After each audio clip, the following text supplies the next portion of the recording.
The House of Mirth. By Edith Wharton. Book. Chapter 1. Chapter 1. Selden paused in surprise. In the afternoon rush of the Grand Central Station his eyes had been refreshed by the sight of Miss Lily Bart. It was a Monday in early September, and he was returning to his work from a hurried dip into the country, but what was Miss Bart doing in town at that season? If she had appeared to be catching a train, he might have inferred that he had come on her in the act of transition between one and another of the country houses which disputed her presence after the close of the Newport season.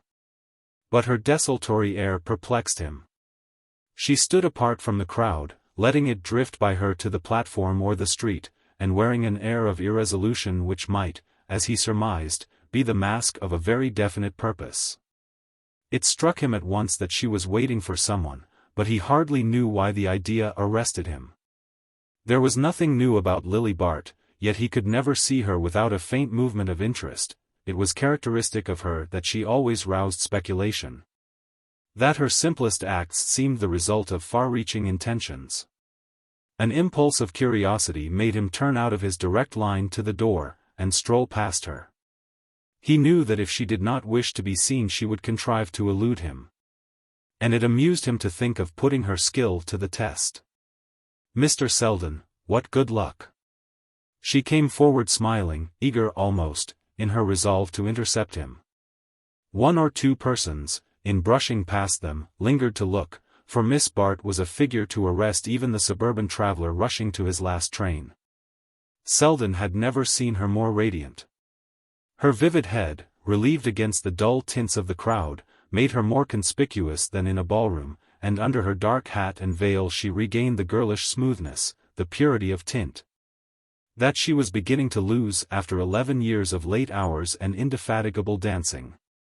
Was it really 11 years, Selden found himself wondering, and had she indeed reached the 29th birthday with which her rivals credited her? "What luck," she repeated. "How nice of you to come to my rescue." He responded joyfully that to do so was his mission in life, and asked what form the rescue was to take. "Oh, almost any, even to sitting on a bench and talking to me. One sits out a cotillion, why not sit out a train? It isn't a bit hotter here than in Mrs. Van Osburgh's conservatory, and some of the women are not a bit uglier." She broke off, laughing, to explain that she had come up to town from Tuxedo, on her way to the Gus Trenors at Bellomont, and had missed the 3:15 train to Rhinebeck. "And there isn't another till 5:30. She consulted the little jeweled watch among her laces. "Just 2 hours to wait. And I don't know what to do with myself. My maid came up this morning to do some shopping for me, and was to go on to Bellomont at 1 o'clock, and my aunt's house is closed, and I don't know a soul in town." She glanced plaintively about the station. "It is hotter than Mrs. Van Osburgh's, after all. If you can spare the time, do take me somewhere for a breath of air." He declared himself entirely at her disposal. The adventure struck him as diverting. As a spectator, he had always enjoyed Lily Bart. And his course lay so far out of her orbit that it amused him to be drawn for a moment into the sudden intimacy which her proposal implied.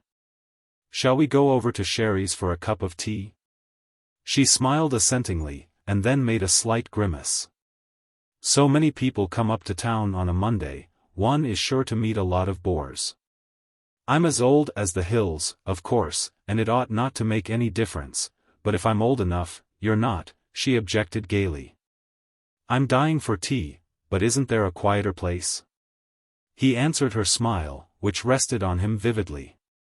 Her discretions interested him almost as much as her imprudences. He was so sure that both were part of the same carefully elaborated plan. In judging Miss Bart, he had always made use of the argument from design. "The resources of New York are rather meager," he said, "but I'll find a hansom first, and then we'll invent something."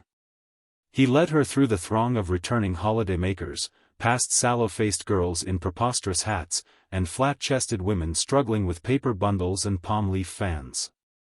Was it possible that she belonged to the same race? The dinginess, the crudity of this average section of womanhood made him feel how highly specialized she was. A rapid shower had cooled the air, and clouds still hung refreshingly over the moist street. How delicious! "Let us walk a little," she said as they emerged from the station. They turned into Madison Avenue and began to stroll northward. As she moved beside him, with her long light step, Selden was conscious of taking a luxurious pleasure in her nearness, in the modeling of her little ear. The crisp upward wave of her hair, was it ever so slightly brightened by art? And the thick planting of her straight black lashes. Everything about her was at once vigorous and exquisite, at once strong and fine. He had a confused sense that she must have cost a great deal to make, that a great many dull and ugly people must, in some mysterious way, have been sacrificed to produce her. He was aware that the qualities distinguishing her from the herd of her sex were chiefly external, as though a fine glaze of beauty and fastidiousness had been applied to vulgar clay.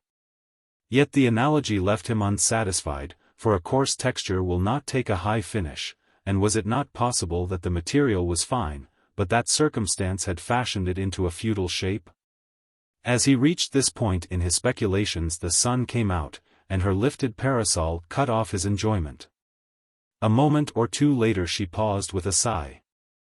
"Oh, dear, I'm so hot and thirsty, and what a hideous place New York is." She looked despairingly up and down the dreary thoroughfare. Other cities put on their best clothes in summer, but New York seems to sit in its shirt-sleeves.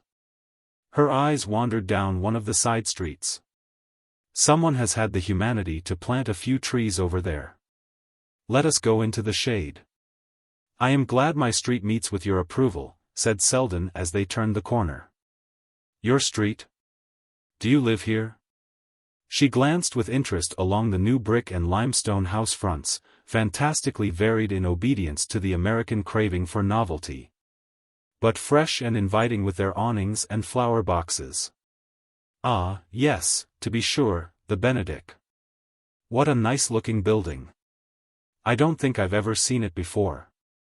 She looked across at the flat house with its marble porch and pseudo-Georgian facade.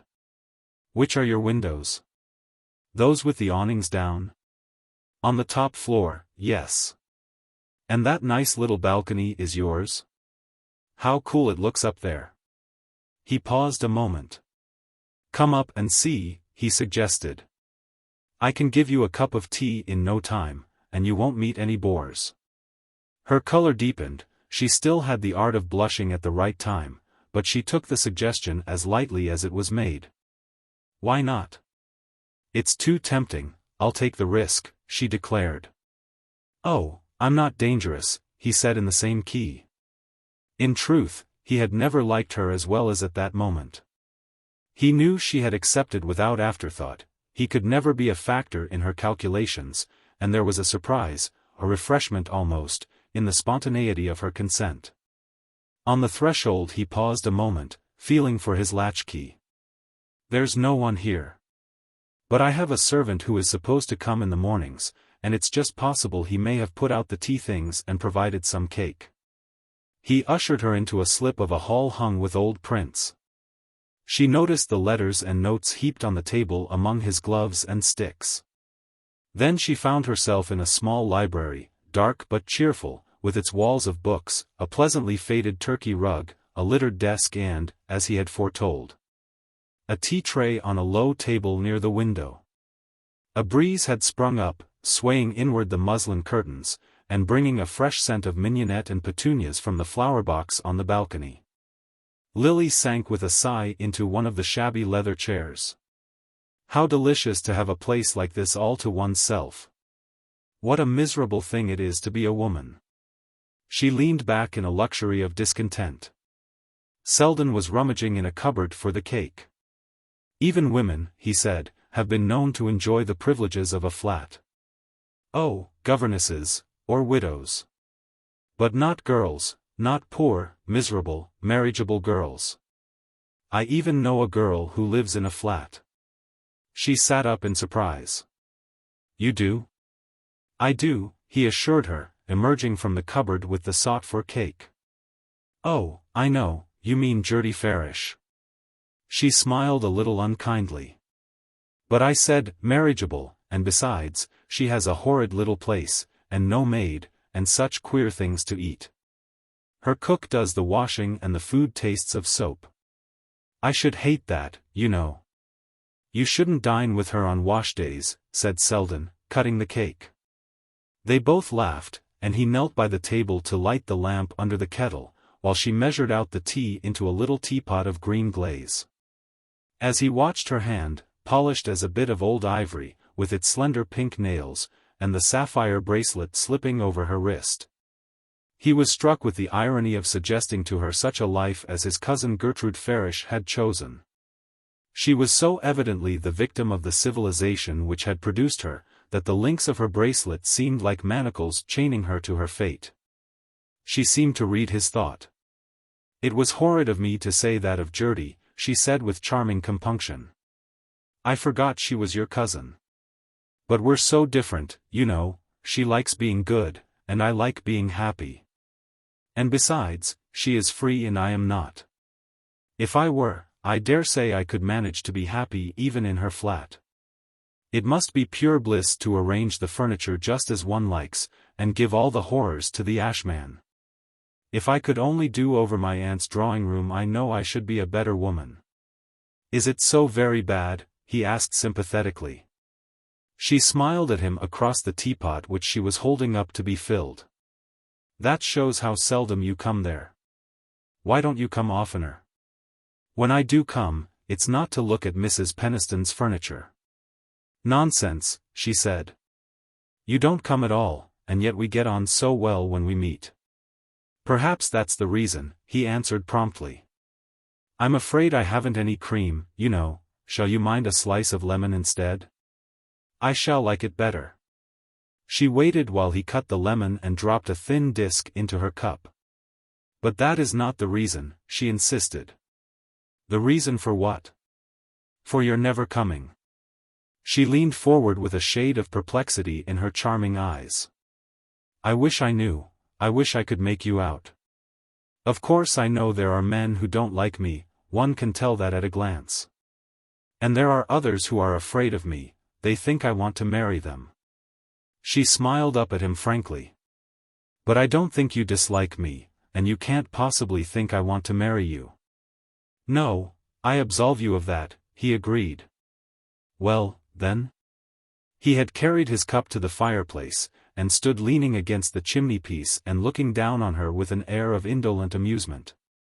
The provocation in her eyes increased his amusement. He had not supposed she would waste her powder on such small game, but perhaps she was only keeping her hand in.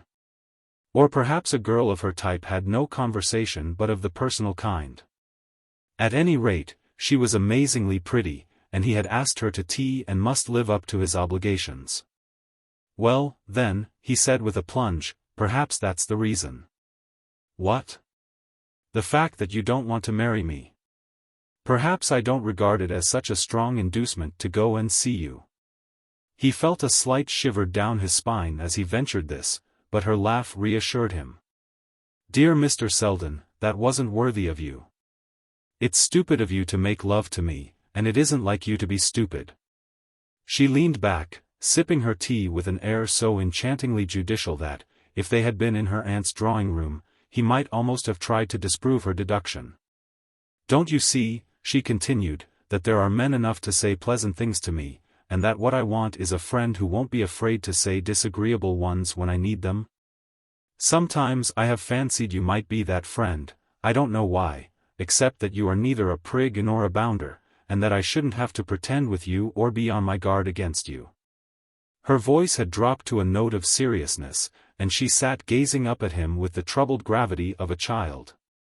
You don't know how much I need such a friend, she said. My aunt is full of copybook axioms, but they were all meant to apply to conduct in the early 50s. I always feel that to live up to them would include wearing book muslin with gigot sleeves. And the other women, my best friends, well, they use me or abuse me, but they don't care a straw what happens to me. I've been about too long, people are getting tired of me. They are beginning to say I ought to marry. There was a moment's pause, during which Selden meditated one or two replies calculated to add a momentary zest to the situation. But he rejected them in favor of the simple question, "Well, why don't you?" She colored and laughed. "Ah, I see you are a friend after all, and that is one of the disagreeable things I was asking for." "It wasn't meant to be disagreeable," he returned amicably. "Isn't marriage your vocation? Isn't it what you're all brought up for?" She sighed. "I suppose so. What else is there?" "Exactly. And so why not take the plunge and have it over?" She shrugged her shoulders. "You speak as if I ought to marry the first man who came along. I didn't mean to imply that you are as hard put to it as that. But there must be someone with the requisite qualifications." She shook her head wearily. "I threw away one or two good chances when I first came out, I suppose every girl does, and you know I am horribly poor, and very expensive. I must have a great deal of money." Selden had turned to reach for a cigarette box on the mantelpiece. "What's become of Dilworth?" he asked. "Oh, his mother was frightened, she was afraid I should have all the family jewels reset. And she wanted me to promise that I wouldn't do over the drawing room." "The very thing you are marrying for." "Exactly. So she packed him off to India.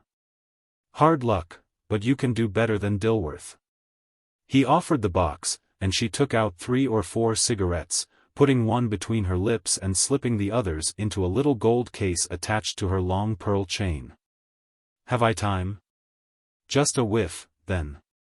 She leaned forward, holding the tip of her cigarette to his.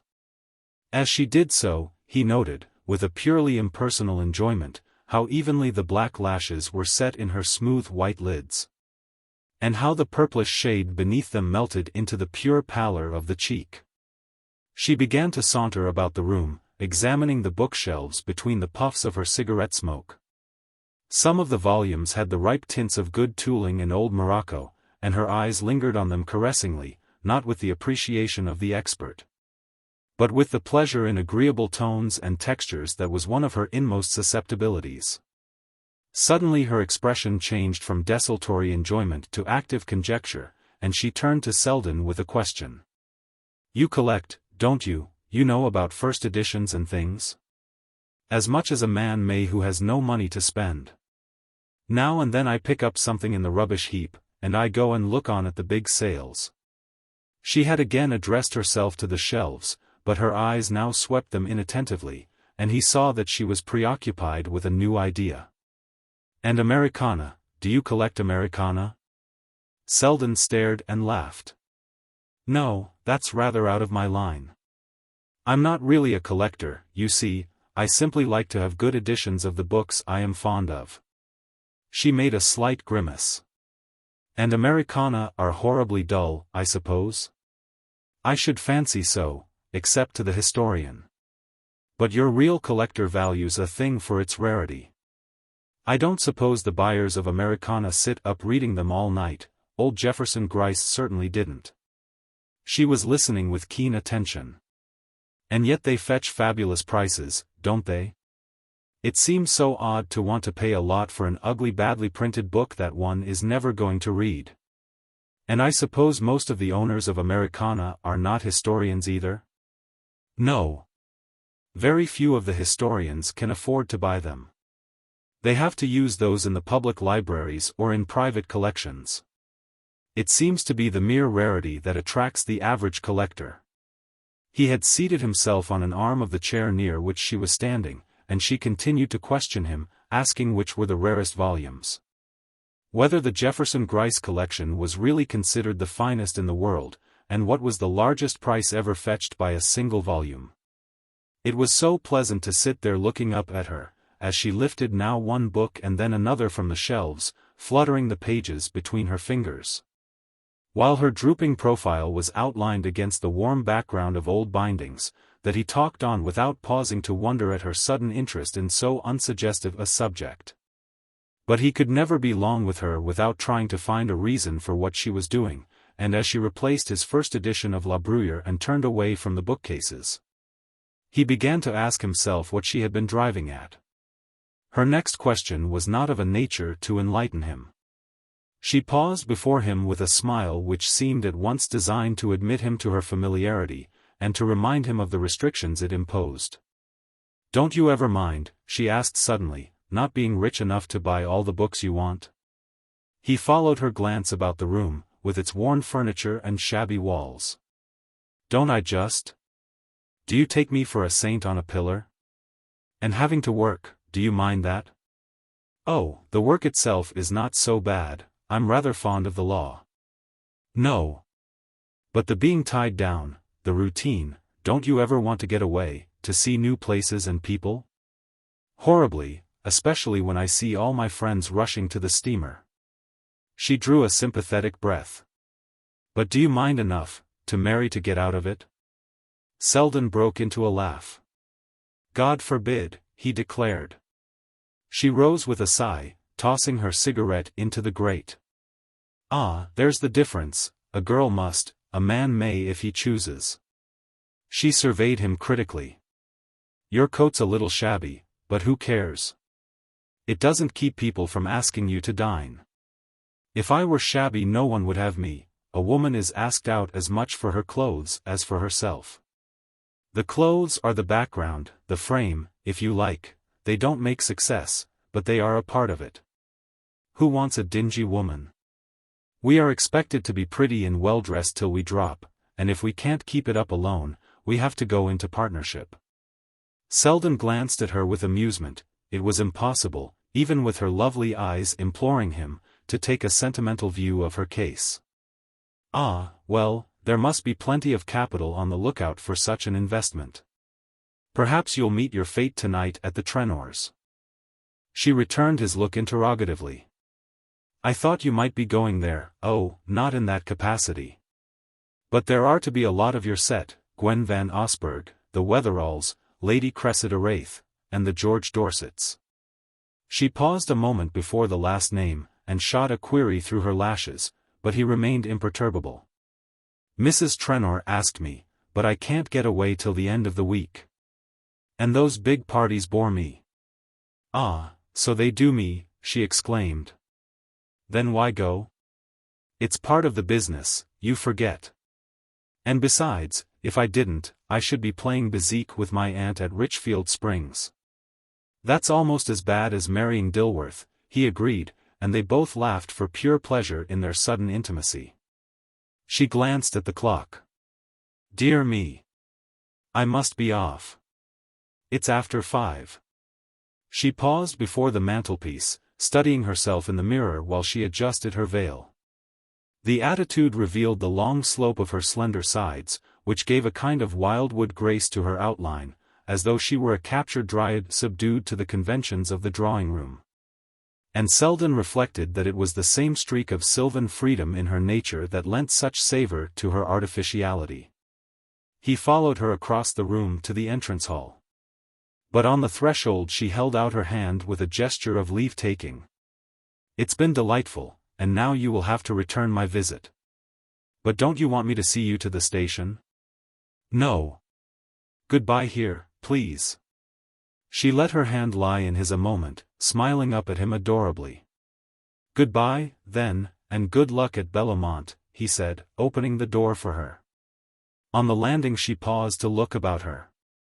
There were 1,000 chances to 1 against her meeting anybody, but one could never tell, and she always paid for her rare indiscretions by a violent reaction of prudence. There was no one in sight, however, but a charwoman who was scrubbing the stairs. Her own stout person and its surrounding implements took up so much room that Lily, to pass her, had to gather up her skirts and brush against the wall.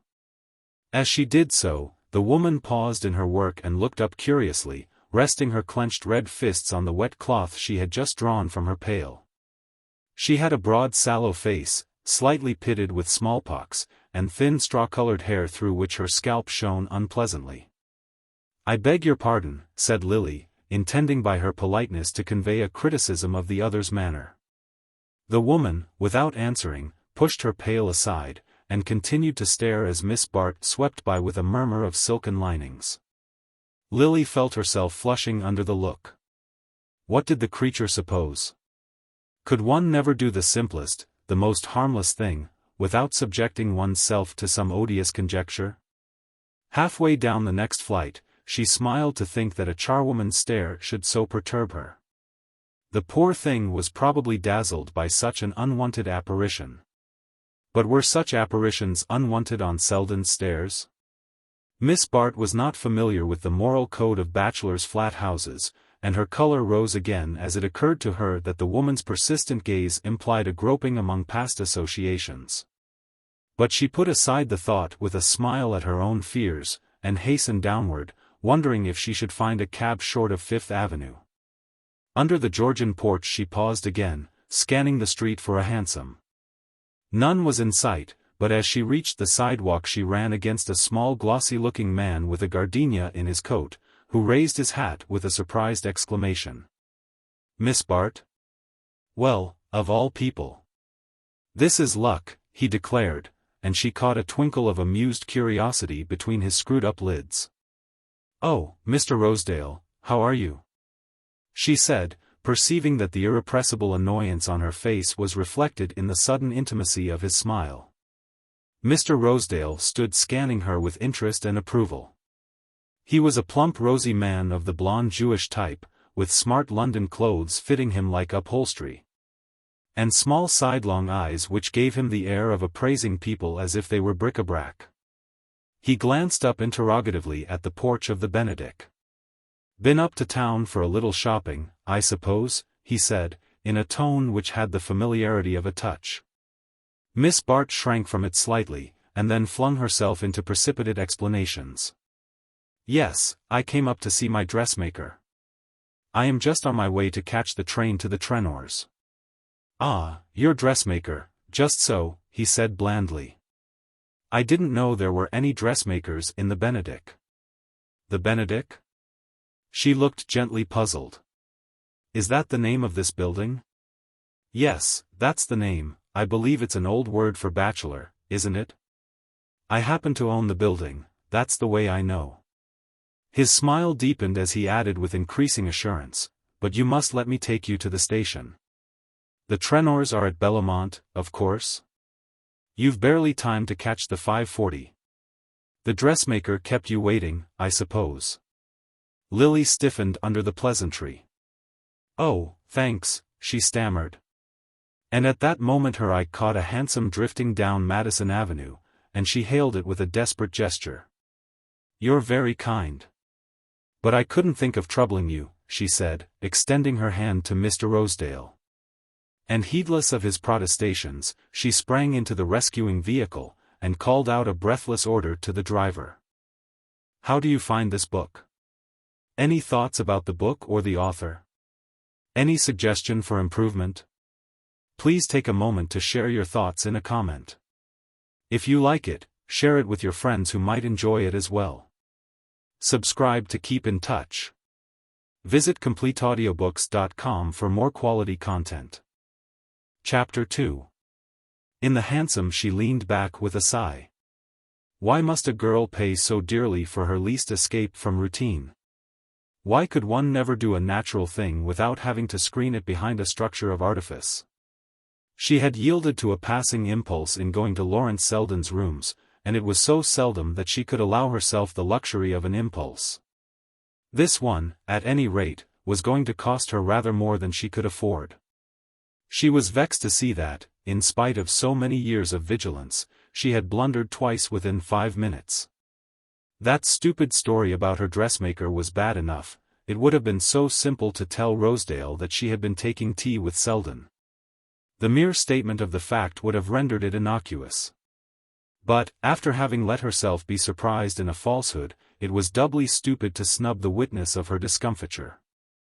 If she had had the presence of mind to let Rosedale drive her to the station, the concession might have purchased his silence. He had his race's accuracy in the appraisal of values, and to be seen walking down the platform at the crowded afternoon hour in the company of Miss Lily Bart would have been money in his pocket, as he might himself have phrased it. He knew, of course, that there would be a large house party at Bellomont, and the possibility of being taken for one of Mrs. Trenor's guests was doubtless included in his calculations. Mr.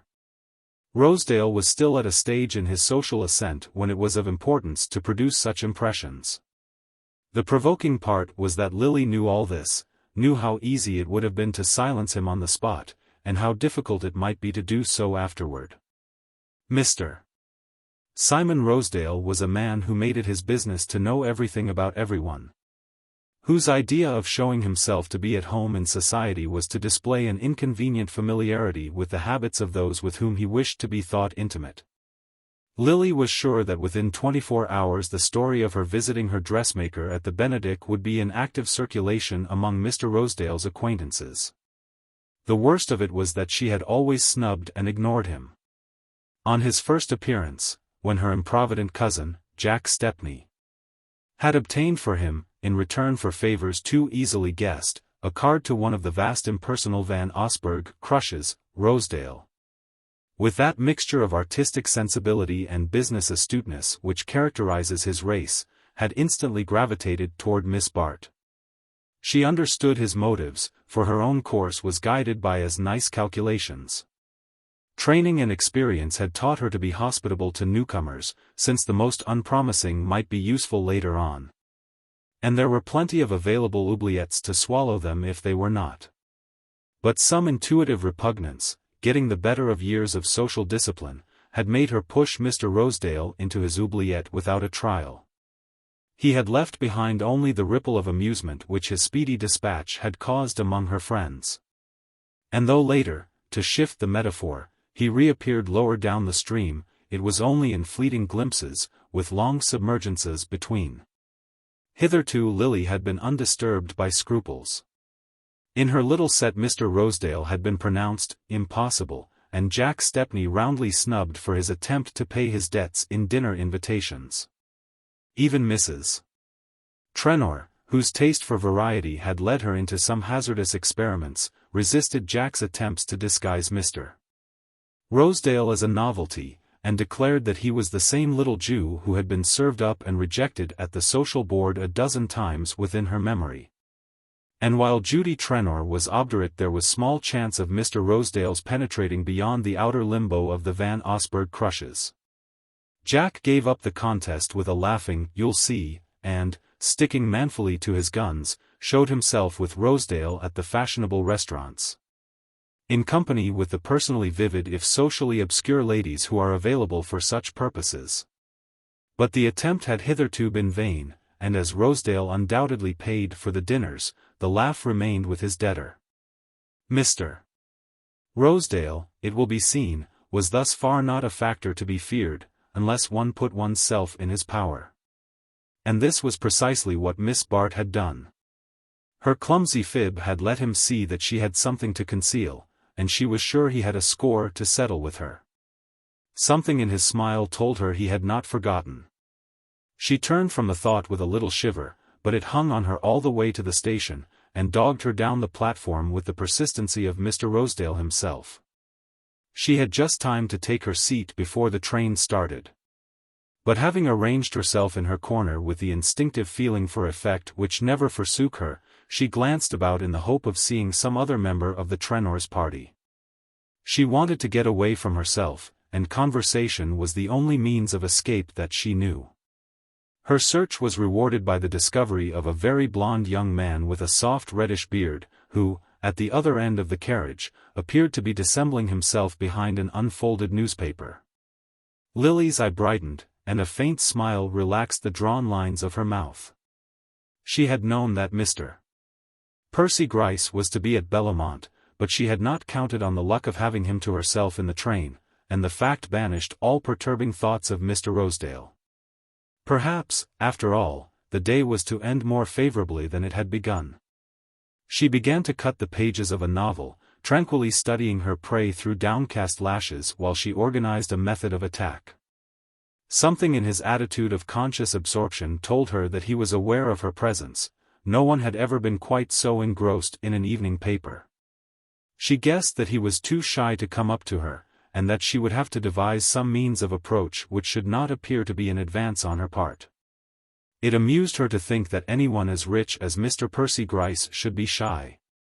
But she was gifted with treasures of indulgence for such idiosyncrasies, and besides, his timidity might serve her purpose better than too much assurance.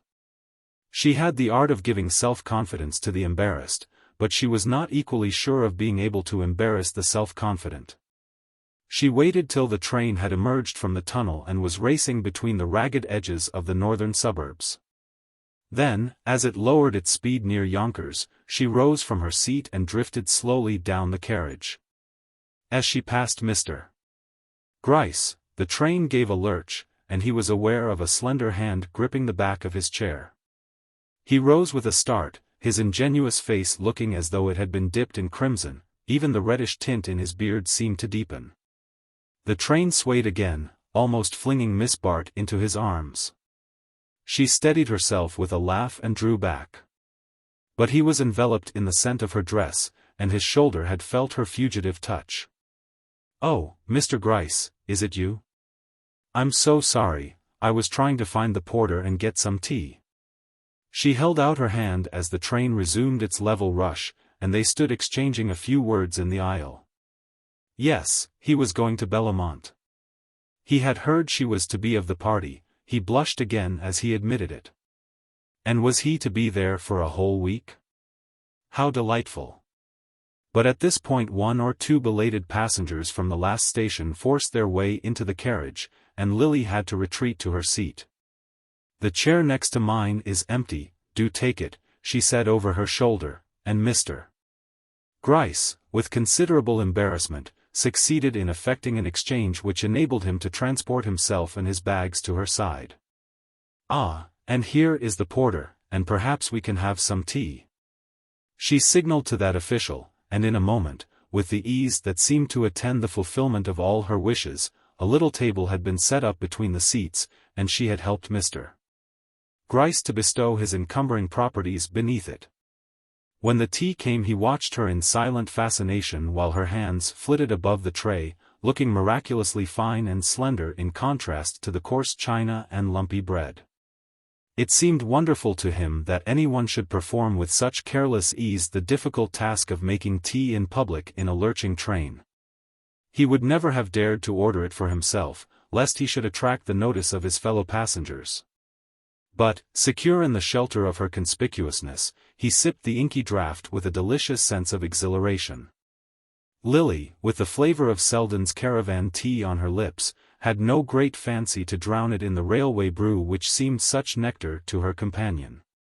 But, rightly judging that one of the charms of tea is the fact of drinking it together, she proceeded to give the last touch to Mr. Gryce's enjoyment by smiling at him across her lifted cup.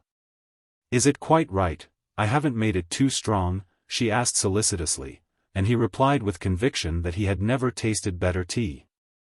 "I dare say it is true," she reflected. And her imagination was fired by the thought that Mr. Gryce, who might have sounded the depths of the most complex self-indulgence, was perhaps actually taking his first journey alone with a pretty woman. It struck her as providential that she should be the instrument of his initiation. Some girls would not have known how to manage him. They would have overemphasized the novelty of the adventure, trying to make him feel in it the zest of an escapade. But Lily's methods were more delicate. She remembered that her cousin Jack Stepney had once defined Mr. Gryce as the young man who had promised his mother never to go out in the rain without his overshoes. And acting on this hint, she resolved to impart a gently domestic air to the scene, in the hope that her companion, instead of feeling that he was doing something reckless or unusual, would merely be led to dwell on the advantage of always having a companion to make one's tea in the train. But in spite of her efforts, conversation flagged after the tray had been removed, and she was driven to take a fresh measurement of Mr. Gryce's limitations. It was not, after all, opportunity but imagination that he lacked. He had a mental palate which would never learn to distinguish between railway tea and nectar. There was, however, one topic she could rely on, one spring that she had only to touch to set his simple machinery in motion. She had refrained from touching it because it was a last resource, and she had relied on other arts to stimulate other sensations. But as a settled look of dullness began to creep over his candid features, she saw that extreme measures were necessary. "And how," she said, leaning forward, "are you getting on with your Americana?" His eye became a degree less opaque. It was as though an incipient film had been removed from it, and she felt the pride of a skillful operator. "I've got a few new things," he said, suffused with pleasure, but lowering his voice as though he feared his fellow passengers might be in league to despoil him. She returned a sympathetic inquiry, and gradually he was drawn on to talk of his latest purchases. It was the one subject which enabled him to forget himself, or allowed him, rather, to remember himself without constraint, because he was at home in it, and could assert a superiority that there were few to dispute. Hardly any of his acquaintances cared for Americana, or knew anything about them, and the consciousness of this ignorance threw Mr. Gryce's knowledge into agreeable relief. The only difficulty was to introduce the topic and to keep it to the front. Most people showed no desire to have their ignorance dispelled, and Mr. Gryce was like a merchant whose warehouses are crammed with an unmarketable commodity. But Miss Bart, it appeared, really did want to know about Americana. And moreover, she was already sufficiently informed to make the task of farther instruction as easy as it was agreeable. She questioned him intelligently, she heard him submissively. And, prepared for the look of lassitude which usually crept over his listeners' faces, he grew eloquent under her receptive gaze. The points she had had the presence of mind to glean from Selden, in anticipation of this very contingency, were serving her to such good purpose that she began to think her visit to him had been the luckiest incident of the day. She had once more shown her talent for profiting by the unexpected. And dangerous theories as to the advisability of yielding to impulse were germinating under the surface of smiling attention which she continued to present to her companion. Mr. Gryce's sensations, if less definite, were equally agreeable. He felt the confused titillation with which the lower organisms welcomed the gratification of their needs, and all his senses floundered in a vague well-being, through which Miss Bart's personality was dimly but pleasantly perceptible. Mr. Gryce's interest in Americana had not originated with himself. It was impossible to think of him as evolving any taste of his own. An uncle had left him a collection already noted among bibliophiles. The existence of the collection was the only fact that had ever shed glory on the name of Gryce, and the nephew took as much pride in his inheritance as though it had been his own work. Indeed, he gradually came to regard it as such, and to feel a sense of personal complacency when he chanced on any reference to the Gryce Americana. Anxious as he was to avoid personal notice, he took, in the printed mention of his name, a pleasure so exquisite and excessive that it seemed a compensation for his shrinking from publicity. To enjoy the sensation as often as possible, he subscribed to all the reviews dealing with book collecting in general, and American history in particular. And as allusions to his library abounded in the pages of these journals, which formed his only reading, he came to regard himself as figuring prominently in the public eye, and to enjoy the thought of the interest which would be excited if the persons he met in the street, or sat among in traveling, were suddenly to be told that he was the possessor of the Gryce Americana. Most timidities have such secret compensations, and Miss Bart was discerning enough to know that the inner vanity is generally in proportion to the outer self-depreciation. With a more confident person she would not have dared to dwell so long on one topic, or to show such exaggerated interest in it, but she had rightly guessed that Mr. Gryce's egoism was a thirsty soil, requiring constant nurture from without. Miss Bart had the gift of following an undercurrent of thought while she appeared to be sailing on the surface of conversation. And in this case her mental excursion took the form of a rapid survey of Mr. Percy Gryce's future as combined with her own. The Gryces were from Albany, and but lately introduced to the metropolis, where the mother and son had come, after old Jefferson Gryce's death, to take possession of his house in Madison Avenue, an appalling house, all brown stone without and black walnut within, with the Gryce library in a fireproof annex that looked like a mausoleum. Lily, however, knew all about them. Young Mr. Gryce's arrival had fluttered the maternal breasts of New York, and when a girl has no mother to palpitate for her she must needs be on the alert for herself. Lily, therefore, had not only contrived to put herself in the young man's way, but had made the acquaintance of Mrs. Gryce, a monumental woman with the voice of a pulpit orator and a mind preoccupied with the iniquities of her servants, who came sometimes to sit with Mrs. Peniston and learn from that lady how she managed to prevent the kitchen-maids smuggling groceries out of the house. Mrs. Gryce had a kind of impersonal benevolence. Cases of individual need she regarded with suspicion, but she subscribed to institutions when their annual reports showed an impressive surplus. Her domestic duties were manifold, for they extended from furtive inspections of the servants' bedrooms to unannounced descents to the cellar, but she had never allowed herself many pleasures. Once, however, she had had a special edition of the Sarum Rule printed in rubric and presented to every clergyman in the diocese. And the gilt album in which their letters of thanks were pasted formed the chief ornament of her drawing-room table. Percy had been brought up in the principles which so excellent a woman was sure to inculcate. Every form of prudence and suspicion had been grafted on a nature originally reluctant and cautious, with the result that it would have seemed hardly needful for Mrs. Gryce to extract his promise about the overshows, so little likely was he to hazard himself abroad in the rain. After attaining his majority, and coming into the fortune which the late Mr. Gryce had made out of a patent device for excluding fresh air from hotels, the young man continued to live with his mother in Albany. But on Jefferson Gryce's death, when another large property passed into her son's hands, Mrs. Gryce thought that what she called his interests demanded his presence in New York. She accordingly installed herself in the Madison Avenue house, and Percy, whose sense of duty was not inferior to his mother's, spent all his weekdays in the handsome Broad Street office where a batch of pale men on small salaries had grown gray in the management of the Gryce estate, and where he was initiated with becoming reverence into every detail of the art of accumulation. As far as Lily could learn, this had hitherto been Mr. Gryce's only occupation, and she might have been pardoned for thinking it not too hard a task to interest a young man who had been kept on such low diet. At any rate, she felt herself so completely in command of the situation that she yielded to a sense of security in which all fear of Mr.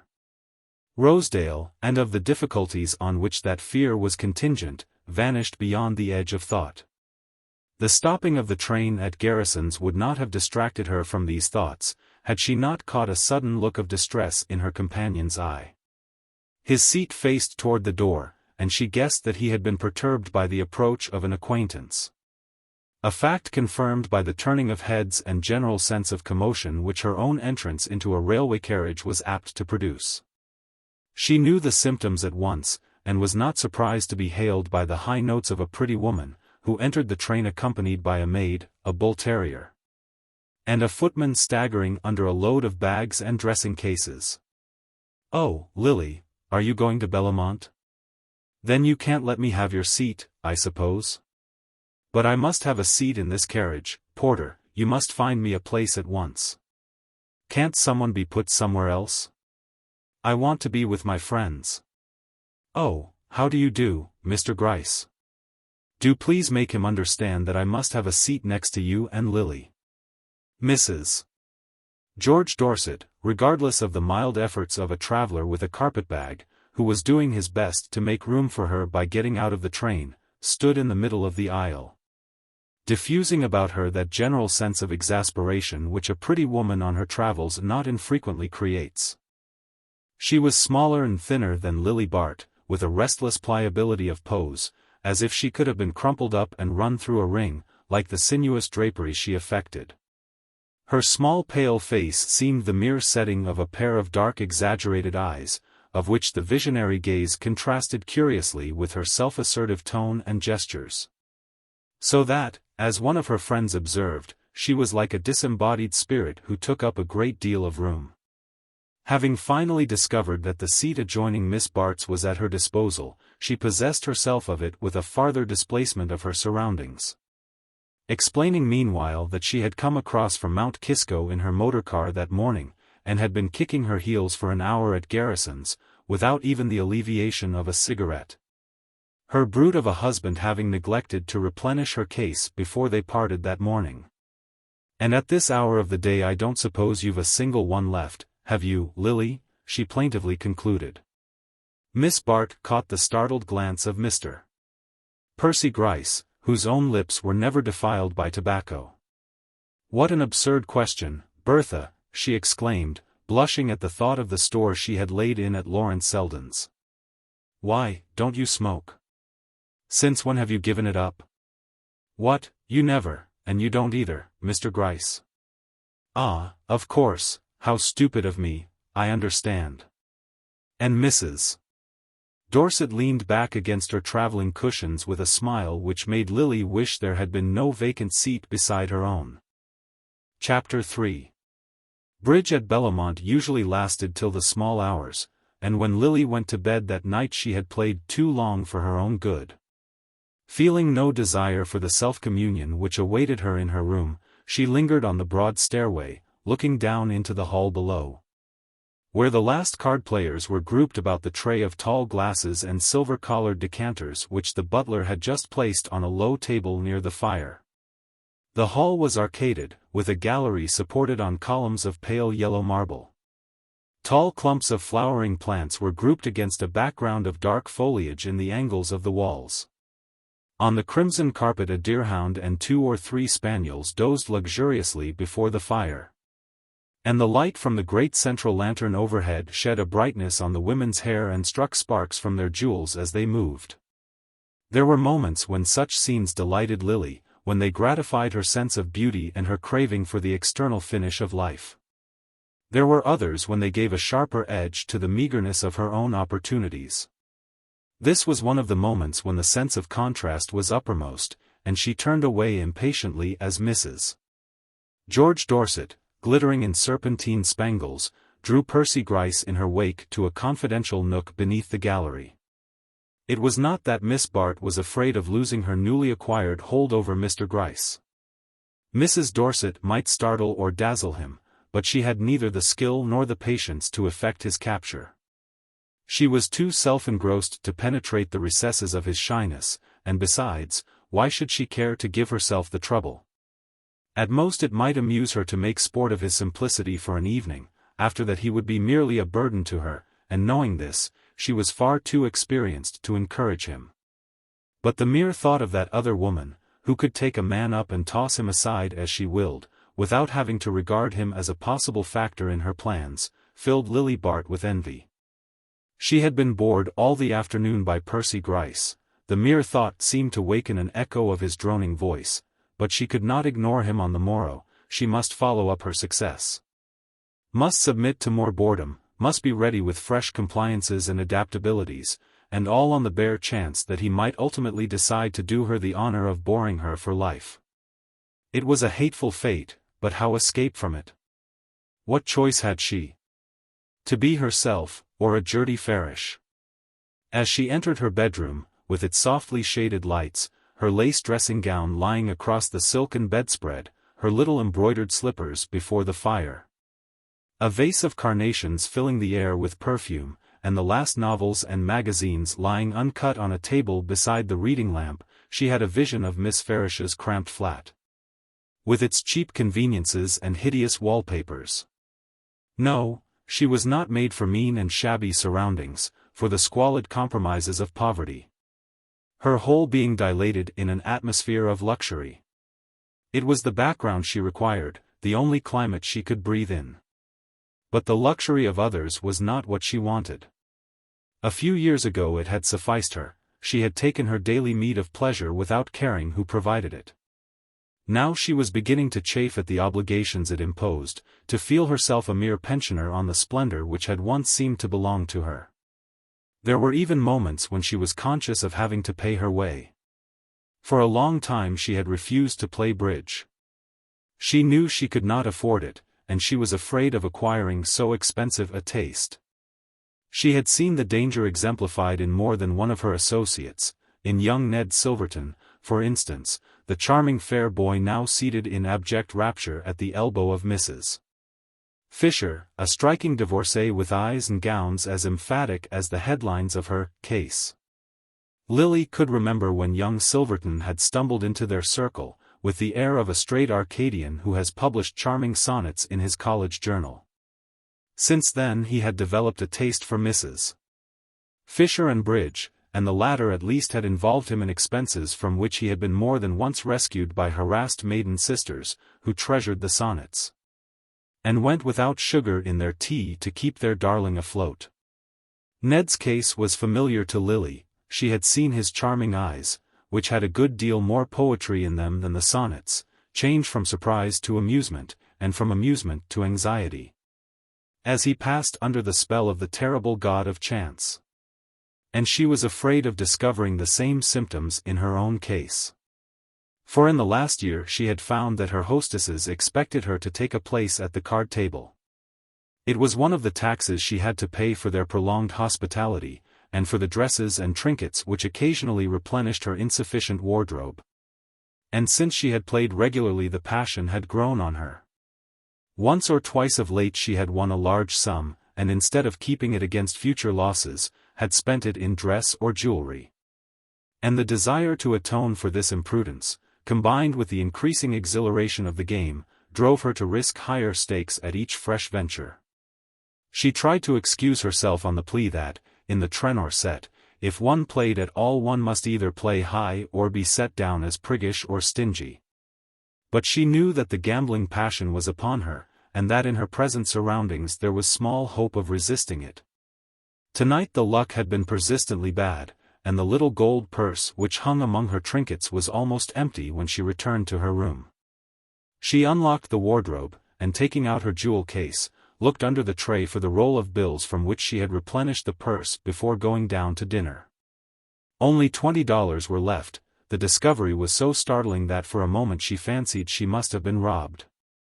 Then she took paper and pencil, and seating herself at the writing table, tried to reckon up what she had spent during the day. Her head was throbbing with fatigue, and she had to go over the figures again and again, but at last it became clear to her that she had lost $300 at cards. She took out her checkbook to see if her balance was larger than she remembered, but found she had erred in the other direction. Then she returned to her calculations. But figure as she would, she could not conjure back the vanished $300. It was the sum she had set aside to pacify her dressmaker, unless she should decide to use it as a sop to the jeweler. At any rate, she had so many uses for it that its very insufficiency had caused her to play high in the hope of doubling it. But of course she had lost, she who needed every penny, while Bertha Dorset, whose husband showered money on her, must have pocketed at least $500, and Judy Trenor, who could have afforded to lose $1,000 a night, had left the table clutching such a heap of bills that she had been unable to shake hands with her guests when they bade her good night. A world in which such things could be seemed a miserable place to Lily Bart. But then she had never been able to understand the laws of a universe which was so ready to leave her out of its calculations. She began to undress without ringing for her maid, whom she had sent to bed. She had been long enough in bondage to other people's pleasure to be considerate of those who depended on hers. And in her bitter moods it sometimes struck her that she and her maid were in the same position, except that the latter received her wages more regularly. As she sat before the mirror brushing her hair, her face looked hollow and pale, and she was frightened by two little lines near her mouth, faint flaws in the smooth curve of the cheek.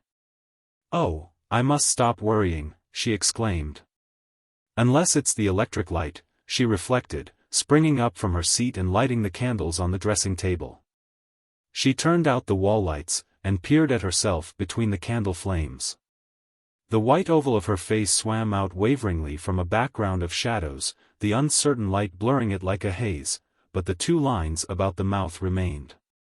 Lily rose and undressed in haste.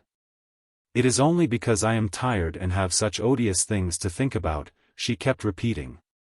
And it seemed an added injustice that petty cares should leave a trace on the beauty which was her only defense against them. But the odious things were there, and remained with her. She returned wearily to the thought of Percy Gryce, as a wayfarer picks up a heavy load and toils on after a brief rest. She was almost sure she had landed him, a few days' work and she would win her reward. But the reward itself seemed unpalatable just then, she could get no zest from the thought of victory.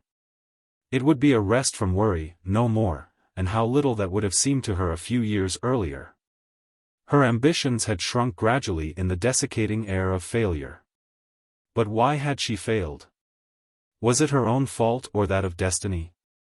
She remembered how her mother, after they had lost their money, used to say to her with a kind of fierce vindictiveness, "But you'll get it all back, with your face." The remembrance roused a whole train of association, and she lay in the darkness reconstructing the past out of which her present had grown. A house in which no one ever dined at home unless there was company, a doorbell perpetually ringing. A hall table showered with square envelopes which were opened in haste, and oblong envelopes which were allowed to gather dust in the depths of a bronze jar. A series of French and English maids giving warning amid a chaos of hurriedly ransacked wardrobes and dress closets, an equally changing dynasty of nurses and footmen. Quarrels in the pantry, the kitchen and the drawing-room, precipitate trips to Europe, and returns with gorged trunks and days of interminable unpacking. Semi-annual discussions as to where the summer should be spent, grey interludes of economy and brilliant reactions of expense, such was the setting of Lily Bart's first memories. Ruling the turbulent element called home was the vigorous and determined figure of a mother still young enough to dance her ball dresses to rags, while the hazy outline of a neutral-tinted father filled an intermediate space between the butler and the man who came to wind the clocks. Even to the eyes of infancy, Mrs. Hudson Bart had appeared young. But Lily could not recall the time when her father had not been bald and slightly stooping, with streaks of grey in his hair, and a tired walk. It was a shock to her to learn afterward that he was but 2 years older than her mother. Lily seldom saw her father by daylight. All day he was downtown. And in winter it was long after nightfall when she heard his fagged step on the stairs and his hand on the schoolroom door. He would kiss her in silence, and ask 1 or 2 questions of the nurse or the governess, then Mrs. Bart's maid would come to remind him that he was dining out, and he would hurry away with a nod to Lily. In summer, when he joined them for a Sunday at Newport or Southampton, he was even more effaced and silent than in winter. It seemed to tire him to rest, and he would sit for hours staring at the sea line from a quiet corner of the veranda, while the clatter of his wife's existence went on unheeded a few feet off. Generally, however, Mrs. Bart and Lily went to Europe for the summer, and before the steamer was halfway over Mr. Bart had dipped below the horizon. Sometimes his daughter heard him denounced for having neglected to forward Mrs. Bart's remittances. But for the most part he was never mentioned or thought of till his patient stooping figure presented itself on the New York dock as a buffer between the magnitude of his wife's luggage and the restrictions of the American custom house. In this desultory yet agitated fashion life went on through Lily's teens, a zigzag broken course down which the family craft glided on a rapid current of amusement, tugged at by the underflow of a perpetual need, the need of more money. Lily could not recall the time when there had been money enough, and in some vague way her father seemed always to blame for the deficiency. It could certainly not be the fault of Mrs. Bart, who was spoken of by her friends as a wonderful manager. Mrs. Bart was famous for the unlimited effect she produced on limited means. And to the lady and her acquaintances there was something heroic in living as though one were much richer than one's bankbook denoted. Lily was naturally proud of her mother's aptitude in this line. She had been brought up in the faith that, whatever it cost, one must have a good cook, and be what Mrs. Bart called decently dressed. Mrs. Bart's worst reproach to her husband was to ask him if he expected her to live like a pig. And his replying in the negative was always regarded as a justification for cabling to Paris for an extra dress or 2, and telephoning to the jeweler that he might, after all, send home the turquoise bracelet which Mrs. Bart had looked at that morning. Lily knew people who lived like pigs, and their appearance and surroundings justified her mother's repugnance to that form of existence. They were mostly cousins, who inhabited dingy houses with engravings from Cole's Voyage of Life on the drawing-room walls. and slatternly parlor maids who said, "I'll go and see," to visitors calling at an hour when all right-minded persons are conventionally if not actually out. The disgusting part of it was that many of these cousins were rich, so that Lily imbibed the idea that if people lived like pigs it was from choice, and through the lack of any proper standard of conduct. This gave her a sense of reflected superiority, and she did not need Mrs. Bart's comments on the family frumps and misers to foster her naturally lively taste for splendor. Lily was 19 when circumstances caused her to revise her view of the universe. The previous year she had made a dazzling debut fringed by a heavy thundercloud of bills. The light of the debut still lingered on the horizon, but the cloud had thickened, and suddenly it broke. The suddenness added to the horror. And there were still times when Lily relived with painful vividness every detail of the day on which the blow fell. She and her mother had been seated at the luncheon table, over the chaud-froid and cold salmon of the previous night's dinner. It was one of Mrs. Bart's few economies to consume in private the expensive remnants of her hospitality. Lily was feeling the pleasant languor which is youth's penalty for dancing till dawn. But her mother, in spite of a few lines about the mouth, and under the yellow waves on her temples, was as alert, determined and high in color as if she had risen from an untroubled sleep. In the center of the table, between the melting marrons glacés and candied cherries, a pyramid of American beauties lifted their vigorous stems. They held their heads as high as Mrs. Bart, but their rose color had turned to a dissipated purple, and Lily's sense of fitness was disturbed by their reappearance on the luncheon table. "I really think, Mother," she said reproachfully, "we might afford a few fresh flowers for luncheon. Just some jonquils or lilies of the valley."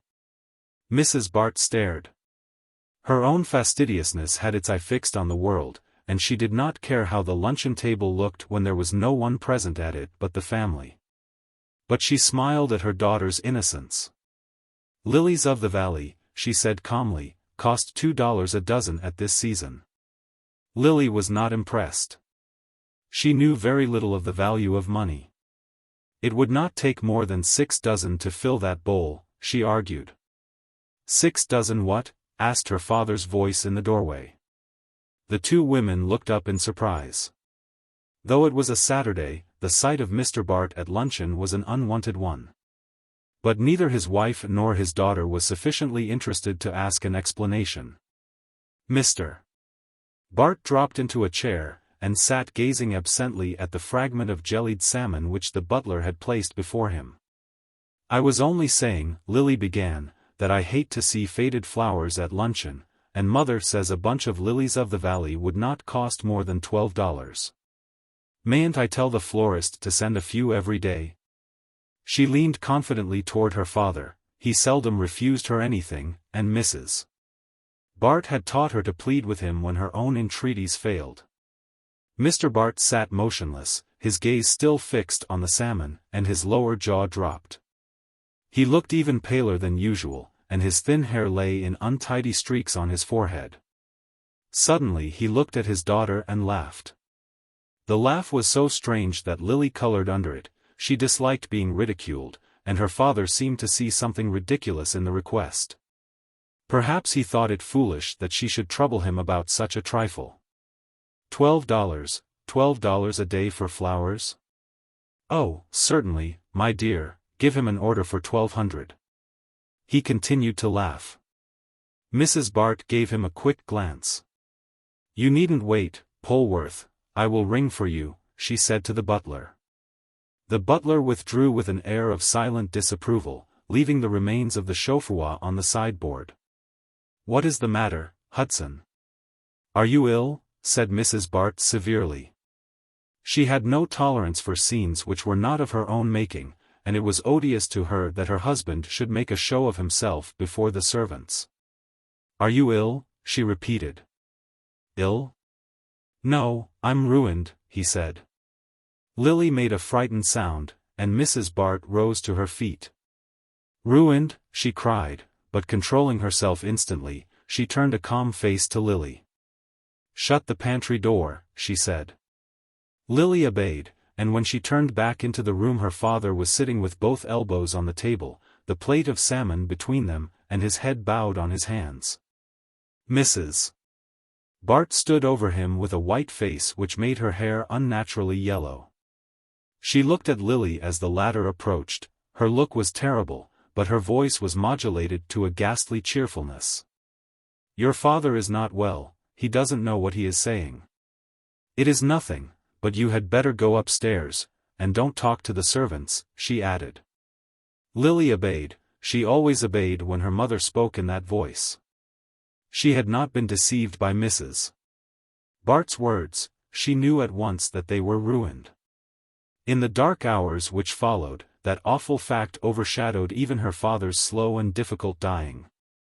To his wife he no longer counted, he had become extinct when he ceased to fulfill his purpose, and she sat at his side with the provisional air of a traveler who waits for a belated train to start. Lily's feelings were softer, she pitied him in a frightened ineffectual way. But the fact that he was for the most part unconscious, and that his attention, when she stole into the room, drifted away from her after a moment, made him even more of a stranger than in the nursery days when he had never come home till after dark. She seemed always to have seen him through a blur, first of sleepiness, then of distance and indifference, and now the fog had thickened till he was almost indistinguishable. If she could have performed any little services for him, or have exchanged with him a few of those affecting words which an extensive perusal of fiction had led her to connect with such occasions, the filial instinct might have stirred in her. But her pity, finding no active expression, remained in a state of spectatorship, overshadowed by her mother's grim unflagging resentment. Every look and act of Mrs. Bart seemed to say, "You are sorry for him now, but you will feel differently when you see what he has done to us." It was a relief to Lily when her father died. Then a long winter set in. There was a little money left, but to Mrs. Bart it seemed worse than nothing, the mere mockery of what she was entitled to. What was the use of living if one had to live like a pig? She sank into a kind of furious apathy, a state of inert anger against fate. Her faculty for managing deserted her, or she no longer took sufficient pride in it to exert it. It was well enough to manage, when by so doing one could keep one's own carriage. But when one's best contrivance did not conceal the fact that one had to go on foot, the effort was no longer worth making. Lily and her mother wandered from place to place, now paying long visits to relations whose housekeeping Mrs. Bart criticized, and who deplored the fact that she let Lily breakfast in bed when the girl had no prospects before her, and now vegetating in cheap continental refuges, where Mrs. Bart held herself fiercely aloof from the frugal tea-tables of her companions in misfortune. She was especially careful to avoid her old friends and the scenes of her former successes. To be poor seemed to her such a confession of failure that it amounted to disgrace, and she detected a note of condescension in the friendliest advances. Only one thought consoled her, and that was the contemplation of Lily's beauty. She studied it with a kind of passion, as though it were some weapon she had slowly fashioned for her vengeance. It was the last asset in their fortunes, the nucleus around which their life was to be rebuilt. She watched it jealously, as though it were her own property and Lily its mere custodian. And she tried to instill into the latter a sense of the responsibility that such a charge involved. She followed in imagination the career of other beauties, pointing out to her daughter what might be achieved through such a gift, and dwelling on the awful warning of those who, in spite of it, had failed to get what they wanted. To Mrs. Bart, only stupidity could explain the lamentable denouement of some of her examples. She was not above the inconsistency of charging fate, rather than herself, with her own misfortunes. But she inveighed so acrimoniously against love matches that Lily would have fancied her own marriage had been of that nature, had not Mrs. Bart frequently assured her that she had been talked into it, by whom, she never made clear. Lily was duly impressed by the magnitude of her opportunities. The dinginess of her present life threw into enchanting relief the existence to which she felt herself entitled. To a less illuminated intelligence Mrs. Bart's counsels might have been dangerous. But Lily understood that beauty is only the raw material of conquest, and that to convert it into success other arts are required. She knew that to betray any sense of superiority was a subtler form of the stupidity her mother denounced. And it did not take her long to learn that a beauty needs more tact than the possessor of an average set of features. Her ambitions were not as crude as Mrs. Bart's. It had been among that lady's grievances that her husband, in the early days, before he was too tired, had wasted his evenings in what she vaguely described as reading poetry. And among the effects packed off to auction after his death were a score or two of dingy volumes which had struggled for existence among the boots and medicine bottles of his dressing-room shelves. There was in Lily a vein of sentiment, perhaps transmitted from this source, which gave an idealizing touch to her most prosaic purposes. She liked to think of her beauty as a power for good, as giving her the opportunity to attain a position where she should make her influence felt in the vague diffusion of refinement and good taste. She was fond of pictures and flowers, and of sentimental fiction, and she could not help thinking that the possession of such tastes ennobled her desire for worldly advantages. She would not indeed have cared to marry a man who was merely rich. She was secretly ashamed of her mother's crude passion for money.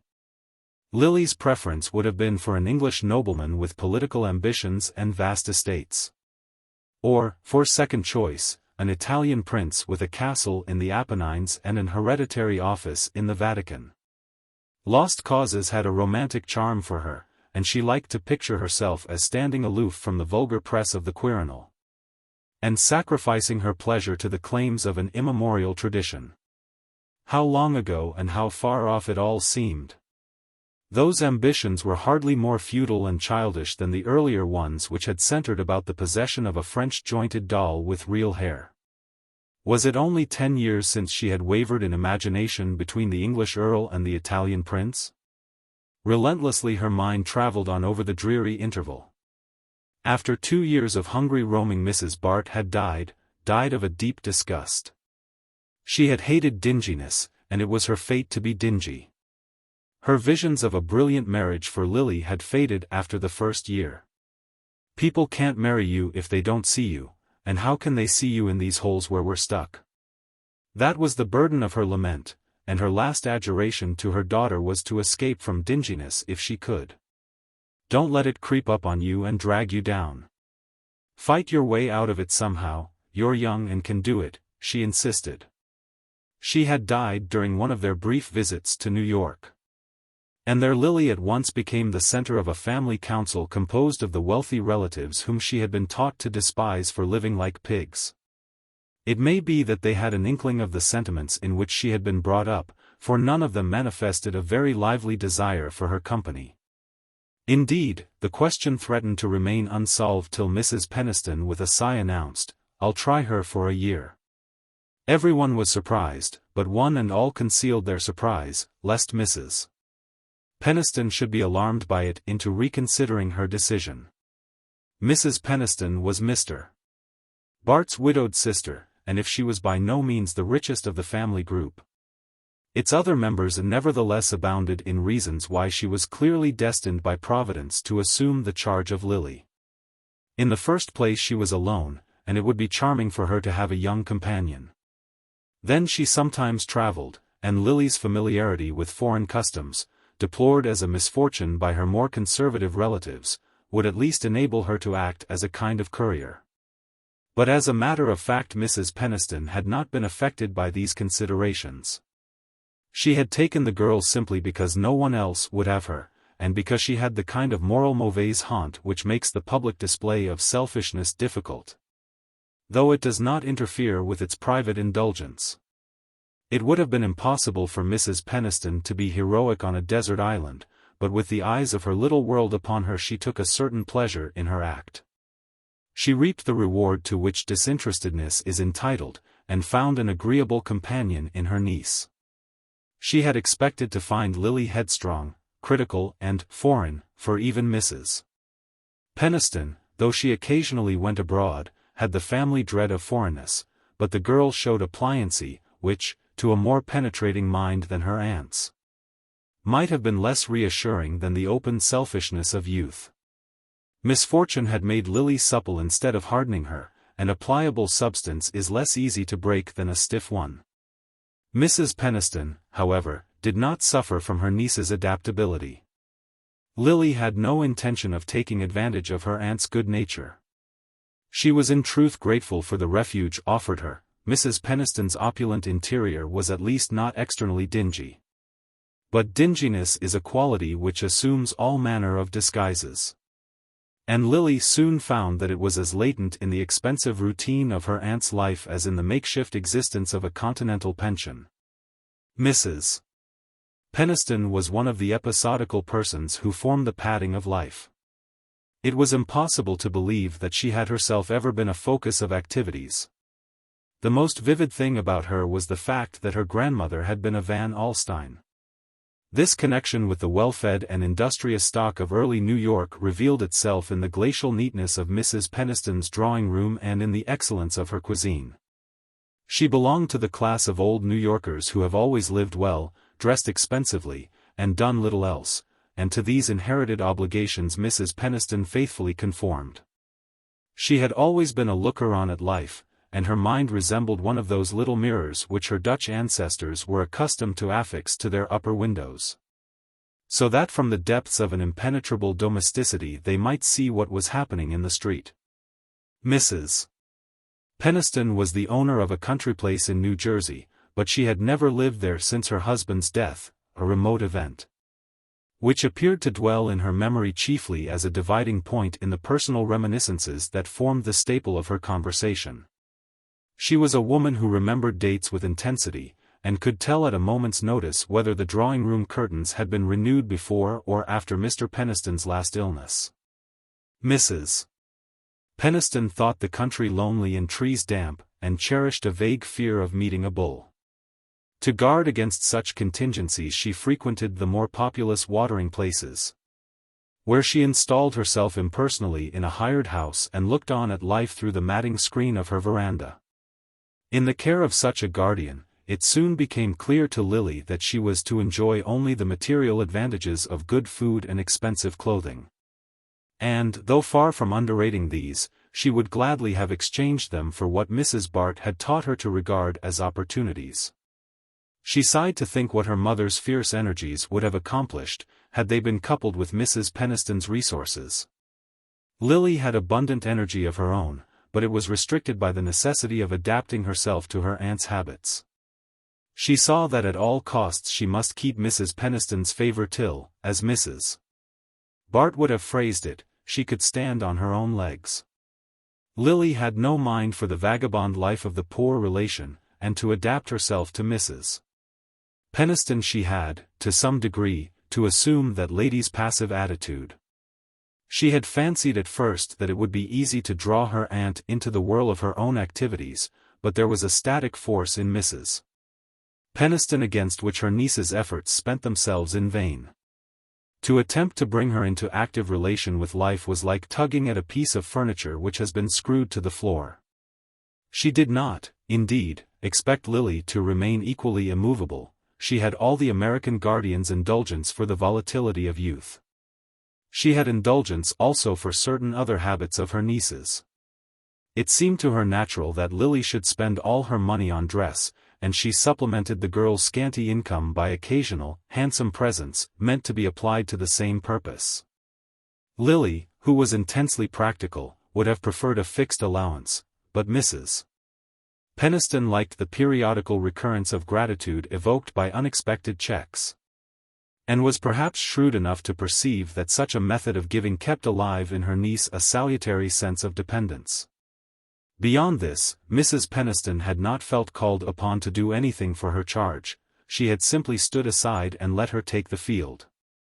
Lily had taken it, at first with the confidence of assured possessorship, then with gradually narrowing demands. Till now she found herself actually struggling for a foothold on the broad space which had once seemed her own for the asking. How it happened she did not yet know. Sometimes she thought it was because Mrs. Peniston had been too passive, and again she feared it was because she herself had not been passive enough. Had she shown an undue eagerness for victory? Had she lacked patience, pliancy, and dissimulation? Whether she charged herself with these faults or absolved herself from them, made no difference in the sum total of her failure. Younger and plainer girls had been married off by dozens, and she was 29, and still Miss Bart. She was beginning to have fits of angry rebellion against fate, when she longed to drop out of the race and make an independent life for herself. But what manner of life would it be? She had barely enough money to pay her dressmaker's bills and her gambling debts. And none of the desultory interests which she dignified with the name of tastes was pronounced enough to enable her to live contentedly in obscurity. Ah, no, she was too intelligent not to be honest with herself. She knew that she hated dinginess as much as her mother had hated it, and to her last breath she meant to fight against it, dragging herself up again and again above its flood till she gained the bright pinnacles of success which presented such a slippery surface to her clutch. Chapter 4. The next morning, on her breakfast tray, Miss Bart found a note from her hostess. "Dearest Lily," it ran, "if it is not too much of a bore to be down by 10, will you come to my sitting room to help me with some tiresome things?" Lily tossed aside the note and subsided on her pillows with a sigh. It was a bore to be down by 10, an hour regarded at Bellomont as vaguely synchronous with sunrise, and she knew too well the nature of the tiresome things in question. Miss Pragg, the secretary, had been called away, and there would be notes and dinner cards to write, lost addresses to hunt up, and other social drudgery to perform. It was understood that Miss Bart should fill the gap in such emergencies, and she usually recognized the obligation without a murmur.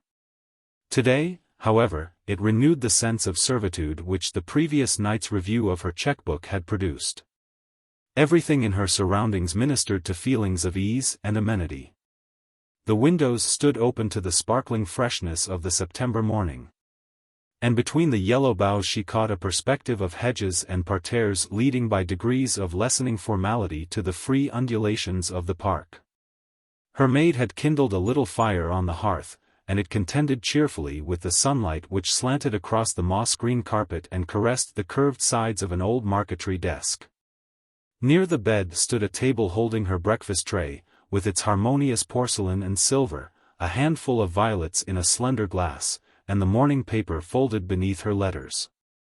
There was nothing new to Lily in these tokens of a studied luxury, but, though they formed a part of her atmosphere, she never lost her sensitiveness to their charm. Mere display left her with a sense of superior distinction, but she felt an affinity to all the subtler manifestations of wealth. Mrs. Trenor's summons, however, suddenly recalled her state of dependence, and she rose and dressed in a mood of irritability that she was usually too prudent to indulge. She knew that such emotions leave lines on the face as well as in the character, and she had meant to take warning by the little creases which her midnight survey had revealed. The matter-of-course tone of Mrs. Trenor's greeting deepened her irritation. If one did drag oneself out of bed at such an hour, and come down fresh and radiant to the monotony of note-writing, some special recognition of the sacrifice seemed fitting. But Mrs. Trenor's tone showed no consciousness of the fact. "Oh, Lily, that's nice of you," she merely sighed across the chaos of letters, bills and other domestic documents which gave an incongruously commercial touch to the slender elegance of her writing table. "There are such lots of horrors this morning," she added, clearing a space in the center of the confusion and rising to yield her seat to Miss Bart. Mrs. Trenor was a tall fair woman, whose height just saved her from redundancy. Her rosy blondness had survived some 40 years of feudal activity without showing much trace of ill-usage except in a diminished play of feature. It was difficult to define her beyond saying that she seemed to exist only as a hostess. Not so much from any exaggerated instinct of hospitality as because she could not sustain life except in a crowd. The collective nature of her interests exempted her from the ordinary rivalries of her sex. And she knew no more personal emotion than that of hatred for the woman who presumed to give bigger dinners or have more amusing house parties than herself. As her social talents, backed by Mr. Trenor's bank account, almost always assured her ultimate triumph in such competitions, success had developed in her an unscrupulous good nature toward the rest of her sex. And in Miss Bart's utilitarian classification of her friends, Mrs. Trenor ranked as the woman who was least likely to go back on her. It was simply inhuman of Prague to go off now, Mrs. Trenor declared, as her friend seated herself at the desk.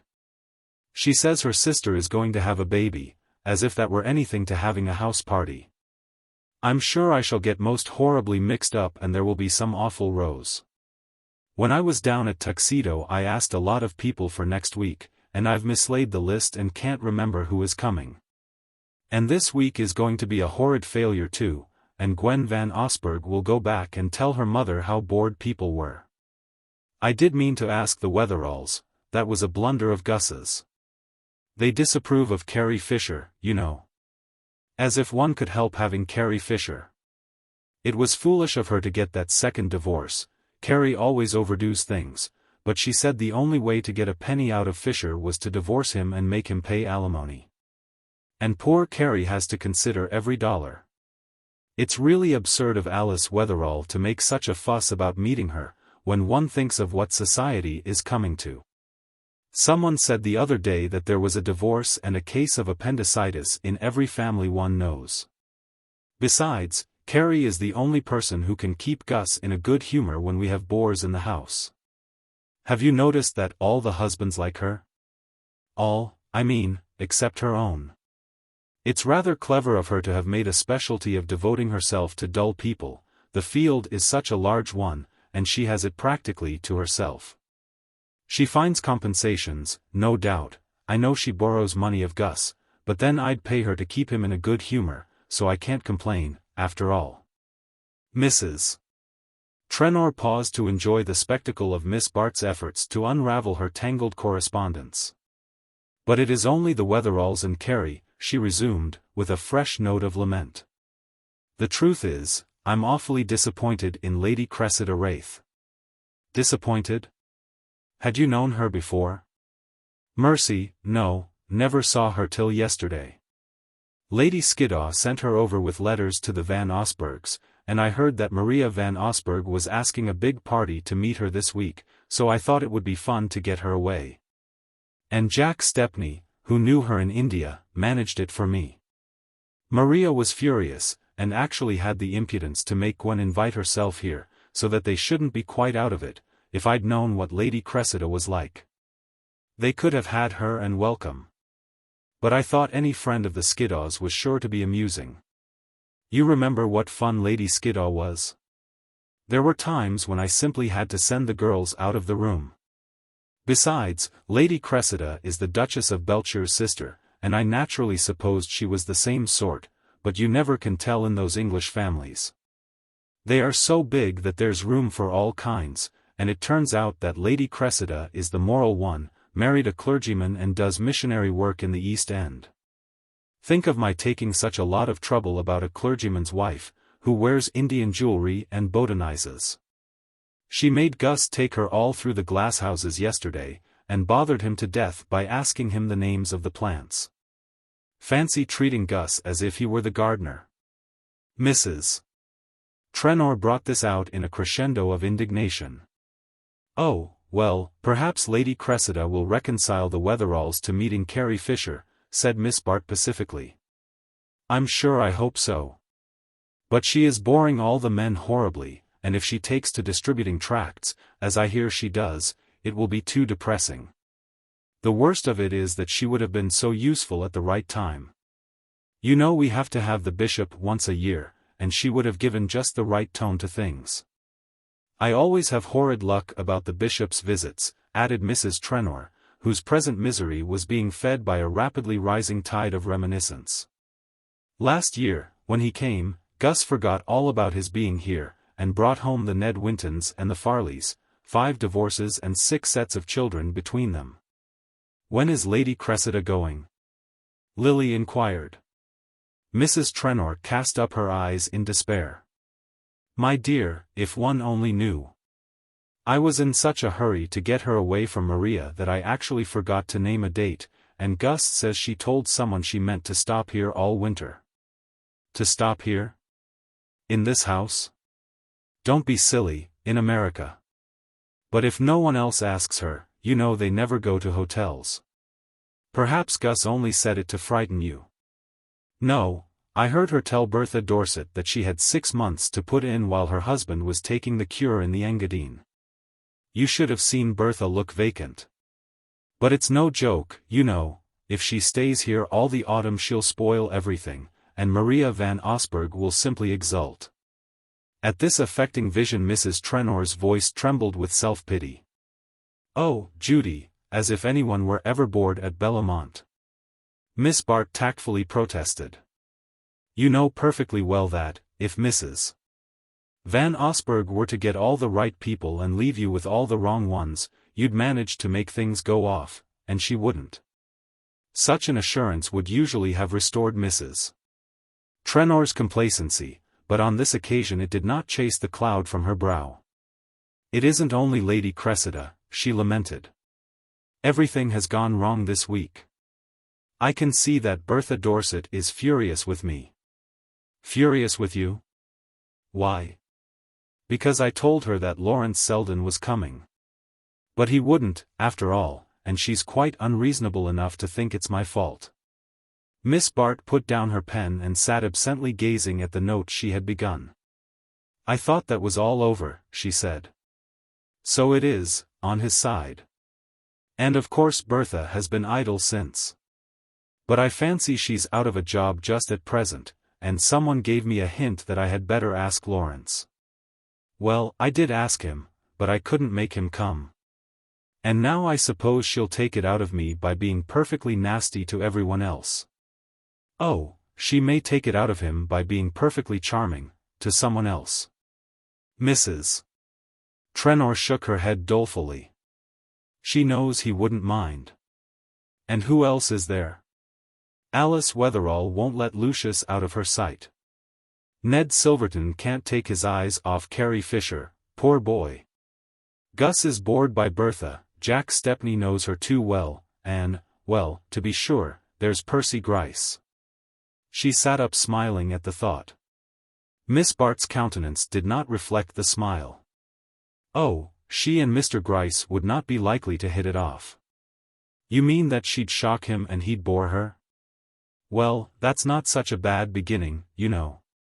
But I hope she won't take it into her head to be nice to him, for I asked him here on purpose for you.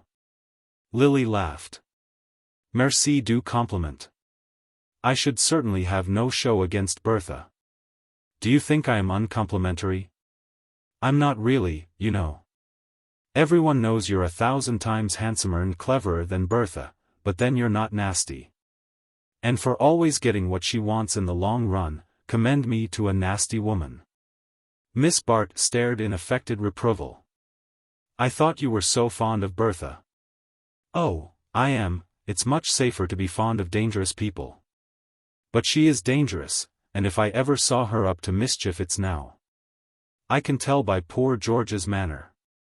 That man is a perfect barometer, he always knows when Bertha is going to fall? Miss Bart suggested. Don't be shocking. You know he believes in her still. And of course I don't say there's any real harm in Bertha. Only she delights in making people miserable, and especially poor George. Well, he seems cut out for the part, I don't wonder she likes more cheerful companionship. Oh, George is not as dismal as you think. If Bertha did worry him he would be quite different. Or if she'd leave him alone, and let him arrange his life as he pleases. But she doesn't dare lose her hold of him on account of the money, and so when he isn't jealous she pretends to be. Miss Bart went on writing in silence, and her hostess sat following her train of thought with frowning intensity. Do you know, she exclaimed after a long pause, I believe I'll call up Lawrence on the telephone and tell him he simply must come? Oh, don't, said Lily, with a quick suffusion of color. The blush surprised her almost as much as it did her hostess, who, though not commonly observant of facial changes, sat staring at her with puzzled eyes. Good gracious, Lily, how handsome you are. Why? Do you dislike him so much? Not at all, I like him. But if you are actuated by the benevolent intention of protecting me from Bertha, I don't think I need your protection. Mrs. Trenor sat up with an exclamation. Lily, Percy? Do you mean to say you've actually done it? Miss Bart smiled. I only mean to say that Mr. Gryce and I are getting to be very good friends. I see. Mrs. Trenor fixed a rapt eye upon her. You know they say he has 800,000 a year, and spends nothing, except on some rubbishy old books. And his mother has heart disease and will leave him a lot more. Oh, Lily, do go slowly, her friend adjured her. Miss Bart continued to smile without annoyance. I shouldn't, for instance, she remarked, be in any haste to tell him that he had a lot of rubbishy old books. No, of course not, I know you're wonderful about getting up people's subjects. But he's horribly shy, and easily shocked, and, Anne. Why don't you say it, Judy? I have the reputation of being on the hunt for a rich husband. Oh, I don't mean that. He wouldn't believe it of you, at first, said Mrs. Trenor, with candid shrewdness. But you know things are rather lively here at times. I must give Jack and Gus a hint, and if he thought you were what his mother would call fast, oh, well, you know what I mean. Don't wear your scarlet crepe de chine for dinner, and don't smoke if you can help it, Lily dear. Lily pushed aside her finished work with a dry smile. You're very kind, Judy. I'll lock up my cigarettes and wear that last year's dress you sent me this morning. And if you are really interested in my career, perhaps you'll be kind enough not to ask me to play bridge again this evening. Bridge? Does he mind bridge, too? Oh, Lily, what an awful life you'll lead. But of course I won't. Why didn't you give me a hint last night? There's nothing I wouldn't do, you poor duck, to see you happy. And Mrs. Trenor, glowing with her sex's eagerness to smooth the course of true love, enveloped Lily in a long embrace. You're quite sure, she added solicitously, as the latter extricated herself, that you wouldn't like me to telephone for Lawrence Selden? Quite sure, said Lily. The next 3 days demonstrated to her own complete satisfaction Miss Bart's ability to manage her affairs without extraneous aid. As she sat, on the Saturday afternoon, on the terrace at Bellomont, she smiled at Mrs. Trenor's fear that she might go too fast. If such a warning had ever been needful, the years had taught her a salutary lesson, and she flattered herself that she now knew how to adapt her pace to the object of pursuit. In the case of Mr. Gryce she had found it well to flutter ahead, losing herself elusively and luring him on from depth to depth of unconscious intimacy. The surrounding atmosphere was propitious to this scheme of courtship. Mrs. Trenor, true to her word, had shown no signs of expecting Lily at the bridge table, and had even hinted to the other card players that they were to betray no surprise at her unwanted defection. In consequence of this hint, Lily found herself the center of that feminine solicitude which envelopes a young woman in the mating season.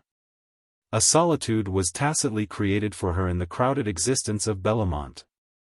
And her friends could not have shown a greater readiness for self-effacement had her wooing been adorned with all the attributes of romance. In Lily's set this conduct implied a sympathetic comprehension of her motives, and Mr. Gryce rose in her esteem as she saw the consideration he inspired. The terrace at Bellomont on a September afternoon was a spot propitious to sentimental musings, and as Miss Bart stood leaning against the balustrade above the sunken garden, at a little distance from the animated group about the tea-table, she might have been lost in the mazes of an inarticulate happiness. In reality, her thoughts were finding definite utterance in the tranquil recapitulation of the blessings in store for her. From where she stood she could see them embodied in the form of Mr.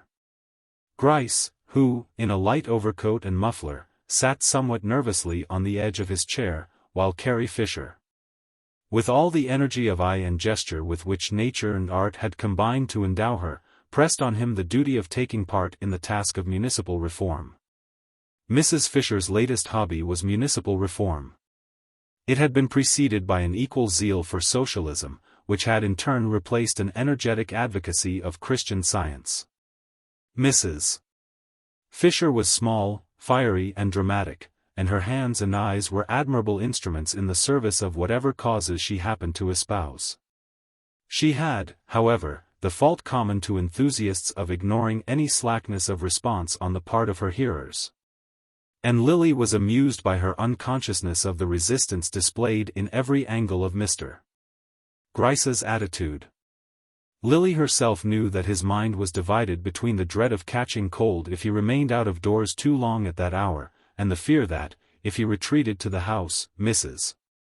Fisher might follow him up with a paper to be signed. Mr. Gryce had a constitutional dislike to what he called committing himself, and tenderly as he cherished his health. He evidently concluded that it was safer to stay out of reach of pen and ink till chance released him from Mrs. Fisher's toils. Meanwhile he cast agonized glances in the direction of Miss Bart, whose only response was to sink into an attitude of more graceful abstraction. She had learned the value of contrast in throwing her charms into relief, and was fully aware of the extent to which Mrs. Fisher's volubility was enhancing her own repose. She was roused from her musings by the approach of her cousin Jack Stepney who, at Gwen van Osburgha's side, was returning across the garden from the tennis court. The couple in question were engaged in the same kind of romance in which Lily figured, and the latter felt a certain annoyance in contemplating what seemed to her a caricature of her own situation. Miss Van Osburgh was a large girl with flat surfaces and no high lights. Jack Stepney had once said of her that she was as reliable as roast mutton. His own taste was in the line of less solid and more highly seasoned diet, but hunger makes any fare palatable, and there had been times when Mr. Stepney had been reduced to a crust. Lily considered with interest the expression of their faces. The girls turned toward her companions like an empty plate held up to be filled, while the man lounging at her side already betrayed the encroaching boredom which would presently crack the thin veneer of his smile. How impatient men are! Lily reflected. All Jack has to do to get everything he wants is to keep quiet and let that girl marry him. Whereas I have to calculate and contrive, and retreat and advance, as if I were going through an intricate dance, where one misstep would throw me hopelessly out of time.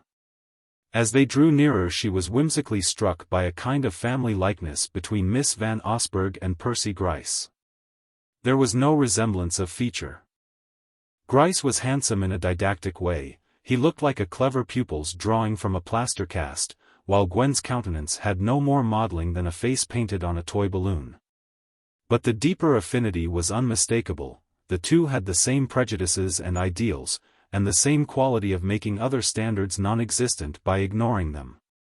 This attribute was common to most of Lily's set. They had a force of negation which eliminated everything beyond their own range of perception.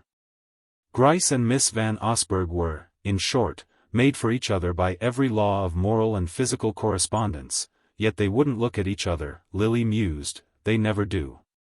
Each of them wants a creature of a different race, of Jack's race and mine, with all sorts of intuitions, sensations, and perceptions that they don't even guess the existence of. And they always get what they want. She stood talking with her cousin and Miss Van Osburgh, till a slight cloud on the latter's brow advised her that even cousinly amenities were subject to suspicion, and Miss Bart, mindful of the necessity of not exciting enmities at this crucial point of her career, dropped aside while the happy couple proceeded toward the tea-table. Seating herself on the upper step of the terrace, Lily leaned her head against the honeysuckles wreathing the balustrade. The fragrance of the late blossoms seemed an emanation of the tranquil scene, a landscape tutored to the last degree of rural elegance. In the foreground glowed the warm tints of the gardens. Beyond the lawn, with its pyramidal pale gold maples and velvety firs, sloped pastures dotted with cattle, and through a long glade the river widened like a lake under the silver light of September. Lily did not want to join the circle about the tea-table. They represented the future she had chosen, and she was content with it, but in no haste to anticipate its joys. The certainty that she could marry Percy Gryce when she pleased had lifted a heavy load from her mind. And her money troubles were too recent for their removal not to leave a sense of relief which a less discerning intelligence might have taken for happiness. Her vulgar cares were at an end. She would be able to arrange her life as she pleased, to soar into that empyrean of security where creditors cannot penetrate. She would have smarter gowns than Judy Trenor, and far, far more jewels than Bertha Dorset. She would be free forever from the shifts, the expedients, the humiliations of the relatively poor. Instead of having to flatter, she would be flattered; instead of being grateful, she would receive thanks. There were old scores she could pay off as well as old benefits she could return. And she had no doubts as to the extent of her power. She knew that Mr. Gryce was of the small cherry type most inaccessible to impulses and emotions. He had the kind of character in which prudence is a vice, and good advice the most dangerous nourishment. But Lily had known the species before; she was aware that such a guarded nature must find one huge outlet of egoism. And she determined to be to him what his Americana had hitherto been, the one possession in which he took sufficient pride to spend money on it. She knew that this generosity to self is one of the forms of meanness. And she resolved so to identify herself with her husband's vanity that to gratify her wishes would be to him the most exquisite form of self-indulgence. The system might at first necessitate a resort to some of the very shifts and expedients from which she intended it should free her. But she felt sure that in a short time she would be able to play the game in her own way. How should she have distrusted her powers? Her beauty itself was not the mere ephemeral possession it might have been in the hands of inexperience; her skill in enhancing it, the care she took of it, the use she made of it, seemed to give it a kind of permanence. She felt she could trust it to carry her through to the end. And the end, on the whole, was worthwhile. Life was not the mockery she had thought it 3 days ago. There was room for her, after all, in this crowded, selfish world of pleasure whence, so short a time since, her poverty had seemed to exclude her. These people whom she had ridiculed and yet envied were glad to make a place for her in the charmed circle about which all her desires revolved. They were not as brutal and self-engrossed as she had fancied, or rather, since it would no longer be necessary to flatter and humor them, that side of their nature became less conspicuous. Society is a revolving body which is apt to be judged according to its place in each man's heaven, and at present it was turning its illuminated face to Lily. In the rosy glow it diffused her companions seemed full of amiable qualities. She liked their elegance, their lightness, their lack of emphasis; even the self-assurance which at times was so like obtuseness now seemed the natural sign of social ascendancy. They were lords of the only world she cared for, and they were ready to admit her to their ranks and let her lord it with them. Already she felt within her a stealing allegiance to their standards, an acceptance of their limitations, a disbelief in the things they did not believe in. A contemptuous pity for the people who were not able to live as they lived. The early sunset was slanting across the park. Through the boughs of the long avenue beyond the gardens she caught the flash of wheels, and divined that more visitors were approaching. There was a movement behind her, a scattering of steps and voices; it was evident that the party about the tea-table was breaking up. Presently she heard a tread behind her on the terrace. She supposed that Mr. Gryce had at last found means to escape from his predicament, and she smiled at the significance of his coming to join her instead of beating an instant retreat to the fireside. She turned to give him the welcome which such gallantry deserved, but her greeting wavered into a blush of wonder, for the man who had approached her was Lawrence Selden. "You see I came after all," he said, but before she had time to answer, Mrs. Dorset, breaking away from a lifeless colloquy with her host, had stepped between them with a little gesture of appropriation. Chapter 5.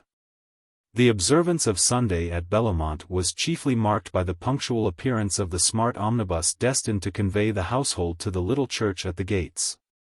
Whether anyone got into the omnibus or not was a matter of secondary importance, since by standing there it not only bore witness to the orthodox intentions of the family, but made Mrs.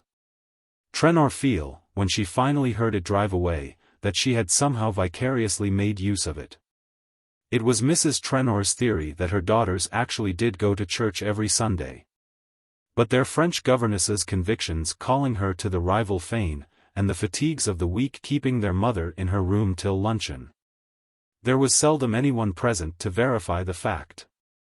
Now and then, in a spasmodic burst of virtue, when the house had been too uproarious overnight, Gus Trenor forced his genial bulk into a tight frock coat and routed his daughters from their slumbers.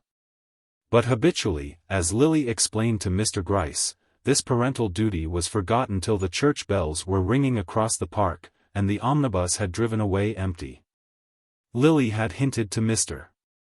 Gryce that this neglect of religious observances was repugnant to her early traditions, and that during her visits to Bellomont she regularly accompanied Muriel and Hilda to church. This tallied with the assurance, also confidentially imparted, that, never having played bridge before, she had been dragged into it on the night of her arrival, and had lost an appalling amount of money in consequence of her ignorance of the game and of the rules of betting. Mr. Gryce was undoubtedly enjoying Bellomont. He liked the ease and glitter of the life, and the luster conferred on him by being a member of this group of rich and conspicuous people. But he thought it a very materialistic society. There were times when he was frightened by the talk of the men and the looks of the ladies, and he was glad to find that Miss Bart, for all her ease and self-possession, was not at home in so ambiguous an atmosphere. For this reason he had been especially pleased to learn that she would, as usual, attend the young Trenors to church on Sunday morning. And as he paced the gravel sweep before the door, his light overcoat on his arm and his prayer book in one carefully gloved hand, he reflected agreeably on the strength of character which kept her true to her early training in surroundings so subversive to religious principles. For a long time Mr. Gryce and the omnibus had the gravel sweep to themselves. But, far from regretting this deplorable indifference on the part of the other guests, he found himself nourishing the hope that Miss Bart might be unaccompanied. The precious minutes were flying, however. The big chestnuts pawed the ground and flecked their impatient sides with foam. The coachman seemed to be slowly petrifying on the box, and the groom on the doorstep, and still the lady did not come. Suddenly, however, there was a sound of voices and a rustle of skirts in the doorway, and Mr. Gryce, restoring his watch to his pocket, turned with a nervous start. But it was only to find himself handing Mrs. Wetherall into the carriage.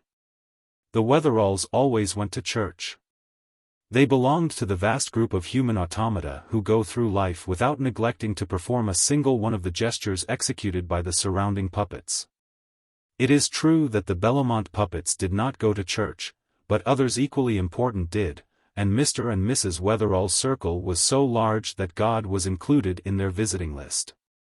They appeared, therefore, punctual and resigned, with the air of people bound for a dull at home, and after them Hilda and Muriel straggled, yawning and pinning each other's veils and ribbons as they came.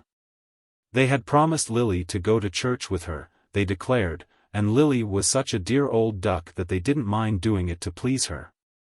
Though they couldn't fancy what had put the idea in her head, and though for their own part they would much rather have played lawn tennis with Jack and Gwen, if she hadn't told them she was coming. The Misses Trenor were followed by Lady Cressida Wraith, a weather-beaten person in Liberty silk and ethnological trinkets, who, on seeing the omnibus, expressed her surprise that they were not to walk across the park. But at Mrs. Wetherall's horrified protest that the church was a mile away, her ladyship, after a glance at the height of the other's heels, acquiesced in the necessity of driving, and poor Mr. Gryce found himself rolling off between four ladies for whose spiritual welfare he felt not the least concern. It might have afforded him some consolation could he have known that Miss Bart had really meant to go to church. She had even risen earlier than usual in the execution of her purpose. She had an idea that the sight of her in a grey gown of devotional cut, with her famous lashes drooped above a prayer book, would put the finishing touch to Mr. Gryce's subjugation, and render inevitable a certain incident which she had resolved should form a part of the walk they were to take together after luncheon. Her intentions in short had never been more definite, but poor Lily, for all the hard glaze of her exterior, was inwardly as malleable as wax. Her faculty for adapting herself, for entering into other people's feelings, if it served her now and then in small contingencies, hampered her in the decisive moments of life. She was like a water plant in the flux of the tides, and today the whole current of her mood was carrying her toward Lawrence Selden. Why had he come? Was it to see herself or Bertha Dorset? It was the last question which, at that moment, should have engaged her. She might better have contented herself with thinking that he had simply responded to the despairing summons of his hostess, anxious to interpose him between herself and the ill humor of Mrs. Dorset. But Lily had not rested till she learned from Mrs. Trenor that Selden had come of his own accord. "He didn't even wire me, he just happened to find the trap at the station." "Perhaps it's not over with Bertha after all," Mrs. Trenor musingly concluded, and went away to arrange her dinner cards accordingly. Perhaps it was not, Lily reflected. But it should be soon, unless she had lost her cunning. If Selden had come at Mrs. Dorset's call, it was at her own that he would stay. So much the previous evening had told her. Mrs. Trenor, true to her simple principle of making her married friends happy, had placed Selden and Mrs. Dorset next to each other at dinner. But, in obedience to the time-honored traditions of the matchmaker, she had separated Lily and Mr. Gryce, sending in the former with George Dorset, while Mr. Gryce was coupled with Gwen van Osburgh. George Dorset's talk did not interfere with the range of his neighbor's thoughts. He was a mournful dyspeptic, intent on finding out the deleterious ingredients of every dish and diverted from this care only by the sound of his wife's voice. On this occasion, however, Mrs. Dorset took no part in the general conversation. She sat talking in low murmurs with Selden, and turning a contemptuous and denuded shoulder toward her host, who, far from resenting his exclusion, plunged into the excesses of the menu with the joyous irresponsibility of a free man. To Mr. Dorset, however, his wife's attitude was a subject of such evident concern that, when he was not scraping the sauce from his fish, or scooping the moist breadcrumbs from the interior of his roll, he sat straining his thin neck for a glimpse of her between the lights. Mrs. Trenor, as it chanced, had placed the husband and wife on opposite sides of the table, and Lily was therefore able to observe Mrs. Dorset also, and by carrying her glance a few feet farther, to set up a rapid comparison between Lawrence Selden and Mr. Gryce. It was that comparison which was her undoing. Why else had she suddenly grown interested in Selden? She had known him for 8 years or more. Ever since her return to America he had formed a part of her background.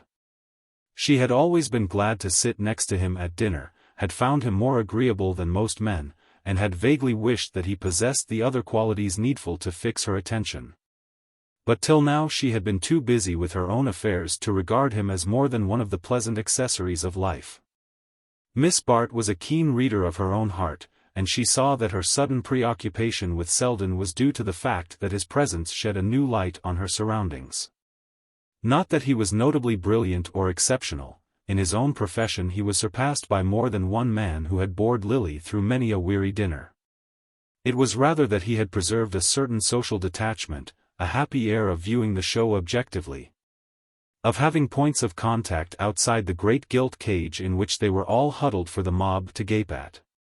How alluring the world outside the cage appeared to Lily, as she heard its door clang on her. In reality, as she knew, the door never clanged, it stood always open. But most of the captives were like flies in a bottle, and having once flown in, could never regain their freedom. It was Selden's distinction that he had never forgotten the way out. That was the secret of his way of readjusting her vision. Lily, turning her eyes from him, found herself scanning her little world through his retina. It was as though the pink lamps had been shut off and the dusty daylight let in. She looked down the long table, studying its occupants one by one, from Gus Trenor, with his heavy carnivorous head sunk between his shoulders, as he preyed on a jellied plover, to his wife. At the opposite end of the long bank of orchids, suggestive, with her glaring good looks, of a jeweller's window lit by electricity. And between the two, what a long stretch of vacuity. How dreary and trivial these people were. Lily reviewed them with a scornful impatience. Carrie Fisher, with her shoulders, her eyes, her divorces, her general air of embodying a spicy paragraph. Young Silverton, who had meant to live on proofreading and write an epic, and who now lived on his friends and had become critical of truffles. Alice Wetherall, an animated visiting list, whose most fervid convictions turned on the wording of invitations and the engraving of dinner cards. Wetherall, with his perpetual nervous nod of acquiescence, his air of agreeing with people before he knew what they were saying. Jack Stepney, with his confident smile and anxious eyes, halfway between the sheriff and an heiress. Gwen Van Osburgh, with all the guileless confidence of a young girl who has always been told that there is no one richer than her father. Lily smiled at her classification of her friends. How different they had seemed to her a few hours ago. Then they had symbolized what she was gaining, now they stood for what she was giving up. That very afternoon they had seemed full of brilliant qualities, now she saw that they were merely dull in a loud way. Under the glitter of their opportunities she saw the poverty of their achievement. It was not that she wanted them to be more disinterested, but she would have liked them to be more picturesque. And she had a shamed recollection of the way in which, a few hours since, she had felt the centripetal force of their standards. She closed her eyes an instant. And the vacuous routine of the life she had chosen stretched before her like a long white road without dip or turning. It was true she was to roll over it in a carriage instead of trudging it on foot. But sometimes the pedestrian enjoys the diversion of a shortcut which is denied to those on wheels. She was roused by a chuckle which Mr. Dorset seemed to eject from the depths of his lean throat. "I say, do look at her," he exclaimed, turning to Miss Bart with lugubrious merriment. "I beg your pardon, but do just look at my wife making a fool of that poor devil over there. One would really suppose she was gone on him, and it's all the other way round, I assure you."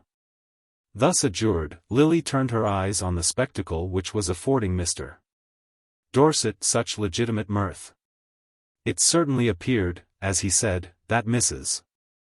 Dorset was the more active participant in the scene. Her neighbor seemed to receive her advances with a temperate zest which did not distract him from his dinner.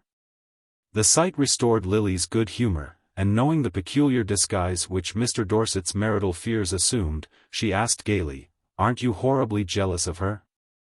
Dorset greeted the sally with delight. "Oh, abominably, you've just hit it, keeps me awake at night. The doctors tell me that's what has knocked my digestion out, being so infernally jealous of her. I can't eat a mouthful of this stuff, you know," he added suddenly, pushing back his plate with a clouded countenance. And Lily, unfailingly adaptable, accorded her radiant attention to his prolonged denunciation of other people's cooks, with a supplementary tirade on the toxic qualities of melted butter. It was not often that he found so ready an ear, and, being a man as well as a dyspeptic, it may be that as he poured his grievances into it he was not insensible to its rosy symmetry. At any rate he engaged Lily so long that the sweets were being handed when she caught a phrase on her other side, where Miss Corby, the comic woman of the company, was bantering Jack Stepney on his approaching engagement. Miss Corby's role was jocularity. She always entered the conversation with a handspring. "And of course you'll have Sim Rosedale as best man." Lily heard her fling out as the climax of her prognostications, and Stepney responded, as if struck, "Jove, that's an idea. What a thumping present I'd get out of him. Sim Rosedale." The name, made more odious by its diminutive, obtruded itself on Lily's thoughts like a leer. It stood for one of the many hated possibilities hovering on the edge of life. If she did not marry Percy Gryce, the day might come when she would have to be civil to such men as Rosedale. If she did not marry him? But she meant to marry him, she was sure of him and sure of herself. She drew back with a shiver from the pleasant paths in which her thoughts had been straying, and set her feet once more in the middle of the long white road. When she went upstairs that night she found that the late post had brought her a fresh batch of bills. Mrs. Peniston, who was a conscientious woman, had forwarded them all to Bellomont. Miss Bart, accordingly, rose the next morning with the most earnest conviction that it was her duty to go to church. She tore herself betimes from the lingering enjoyment of her breakfast tray, rang to have her grey gown laid out, and dispatched her maid to borrow a prayer book from Mrs. Trenor. But her course was too purely reasonable not to contain the germs of rebellion.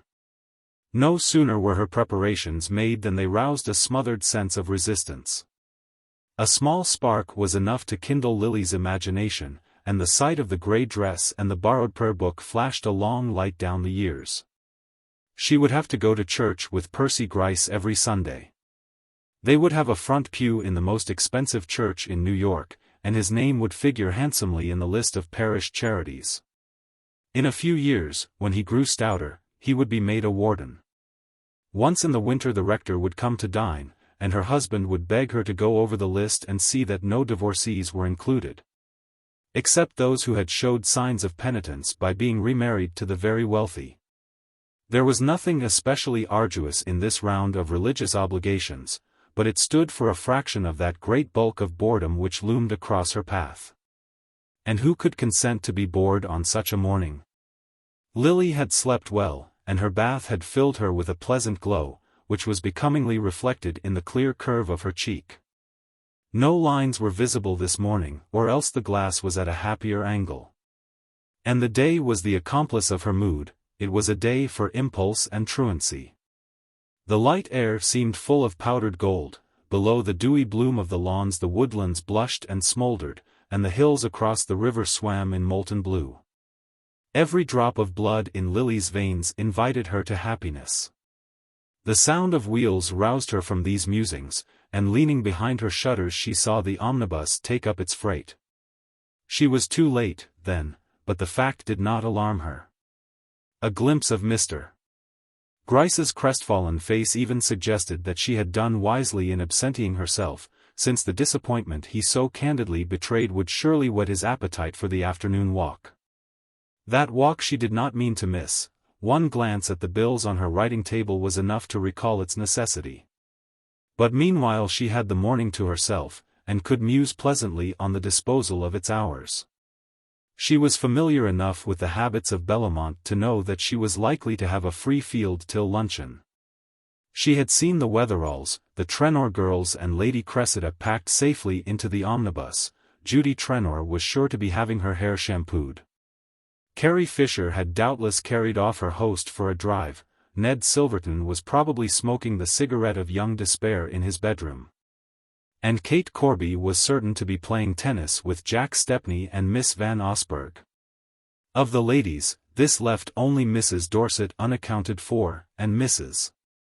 Dorset never came down till luncheon. Her doctors, she averred, had forbidden her to expose herself to the crude air of the morning. To the remaining members of the party Lily gave no special thought. Wherever they were not likely to interfere with her plans. These, for the moment, took the shape of assuming a dress somewhat more rustic and summer-like in style than the garment she had first selected, and rustling downstairs, sunshade in hand, with the disengaged air of a lady in quest of exercise. The great hall was empty but for the knot of dogs by the fire, who, taking in at a glance the outdoor aspect of Miss Bart, were upon her at once with lavish offers of companionship. She put aside the ramming paws which conveyed these offers, and assuring the joyous volunteers that she might presently have a use for their company, sauntered on through the empty drawing-room to the library at the end of the house. The library was almost the only surviving portion of the old manor house of Bellomont, a long spacious room, revealing the traditions of the mother country in its classically cased doors, the Dutch tiles of the chimney, and the elaborate hob-grate with its shining brass urns. A few family portraits of lantern-jawed gentlemen in tie wigs, and ladies with large headdresses and small bodies, hung between the shelves lined with pleasantly shabby books mostly contemporaneous with the ancestors in question, and to which the subsequent Trenors had made no perceptible additions. The library at Bellomont was in fact never used for reading, though it had a certain popularity as a smoking room or a quiet retreat for flirtation.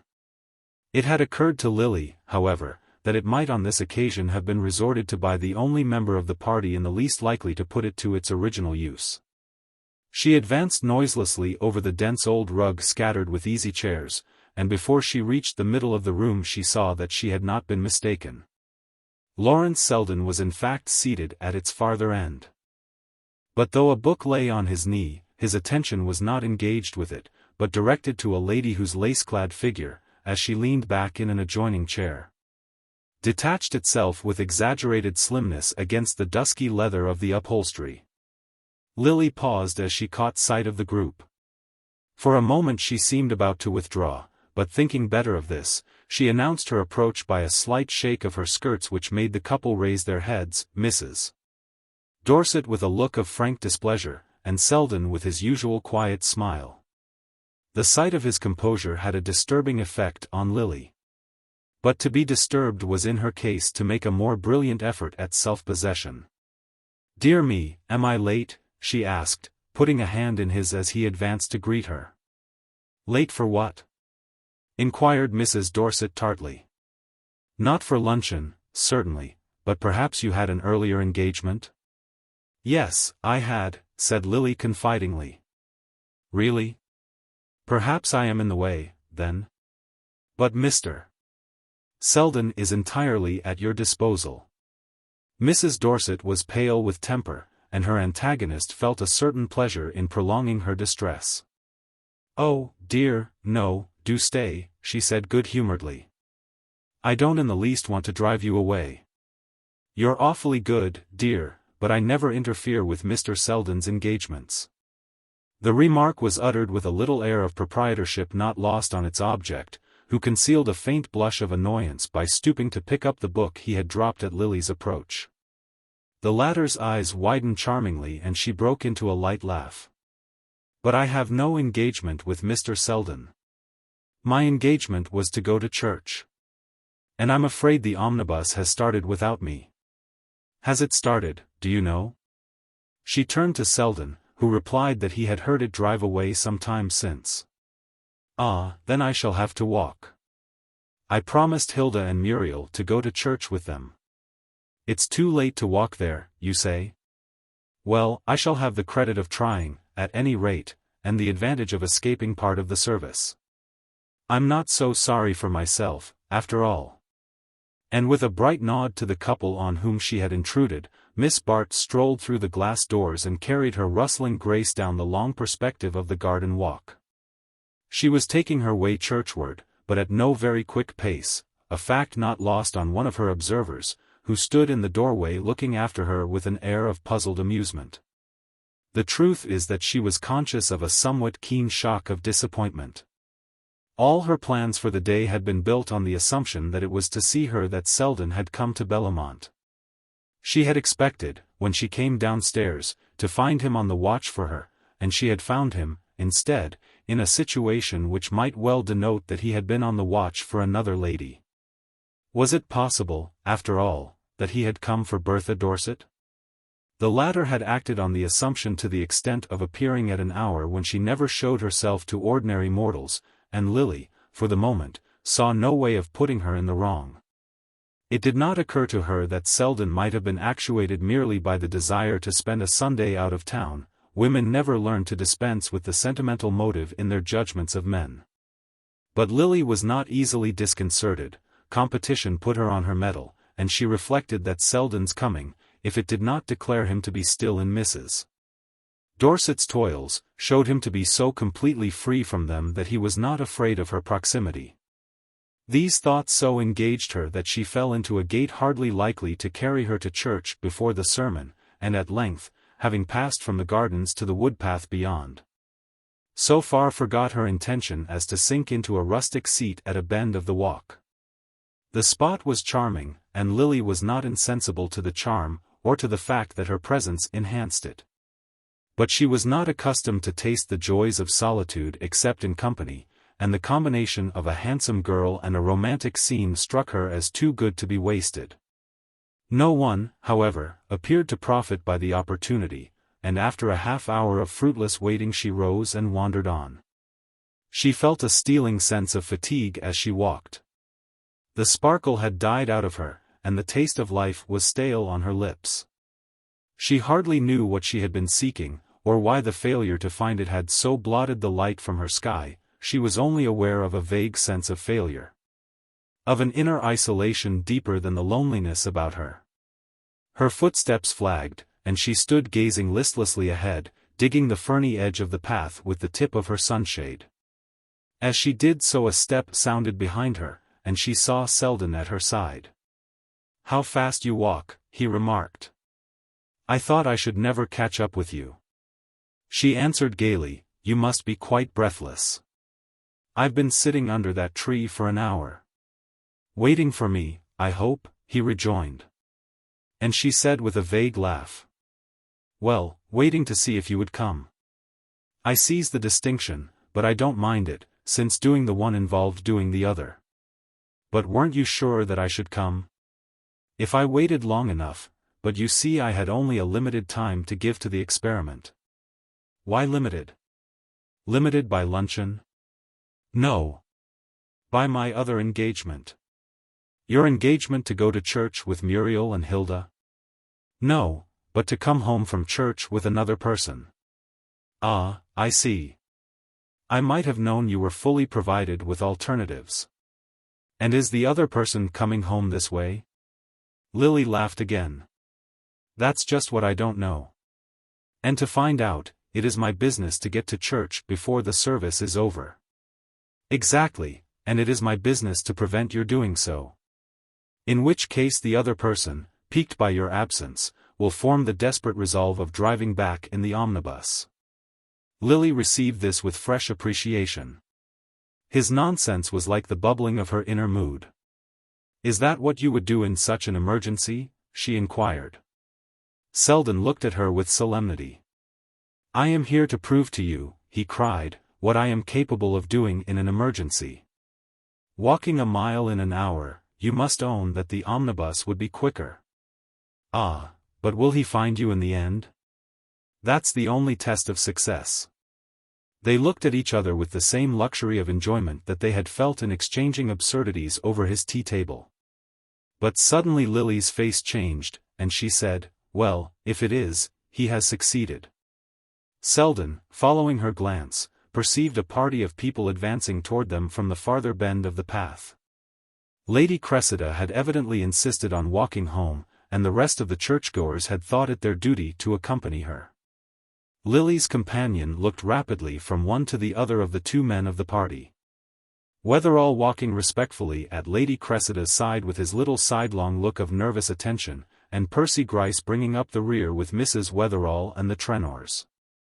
"Ah, now I see why you were getting up your Americana," Selden exclaimed with a note of the freest admiration, but the blush with which the sally was received checked whatever amplifications he had meant to give it. That Lily Bart should object to being bantered about her suitors, or even about her means of attracting them, was so new to Selden that he had a momentary flash of surprise, which lit up a number of possibilities. But she rose gallantly to the defense of her confusion, by saying, as its object approached, "That was why I was waiting for you, to thank you for having given me so many points." "Ah, you can hardly do justice to the subject in such a short time," said Selden, as the Trenor girls caught sight of Miss Bart. And while she signaled a response to their boisterous greeting, he added quickly, "Won't you devote your afternoon to it? You know I must be off tomorrow morning. We'll take a walk, and you can thank me at your leisure." Chapter 6. The afternoon was perfect.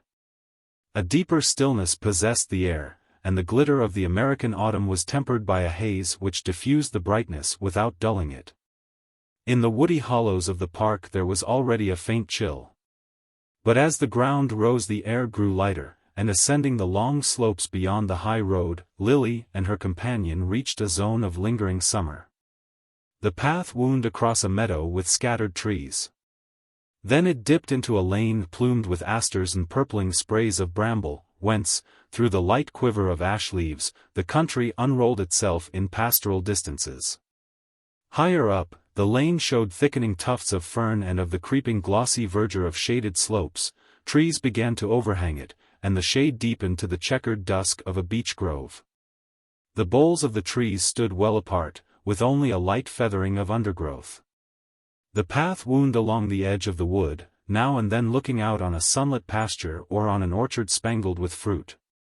Lily had no real intimacy with nature, but she had a passion for the appropriate and could be keenly sensitive to a scene which was the fitting background of her own sensations. The landscape outspread below her seemed an enlargement of her present mood, and she found something of herself in its calmness, its breadth, its long free reaches. On the nearer slopes the sugar maples wavered like pyres of light, lower down was a massing of grey orchards, and here and there the lingering green of an oak grove. 2 or 3 red farmhouses dozed under the apple trees, and the white wooden spire of a village church showed beyond the shoulder of the hill. While far below, in a haze of dust, the high road ran between the fields. "Let us sit here," Selden suggested, as they reached an open ledge of rock above which the beeches rose steeply between mossy boulders. Lily dropped down on the rock, glowing with her long climb. She sat quiet, her lips parted by the stress of the ascent, her eyes wandering peacefully over the broken ranges of the landscape. Selden stretched himself on the grass at her feet, tilting his hat against the level sun rays, and clasping his hands behind his head, which rested against the side of the rock. He had no wish to make her talk, her quick-breathing silence seemed a part of the general hush and harmony of things. In his own mind there was only a lazy sense of pleasure, veiling the sharp edges of sensation as the September haze veiled the scene at their feet. But Lily, though her attitude was as calm as his, was throbbing inwardly with a rush of thoughts. There were in her at the moment 2 beings, one drawing deep breaths of freedom and exhilaration, the other gasping for air in a little black prison house of fears. But gradually the captive's gasps grew fainter, or the other paid less heed to them, the horizon expanded, the air grew stronger, and the free spirit quivered for flight. She could not herself have explained the sense of buoyancy which seemed to lift and swing her above the sun-suffused world at her feet. Was it love, she wondered, or a mere fortuitous combination of happy thoughts and sensations? How much of it was owing to the spell of the perfect afternoon, the scent of the fading woods, the thought of the dullness she had fled from? Lily had no definite experience by which to test the quality of her feelings. She had several times been in love with fortunes or careers, but only once with a man. That was years ago, when she first came out, and had been smitten with a romantic passion for a young gentleman named Herbert Melson, who had blue eyes and a little wave in his hair. Mr. Melson, who was possessed of no other negotiable securities, had hastened to employ these in capturing the eldest Miss Van Osburgh. Since then he had grown stout and wheezy, and was given to telling anecdotes about his children. If Lily recalled this early emotion, it was not to compare it with that which now possessed her. The only point of comparison was the sense of lightness, of emancipation, which she remembered feeling, in the whirl of a waltz or the seclusion of a conservatory. During the brief course of her youthful romance, she had not known again till today that lightness, that glow of freedom, but now it was something more than a blind groping of the blood. The peculiar charm of her feeling for Selden was that she understood it, she could put her finger on every link of the chain that was drawing them together. Though his popularity was of the quiet kind, felt rather than actively expressed among his friends, she had never mistaken his inconspicuousness for obscurity. His reputed cultivation was generally regarded as a slight obstacle to easy intercourse, but Lily, who prided herself on her broad-minded recognition of literature, and always carried an Omar Khayyam in her traveling bag, was attracted by this attribute, which she felt would have had its distinction in an older society. It was, moreover, one of his gifts to look his part. To have a height which lifted his head above the crowd, and the keenly modeled dark features which, in a land of amorphous types, gave him the air of belonging to a more specialized race, of carrying the impress of a concentrated past. Expansive persons found him a little dry, and very young girls thought him sarcastic. But this air of friendly aloofness, as far removed as possible from any assertion of personal advantage, was the quality which piqued Lily's interest. Everything about him accorded with the fastidious element in her taste, even to the light irony with which he surveyed what seemed to her most sacred. She admired him most of all, perhaps, for being able to convey as distinct a sense of superiority as the richest man she had ever met. It was the unconscious prolongation of this thought which led her to say presently, with a laugh, "I have broken 2 engagements for you today." "How many have you broken for me?" "None," said Selden calmly. "My only engagement at Bellomont was with you." She glanced down at him, faintly smiling. Did you really come to Bellomont to see me? Of course I did. Her look deepened meditatively. Why? She murmured, with an accent which took all tinge of coquetry from the question. Because you're such a wonderful spectacle, I always like to see what you are doing. How do you know what I should be doing if you were not here? Selden smiled. I don't flatter myself that my coming has deflected your course of action by a hair's breadth. That's absurd, since, if you were not here, I could obviously not be taking a walk with you. No. But your taking a walk with me is only another way of making use of your material. You are an artist and I happen to be the bit of color you are using today. It's a part of your cleverness to be able to produce premeditated effects extemporaneously. Lily smiled also, his words were too acute not to strike her sense of humor. It was true that she meant to use the accident of his presence as part of a very definite effect, or that, at least, was the secret pretext she had found for breaking her promise to walk with Mr. Gryce. She had sometimes been accused of being too eager, even Judy Trenor had warned her to go slowly. Well, she would not be too eager in this case. She would give her suitor a longer taste of suspense. Where duty and inclination jumped together, it was not in Lily's nature to hold them asunder. She had excused herself from the walk on the plea of a headache, the horrid headache which, in the morning, had prevented her venturing to church. Her appearance at luncheon justified the excuse. She looked languid, full of a suffering sweetness. She carried a scent bottle in her hand. Mr. Gryce was new to such manifestations. He wondered rather nervously if she were delicate, having far-reaching fears about the future of his progeny. But sympathy won the day, and he besought her not to expose herself. He always connected the outer air with ideas of exposure.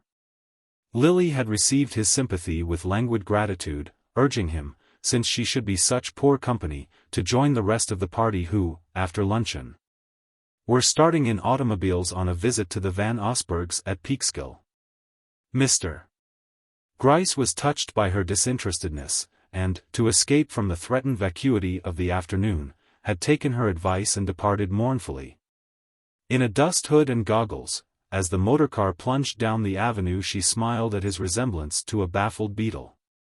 Selden had watched her maneuvers with lazy amusement. She had made no reply to his suggestion that they should spend the afternoon together, but as her plan unfolded itself he felt fairly confident of being included in it. The house was empty when at length he heard her step on the stair and strolled out of the billiard-room to join her. She had on a hat and walking dress, and the dogs were bounding at her feet. I thought, after all, the air might do me good, she explained, and he agreed that so simple a remedy was worth trying. The excursionists would be gone at least 4 hours. Lily and Selden had the whole afternoon before them, and the sense of leisure and safety gave the last touch of lightness to her spirit.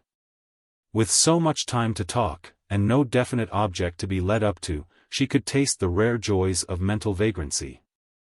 She felt so free from ulterior motives that she took up his charge with a touch of resentment. I don't know, she said, why you are always accusing me of premeditation. I thought you confessed to it. You told me the other day that you had to follow a certain line, and if one does a thing at all it is a merit to do it thoroughly. If you mean that a girl who has no one to think for her is obliged to think for herself, I am quite willing to accept the imputation. But you must find me a dismal kind of person if you suppose that I never yield to an impulse. Ah, but I don't suppose that. Haven't I told you that your genius lies in converting impulses into intentions? My genius, she echoed with a sudden note of weariness. Is there any final test of genius but success? And I certainly haven't succeeded.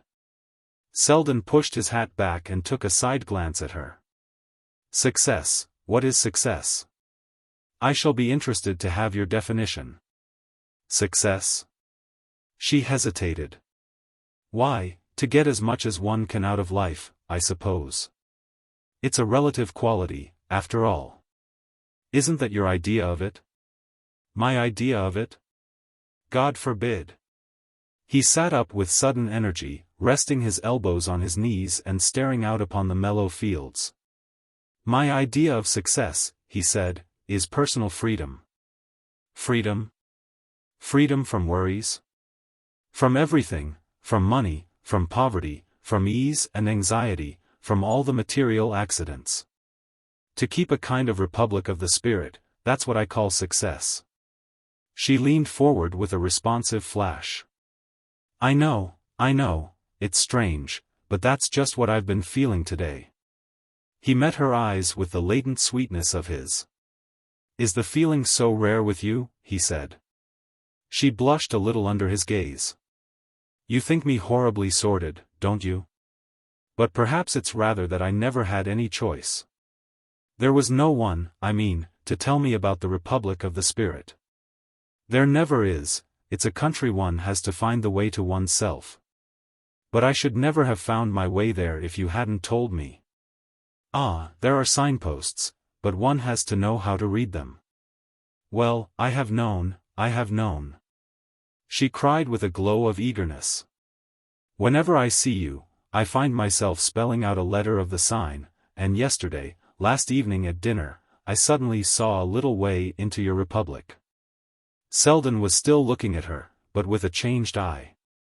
Hitherto he had found, in her presence and her talk, the aesthetic amusement which a reflective man is apt to seek in desultory intercourse with pretty women.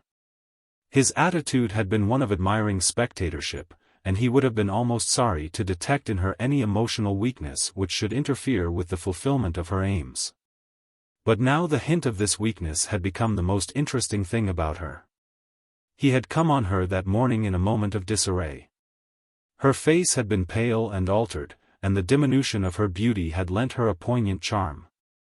"That is how she looks when she is alone," had been his first thought. And the second was to note in her the change which his coming produced. It was the danger point of their intercourse that he could not doubt the spontaneity of her liking.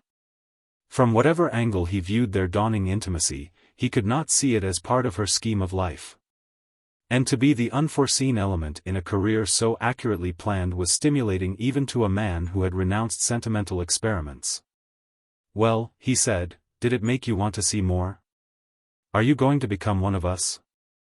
He had drawn out his cigarettes as he spoke, and she reached her hand toward the case. "Oh, do give me one, I haven't smoked for days." "Why such unnatural abstinence?" "Everybody smokes at Bellomont." "Yes, but it is not considered becoming in a jeune fille en marier, and at the present moment I am a jeune fille en marier." "Ah, then I'm afraid we can't let you into the Republic." "Why not? Is it a celibate order?" "Not in the least, though I'm bound to say there are not many married people in it.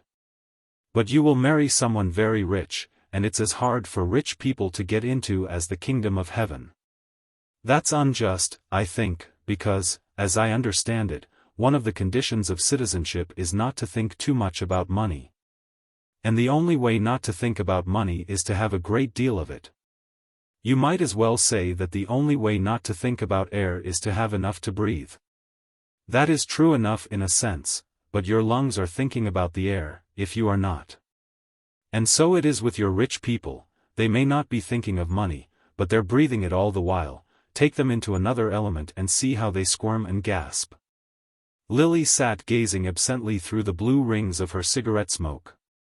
"It seems to me," she said at length, "that you spend a good deal of your time in the element you disapprove of." Selden received this thrust without discomposure. "Yes, but I have tried to remain amphibious. It's all right as long as one's lungs can work in another air. The real alchemy consists in being able to turn gold back again into something else, and that's the secret that most of your friends have lost." Lily mused. "Don't you think," she rejoined after a moment, "that the people who find fault with society are too apt to regard it as an end and not a means? Just as the people who despise money speak as if its only use were to be kept in bags and gloated over? Isn't it fairer to look at them both as opportunities, which may be used either stupidly or intelligently, according to the capacity of the user? That is certainly the sane view. But the queer thing about society is that the people who regard it as an end are those who are in it, and not the critics on the fence. It's just the other way with most shows. The audience may be under the illusion, but the actors know that real life is on the other side of the footlights. The people who take society as an escape from work are putting it to its proper use, but when it becomes the thing worked for, it distorts all the relations of life. Selden raised himself on his elbow. Good heavens, he went on, I don't underrate the decorative side of life. It seems to me the sense of splendor has justified itself by what it has produced. The worst of it is that so much human nature is used up in the process. If we're all the raw stuff of the cosmic effects, one would rather be the fire that tempers a sword than the fish that dyes a purple cloak. And a society like ours wastes such good material in producing its little patch of purple.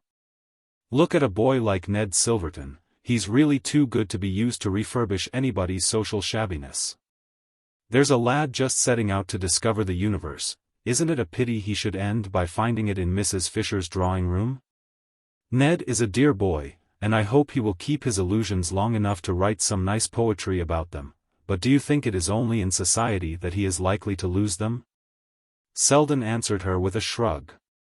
Why do we call all our generous ideas illusions, and the mean ones truths? Isn't it a sufficient condemnation of society to find oneself accepting such phraseology? I very nearly acquired the jargon at Silverton's age, and I know how names can alter the color of beliefs. She had never heard him speak with such energy of affirmation. His habitual touch was that of the eclectic, who lightly turns over and compares, and she was moved by this sudden glimpse into the laboratory where his faiths were formed. Ah, you are as bad as the other sectarians, she exclaimed. Why do you call your republic a republic? It is a closed corporation, and you create arbitrary objections in order to keep people out.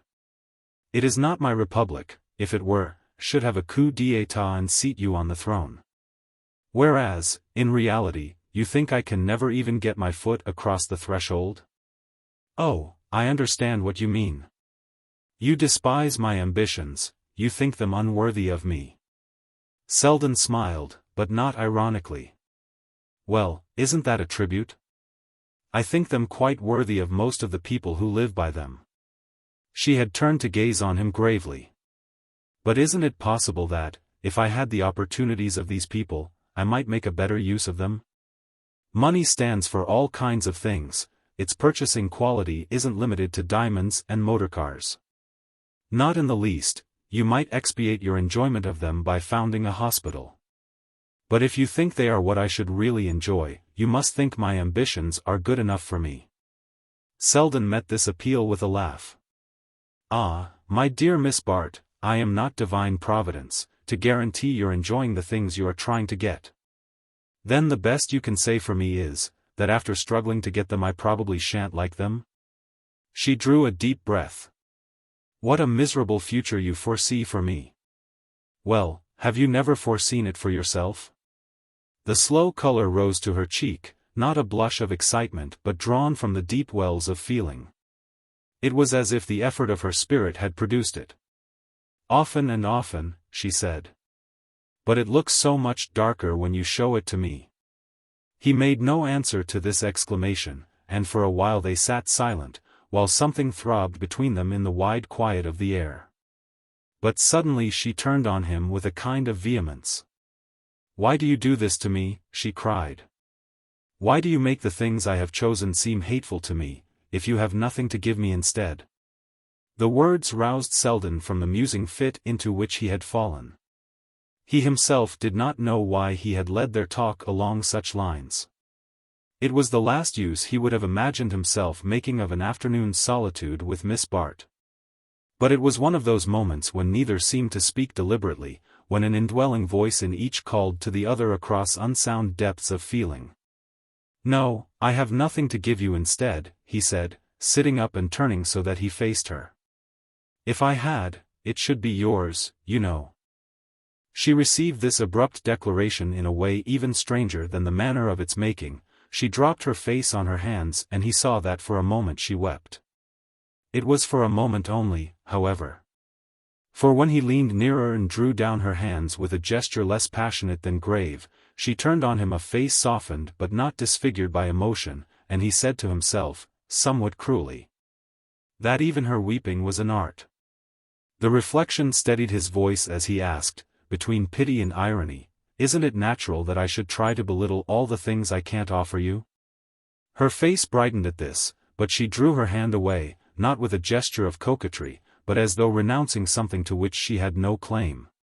But you belittle me, don't you, she returned gently, in being so sure they are the only things I care for? Selden felt an inner start, but it was only the last quiver of his egoism. Almost at once he answered quite simply, but you do care for them, don't you? And no wishing of mine can alter that.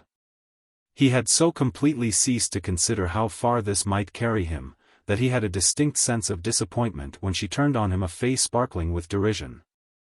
Ah, she cried, for all your fine phrases you're really as great a coward as I am, for you wouldn't have made one of them if you hadn't been so sure of my answer. The shock of this retort had the effect of crystallizing Selden's wavering intentions. I am not so sure of your answer, he said quietly. And I do you the justice to believe that you are not either. It was her turn to look at him with surprise, and after a moment, do you want to marry me? She asked. He broke into a laugh. No, I don't want to, but perhaps I should if you did.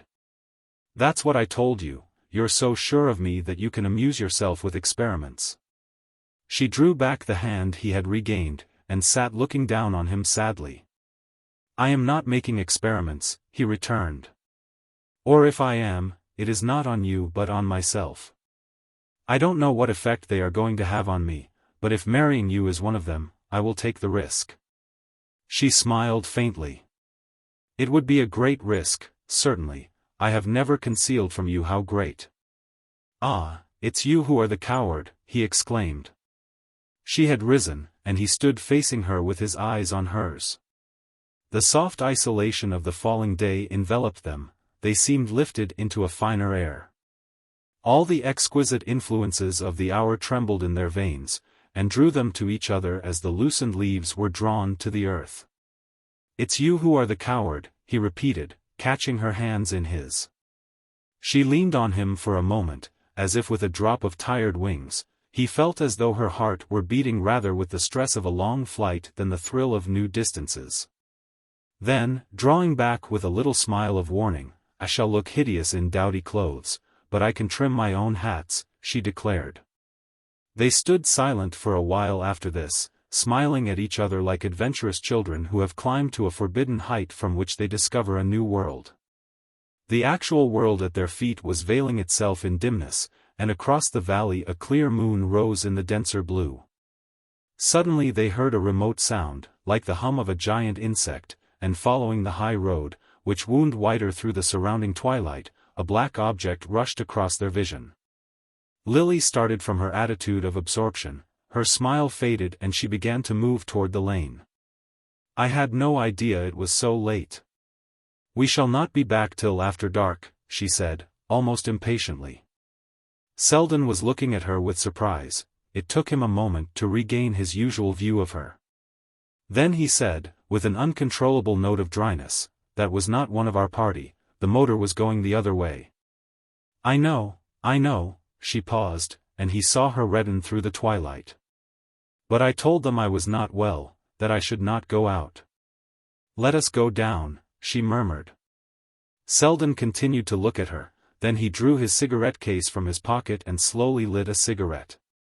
It seemed to him necessary, at that moment, to proclaim, by some habitual gesture of this sort, his recovered hold on the actual. He had an almost puerile wish to let his companion see that.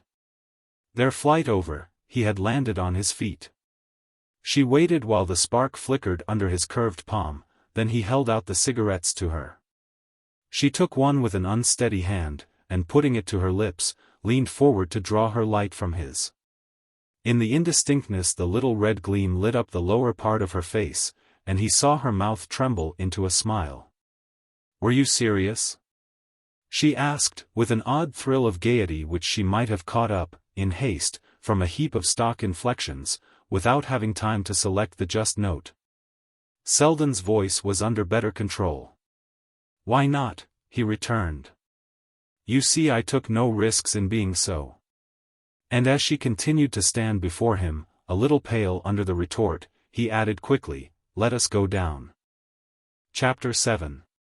It spoke much for the depth of Mrs. Trenor's friendship that her voice, in admonishing Miss Bart, took the same note of personal despair as if she had been lamenting the collapse of a house party.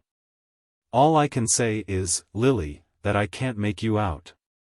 She leaned back, sighing, in the morning abandon of lace and muslin, turning an indifferent shoulder to the heaped-up importunities of her desk, while she considered. With the eye of a physician who has given up the case, the erect exterior of the patient confronting her. "If you hadn't told me you were going in for him seriously, but I'm sure you made that plain enough from the beginning. Why else did you ask me to let you off bridge, and to keep away Carrie and Kate Corby? I don't suppose you did it because he amused you. We could none of us imagine your putting up with him for a moment unless you meant to marry him. And I'm sure everybody played fair. They all wanted to help it along. Even Bertha kept her hands off, I will say that, till Lawrence came down and you dragged him away from her. After that she had a right to retaliate. Why on earth did you interfere with her? You've known Lawrence Selden for years, why did you behave as if you had just discovered him? If you had a grudge against Bertha, it was a stupid time to show it. You could have paid her back just as well after you were married. I told you Bertha was dangerous. She was in an odious mood when she came here, but Lawrence's turning up put her in a good humor. And if you'd only let her think he came for her, it would have never occurred to her to play you this trick. Oh, Lily, you'll never do anything if you're not serious." Miss Bart accepted this exhortation in a spirit of the purest impartiality. Why should she have been angry? It was the voice of her own conscience which spoke to her through Mrs. Trenor's reproachful accents. But even to her own conscience she must trump up a semblance of defense. "I only took a day off. I thought he meant to stay on all this week, and I knew Mr. Selden was leaving this morning." Mrs. Trenor brushed aside the plea with a gesture which laid bare its weakness. "He did mean to stay, that's the worst of it. It shows that he's run away from you, that Bertha's done her work and poisoned him thoroughly." Lily gave a slight laugh. "Oh, if he's running I'll overtake him." Her friend threw out an arresting hand. "Whatever you do, Lily, do nothing." Miss Bart received the warning with a smile. "I don't mean, literally, to take the next train. There are ways," but she did not go on to specify them. Mrs. Trenor sharply corrected the tense. "There were ways, plenty of them. I didn't suppose you needed to have them pointed out. But don't deceive yourself, he's thoroughly frightened. He has run straight home to his mother, and she'll protect him." "Oh, to the death," Lily agreed, dimpling at the vision. "How you can laugh," her friend rebuked her. And she dropped back to a soberer perception of things with the question, what was it Bertha really told him? "Don't ask me, horrors. She seemed to have raked up everything." "Oh, you know what I mean, of course there isn't anything, really. But I suppose she brought in Prince Verigliano, and Lord Hubert, and there was some story of your having borrowed money of old Ned Van Alstyne, did you ever?" "He is my father's cousin," Miss Bart interposed. "Well, of course she left that out. It seems Ned told Carrie Fisher, and she told Bertha, naturally. They're all alike, you know, they hold their tongues for years, and you think you're safe, but when their opportunity comes they remember everything." Lily had grown pale, her voice had a harsh note in it. "It was some money I lost at bridge at the Van Osbergs. I repaid it, of course." "Ah, well, they wouldn't remember that. Besides, it was the idea of the gambling debt that frightened Percy." Oh, Bertha knew her man, she knew just what to tell him. In this strain Mrs. Trenor continued for nearly an hour to admonish her friend. Miss Bart listened with admirable equanimity. Her naturally good temper had been disciplined by years of enforced compliance, since she had almost always had to attain her ends by the circuitous path of other people's. And, being naturally inclined to face unpleasant facts as soon as they presented themselves, she was not sorry to hear an impartial statement of what her folly was likely to cost. The more so as her own thoughts were still insisting on the other side of the case. Presented in the light of Mrs. Trenor's vigorous comments, the reckoning was certainly a formidable one, and Lily, as she listened, found herself gradually reverting to her friend's view of the situation. Mrs. Trenor's words were moreover emphasized for her hearer by anxieties which she herself could scarcely guess. Affluence, unless stimulated by a keen imagination, forms but the vaguest notion of the practical strain of poverty. Judy knew it must be horrid for poor Lily to have to stop to consider whether she could afford real lace on her petticoats, and not to have a motor car and a steam yacht at her orders. But the daily friction of unpaid bills, the daily nibble of small temptations to expenditure, were trials as far out of her experience as the domestic problems of the charwoman. Mrs. Trenor's unconsciousness of the real stress of the situation had the effect of making it more galling to Lily. While her friend reproached her for missing the opportunity to eclipse her rivals, she was once more battling in imagination with the mounting tide of indebtedness from which she had so nearly escaped. What wind of folly had driven her out again on those dark seas? If anything was needed to put the last touch to her self-abasement, it was the sense of the way her old life was opening its ruts again to receive her. Yesterday her fancy had fluttered free pinions above a choice of occupations. Now she had to drop to the level of the familiar routine, in which moments of seeming brilliancy and freedom alternated with long hours of subjection. She laid a deprecating hand on her friend's. "Dear Judy, I'm sorry to have been such a bore, and you are very good to me. But you must have some letters for me to answer, let me at least be useful." She settled herself at the desk, and Mrs. Trenor accepted her resumption of the morning's task with a sigh which implied that, after all, she had proved herself unfit for higher uses. The luncheon table showed a depleted circle. All the men but Jack Stepney and Dorset had returned to town. It seemed to Lily a last touch of irony that Selden and Percy Gryce should have gone in the same train. And Lady Cressida and the attendant Wetheralls had been dispatched by motor to lunch at a distant country house. At such moments of diminished interest it was usual for Mrs. Dorset to keep her room till the afternoon. But on this occasion she drifted in when luncheon was half over, hollow-eyed and drooping, but with an edge of malice under her indifference. She raised her eyebrows as she looked about the table. "How few of us are left.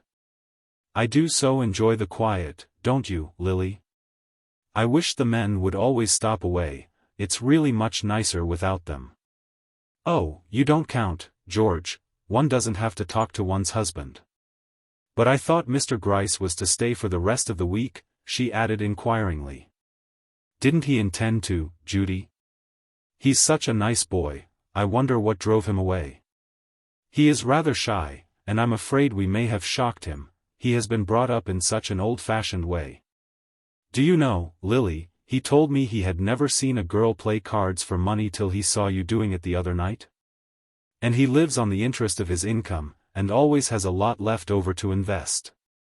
Mrs. Fisher leaned forward eagerly. "I do believe it is someone's duty to educate that young man. It is shocking that he has never been made to realize his duties as a citizen. Every wealthy man should be compelled to study the laws of his country." Mrs. Dorset glanced at her quietly. "I think he has studied the divorce laws. He told me he had promised the bishop to sign some kind of a petition against divorce." Mrs. Fisher reddened under her powder, and Stepney said with a laughing glance at Miss Bart, "I suppose he is thinking of marriage, and wants to tinker up the old ship before he goes aboard." His betrothed looked shocked at the metaphor, and George Dorset exclaimed with a sardonic growl, "Poor devil! It isn't the ship that will do for him, it's the crew." "Or the stowaways," said Miss Corby brightly. "If I contemplated a voyage with him I should try to start with a friend in the hold." Miss Van Osburgha's vague feeling of pique was struggling for appropriate expression. "I'm sure I don't see why you laugh at him, I think he's very nice," she exclaimed. "And, at any rate, a girl who married him would always have enough to be comfortable." She looked puzzled at the redoubled laughter which hailed her words, but it might have consoled her to know how deeply they had sunk into the breast of one of her hearers. Comfortable.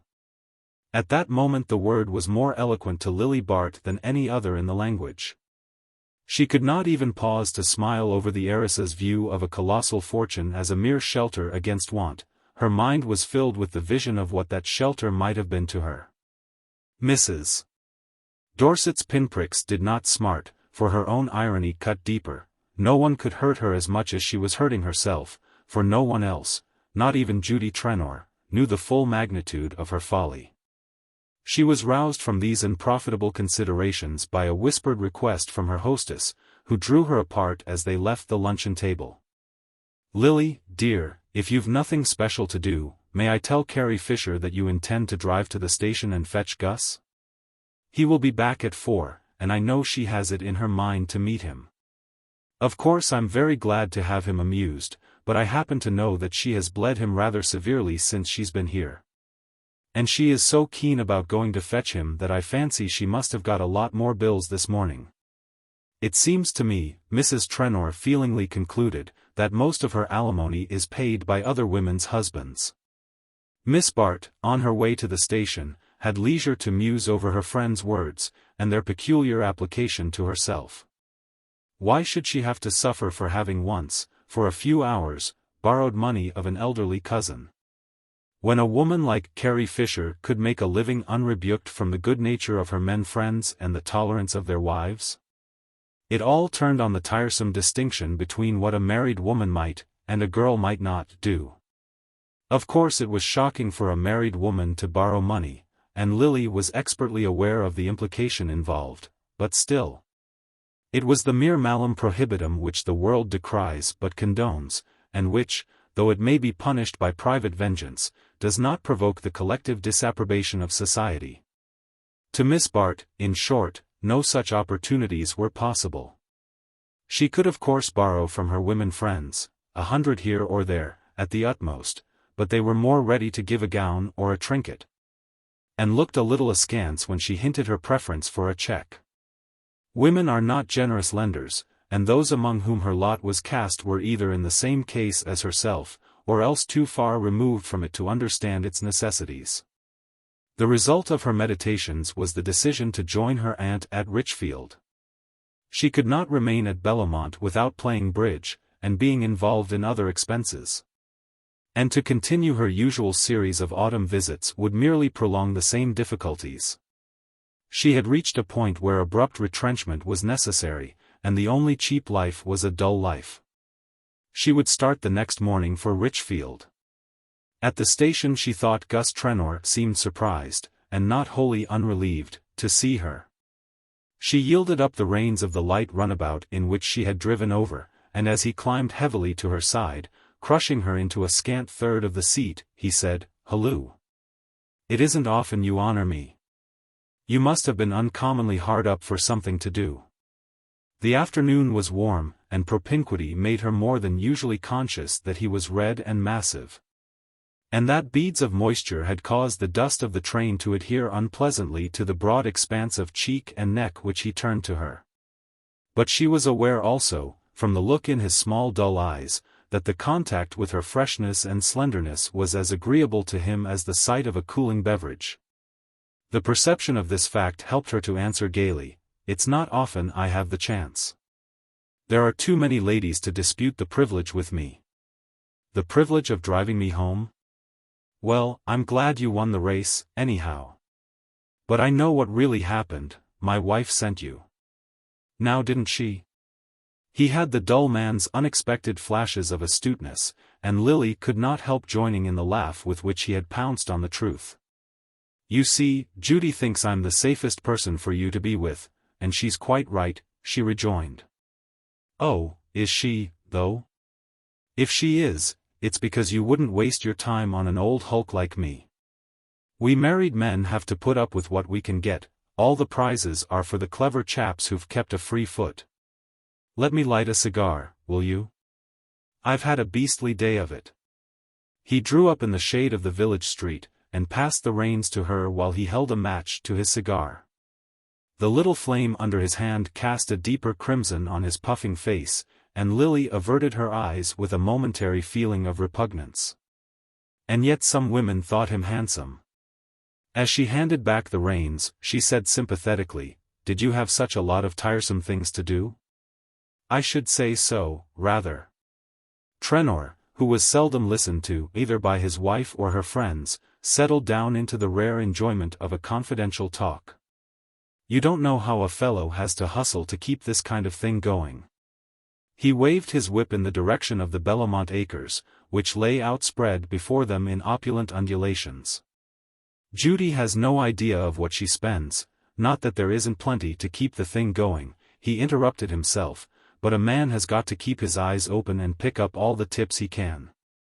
My father and mother used to live like fighting cocks on their income, and put by a good bit of it too, luckily for me, but at the pace we go now, I don't know where I should be if it weren't for taking a flyer now and then.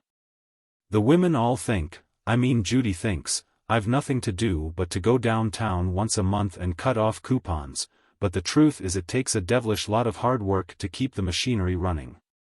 Not that I ought to complain today, though," he went on after a moment, "for I did a very neat stroke of business, thanks to Stepney's friend Rosedale. By the way, Miss Lily, I wish you'd try to persuade Judy to be decently civil to that chap.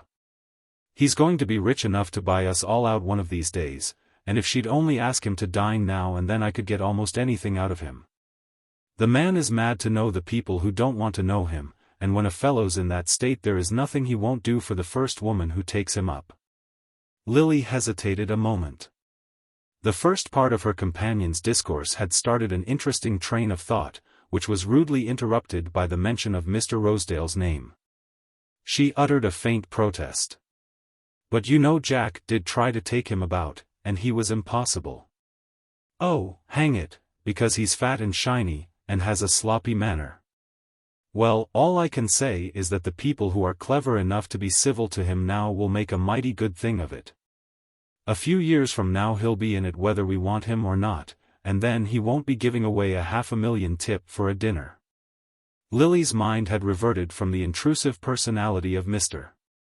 Rosedale to the train of thought set in motion by Trenor's first words. This vast mysterious Wall Street world of tips and deals, might she not find in it the means of escape from her dreary predicament? She had often heard of women making money in this way through their friends. She had no more notion than most of her sex of the exact nature of the transaction. And its vagueness seemed to diminish its indelicacy. She could not, indeed, imagine herself, in any extremity, stooping to extract a tip from Mr. Rosedale. But at her side was a man in possession of that precious commodity, and who, as the husband of her dearest friend, stood to her in a relation of almost fraternal intimacy. In her inmost heart Lily knew it was not by appealing to the fraternal instinct that she was likely to move Gus Trenor. But this way of explaining the situation helped to drape its crudity, and she was always scrupulous about keeping up appearances to herself. Her personal fastidiousness had a moral equivalent, and when she made a tour of inspection in her own mind there were certain closed doors she did not open. As they reached the gates of Bellomont she turned to Trenor with a smile. "The afternoon is so perfect, don't you want to drive me a little farther? I've been rather out of spirits all day, and it's so restful to be away from people, with someone who won't mind if I'm a little dull." She looked so plaintively lovely as she proffered the request, so trustfully sure of his sympathy and understanding, that Trenor felt himself wishing that his wife could see how other women treated him, not battered wire pullers like Mrs. Fisher, but a girl that most men would have given their boots to get such a look from. Out of spirits? Why on earth should you ever be out of spirits? Is your last box of Doucette dresses a failure, or did Judy rook you out of everything at bridge last night? Lily shook her head with a sigh. "I have had to give up Doucette. And bridge too, I can't afford it. In fact I can't afford any of the things my friends do, and I am afraid Judy often thinks me a bore because I don't play cards any longer, and because I am not as smartly dressed as the other women. But you will think me a bore too if I talk to you about my worries, and I only mention them because I want you to do me a favor, the very greatest of favors. Her eyes sought his once more, and she smiled inwardly at the tinge of apprehension that she read in them. "Why, of course, if it's anything I can manage," he broke off, and she guessed that his enjoyment was disturbed by the remembrance of Mrs. Fisher's methods. "The greatest of favors," she rejoined gently. "The fact is, Judy is angry with me, and I want you to make my peace." "Angry with you?" "Oh, come, nonsense," his relief broke through in a laugh. "Why, you know she's devoted to you. She is the best friend I have, and that is why I mind having to vex her. But I dare say you know what she has wanted me to do. She has set her heart, poor dear, on my marrying a great deal of money." She paused with a slight falter of embarrassment, and Trenor, turning abruptly, fixed on her a look of growing intelligence. "A great deal of money? Oh, by Jove, you don't mean Grice?" "What, you do?" "Oh, no, of course I won't mention it, you can trust me to keep my mouth shut, but Grice, good Lord, Grice. Did Judy really think you could bring yourself to marry that portentous little ass? But you couldn't, eh? And so you gave him the sack, and that's the reason why he lit out by the first train this morning?" He leaned back, spreading himself farther across the seat, as if dilated by the joyful sense of his own discernment. "How on earth could Judy think you would do such a thing? I could have told her you'd never put up with such a little milksop." Lily sighed more deeply. "I sometimes think," she murmured, "that men understand a woman's motives better than other women do. Some men, I'm certain of it." "I could have told Judy," he repeated, exulting in the implied superiority over his wife. "I thought you would understand." "That's why I wanted to speak to you," Miss Bart rejoined. "I can't make that kind of marriage, it's impossible. But neither can I go on living as all the women in my set do. I am almost entirely dependent on my aunt, and though she is very kind to me she makes me no regular allowance, and lately I've lost money at cards, and I don't dare tell her about it. I have paid my card debts, of course, but there is hardly anything left for my other expenses, and if I go on with my present life I shall be in horrible difficulties. I have a tiny income of my own, but I'm afraid it's badly invested, for it seems to bring in less every year, and I am so ignorant of money matters that I don't know if my aunt's agent, who looks after it, is a good adviser." She paused a moment, and added in a lighter tone, "I didn't mean to bore you with all this, but I want your help in making Judy understand that I can't, at present, go on living as one must live among you all. I am going away tomorrow to join my aunt at Richfield, and I shall stay there for the rest of the autumn, and dismiss my maid and learn how to mend my own clothes." At this picture of loveliness in distress, the pathos of which was heightened by the light touch with which it was drawn, a murmur of indignant sympathy broke from Trenor. 24 hours earlier, if his wife had consulted him on the subject of Miss Bart's future, he would have said that a girl with extravagant tastes and no money had better marry the first rich man she could get. But with the subject of discussion at his side, turning to him for sympathy, making him feel that he understood her better than her dearest friends, and confirming the assurance by the appeal of her exquisite nearness, he was ready to swear that such a marriage was a desecration, and that, as a man of honor, he was bound to do all he could to protect her from the results of her disinterestedness. This impulse was reinforced by the reflection that if she had married Grice she would have been surrounded by flattery and approval, whereas, having refused to sacrifice herself to expediency, she was left to bear the whole cost of her resistance. Hang it, if he could find a way out of such difficulties for a professional sponge like Carrie Fisher, who was simply a mental habit corresponding to the physical titillations of the cigarette or the cocktail, he could surely do as much for a girl who appealed to his highest sympathies, and who brought her troubles to him with the trustfulness of a child. Trenor and Miss Bart prolonged their drive till long after sunset. And before it was over he had tried, with some show of success, to prove to her that, if she would only trust him, he could make a handsome sum of money for her without endangering the small amount she possessed. She was too genuinely ignorant of the manipulations of the stock market to understand his technical explanations, or even perhaps to perceive that certain points in them were slurred. The haziness enveloping the transaction served as a veil for her embarrassment, and through the general blur her hopes dilated like lamps in a fog.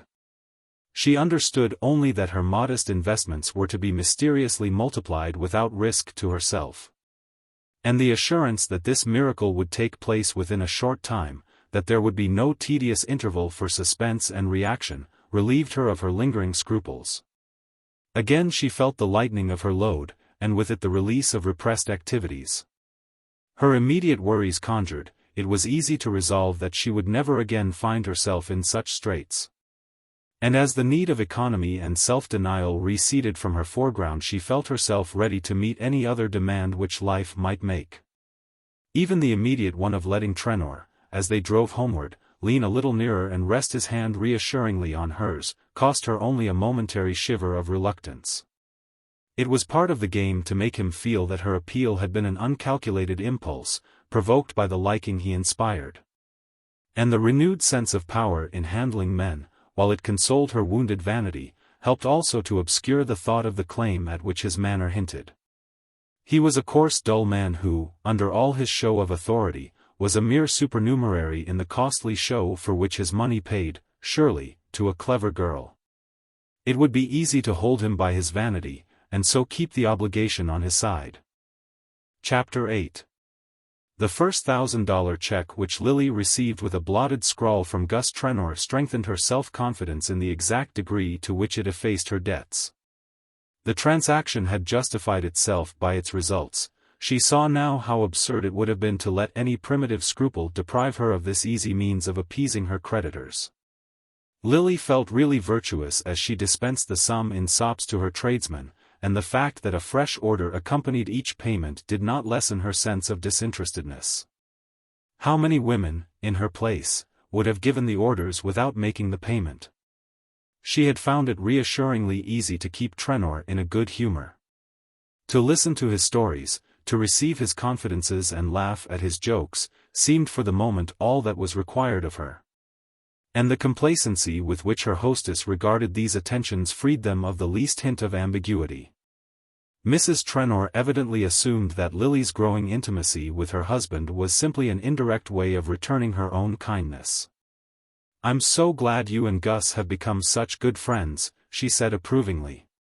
"It's too delightful of you to be so nice to him, and put up with all his tiresome stories. I know what they are, because I had to listen to them when we were engaged. I'm sure he is telling the same ones still. And now I shan't always have to be asking Carrie Fisher here to keep him in a good humor. She's a perfect vulture, you know, and she hasn't the least moral sense. She is always getting Gus to speculate for her, and I'm sure she never pays when she loses." Miss Bart could shudder at this state of things without the embarrassment of a personal application. Her own position was surely quite different. There could be no question of her not paying when she lost, since Trenor had assured her that she was certain not to lose. In sending her the check he had explained that he had made $5,000 for her out of Rosedale's tip, and had put $4,000 back in the same venture. As there was the promise of another big rise. She understood therefore that he was now speculating with her own money, and that she consequently owed him no more than the gratitude which such a trifling service demanded. She vaguely supposed that, to raise the first sum, he had borrowed on her securities, but this was a point over which her curiosity did not linger. It was concentrated, for the moment, on the probable date of the next big rise. The news of this event was received by her some weeks later, on the occasion of Jack Stepney's marriage to Miss Van Osburgh. As a cousin of the bridegroom, Miss Bart had been asked to act as bridesmaid. But she had declined on the plea that, since she was much taller than the other attendant virgins, her presence might mar the symmetry of the group. The truth was, she had attended too many brides to the altar. When next seen there she meant to be the chief figure in the ceremony. She knew the pleasantries made at the expense of young girls who have been too long before the public. And she was resolved to avoid such assumptions of youthfulness as might lead people to think her older than she really was. The Van Osburgh marriage was celebrated in the village church near the paternal estate on the Hudson. It was the simple country wedding to which guests are convoyed in special trains, and from which the hordes of the uninvited have to be fended off by the intervention of the police. While these sylvan rites were taking place, in a church packed with fashion and festooned with orchids, the representatives of the press were threading their way, notebook in hand, through the labyrinth of wedding presents, and the agent of a cinematograph syndicate was setting up his apparatus at the church door. It was the kind of scene in which Lily had often pictured herself as taking the principal part, and on this occasion the fact that she was once more merely a casual spectator, instead of the mystically veiled figure occupying the center of attention, strengthened her resolve to assume the latter part before the year was over. The fact that her immediate anxieties were relieved did not blind her to a possibility of their recurrence. It merely gave her enough buoyancy to rise once more above her doubts and feel a renewed faith in her beauty, her power, and her general fitness to attract a brilliant destiny. It could not be that one conscious of such aptitudes for mastery and enjoyment was doomed to a perpetuity of failure. And her mistakes looked easily reparable in the light of her restored self-confidence. A special appositeness was given to these reflections by the discovery, in a neighboring pew, of the serious profile and neatly trimmed beard of Mr. Percy Gryce. There was something almost bridal in his own aspect. His large white gardenia had a symbolic air that struck Lily as a good omen. After all, seen in an assemblage of his kind he was not ridiculous-looking, a friendly critic might have called his heaviness weighty. And he was at his best in the attitude of vacant passivity which brings out the oddities of the restless. She fancied he was the kind of man whose sentimental associations would be stirred by the conventional imagery of a wedding, and she pictured herself in the seclusion of the Van Osburgh conservatories, playing skillfully upon sensibilities thus prepared for her touch. In fact, when she looked at the other women about her, and recalled the image she had brought away from her own glass, it did not seem as though any special skill would be needed to repair her blunder and bring him once more to her feet. The sight of Selden's dark head, in a pew almost facing her, disturbed for a moment the balance of her complacency. The rise of her blood as their eyes met was succeeded by a contrary motion, a wave of resistance and withdrawal. She did not wish to see him again, not because she feared his influence, but because his presence always had the effect of cheapening her aspirations, of throwing her whole world out of focus. Besides, he was a living reminder of the worst mistake in her career, and the fact that he had been its cause did not soften her feelings toward him. She could still imagine an ideal state of existence in which, all else being superadded, intercourse with Selden might be the last touch of luxury. But in the world as it was, such a privilege was likely to cost more than it was worth. "Lily, dear, I never saw you look so lovely. You look as if something delightful had just happened to you." The young lady who thus formulated her admiration of her brilliant friend did not, in her own person, suggest such happy possibilities. Miss Gertrude Farish, in fact, typified the mediocre and the ineffectual. If there were compensating qualities in her wide frank glance and the freshness of her smile, these were qualities which only the sympathetic observer would perceive before noticing that her eyes were of a workaday gray and her lips without haunting curves. Lily's own view of her wavered between pity for her limitations and impatience at her cheerful acceptance of them. To Miss Bart, as to her mother, acquiescence in dinginess was evidence of stupidity. And there were moments when, in the consciousness of her own power to look and to be so exactly what the occasion required, she almost felt that other girls were plain and inferior from choice. Certainly no one need have confessed such acquiescence in her lot as was revealed in the useful color of Gertie Farish's gown and the subdued lines of her hat. It is almost as stupid to let your clothes betray that you know you are ugly as to have them proclaim that you think you are beautiful. Of course, being fatally poor and dingy, it was wise of Gertie to have taken up philanthropy in symphony concerts. But there was something irritating in her assumption that existence yielded no higher pleasures, and that one might get as much interest and excitement out of life in a cramped flat as in the splendors of the Van Osburgh establishment. Today, however, her chirping enthusiasms did not irritate Lily. They seemed only to throw her own exceptionalness into becoming relief, and give a soaring vastness to her scheme of life. "Do let us go and take a peep at the presents before everyone else leaves the dining room," suggested Miss Farish, linking her arm in her friend's.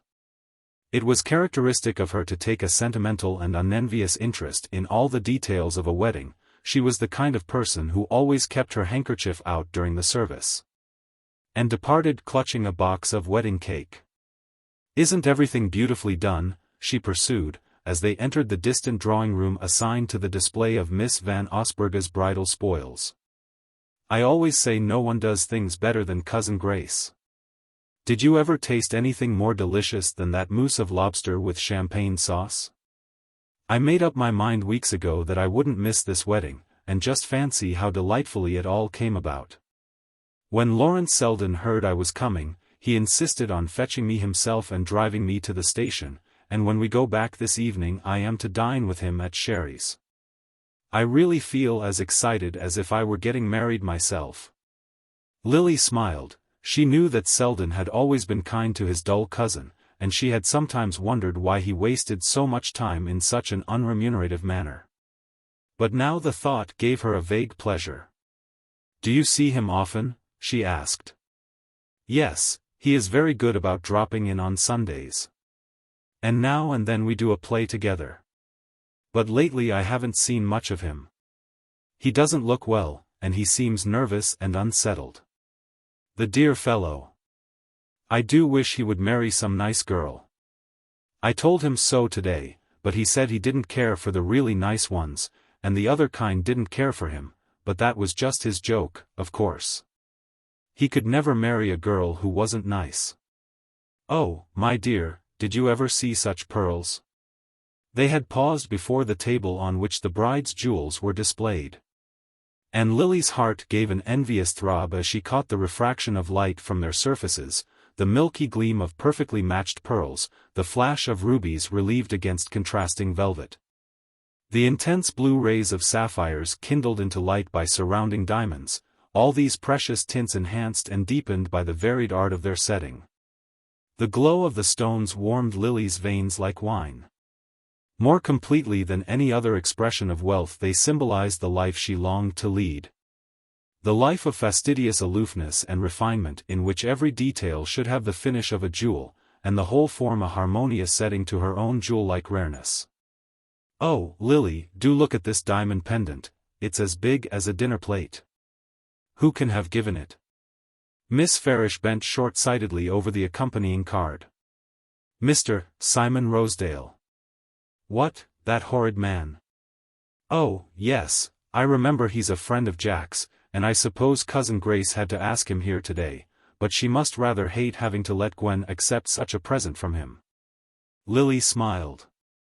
She doubted Mrs. Van Osburgha's reluctance, but was aware of Miss Farish's habit of ascribing her own delicacies of feeling to the persons least likely to be encumbered by them. "Well, if Gwen doesn't care to be seen wearing it she can always exchange it for something else," she remarked. "Ah, here is something so much prettier," Miss Farish continued. "Do look at this exquisite white sapphire. I'm sure the person who chose it must have taken particular pains. What is the name? Percy Gryce? Ah, then I'm not surprised."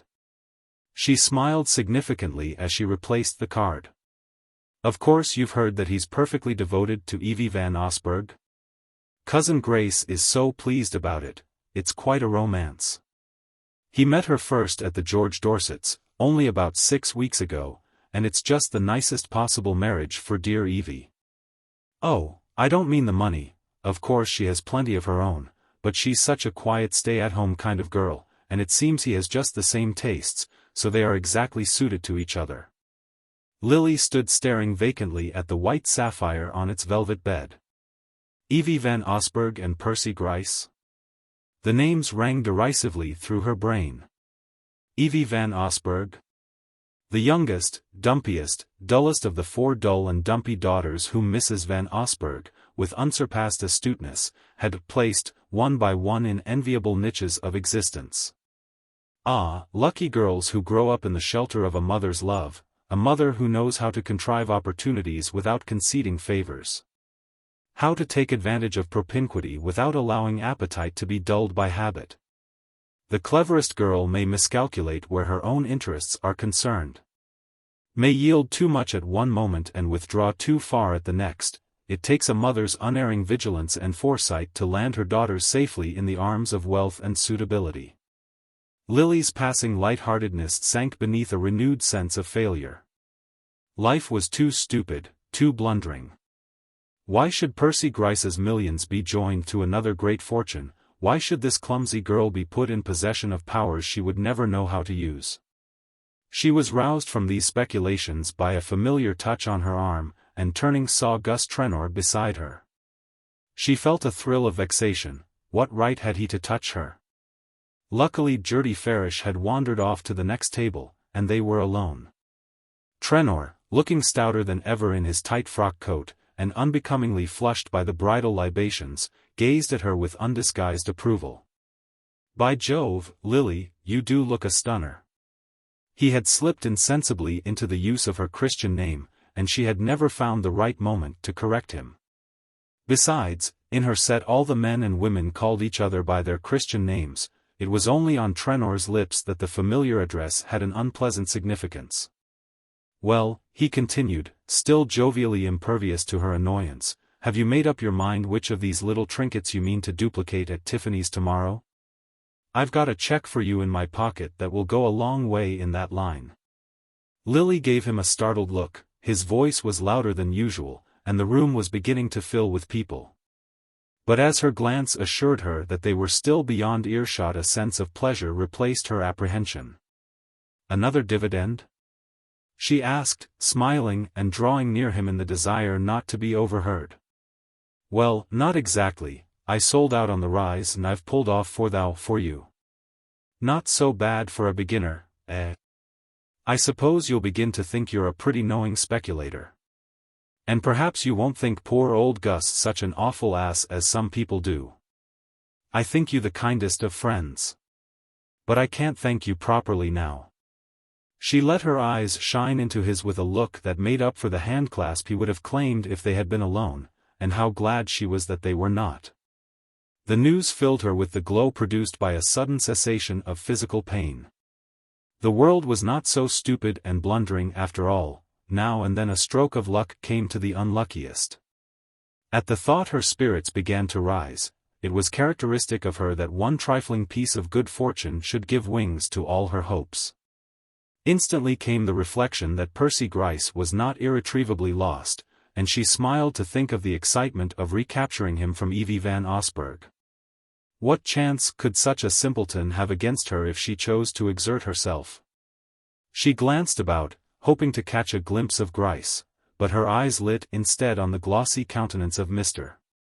Rosedale, who was slipping through the crowd with an air half obsequious, half obtrusive, as though, the moment his presence was recognized, it would swell to the dimensions of the room.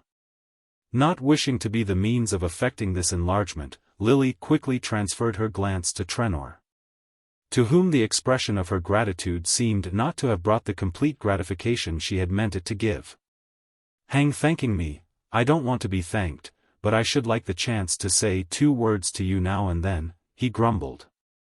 "I thought you were going to spend the whole autumn with us, and I've hardly laid eyes on you for the last month. Why can't you come back to Bellomont this evening? We're all alone, and Judy is as cross as 2 sticks. Do come and cheer a fellow up. If you say yes, I'll run you over in the motor, and you can telephone your maid to bring your traps from town by the next train." Lily shook her head with a charming semblance of regret. "I wish I could, but it's quite impossible. My aunt has come back to town, and I must be with her for the next few days. Well, I've seen a good deal less of you since we've got to be such pals than I used to when you were Judy's friend," he continued with unconscious penetration. "When I was Judy's friend? Am I not her friend still? Really, you say the most absurd things. If I were always at Bellomont you would tire of me much sooner than Judy, but come and see me at my aunt's the next afternoon you are in town. Then we can have a nice quiet talk, and you can tell me how I had better invest my fortune." It was true that, during the last 3 or 4 weeks, she had absented herself from Bellomont on the pretext of having other visits to pay. But she now began to feel that the reckoning she had thus contrived to evade had rolled up interest in the interval. The prospect of the nice quiet talk did not appear as all-sufficing to Trenor as she had hoped, and his brows continued to lower as he said, "Oh, I don't know that I can promise you a fresh tip every day. But there's one thing you might do for me, and that is, just to be a little civil to Rosedale.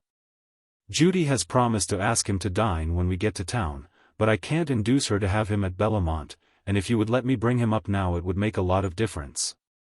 I don't believe two women have spoken to him this afternoon, and I can tell you he's a chap it pays to be decent to." Miss Bart made an impatient movement, but suppressed the words which seemed about to accompany it. After all, this was an unexpectedly easy way of acquitting her debt. And had she not reasons of her own for wishing to be civil to Mr. Rosedale? "Oh, bring him by all means," she said smiling, "perhaps I can get a tip out of him on my own account." Trenor paused abruptly, and his eyes fixed themselves on hers with a look which made her change color.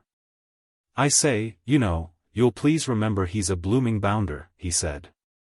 And with a slight laugh she turned toward the open window near which they had been standing. The throng in the room had increased, and she felt a desire for space and fresh air. Both of these she found on the terrace, where only a few men were lingering over cigarettes and liqueur, while scattered couples strolled across the lawn to the autumn-tinted borders of the flower garden. As she emerged, a man moved toward her from the knot of smokers, and she found herself face to face with Selden. The stir of the pulses which his nearness always caused was increased by a slight sense of constraint. They had not met since their Sunday afternoon walk at Bellomont, and that episode was still so vivid to her that she could hardly believe him to be less conscious of it. But his greeting expressed no more than the satisfaction which every pretty woman expects to see reflected in masculine eyes. And the discovery, if distasteful to her vanity, was reassuring to her nerves.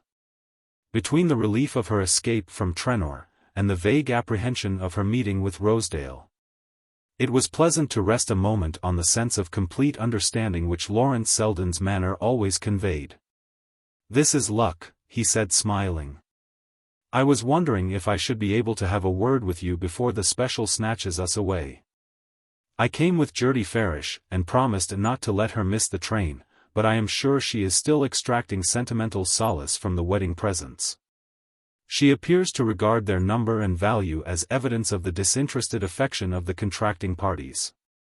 There was not the least trace of embarrassment in his voice, and as he spoke, leaning slightly against the jamb of the window, and letting his eyes rest on her in the frank enjoyment of her grace, she felt with a faint chill of regret that he had gone back without an effort to the footing on which they had stood before their last talk together.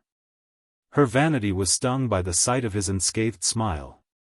She longed to be to him something more than a piece of sentient prettiness, a passing diversion to his eye and brain. And the longing betrayed itself in her reply. "Ah," she said, "I envy Gertie that power she has of dressing up with romance all our ugly and prosaic arrangements.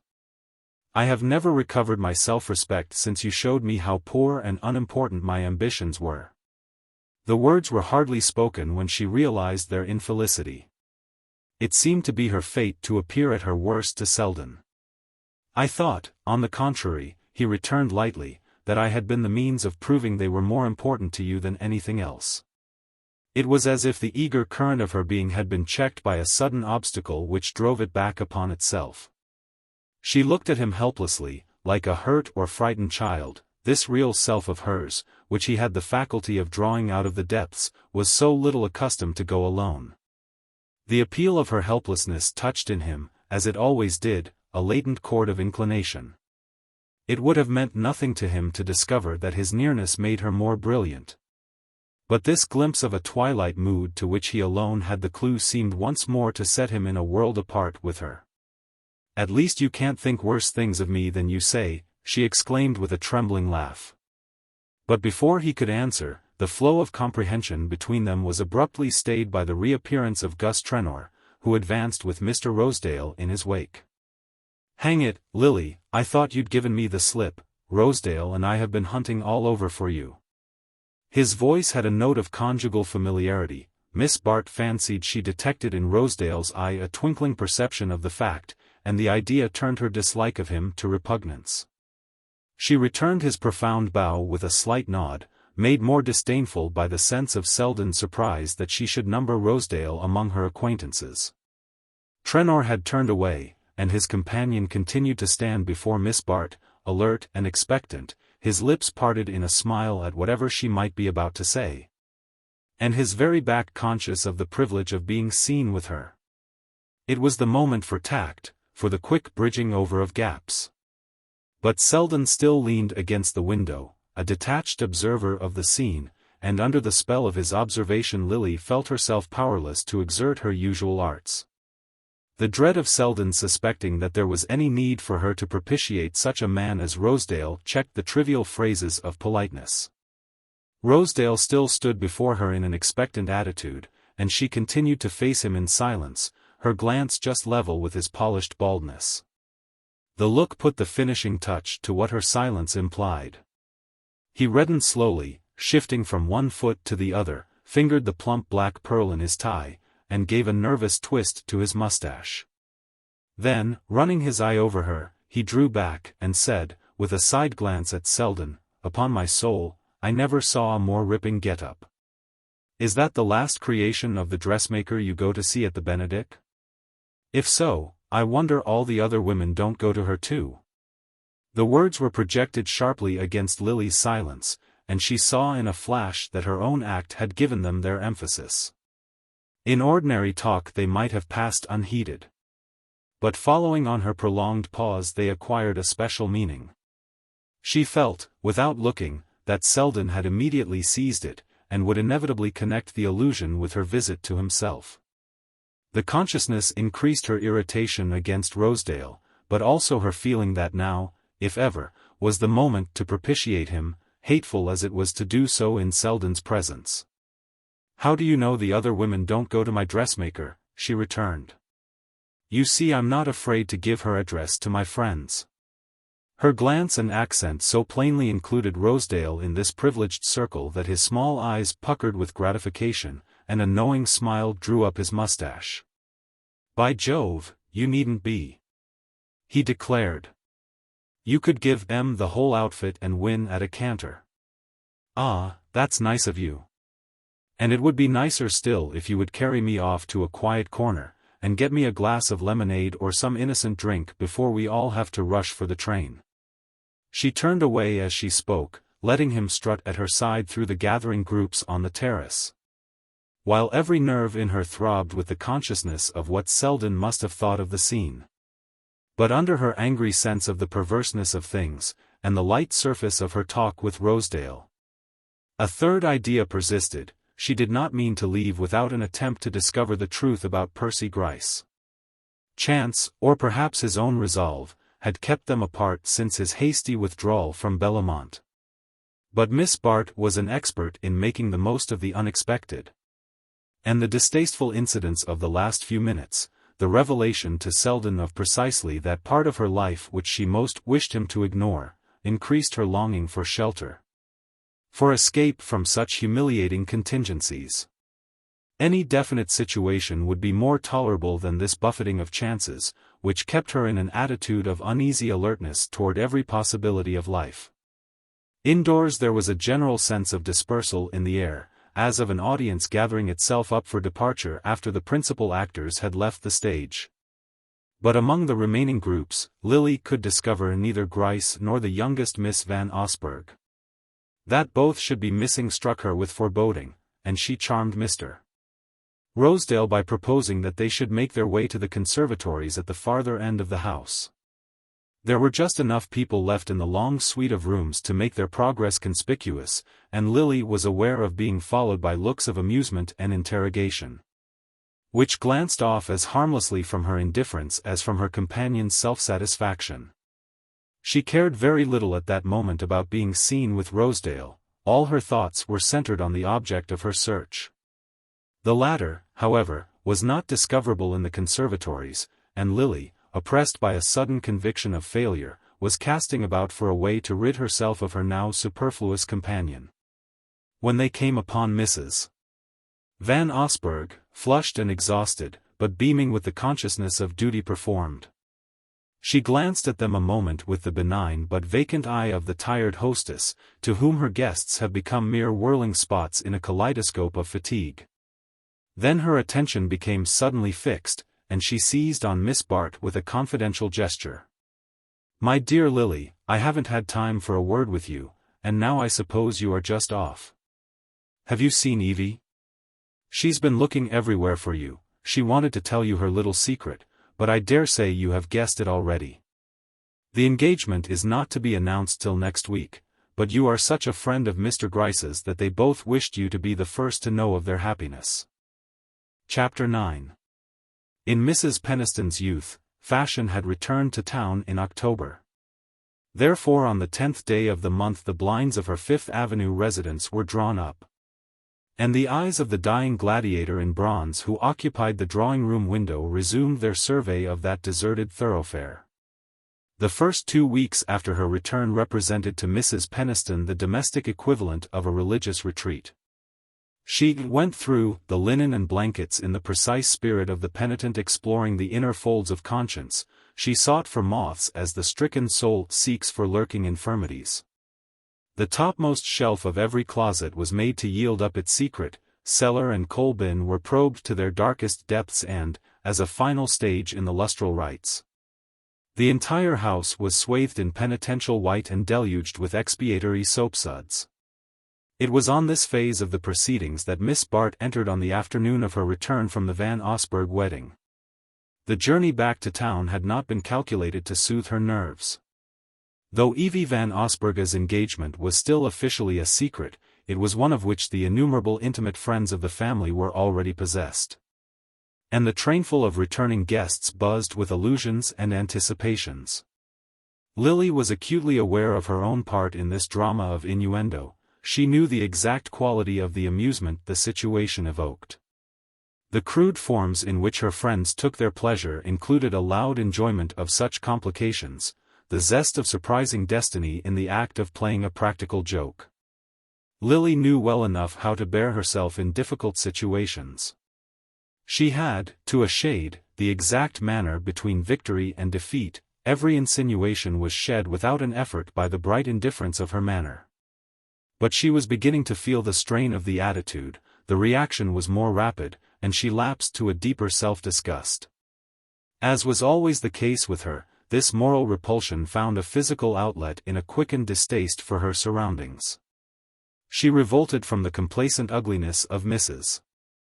Peniston's black walnut, from the slippery gloss of the vestibule tiles, and the mingled odor of sapolio and furniture polish that met her at the door. The stairs were still carpetless, and on the way up to her room she was arrested on the landing by an encroaching tide of soapsuds. Gathering up her skirts, she drew aside with an impatient gesture. And as she did so she had the odd sensation of having already found herself in the same situation but in different surroundings. It seemed to her that she was again descending the staircase from Selden's rooms. And looking down to remonstrate with the dispenser of the soapy flood, she found herself met by a lifted stare which had once before confronted her under similar circumstances. It was the charwoman of the Benedict who, resting on crimson elbows, examined her with the same unflinching curiosity, the same apparent reluctance to let her pass. On this occasion, however, Miss Bart was on her own ground. "Don't you see that I wish to go by? Please move your pail," she said sharply. The woman at first seemed not to hear. Then, without a word of excuse, she pushed back her pail and dragged a wet floorcloth across the landing, keeping her eyes fixed on Lily while the latter swept by. It was insufferable that Mrs. Peniston should have such creatures about the house, and Lily entered her room resolved that the woman should be dismissed that evening. Mrs. Peniston, however, was at the moment inaccessible to remonstrance. Since early morning she had been shut up with her maid, going over her furs. A process which formed the culminating episode in the drama of household renovation. In the evening also Lily found herself alone, for her aunt, who rarely dined out, had responded to the summons of a Van Alstyne cousin who was passing through town.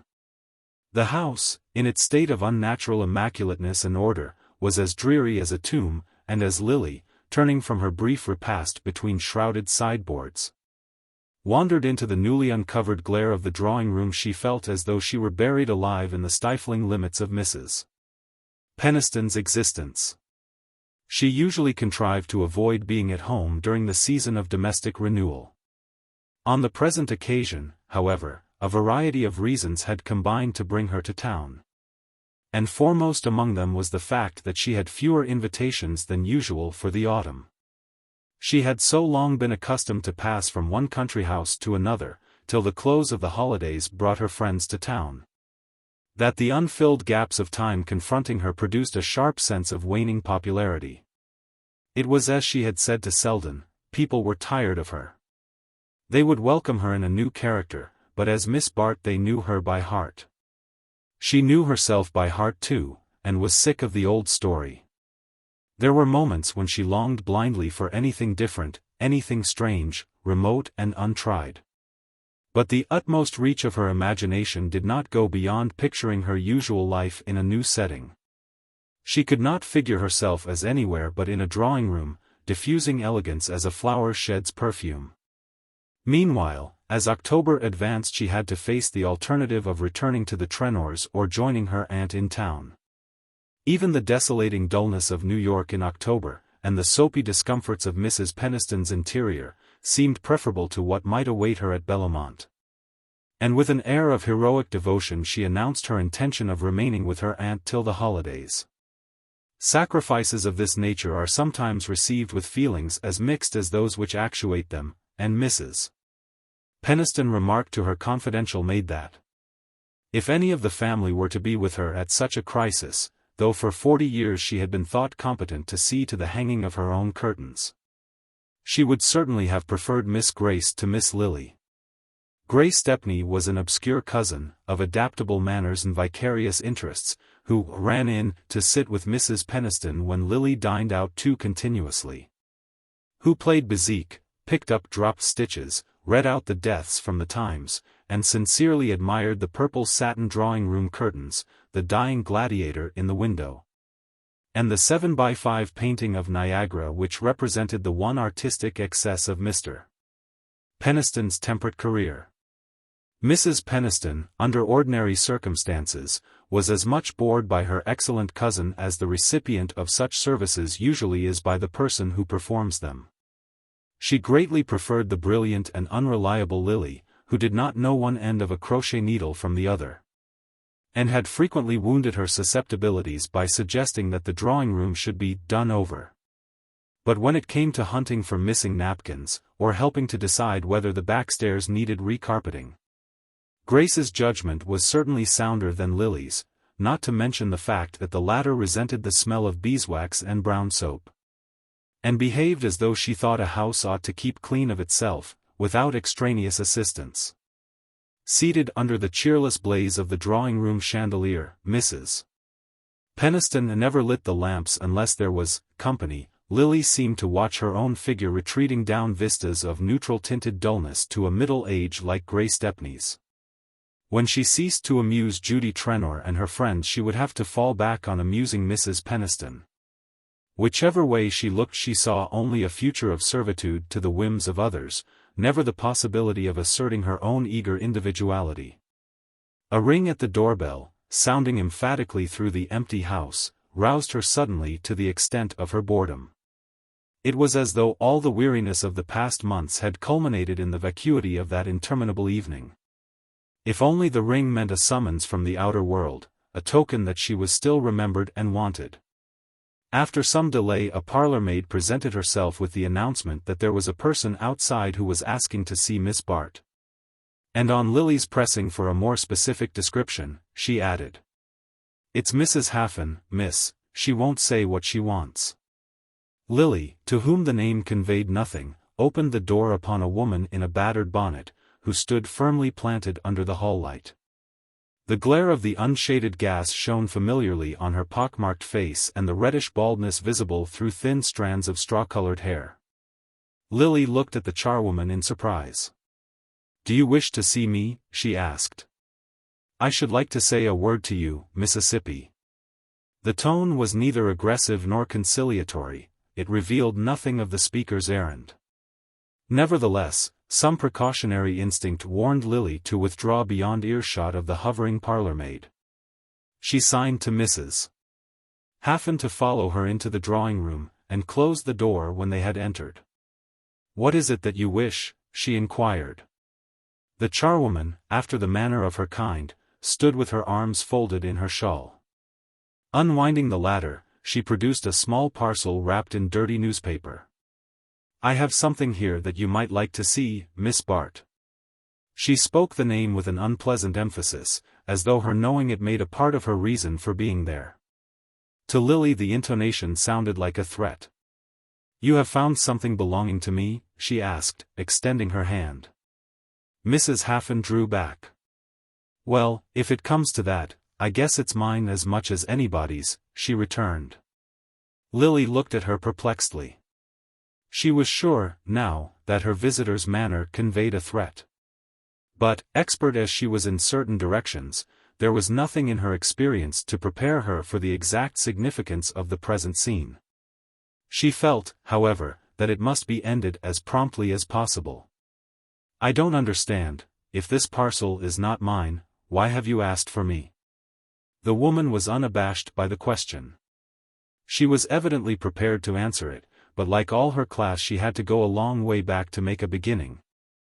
And it was only after a pause that she replied, "My husband was janitor to the Benedict till the 1st of the month. Since then he can't get nothing to do." Lily remained silent and she continued, "It wasn't no fault of our own, neither. The agent had another man he wanted the place for, and we was put out, bag and baggage, just to suit his fancy. I had a long sickness last winter, and an operation that ate up all we'd put by, and it's hard for me and the children, Haffen being so long out of a job." After all, then, she had come only to ask Miss Bart to find a place for her husband, or, more probably, to seek the young lady's intervention with Mrs. Peniston. Lily had such an air of always getting what she wanted that she was used to being appealed to as an intermediary, and, relieved of her vague apprehension, she took refuge in the conventional formula. "I am sorry you have been in trouble," she said. "Oh, that we have, miss, and it's on'y just beginning. If on'y we'd got another situation, but the agent, he's dead against us. It ain't no fault of ours, neither, but—" At this point Lily's impatience overcame her. "If you have anything to say to me," she interposed. The woman's resentment of the rebuff seemed to spur her lagging ideas. "Yes, miss, I'm coming to that," she said. She paused again, with her eyes on Lily, and then continued, in a tone of diffuse narrative, "When we was at the Benedict I had charge of some of the gentlemen's rooms. Leastways, I swep 'em out on Saturdays. Some of the gentlemen got the greatest sight of letters, I never saw the like of it. Their waste-paper baskets be fairly brimming, and papers falling over on the floor. Maybe havin' so many is how they get so careless. Some of 'em is worse than others. Mr. Selden, Mr. Lawrence Selden, he was always one of the carefulest, burnt his letters in winter, and tore them in little bits in summer. But sometimes he'd have so many he'd just bunch 'em together, the way the others did, and tear the lot through once, like this." While she spoke she had loosened the string from the parcel in her hand, and now she drew forth a letter which she laid on the table between Miss Bart and herself. As she had said, the letter was torn in two, but with a rapid gesture she laid the torn edges together and smoothed out the page. A wave of indignation swept over Lily. She felt herself in the presence of something vile, as yet but dimly conjectured, the kind of vileness of which people whispered, but which she had never thought of as touching her own life. She drew back with a motion of disgust, but her withdrawal was checked by a sudden discovery. Under the glare of Mrs. Peniston's chandelier she had recognized the handwriting of the letter.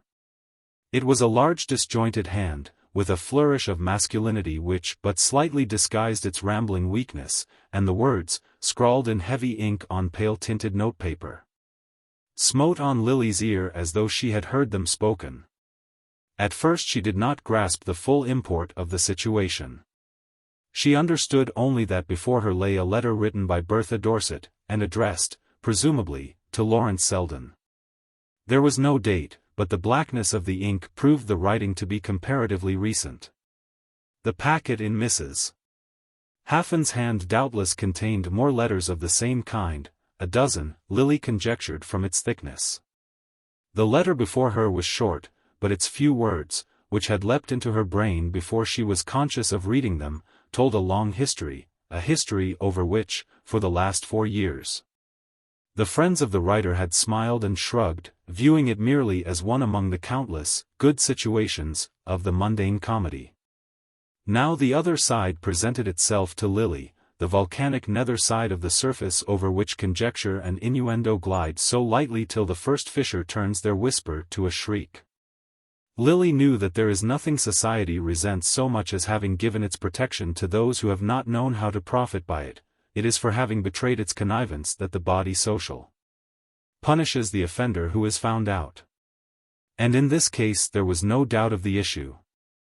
The code of Lily's world decreed that a woman's husband should be the only judge of her conduct. She was technically above suspicion while she had the shelter of his approval, or even of his indifference. But with a man of George Dorset's temper there could be no thought of condonation. The possessor of his wife's letters could overthrow with a touch the whole structure of her existence. And into what hands Bertha Dorset's secret had been delivered? For a moment the irony of the coincidence tinged Lily's disgust with a confused sense of triumph. But the disgust prevailed. All her instinctive resistances, of taste, of training, of blind inherited scruples, rose against the other feeling. Her strongest sense was one of personal contamination. She moved away, as though to put as much distance as possible between herself and her visitor. "I know nothing of these letters," she said. "I have no idea why you have brought them here." Mrs. Haffin faced her steadily. "I'll tell you why, Mississippi.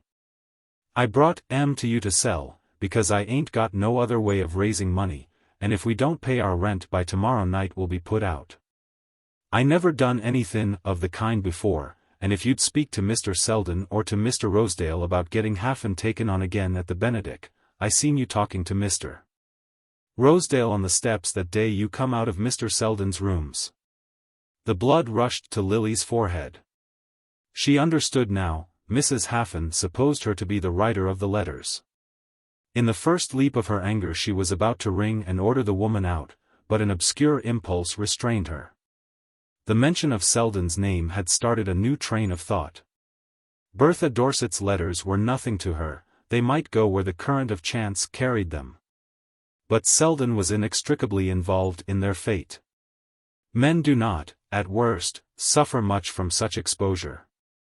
And in this instance the flash of divination which had carried the meaning of the letters to Lily's brain had revealed also that they were appeals, repeated and therefore probably unanswered, for the renewal of a tie which time had evidently relaxed. Nevertheless, the fact that the correspondence had been allowed to fall into strange hands would convict Selden of negligence in a matter where the world holds at least pardonable. And there were graver risks to consider where a man of Dorset's ticklish balance was concerned. If she weighed all these things it was unconsciously. She was aware only of feeling that Selden would wish the letters rescued, and that therefore she must obtain possession of them. Beyond that her mind did not travel. She had, indeed, a quick vision of returning the packet to Bertha Dorset, and of the opportunities the restitution offered. But this thought lit up abysses from which she shrank back ashamed. Meanwhile Mrs. Haffin, prompt to perceive her hesitation, had already opened the packet and ranged its contents on the table. All the letters had been pieced together with strips of thin paper. Some were in small fragments, the others merely torn in half. Though there were not many, thus spread out they nearly covered the table. Lily's glance fell on a word here and there, then she said in a low voice, "What do you wish me to pay you?" Mrs. Haffin's face reddened with satisfaction. It was clear that the young lady was badly frightened, and Mrs. Haffin was the woman to make the most of such fears. Anticipating an easier victory than she had foreseen, she named an exorbitant sum. But Miss Bart showed herself a less ready prey than might have been expected from her imprudent opening. She refused to pay the price named, and after a moment's hesitation, met it by a counteroffer of half the amount. Mrs. Haffan immediately stiffened. Her hand traveled toward the outspread letters, and folding them slowly, she made as though to restore them to their wrapping. "I guess they're worth more to you than to me, miss, but the poor has got to live as well as the rich," she observed sententiously. Lily was throbbing with fear, but the insinuation fortified her resistance. "You are mistaken," she said indifferently. "I have offered all I am willing to give for the letters. But there may be other ways of getting them." Mrs. Haffan raised a suspicious glance. She was too experienced not to know that the traffic she was engaged in had perils as great as its rewards. And she had a vision of the elaborate machinery of revenge which a word of this commanding young lady's might set in motion. She applied the corner of her shawl to her eyes, and murmured through it that no good came of bearing too hard on the poor. But that for her part she had never been mixed up in such a business before, and that on her honor as a Christian all she and Haffan had thought of was that the letters mustn't go any farther.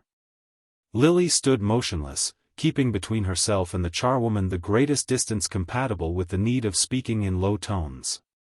The idea of bargaining for the letters was intolerable to her, but she knew that, if she appeared to weaken, Mrs. Haffan would at once increase her original demand. She could never afterward recall how long the duel lasted, or what was the decisive stroke which finally, after a lapse of time recorded in minutes by the clock, in hours by the precipitate beat of her pulses, put her in possession of the letters. She knew only that the door had finally closed, and that she stood alone with the packet in her hand. She had no idea of reading the letters, even to unfold Mrs. Haffan's dirty newspaper would have seemed degrading. But what did she intend to do with its contents? The recipient of the letters had meant to destroy them, and it was her duty to carry out his intention. She had no right to keep them. To do so was to lessen whatever merit lay in having secured their possession. But how destroy them so effectually that there should be no second risk of their falling in such hands? Mrs. Peniston's icy drawing-room grate shone with a forbidding luster. The fire, like the lamps, was never lit except when there was company. Miss Bart was turning to carry the letters upstairs when she heard the opening of the outer door, and her aunt entered the drawing-room. Mrs. Peniston was a small plump woman, with a colorless skin lined with trivial wrinkles. Her gray hair was arranged with precision, and her clothes looked excessively new and yet slightly old-fashioned.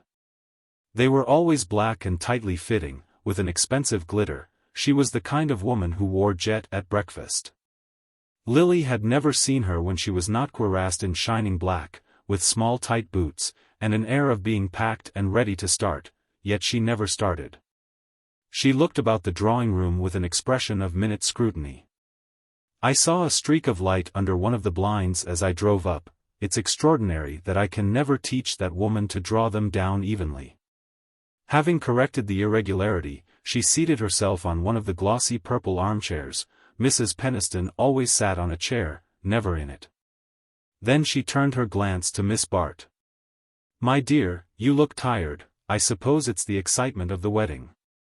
Cornelia Van Alstyne was full of it, Molly was there, and Gertie Farish ran in for a minute to tell us about it. "I think it was odd, they're serving melons before the consommé. A wedding breakfast should always begin with consommé." Molly didn't care for the bridesmaids' dresses.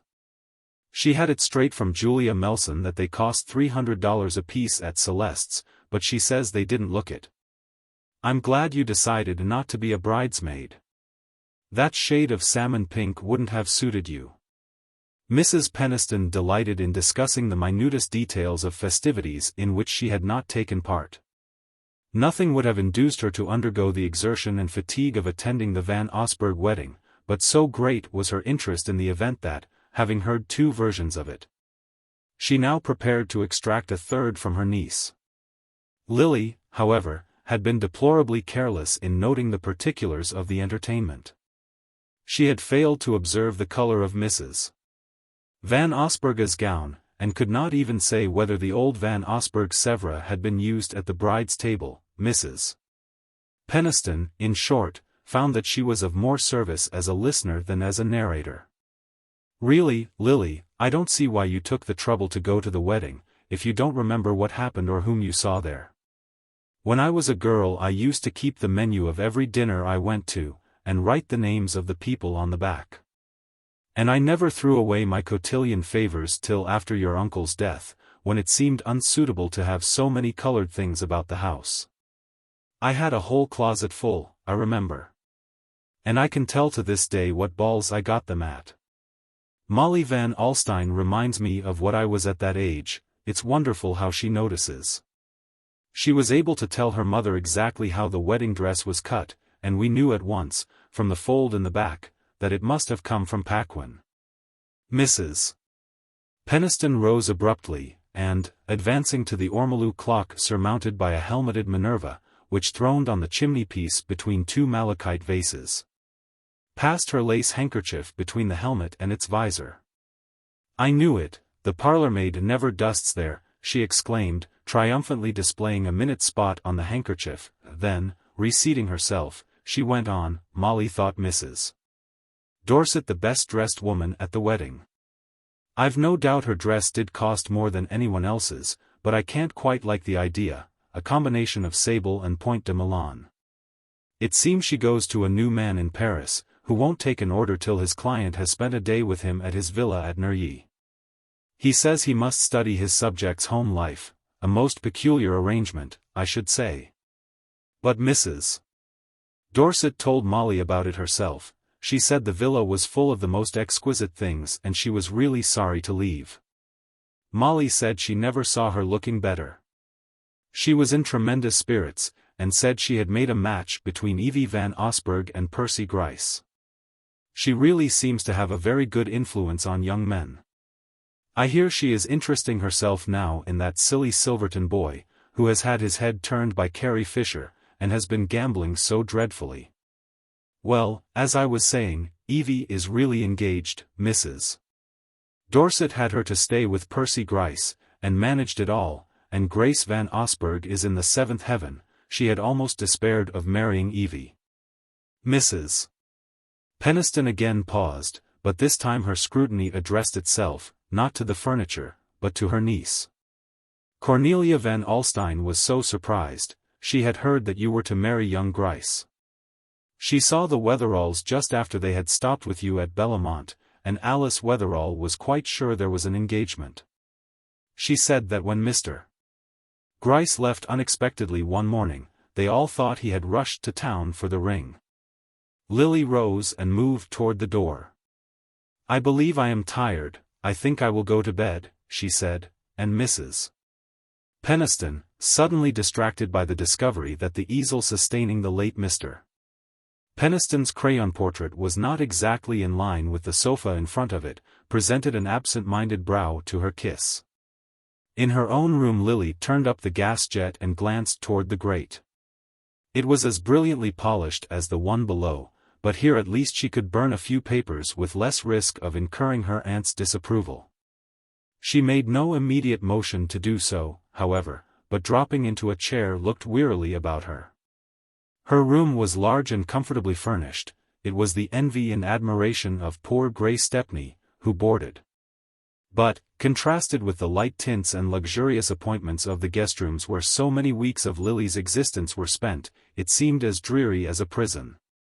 The monumental wardrobe and bedstead of black walnut had migrated from Mr. Peniston's bedroom, and the magenta flock wallpaper, of a pattern dear to the early '60s, was hung with large steel engravings of an anecdotic character. Lily had tried to mitigate this charmless background by a few frivolous touches, in the shape of a lace-decked toilet table and a little painted desk surmounted by photographs. But the futility of the attempt struck her as she looked about the room. What a contrast to the subtle elegance of the setting she had pictured for herself, an apartment which should surpass the complicated luxury of her friend's surroundings by the whole extent of that artistic sensibility which made her feel herself their superior. in which every tint and line should combine to enhance her beauty and give distinction to her leisure.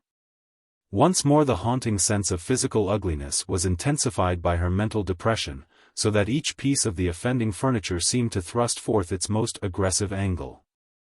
Her aunt's words had told her nothing new.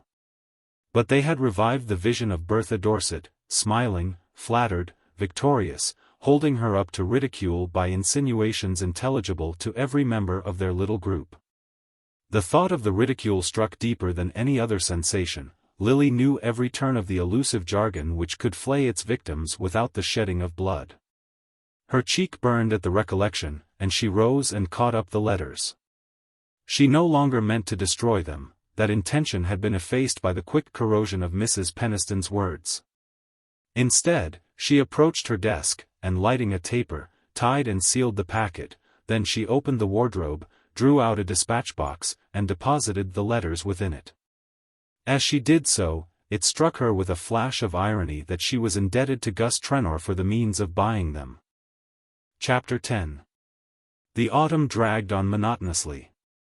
Miss Bart had received 1 or 2 notes from Judy Trenor, reproaching her for not returning to Bellomont.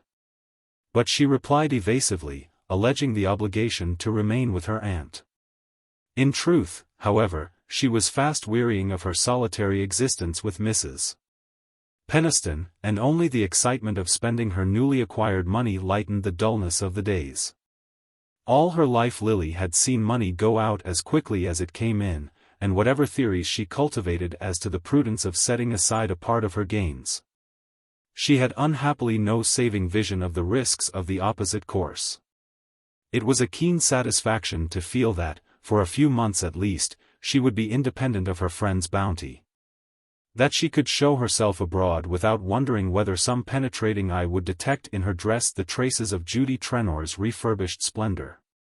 The fact that the money freed her temporarily from all minor obligations obscured her sense of the greater one it represented, and having never before known what it was to command so large a sum, she lingered delectably over the amusement of spending it.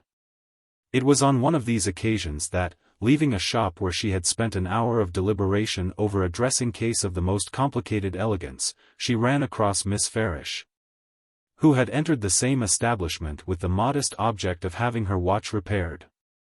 Lily was feeling unusually virtuous. She had decided to defer the purchase of the dressing case till she should receive the bill for her new opera cloak, and the resolve made her feel much richer than when she had entered the shop. In this mood of self-approval she had a sympathetic eye for others, and she was struck by her friend's air of dejection. Miss Farish, it appeared, had just left the committee meeting of a struggling charity in which she was interested. The object of the association was to provide comfortable lodgings, with a reading room and other modest distractions, where young women of the class employed in downtown offices might find a home when out of work, or in need of rest. And the first year's financial report showed so deplorably small a balance that Miss Farish, who was convinced of the urgency of the work, felt proportionately discouraged by the small amount of interest it aroused. The other regarding sentiments had not been cultivated in Lily, and she was often bored by the relation of her friend's philanthropic efforts. But today her quick dramatizing fancy seized on the contrast between her own situation and that represented by some of Judy's cases. These were young girls, like herself, some perhaps pretty, some not without a trace of her finer sensibilities. She pictured herself leading such a life as theirs, a life in which achievement seemed as squalid as failure, and the vision made her shudder sympathetically. The price of the dressing case was still in her pocket, and drawing out her little gold purse she slipped a liberal fraction of the amount into Miss Farish's hand. The satisfaction derived from this act was all that the most ardent moralist could have desired. Lily felt a new interest in herself as a person of charitable instincts. She had never before thought of doing good with the wealth she had so often dreamed of possessing. But now her horizon was enlarged by the vision of a prodigal philanthropy. Moreover, by some obscure process of logic, she felt that her momentary burst of generosity had justified all previous extravagances, and excused any in which she might subsequently indulge. Miss Farish's surprise and gratitude confirmed this feeling, and Lily parted from her with a sense of self-esteem which she naturally mistook for the fruits of altruism. About this time she was farther cheered by an invitation to spend the Thanksgiving week at a camp in the Adirondacks. The invitation was one which, a year earlier, would have provoked a less ready response, for the party, though organized by Mrs. Fisher, was ostensibly given by a lady of obscure origin and indomitable social ambitions, whose acquaintance Lily had hitherto avoided. Now, however, she was disposed to coincide with Mrs. Fisher's view, that it didn't matter who gave the party, as long as things were well done, and doing things well, under competent direction, was Mrs. Wellington Bry's strong point. The lady, whose consort was known as Welly Bry on the Stock Exchange and in sporting circles, had already sacrificed one husband, and sundry minor considerations, to her determination to get on. And, having obtained a hold on Carrie Fisher, she was astute enough to perceive the wisdom of committing herself entirely to that lady's guidance. Everything, accordingly, was well done, for there was no limit to Mrs. Fisher's prodigality when she was not spending her own money, and as she remarked to her pupil, a good cook was the best introduction to society. If the company was not as select as the cuisine, the Welly Briss at least had the satisfaction of figuring for the first time in the society columns in company with one or two noticeable names. And foremost among these was of course Miss Bart's. The young lady was treated by her hosts with corresponding deference. And she was in the mood when such attentions are acceptable, whatever their source. Mrs. Bry's admiration was a mirror in which Lily's self-complacency recovered its lost outline. No insect hangs its nest on threads as frail as those which will sustain the weight of human vanity. And the sense of being of importance among the insignificant was enough to restore to Miss Bart the gratifying consciousness of power. If these people paid court to her, it proved that she was still conspicuous in the world to which they aspired.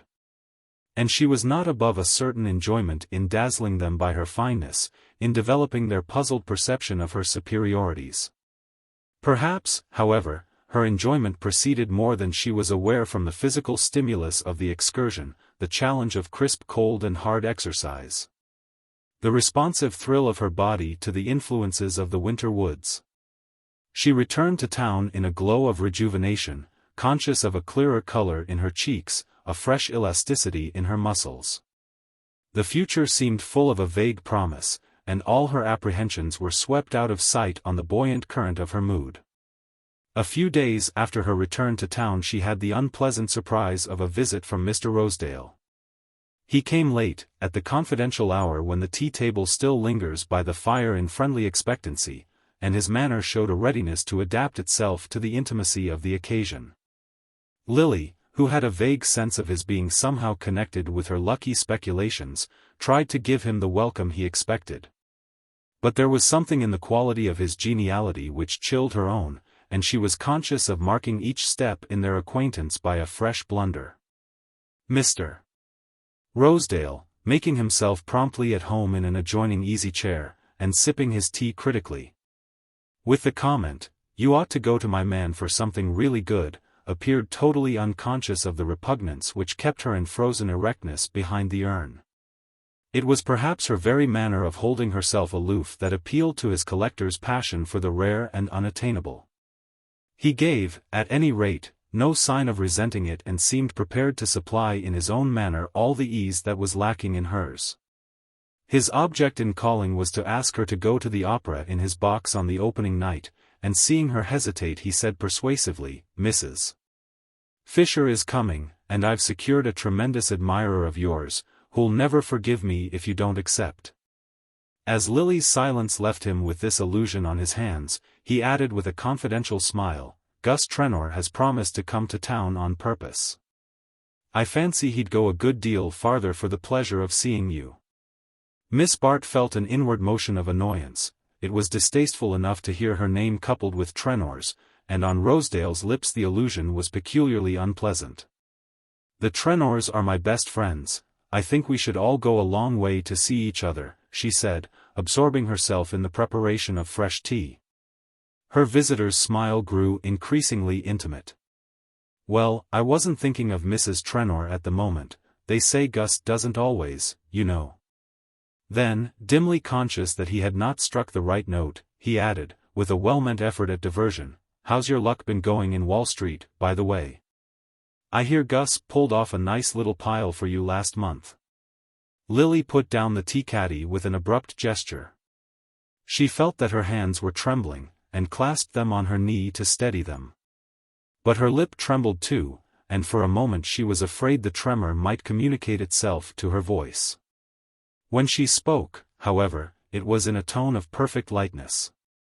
"Ah, yes, I had a little bit of money to invest, and Mr. Trenor, who helps me about such matters, advised my putting it in stocks instead of a mortgage, as my aunt's agent wanted me to do. And as it happened, I made a lucky turn, is that what you call it? For you make a great many yourself, I believe." She was smiling back at him now, relaxing the tension of her attitude, and admitting him, by imperceptible gradations of glance and manner, a step farther toward intimacy. The protective instinct always nerved her to successful dissimulation, and it was not the first time she had used her beauty to divert attention from an inconvenient topic. When Mr. Rosedale took leave, he carried with him, not only her acceptance of his invitation, but a general sense of having comported himself in a way calculated to advance his cause. He had always believed he had a light touch and a knowing way with women, and the prompt manner in which Miss Bart, as he would have phrased it, had come into line, confirmed his confidence in his powers of handling this skittish sex. Her way of glossing over the transaction with Trenor he regarded at once as a tribute to his own acuteness, and a confirmation of his suspicions. The girl was evidently nervous, and Mr. Rosedale, if he saw no other means of advancing his acquaintance with her, was not above taking advantage of her nervousness. He left Lily to a passion of disgust and fear. It seemed incredible that Gus Trenor should have spoken of her to Rosedale. With all his faults, Trenor had the safeguard of his traditions, and was the less likely to overstep them because they were so purely instinctive. But Lily recalled with a pang that there were convivial moments when, as Judy had confided to her, Gus talked foolishly. In one of these, no doubt, the fatal word had slipped from him. As for Rosedale, she did not, after the first shock, greatly care what conclusions he had drawn. Though usually adroit enough where her own interests were concerned, she made the mistake, not uncommon to persons in whom the social habits are instinctive, of supposing that the inability to acquire them quickly implies a general dullness. Because a bluebottle bangs irrationally against a windowpane, the drawing-room naturalist may forget that under less artificial conditions it is capable of measuring distances and drawing conclusions with all the accuracy needful to its welfare. And the fact that Mr. Rosedale's drawing-room manner lacked perspective made Lily class him with Trenor and the other dull men she knew, and assume that a little flattery, and the occasional acceptance of his hospitality, would suffice to render him innocuous. However, there could be no doubt of the expediency of showing herself in his box on the opening night of the opera. And after all, since Judy Trenor had promised to take him up that winter, it was as well to reap the advantage of being first in the field. For a day or two after Rosedale's visit, Lily's thoughts were dogged by the consciousness of Trenor's shadowy claim. And she wished she had a clearer notion of the exact nature of the transaction which seemed to have put her in his power. But her mind shrank from any unusual application, and she was always helplessly puzzled by figures. Moreover, she had not seen Trenor since the day of the Van Osburgh wedding, and in his continued absence the trace of Rosedale's words was soon effaced by other impressions. When the opening night of the opera came, her apprehensions had so completely vanished that the sight of Trenor's ruddy countenance in the back of Mr. Rosedale's box filled her with a sense of pleasant reassurance. Lily had not quite reconciled herself to the necessity of appearing as Rosedale's guest on so conspicuous an occasion, and it was a relief to find herself supported by anyone of her own set, for Mrs. Fisher's social habits were too promiscuous for her presence to justify Miss Bart's. To Lily, always inspirited by the prospect of showing her beauty in public, and conscious tonight of all the added enhancements of dress, The insistency of Trenor's gaze merged itself in the general stream of admiring looks of which she felt herself the center. Ah, it was good to be young, to be radiant, to glow with the sense of slenderness, strength and elasticity, of well-poised lines and happy tints. To feel oneself lifted to a height apart by that incommunicable grace which is the bodily counterpart of genius.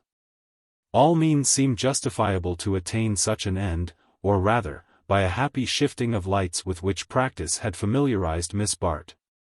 The cause shrank to a pinpoint in the general brightness of the effect. But brilliant young ladies, a little blinded by their own effulgence, are apt to forget that the modest satellite drowned in their light is still performing its own revolutions and generating heat at its own rate.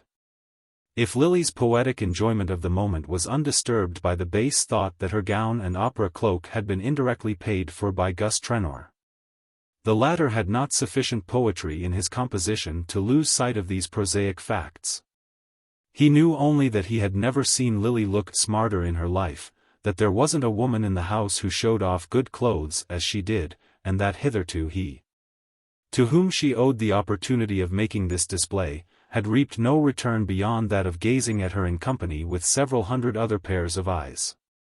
It came to Lily therefore as a disagreeable surprise when, in the back of the box, where they found themselves alone between two acts, Trenor said, without preamble, and in a tone of sulky authority, "Look here, Lily, how is a fellow ever to see anything of you? I'm in town 3 or 4 days in the week, and you know a line to the club will always find me, but you don't seem to remember my existence nowadays unless you want to get a tip out of me." The fact that the remark was in distinctly bad taste did not make it any easier to answer.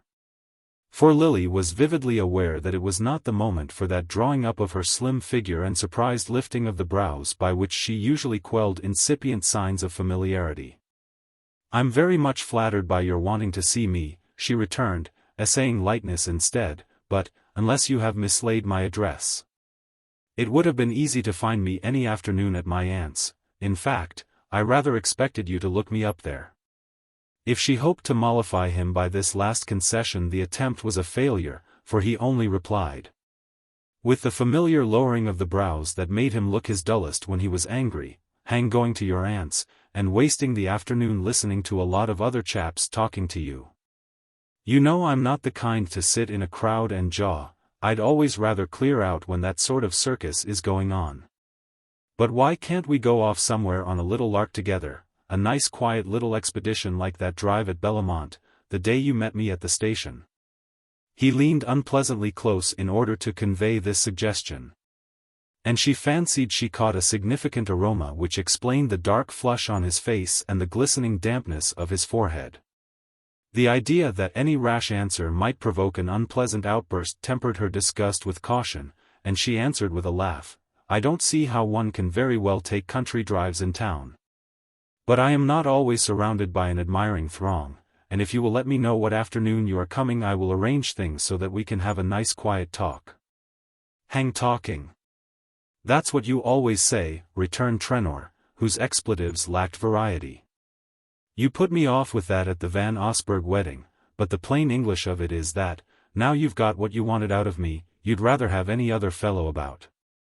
His voice had risen sharply with the last words, and Lily flushed with annoyance, but she kept command of the situation and laid a persuasive hand on his arm. "Don't be foolish, Gus. I can't let you talk to me in that ridiculous way. If you really want to see me, why shouldn't we take a walk in the park some afternoon? I agree with you that it's amusing to be rustic in town, and if you like I'll meet you there, and we'll go and feed the squirrels, and you shall take me out on the lake in the steam gondola." She smiled as she spoke, letting her eyes rest on his in a way that took the edge from her banter and made him suddenly malleable to her will. "All right, then, that's a go. Will you come tomorrow?" "Tomorrow at 3 o'clock, at the end of the mall.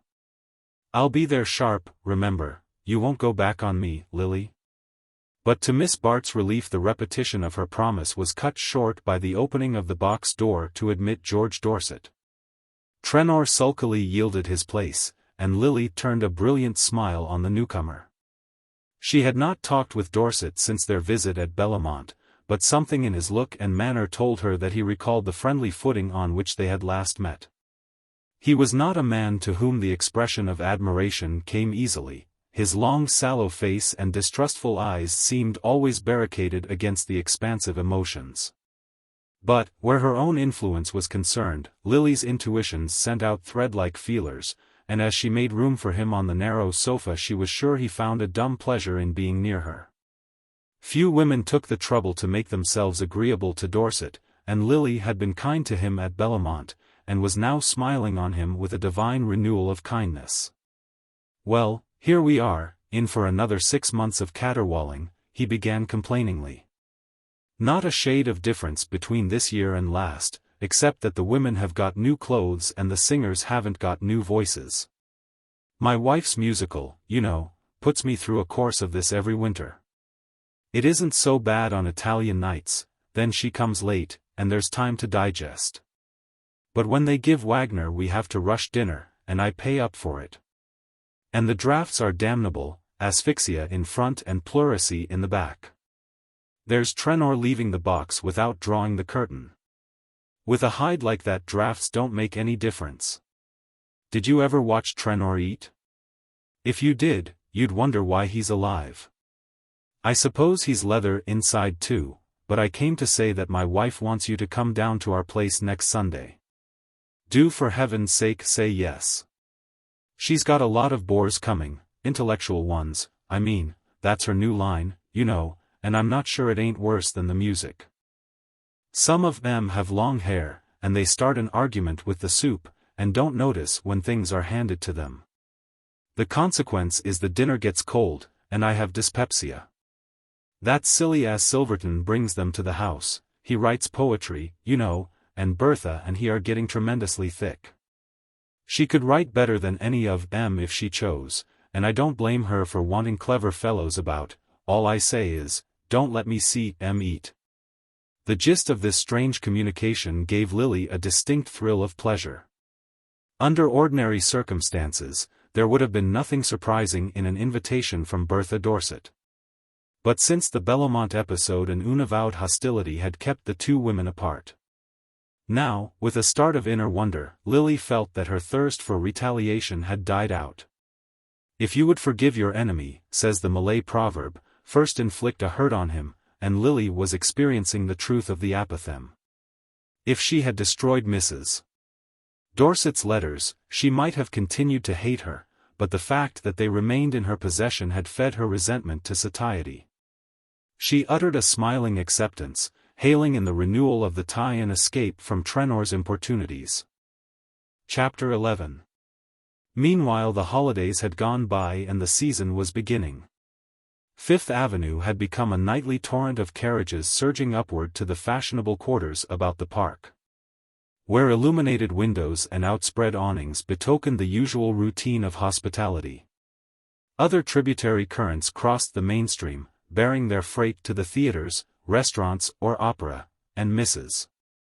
Peniston, from the secluded watchtower of her upper window, could tell to a nicety just when the chronic volume of sound was increased by the sudden influx setting toward a Van Osburgh ball.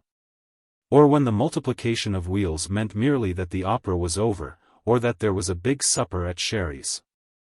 Mrs. Peniston followed the rise and culmination of the season as keenly as the most active sharer in its gaieties. And, as a looker-on, she enjoyed opportunities of comparison and generalization such as those who take part must proverbially forego.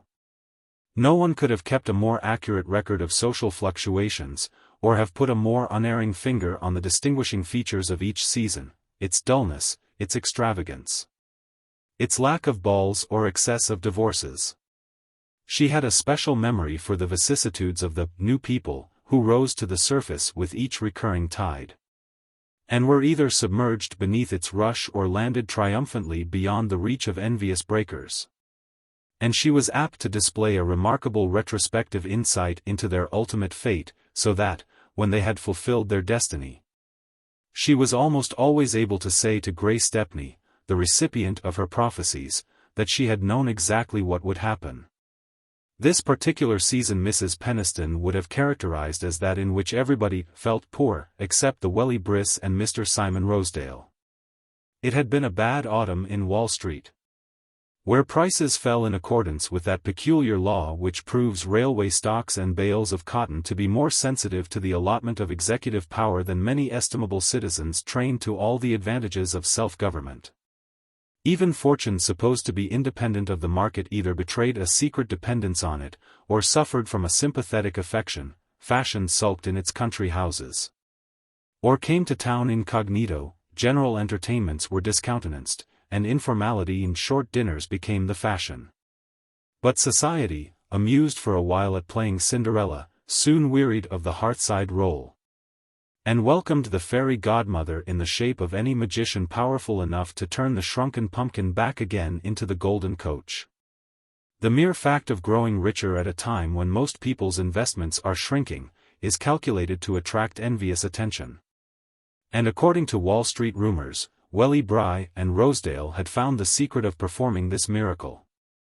Rosedale, in particular, was said to have doubled his fortune, and there was talk of his buying the newly finished house of one of the victims of the crash, who, in the space of 12 short months, had made the same number of millions, built a house in Fifth Avenue, filled a picture gallery with old masters, entertained all New York in it, and been smuggled out of the country between a trained nurse and a doctor, while his creditors mounted guard over the old masters, and his guests explained to each other that they had dined with him only because they wanted to see the pictures. Mr. Rosedale meant to have a less meteoric career. He knew he should have to go slowly, and the instincts of his race fitted him to suffer rebuffs and put up with delays. But he was prompt to perceive that the general dullness of the season afforded him an unusual opportunity to shine, and he set about with patient industry to form a background for his growing glory. Mrs. Fisher was of immense service to him at this period. She had set off so many newcomers on the social stage that she was like one of those pieces of stock scenery which tell the experienced spectator exactly what is going to take place. But Mr. Rosedale wanted, in the long run, a more individual environment. He was sensitive to shades of difference which Miss Bart would never have credited him with perceiving, because he had no corresponding variations of manner. And it was becoming more and more clear to him that Miss Bart herself possessed precisely the complementary qualities needed to round off his social personality. Such details did not fall within the range of Mrs. Peniston's vision. Like many minds of panoramic sweep, hers was apt to overlook the minutiae of the foreground, and she was much more likely to know where Carrie Fisher had found the Welly Briss chef for them, than what was happening to her own niece.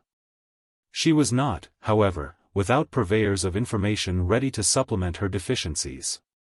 Grace Stepney's mind was like a kind of moral flypaper, to which the buzzing items of gossip were drawn by a fatal attraction, and where they hung fast in the toils of an inexorable memory. Lily would have been surprised to know how many trivial facts concerning herself were lodged in Miss Stepney's head. She was quite aware that she was of interest to dingy people, but she assumed that there is only one form of dinginess, and that admiration for brilliancy is the natural expression of its inferior state. She knew that Gertie Farish admired her blindly, and therefore supposed that she inspired the same sentiments in Grace Stepney, whom she classified as a Gertie Farish without the saving traits of youth and enthusiasm. In reality, the two differed from each other as much as they differed from the object of their mutual contemplation. Miss Farish's heart was a fountain of tender illusions, Miss Stepney's a precise register of facts as manifested in their relation to herself.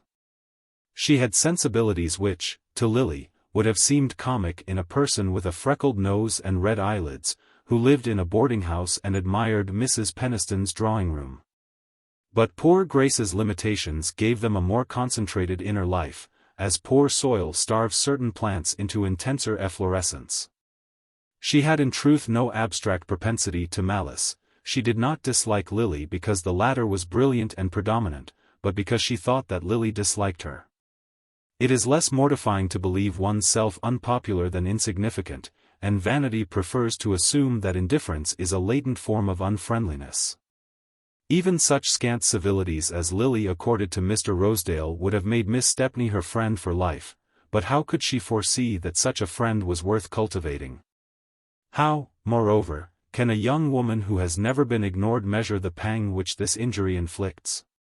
And, lastly, how could Lily, accustomed to choose between a pressure of engagements, guess that she had mortally offended Miss Stepney by causing her to be excluded from one of Mrs. Peniston's infrequent dinner parties? Mrs. Peniston disliked giving dinners, but she had a high sense of family obligation. And on the Jack Stepneys' return from their honeymoon she felt it incumbent upon her to light the drawing-room lamps and extract her best silver from the safe deposit vaults. Mrs. Peniston's rare entertainments were preceded by days of heartrending vacillation as to every detail of the feast, from the seating of the guests to the pattern of the tablecloth. And in the course of one of these preliminary discussions she had imprudently suggested to her cousin Grace that, as the dinner was a family affair, she might be included in it. For a week the prospect had lighted up Miss Stepney's colorless existence, then she had been given to understand that it would be more convenient to have her another day. Miss Stepney knew exactly what had happened. Lily, to whom family reunions were occasions of unalloyed dullness, had persuaded her aunt that a dinner of smart people would be much more to the taste of the young couple, and Mrs. Peniston, who leaned helplessly on her niece in social matters, had been prevailed upon to pronounce Grace's exile. After all, Grace could come any other day, why should she mind being put off? It was precisely because Miss Stepney could come any other day, and because she knew her relations were in the secret of her unoccupied evenings, that this incident loomed gigantically on her horizon. She was aware that she had Lily to thank for it, and dull resentment was turned to active animosity. Mrs. Peniston, on whom she had looked in a day or two after the dinner, laid down her crochet work and turned abruptly from her oblique survey of Fifth Avenue. "Gus Trenor, Lily and Gus Trenor?" she said, growing so suddenly pale that her visitor was almost alarmed. "Oh, Cousin Julia, of course I don't mean." "I don't know what you do mean," said Mrs. Peniston, with a frightened quiver in her small fretful voice. "Such things were never heard of in my day. And my own niece. I'm not sure I understand you. Do people say he's in love with her?" Mrs. Peniston's horror was genuine. Though she boasted an unequaled familiarity with the secret chronicles of society, she had the innocence of the schoolgirl who regards wickedness as a part of history, and to whom it never occurs that the scandals she reads of in lesson hours may be repeating themselves in the next street. Mrs. Peniston had kept her imagination shrouded, like the drawing-room furniture. She knew, of course, that society was very much changed, and that many women her mother would have thought peculiar were now in a position to be critical about their visiting lists. She had discussed the perils of divorce with her rector, and had felt thankful at times that Lily was still unmarried. But the idea that any scandal could attach to a young girl's name, above all that it could be lightly coupled with that of a married man, was so new to her that she was as much aghast as if she had been accused of leaving her carpets down all summer, or of violating any of the other cardinal laws of housekeeping. Miss Stepney, when her first fright had subsided, began to feel the superiority that greater breadth of mind confers. It was really pitiable to be as ignorant of the world as Mrs. Peniston. She smiled at the latter's question. "People always say unpleasant things, and certainly they're a great deal together. A friend of mine met them the other afternoon in the park, quite late, after the lamps were lit. It's a pity Lily makes herself so conspicuous." "Conspicuous," gasped Mrs. Peniston. She bent forward, lowering her voice to mitigate the horror. "What sort of things do they say? That he means to get a divorce and marry her?" Grace Stepney laughed outright. "Dear me, no. He would hardly do that. It's a flirtation, nothing more." "A flirtation? Between my niece and a married man? Do you mean to tell me that, with Lily's looks and advantages, she could find no better use for her time than to waste it on a fat stupid man almost old enough to be her father?" This argument had such a convincing ring that it gave Mrs. Peniston sufficient reassurance to pick up her work, while she waited for Grace Stepney to rally her scattered forces. But Miss Stepney was on the spot in an instant. "That's the worst of it, people say she isn't wasting her time. Everyone knows, as you say, that Lily is too handsome and charming, to devote herself to a man like Gus Trenor unless—" "Unless," echoed Mrs. Peniston. Her visitor drew breath nervously. It was agreeable to shock Mrs. Peniston, but not to shock her to the verge of anger. Miss Stepney was not sufficiently familiar with the classic drama to have recalled in advance how bearers of bad tidings are proverbially received. But she now had a rapid vision of forfeited dinners and a reduced wardrobe as the possible consequence of her disinterestedness. To the honor of her sex, however, hatred of Lily prevailed over more personal considerations. Mrs. Peniston had chosen the wrong moment to boast of her niece's charms. "Unless," said Grace, leaning forward to speak with low-toned emphasis, "unless there are material advantages to be gained by making herself agreeable to him." She felt that the moment was tremendous, and remembered suddenly that Mrs. Peniston's black brocade, with the cut jet fringe, would have been hers at the end of the season. Mrs. Peniston put down her work again. Another aspect of the same idea had presented itself to her, and she felt that it was beneath her dignity to have her nerves racked by a dependent relative who wore her old clothes. "If you take pleasure in annoying me by mysterious insinuations," she said coldly, "you might at least have chosen a more suitable time than just as I am recovering from the strain of giving a large dinner." The mention of the dinner dispelled Miss Stepney's last scruples. "I don't know why I should be accused of taking pleasure in telling you about Lily. I was sure I shouldn't get any thanks for it," she returned with a flare of temper.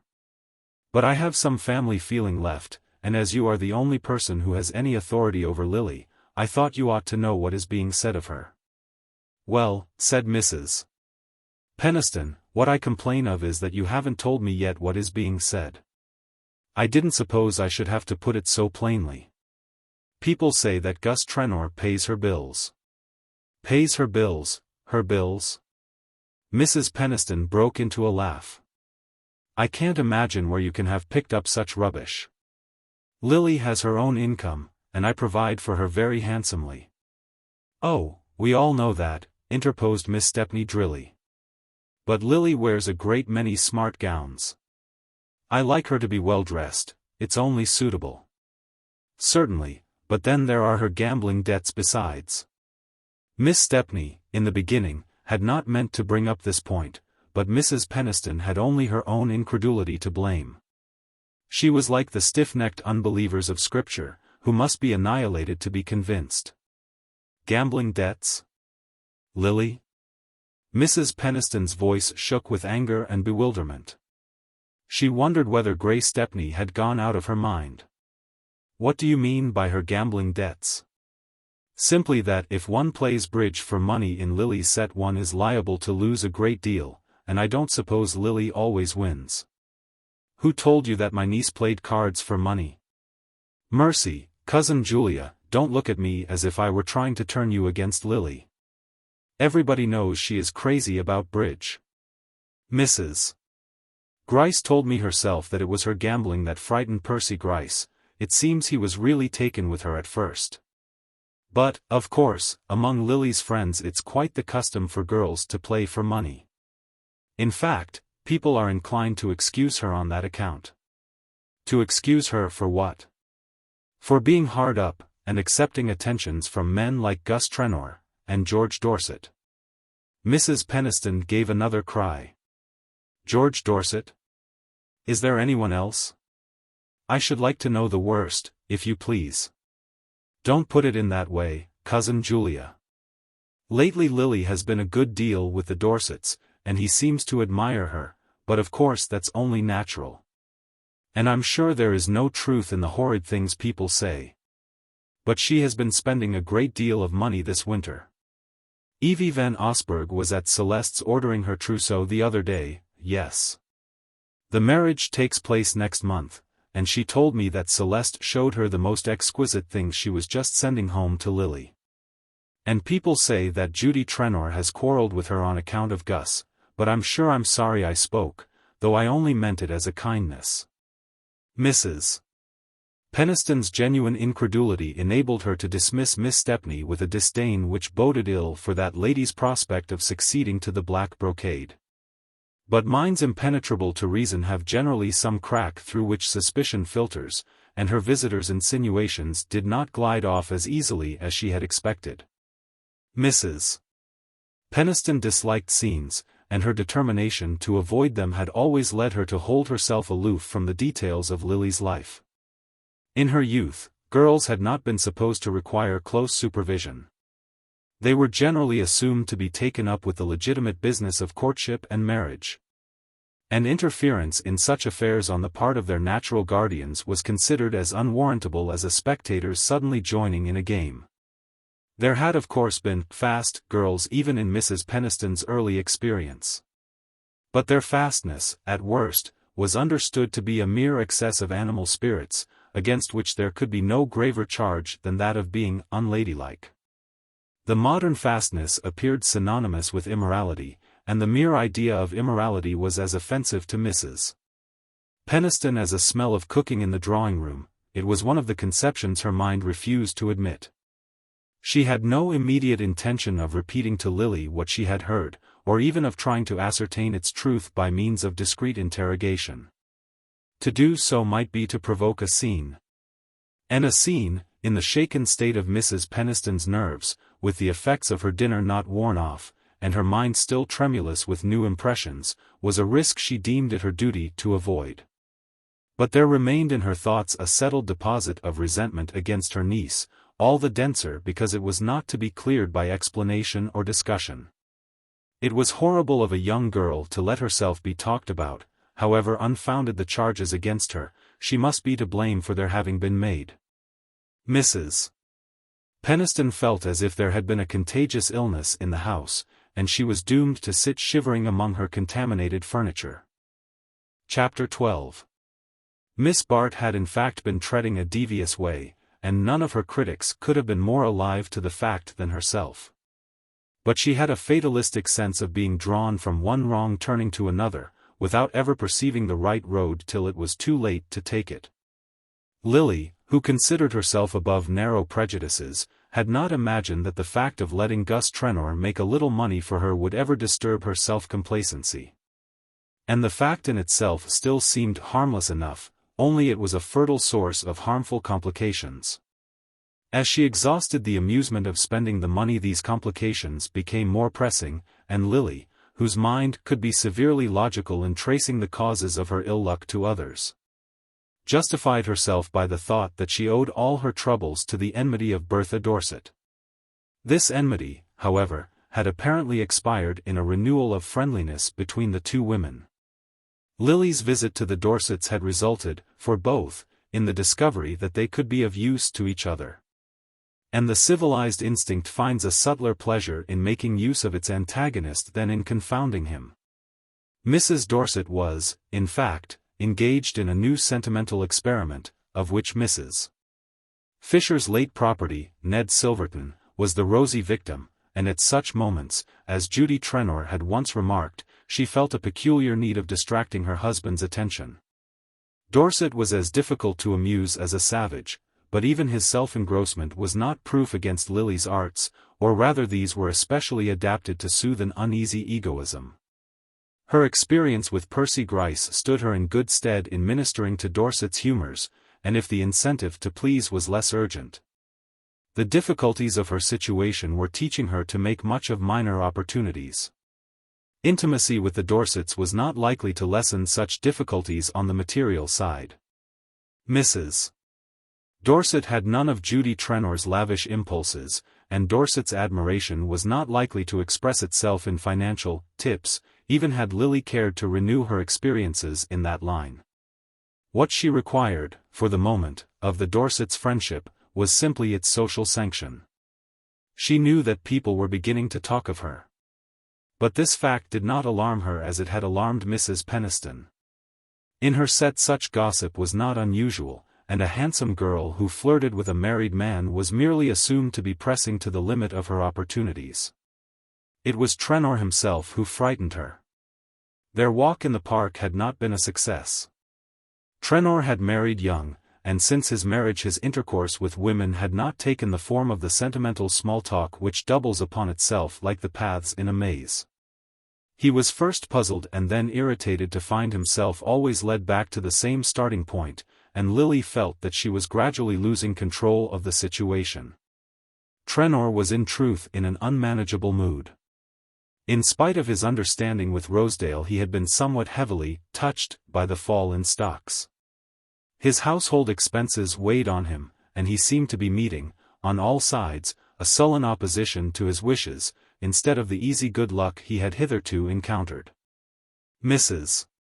Trenor was still at Bellomont, keeping the town-house open, and descending on it now and then for a taste of the world, but preferring the recurrent excitement of weekend parties to the restrictions of a dull season. Since the holidays she had not urged Lily to return to Bellomont, and the first time they met in town Lily fancied there was a shade of coldness in her manner.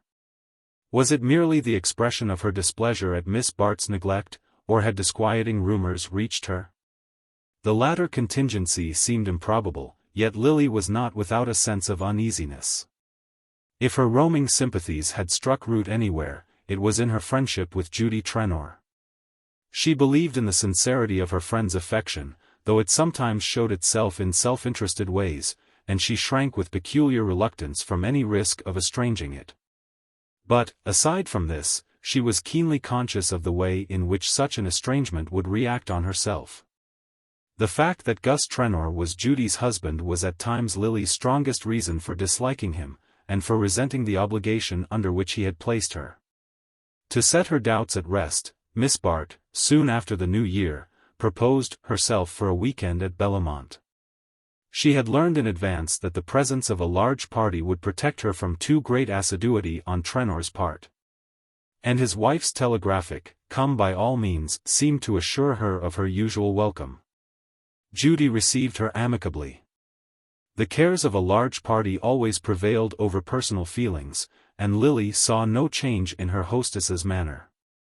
Nevertheless, she was soon aware that the experiment of coming to Bellomont was destined not to be successful. The party was made up of what Mrs. Trenor called "poky people," her generic name for persons who did not play bridge, and, it being her habit to group all such obstructionists in one class, she usually invited them together, regardless of their other characteristics. The result was apt to be an irreducible combination of persons having no other quality in common than their abstinence from bridge. And the antagonisms developed in a group lacking the one taste which might have amalgamated them, were in this case aggravated by bad weather, and by the ill-concealed boredom of their host and hostess. In such emergencies, Judy would usually have turned to Lily to fuse the discordant elements. And Miss Bart, assuming that such a service was expected of her, threw herself into it with her accustomed zeal. But at the outset she perceived a subtle resistance to her efforts. If Mrs. Trenor's manner toward her was unchanged, there was certainly a faint coldness in that of the other ladies. An occasional caustic allusion to "your friends the Wellington Briss," or to "the little Jew who has bought the Grainer house, someone told us you knew him, Miss Bart," showed Lily that she was in disfavor with that portion of society which, while contributing least to its amusement, has assumed the right to decide what forms that amusement shall take. The indication was a slight one, and a year ago Lily would have smiled at it, trusting to the charm of her personality to dispel any prejudice against her. But now she had grown more sensitive to criticism and less confident in her power of disarming it. She knew, moreover, that if the ladies at Bellomont permitted themselves to criticize her friends openly, it was a proof that they were not afraid of subjecting her to the same treatment behind her back. The nervous dread lest anything in Trenor's manner should seem to justify their disapproval made her seek every pretext for avoiding him. And she left Bellomont conscious of having failed in every purpose which had taken her there. In town she returned to preoccupations which, for the moment, had the happy effect of banishing troublesome thoughts. The Welly Briss, after much debate, and anxious counsel with their newly acquired friends, had decided on the bold move of giving a general entertainment. To attack society collectively, when one's means of approach are limited to a few acquaintances, is like advancing into a strange country with an insufficient number of scouts. But such rash tactics have sometimes led to brilliant victories, and the Briss had determined to put their fate to the touch. Mrs. Fisher, to whom they had entrusted the conduct of the affair, had decided that tableaux vivants and expensive music were the two baits most likely to attract the desired prey. And after prolonged negotiations, and the kind of wire-pulling in which she was known to excel, she had induced a dozen fashionable women to exhibit themselves in a series of pictures which, by a farther miracle of persuasion, the distinguished portrait painter, Paul Morpeth, had been prevailed upon to organize. Lily was in her element on such occasions. Under Morpeth's guidance her vivid plastic sense, hitherto nurtured on no higher food than dressmaking and upholstery, found eager expression in the disposal of draperies, the study of attitudes, the shifting of lights and shadows. Her dramatic instinct was roused by the choice of subjects, and the gorgeous reproductions of historic dress stirred an imagination which only visual impressions could reach. But keenest of all was the exhilaration of displaying her own beauty under a new aspect, of showing that her loveliness was no mere fixed quality, but an element shaping all emotions to fresh forms of grace. Mrs. Fisher's measures had been well taken, and society, surprised in a dull moment, succumbed to the temptation of Mrs. Bry's hospitality. The protesting minority were forgotten in the throng which abjured and came, and the audience was almost as brilliant as the show. Lawrence Selden was among those who had yielded to the proffered inducements. If he did not often act on the accepted social axiom that a man may go where he pleases, it was because he had long since learned that his pleasures were mainly to be found in a small group of the like-minded. But he enjoyed spectacular effects, and was not insensible to the part money plays in their production. All he asked was that the very rich should live up to their calling as stage managers, and not spend their money in a dull way. This the Briss could certainly not be charged with doing. Their recently built house, whatever it might lack as a frame for domesticity, was almost as well designed for the display of a festal assemblage as one of those airy pleasure halls which the Italian architects improvised to set off the hospitality of princes. The air of improvisation was in fact strikingly present, so recent, so rapidly evoked was the whole mise-en-scene that one had to touch the marble columns to learn they were not of cardboard. To seat one's self in one of the damask and gold armchairs to be sure it was not painted against the wall.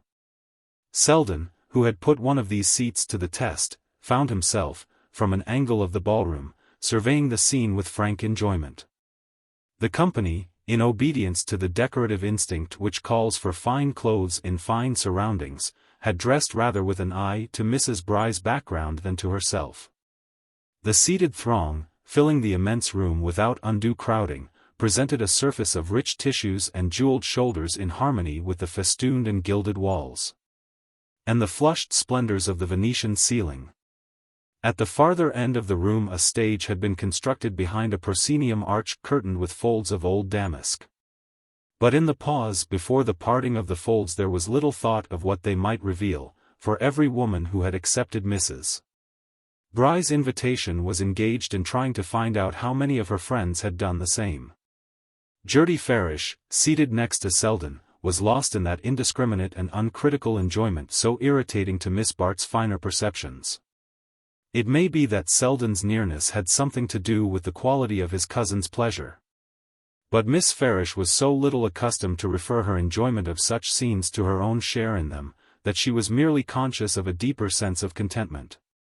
"Wasn't it dear of Lily to get me an invitation? Of course it would never have occurred to Carrie Fisher to put me on the list, and I should have been so sorry to miss seeing it all, and especially Lily herself. Someone told me the ceiling was by Veronese. You would know, of course, Lawrence. I suppose it's very beautiful, but his women are so dreadfully fat." "Goddesses? Well, I can only say that if they'd been mortals and had to wear corsets, it would have been better for them. I think our women are much handsomer. And this room is wonderfully becoming, everyone looks so well. Did you ever see such jewels? Do look at Mrs. George Dorset's pearls. I suppose the smallest of them would pay the rent of our girls' club for a year. Not that I ought to complain about the club, everyone has been so wonderfully kind. Did I tell you that Lily had given us $300? Wasn't it splendid of her? And then she collected a lot of money from her friends. Mrs. Bry gave us $500, and Mr. Rosedale $1,000. I wish Lily were not so nice to Mr. Rosedale, but she says it's no use being rude to him, because he doesn't see the difference. She really can't bear to hurt people's feelings. It makes me so angry when I hear her called cold and conceited. The girls at the club don't call her that. Do you know she has been there with me twice? Yes, Lily. And you should have seen their eyes. One of them said it was as good as a day in the country just to look at her. And she sat there, and laughed and talked with them, not a bit as if she were being charitable, you know, but as if she liked it as much as they did. They've been asking ever since when she's coming back, and she's promised me, oh. Miss Farish's confidences were cut short by the parting of the curtain on the first tableau, a group of nymphs dancing across flower-strewn sward in the rhythmic postures of Botticelli's Spring. Tableaux vivants depend for their effect not only on the happy disposal of lights and the delusive interposition of layers of gauze, but on a corresponding adjustment of the mental vision. To unfurnished minds they remain, in spite of every enhancement of art, only a superior kind of waxworks. But to the responsive fancy they may give magic glimpses of the boundary world between fact and imagination. Selden's mind was of this order. He could yield to vision-making influences as completely as a child to the spell of a fairy tale. Mrs. Bry's tableaux wanted none of the qualities which go to the producing of such illusions. And under Morpeth's organizing hand the pictures succeeded each other with the rhythmic march of some splendid frieze, in which the fugitive curves of living flesh and the wandering light of young eyes have been subdued to plastic harmony without losing the charm of life. The scenes were taken from old pictures, and the participators had been cleverly fitted with characters suited to their types. No one, for instance, could have made a more typical Goya than Carrie Fisher, with her short dark-skinned face, the exaggerated glow of her eyes, the provocation of her frankly painted smile. A brilliant Miss Smedden from Brooklyn showed to perfection the sumptuous curves of Titian's daughter. Lifting her gold salver laden with grapes above the harmonizing gold of rippled hair and rich brocade, and a young Mrs. Van Alstyne, who showed the Freileer Dutch type, with high blue-veined forehead and pale eyes and lashes, made a characteristic Van Dyck, in black satin, against a curtained archway. Then there were Kaufmann nymphs garlanding the altar of love, a Veronese supper, all sheeny textures, pearl-woven heads and marble architecture. And a Watteau group of lute-playing comedians, lounging by a fountain in a sunlit glade. Each evanescent picture touched the vision-building faculty in Selden, leading him so far down the vistas of fancy that even Gertie Farish's running commentary, "Oh, how lovely Lulu Melson looks," or, "That must be Kate Corby, to the right there, in purple," did not break the spell of the illusion.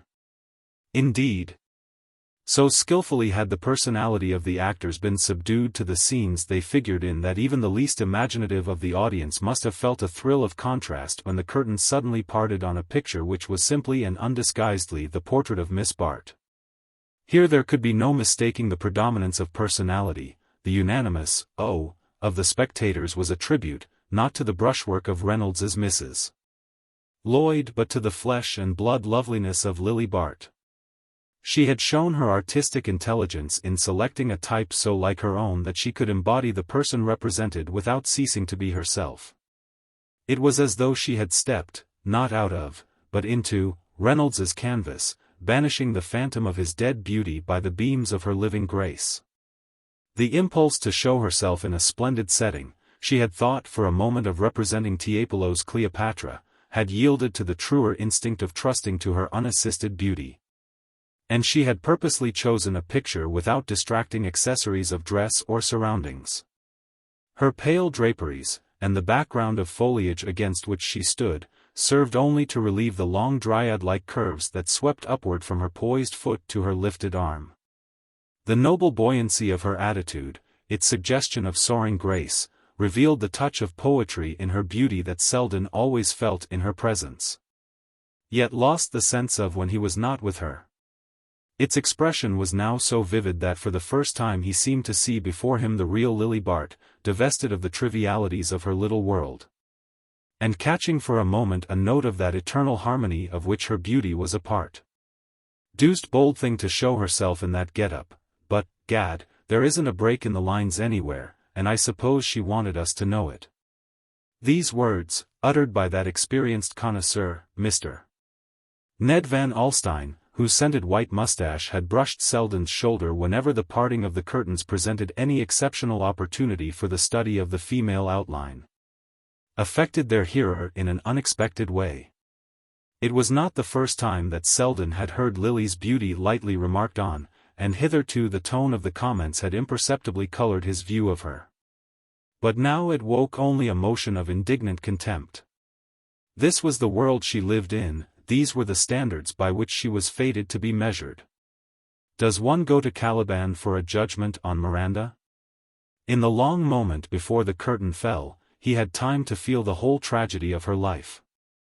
It was as though her beauty, thus detached from all that cheapened and vulgarized it, had held out suppliant hands to him from the world in which he and she had once met for a moment, and where he felt an overmastering longing to be with her again.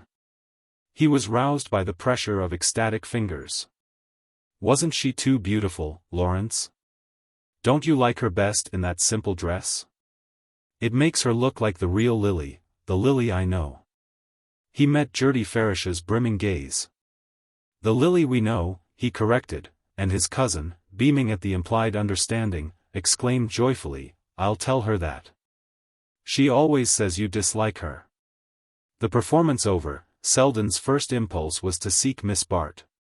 During the interlude of music which succeeded the tableaux, the actors had seated themselves here and there in the audience, diversifying its conventional appearance by the varied picturesqueness of their dress. Lily, however, was not among them, and her absence served to protract the effect she had produced on Selden. It would have broken the spell to see her too soon in the surroundings from which accident had so happily detached her. They had not met since the day of the Van Osburgh wedding, and on his side the avoidance had been intentional. Tonight, however, he knew that, sooner or later, he should find himself at her side.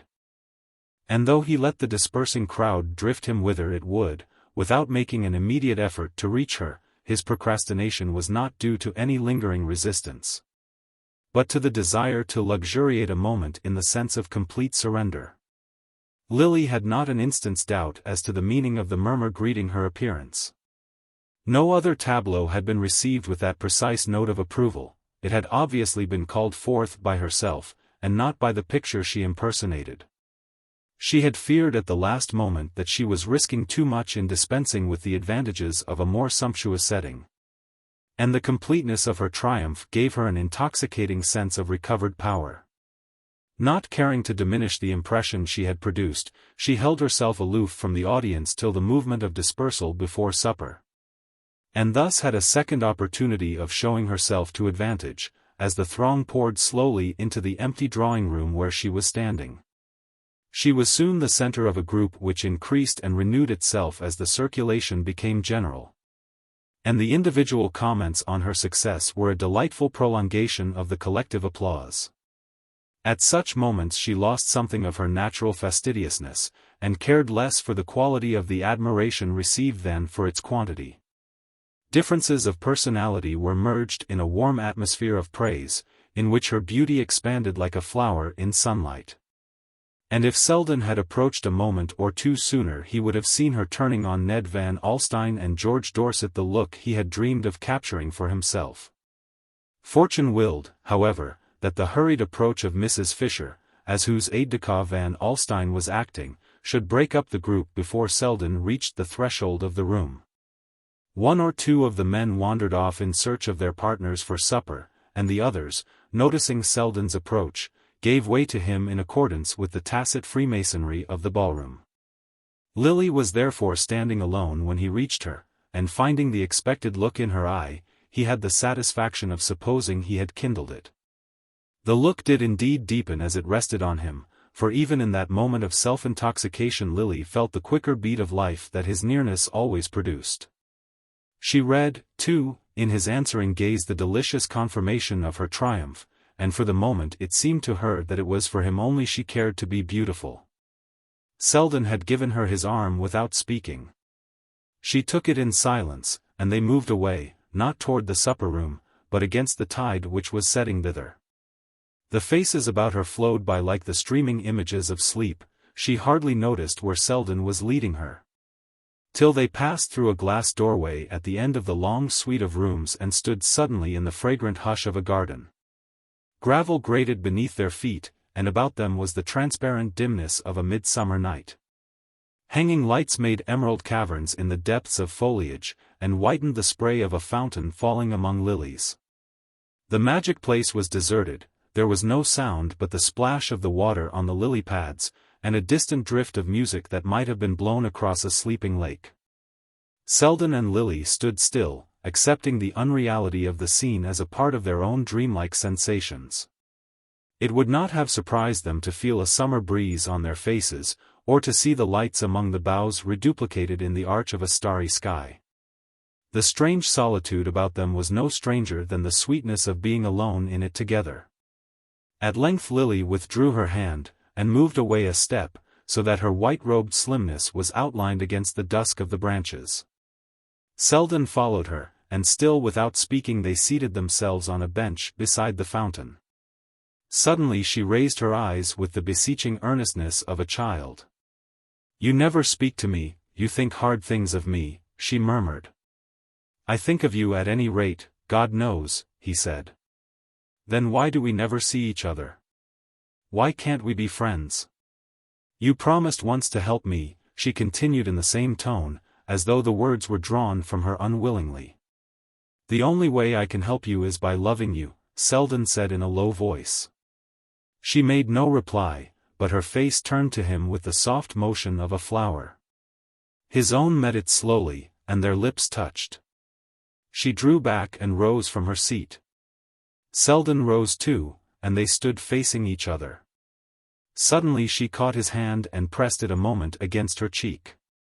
"Ah, love me, but don't tell me so." She sighed with her eyes in his, and before he could speak she had turned and slipped through the arch of boughs, disappearing in the brightness of the room beyond. Selden stood where she had left him. He knew too well the transiency of exquisite moments to attempt to follow her. But presently he re-entered the house and made his way through the deserted rooms to the door. A few sumptuously cloaked ladies were already gathered in the marble vestibule, and in the coat-room he found Van Alstyne and Gus Trenor. The former, at Selden's approach, paused in the careful selection of a cigar from one of the silver boxes invitingly set out near the door. "Hullo, Selden, going too? You're an Epicurean like myself, I see. You don't want to see all those goddesses gobbling terrapin. Gad, what a show of good-looking women, but not one of them could touch that little cousin of mine. Talk of jewels, what's a woman want with jewels when she's got herself to show? The trouble is that all these falbals they wear cover up their figures when they've got them. I never knew till tonight what an outline Lily has." "It's not her fault if everybody don't know it now," growled Trenor, flushed with the struggle of getting into his fur-lined coat. "Damned bad taste, I call it. No cigar for me. You can't tell what you're smoking in one of these new houses, likely as not the chef buys the cigars. Stay for supper? Not if I know it. When people crowd their rooms so that you can't get near anyone you want to speak to, I'd as soon sup in the elevated at the rush hour. My wife was dead right to stay away. She says life's too short to spend it in breaking in new people." Chapter 13. Lily woke from happy dreams to find 2 notes at her bedside. One was from Mrs. Trenor, who announced that she was coming to town that afternoon for a flying visit, and hoped Miss Bart would be able to dine with her. The other was from Selden. He wrote briefly that an important case called him to Albany, whence he would be unable to return till the evening, and asked Lily to let him know at what hour on the following day she would see him. Lily, leaning back among her pillows, gazed musingly at his letter. The scene in the brisk conservatory had been like a part of her dreams. She had not expected to wake to such evidence of its reality. Her first movement was one of annoyance. This unforeseen act of Selden's added another complication to life. It was so unlike him to yield to such an irrational impulse. Did he really mean to ask her to marry him? She had once shown him the impossibility of such a hope, and his subsequent behavior seemed to prove that he had accepted the situation with a reasonableness somewhat mortifying to her vanity. It was all the more agreeable to find that this reasonableness was maintained only at the cost of not seeing her. But, though nothing in life was as sweet as the sense of her power over him, she saw the danger of allowing the episode of the previous night to have a sequel. Since she could not marry him, it would be kinder to him, as well as easier for herself, to write a line amicably evading his request to see her. He was not the man to mistake such a hint. And when next they met it would be on their usual friendly footing.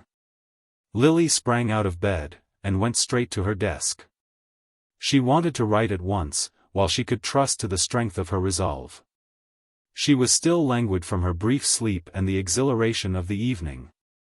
And the sight of Selden's writing brought back the culminating moment of her triumph, the moment when she had read in his eyes that no philosophy was proof against her power.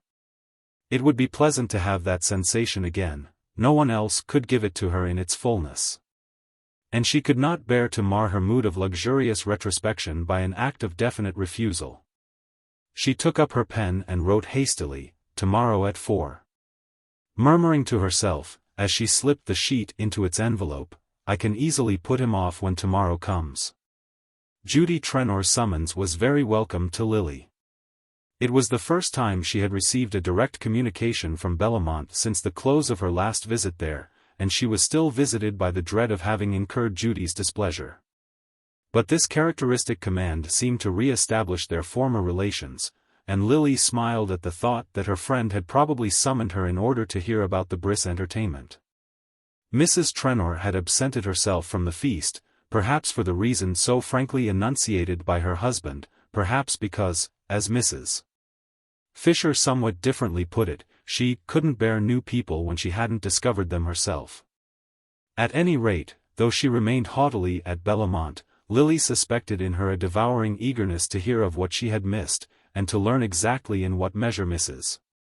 Wellington Bry had surpassed all previous competitors for social recognition. Lily was quite ready to gratify this curiosity, but it happened that she was dining out.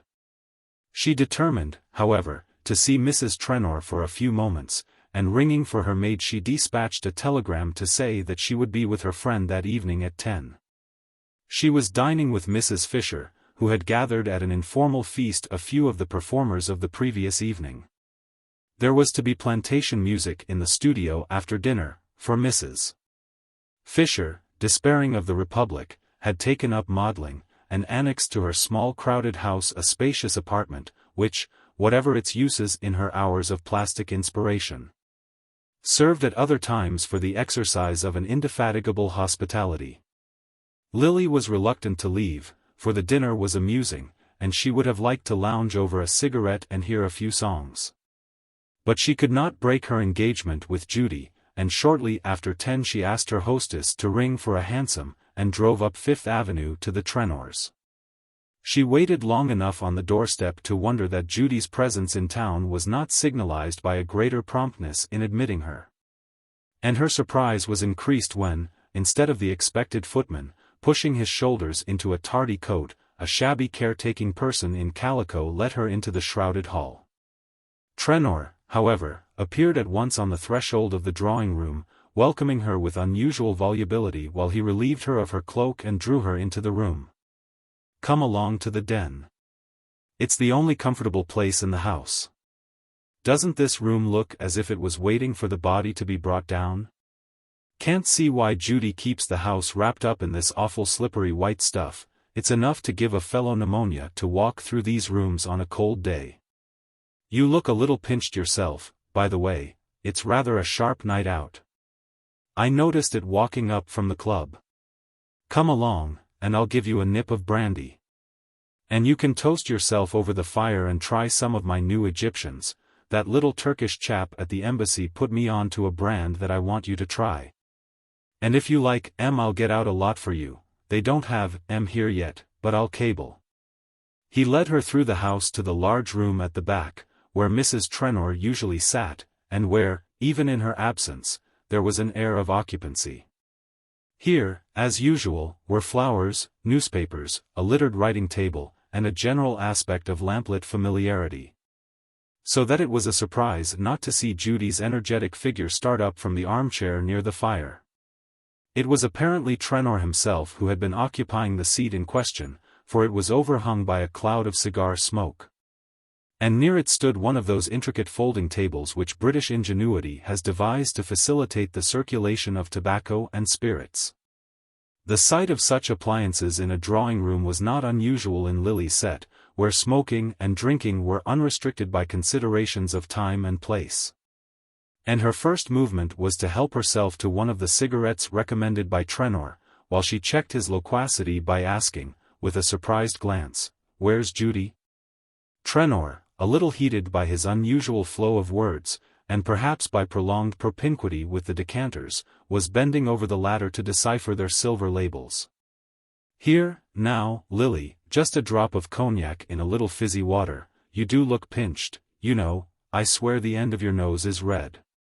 I'll take another glass to keep you company, Judy." "Why, you see, Judy's got a devil of a headache, quite knocked out with it, poor thing. She asked me to explain, make it all right, you know. Do come up to the fire, though. You look dead beat, really. Now do let me make you comfortable, there's a good girl."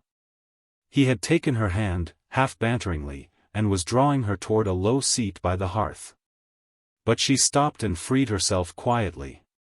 "Do you mean to say that Judy's not well enough to see me? Doesn't she want me to go upstairs?" Trenor drained the glass he had filled for himself, and paused to set it down before he answered. "Why, no, the fact is, she's not up to seeing anybody. It came on suddenly, you know, and she asked me to tell you how awfully sorry she was. If she'd known where you were dining she'd have sent you word." "She did know where I was dining. I mentioned it in my telegram. But it doesn't matter, of course. I suppose if she's so poorly she won't go back to Bellomont in the morning, and I can come and see her then." "Yes, exactly, that's capital. I'll tell her you'll pop in tomorrow morning. And now do sit down a minute, there's a dear, and let's have a nice quiet jaw together. You won't take a drop, just for sociability? Tell me what you think of that cigarette. Why, don't you like it? What are you chucking it away for?" "I am chucking it away because I must go, if you'll have the goodness to call a cab for me," Lily returned with a smile. She did not like Trenor's unusual excitability, with its too evident explanation, and the thought of being alone with him, with her friend out of reach upstairs, at the other end of the great empty house, did not conduce to a desire to prolong their tête-à-tête. But Trenor, with a promptness which did not escape her, had moved between herself and the door. "Why must you go, I should like to know? If Judy'd been here you'd have sat gossiping till all hours, and you can't even give me 5 minutes. It's always the same story. Last night I couldn't get near you. I went to that damned vulgar party just to see you, and there was everybody talking about you, and asking me if I'd ever seen anything so stunning. And when I tried to come up and say a word, you never took any notice, but just went on laughing and joking with a lot of asses who only wanted to be able to swagger about afterward. And look knowing when you were mentioned." He paused, flushed by his diatribe, and fixing on her a look in which resentment was the ingredient she least disliked. But she had regained her presence of mind, and stood composedly in the middle of the room, while her slight smile seemed to put an ever-increasing distance between herself and Trenor. Across it she said, "Don't be absurd, Gus. It's past 11, and I must really ask you to ring for a cab." He remained immovable, with the lowering forehead she had grown to detest. And supposing I won't ring for one, what'll you do then? I shall go upstairs to Judy if you force me to disturb her. Trenor drew a step nearer and laid his hand on her arm. Look here, Lily, won't you give me 5 minutes of your own accord? Not tonight, Gus, you. Very good, then, I'll take M. And as many more as I want. He had squared himself on the threshold, his hands thrust deep in his pockets. He nodded toward the chair on the hearth. Go and sit down there, please, I've got a word to say to you. Lily's quick temper was getting the better of her fears. She drew herself up and moved toward the door. If you have anything to say to me, you must say it another time. I shall go up to Judy unless you call a cab for me at once. He burst into a laugh. Go upstairs and welcome, my dear, but you won't find Judy. She ain't there. Lily cast a startled look upon him. Do you mean that Judy is not in the house, not in town? She exclaimed. That's just what I do mean, returned Trenor, his bluster sinking to sullenness under her look. Nonsense, I don't believe you. I am going upstairs, she said impatiently. He drew unexpectedly aside, letting her reach the threshold unimpeded. Go up and welcome, but my wife is at Bellomont. But Lily had a flash of reassurance. If she hadn't come she would have sent me word. She did, she telephoned me this afternoon to let you know. I received no message. I didn't send any. The two measured each other for a moment, but Lily still saw her opponent through a blur of scorn that made all other considerations indistinct. I can't imagine your object in playing such a stupid trick on me, but if you have fully gratified your peculiar sense of humor I must again ask you to send for a cab. It was the wrong note, and she knew it as she spoke. To be stung by irony it is not necessary to understand it, and the angry streaks on Trenor's face might have been raised by an actual lash. Look here, Lily, don't take that high and mighty tone with me. He had again moved toward the door, and in her instinctive shrinking from him she let him regain command of the threshold. I did play a trick on you, I own up to it, but if you think I'm ashamed you're mistaken. Lord knows I've been patient enough, I've hung round and looked like an ass. And all the while you were letting a lot of other fellows make up to you, letting them make fun of me, I dare say. I'm not sharp, and can't dress my friends up to look funny. As you do, but I can tell when it's being done to me. I can tell fast enough when I'm made a fool of. Ah, I shouldn't have thought that. Flashed from Lily, but her laugh dropped to silence under his look. No, you wouldn't have thought it, but you'll know better now. That's what you're here for tonight. I've been waiting for a quiet time to talk things over, and now I've got it. I mean to make you hear me out. His first rush of inarticulate resentment had been followed by a steadiness and concentration of tone more disconcerting to Lily than the excitement preceding it. For a moment her presence of mind forsook her. She had more than once been in situations where a quick swordplay of wit had been needful to cover her retreat. But her frightened heartthrobs told her that here such skill would not avail. To gain time she repeated, I don't understand what you want. Trenor had pushed a chair between herself and the door. He threw himself in it, and leaned back, looking up at her. I'll tell you what I want to know just where you and I stand. Hang it, the man who pays for the dinner is generally allowed to have a seat at table. She flamed with anger and abasement, and the sickening need of having to conciliate where she longed to humble. I don't know what you mean, but you must see, Gus, that I can't stay here talking to you at this hour. Gad. You go to men's houses fast enough in broad daylight, strikes me you're not always so deuced careful of appearances. The brutality of the thrust gave her the sense of dizziness that follows on a physical blow. Rosedale had spoken then, this was the way men talked of her, she felt suddenly weak and defenseless, there was a throb of self-pity in her throat. But all the while another self was sharpening her to vigilance, whispering the terrified warning that every word and gesture must be measured. If you have brought me here to say insulting things, she began. Trenor laughed. Don't talk stage rot. I don't want to insult you. But a man's got his feelings, and you've played with mine too long. I didn't begin this business, kept out of the way, and left the track clear for the other chaps, till you rummaged me out and set to work to make an ass of me, and an easy job you had of it, too. That's the trouble, it was too easy for you, you got reckless, thought you could turn me inside out, and chuck me in the gutter like an empty purse.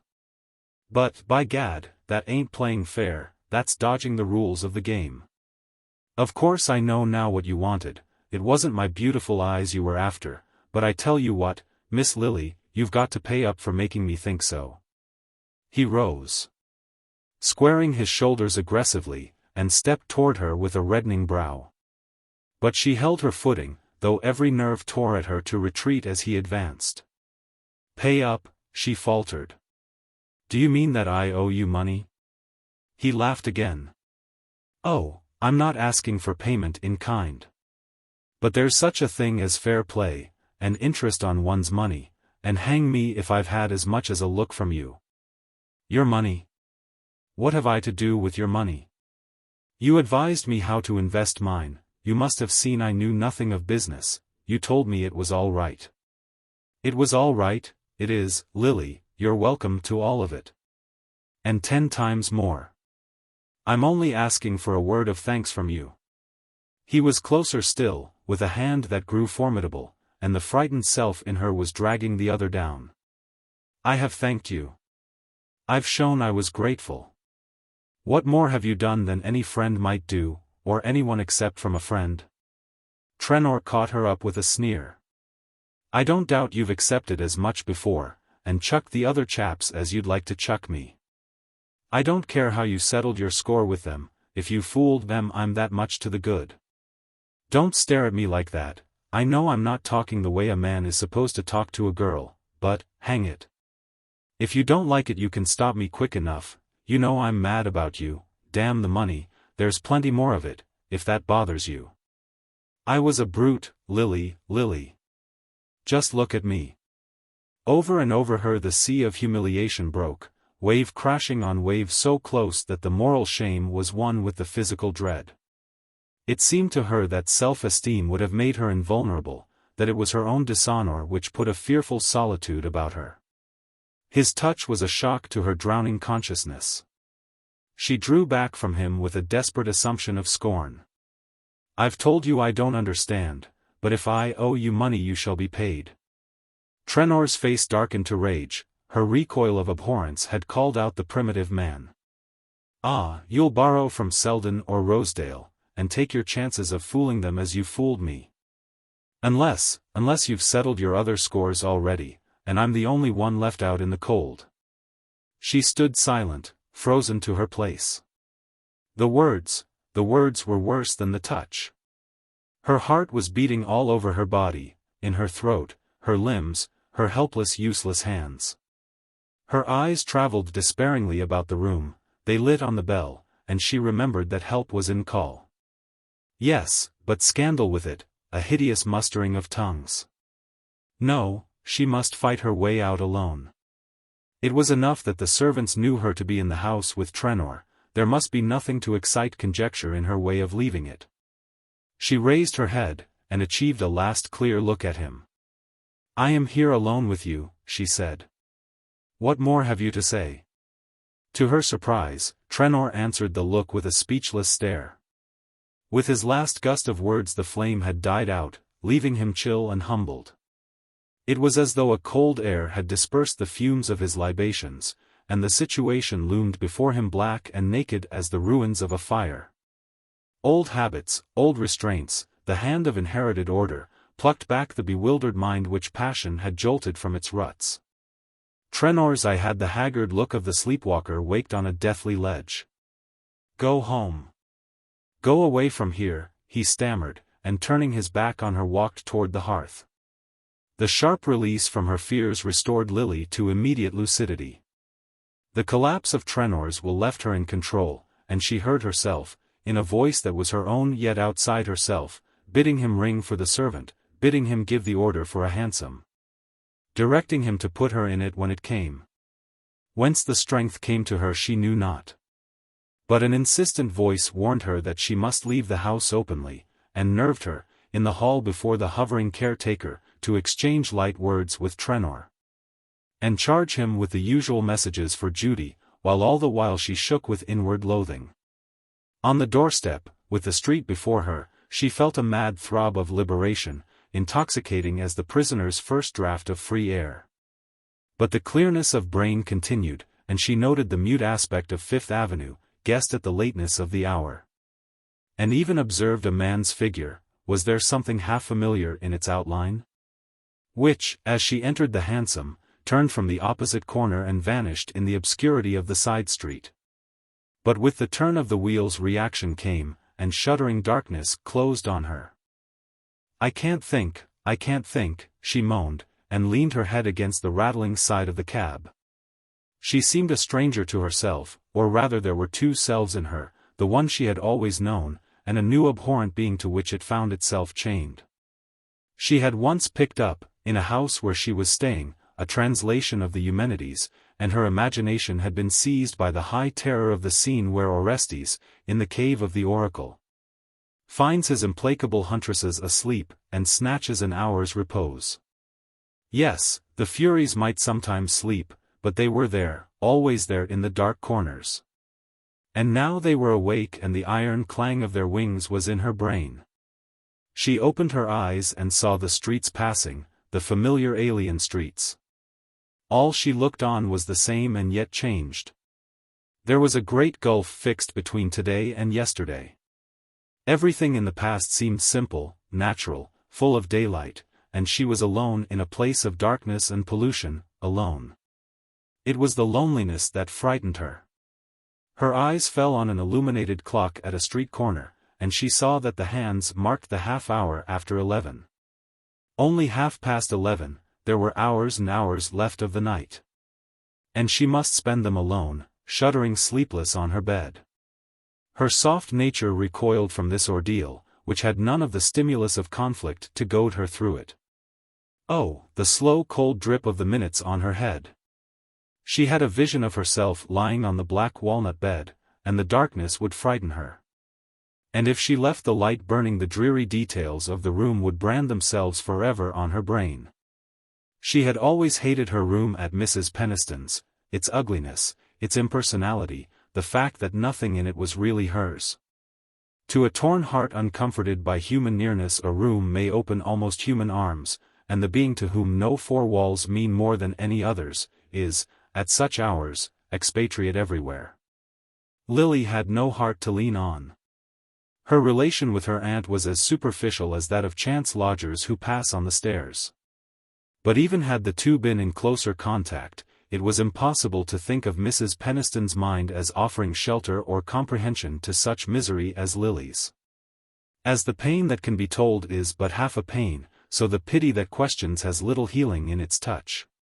What Lily craved was the darkness made by enfolding arms, the silence which is not solitude, but compassion holding its breath. She started up and looked forth on the passing streets. Judy. They were nearing Judy's corner. If only she could reach there before this laboring anguish burst from her breast to her lips, if only she could feel the hold of Judy's arms while she shook in the ague fit of fear that was coming upon her. She pushed up the door in the roof and called the address to the driver. It was not so late, Judy might still be waking. And even if she were not, the sound of the bell would penetrate every recess of her tiny apartment, and rouse her to answer her friend's call. Chapter 14. Judy Farish, the morning after the Wellington Briss entertainment, woke from dreams as happy as Lily's. If they were less vivid in hue, more subdued to the half-tints of her personality in her experience, they were for that very reason better suited to her mental vision. Such flashes of joy as Lily moved in would have blinded Miss Farish, who was accustomed, in the way of happiness, to such scant light as shone through the cracks of other people's lives. Now she was the center of a little illumination of her own, a mild but unmistakable beam, compounded of Lawrence Selden's growing kindness to herself and the discovery that he extended his liking to Lily Bart. If these two factors seem incompatible to the student of feminine psychology, it must be remembered that Judy had always been a parasite in the moral order, living on the crumbs of other tables, and content to look through the window at the banquet spread for her friends. Now that she was enjoying a little private feast of her own, it would have seemed incredibly selfish not to lay a plate for a friend. And there was no one with whom she would rather have shared her enjoyment than Miss Bart. As to the nature of Selden's growing kindness, Judy would no more have dared to define it than she would have tried to learn a butterfly's colors by knocking the dust from its wings. To seize on the wonder would be to brush off its bloom, and perhaps see it fade and stiffen in her hand, better the sense of beauty palpitating out of reach, while she held her breath and watched where it would alight. Yet Selden's manner at the bris had brought the flutter of wings so close that they seemed to be beating in her own heart. She had never seen him so alert, so responsive, so attentive to what she had to say. His habitual manner had an absent-minded kindliness which she accepted, and was grateful for, as the liveliest sentiment her presence was likely to inspire. But she was quick to feel in him a change implying that for once she could give pleasure as well as receive it. And it was so delightful that this higher degree of sympathy should be reached through their interest in Lily Bart. Judy's affection for her friend, a sentiment that had learned to keep itself alive on the scantiest diet, had grown to active adoration since Lily's restless curiosity had drawn her into the circle of Miss Farish's work. Lily's taste of beneficence had wakened in her a momentary appetite for well-doing. Her visit to the girls' club had first brought her in contact with the dramatic contrasts of life. She had always accepted with philosophic calm the fact that such existences as hers were pedestaled on foundations of obscure humanity. The dreary limbo of dinginess lay all around and beneath that little illuminated circle in which life reached its finest efflorescence. As the mud and sleet of a winter night enclose a hothouse filled with tropical flowers. All this was in the natural order of things, and the orchid basking in its artificially created atmosphere could round the delicate curves of its petals undisturbed by the ice on the panes. But it is one thing to live comfortably with the abstract conception of poverty, another to be brought in contact with its human embodiments. Lily had never conceived of these victims of fate otherwise than in the mass.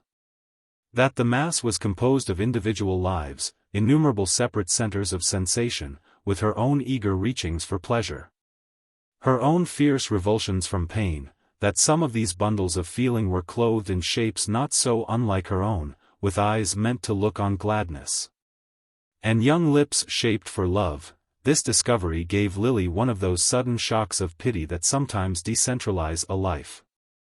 Lily's nature was incapable of such renewal, she could feel other demands only through her own, and no pain was long vivid which did not press on an answering nerve. But for the moment she was drawn out of herself by the interest of her direct relation with a world so unlike her own. She had supplemented her first gift by personal assistance to one or two of Miss Farish's most appealing subjects. And the admiration and interest her presence excited among the tired workers at the club ministered in a new form to her insatiable desire to please. Judy Farish was not a close enough reader of character to disentangle the mixed threads of which Lily's philanthropy was woven. She supposed her beautiful friend to be actuated by the same motive as herself, that sharpening of the moral vision which makes all human suffering so near and insistent that the other aspects of life fade into remoteness. Judy lived by such simple formulas that she did not hesitate to class her friend's state with the emotional change of heart to which her dealings with the poor had accustomed her. And she rejoiced in the thought that she had been the humble instrument of this renewal. Now she had an answer to all criticisms of Lily's conduct. As she had said, she knew the real Lily. And the discovery that Selden shared her knowledge raised her placid acceptance of life to a dazzled sense of its possibilities, a sense farther enlarged, in the course of the afternoon, by the receipt of a telegram from Selden asking if he might dine with her that evening. While Judy was lost in the happy bustle which this announcement produced in her small household, Selden was at one with her in thinking with intensity of Lily Bart. The case which had called him to Albany was not complicated enough to absorb all his attention. And he had the professional faculty of keeping a part of his mind free when its services were not needed. This part, which at the moment seemed dangerously like the whole, was filled to the brim with the sensations of the previous evening. Selden understood the symptoms. He recognized the fact that he was paying up, as there had always been a chance of his having to pay up, for the voluntary exclusions of his past. He had meant to keep free from permanent ties, not from any poverty of feeling, but because, in a different way, he was, as much as Lily, the victim of his environment. There had been a germ of truth in his declaration to Judy Farish that he had never wanted to marry a nice girl, the adjective connoting, in his cousin's vocabulary, certain utilitarian qualities which are apt to preclude the luxury of charm. Now it had been Selden's fate to have a charming mother. Her graceful portrait, all smiles and cashmere, still emitted a faded scent of the undefinable quality. His father was the kind of man who delights in a charming woman, who quotes her, stimulates her, and keeps her perennially charming. Neither one of the couple cared for money, but their disdain of it took the form of always spending a little more than was prudent. If their house was shabby, it was exquisitely kept. If there were good books on the shelves, there were also good dishes on the table. Selden Sr. had an eye for a picture, his wife an understanding of old lace. And both were so conscious of restraint and discrimination in buying that they never quite knew how it was that the bills mounted up. Though many of Selden's friends would have called his parents poor, he had grown up in an atmosphere where restricted means were felt only as a check on aimless profusion, where the few possessions were so good that their rarity gave them a merited relief. And abstinence was combined with elegance in a way exemplified by Mrs. Selden's knack of wearing her old velvet as if it were new. A man has the advantage of being delivered early from the home point of view. And before Selden left college he had learned that there are as many different ways of going without money as of spending it.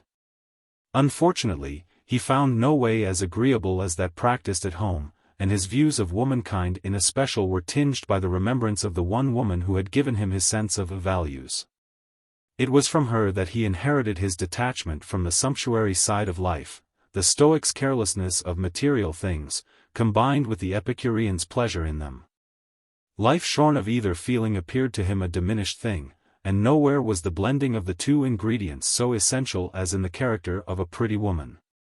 It had always seemed to Selden that experience offered a great deal besides the sentimental adventure. Yet he could vividly conceive of a love which should broaden and deepen till it became the central fact of life.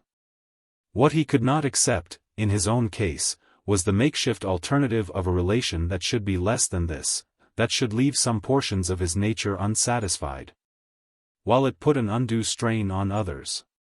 He would not, in other words, yield to the growth of an affection which might appeal to pity yet leave the understanding untouched. Sympathy should no more delude him than a trick of the eyes, the grace of helplessness than a curve of the cheek. But now, that little, but passed like a sponge over all his vows. His reasoned-out resistances seemed for the moment so much less important than the question as to when Lily would receive his note.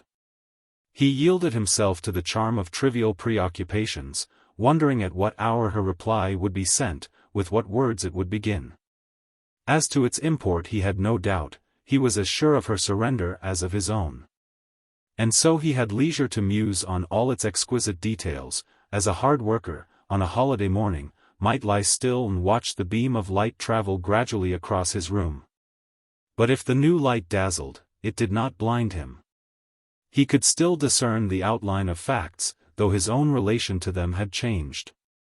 He was no less conscious than before of what was said of Lily Bart, but he could separate the woman he knew from the vulgar estimate of her. His mind turned to Judy Farish's words, and the wisdom of the world seemed a groping thing beside the insight of innocence. Blessed are the pure in heart, for they shall see God, even the hidden God in their neighbor's breast.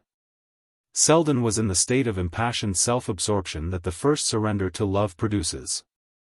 His craving was for the companionship of one whose point of view should justify his own, who should confirm, by deliberate observation, the truth to which his intuitions had leaped.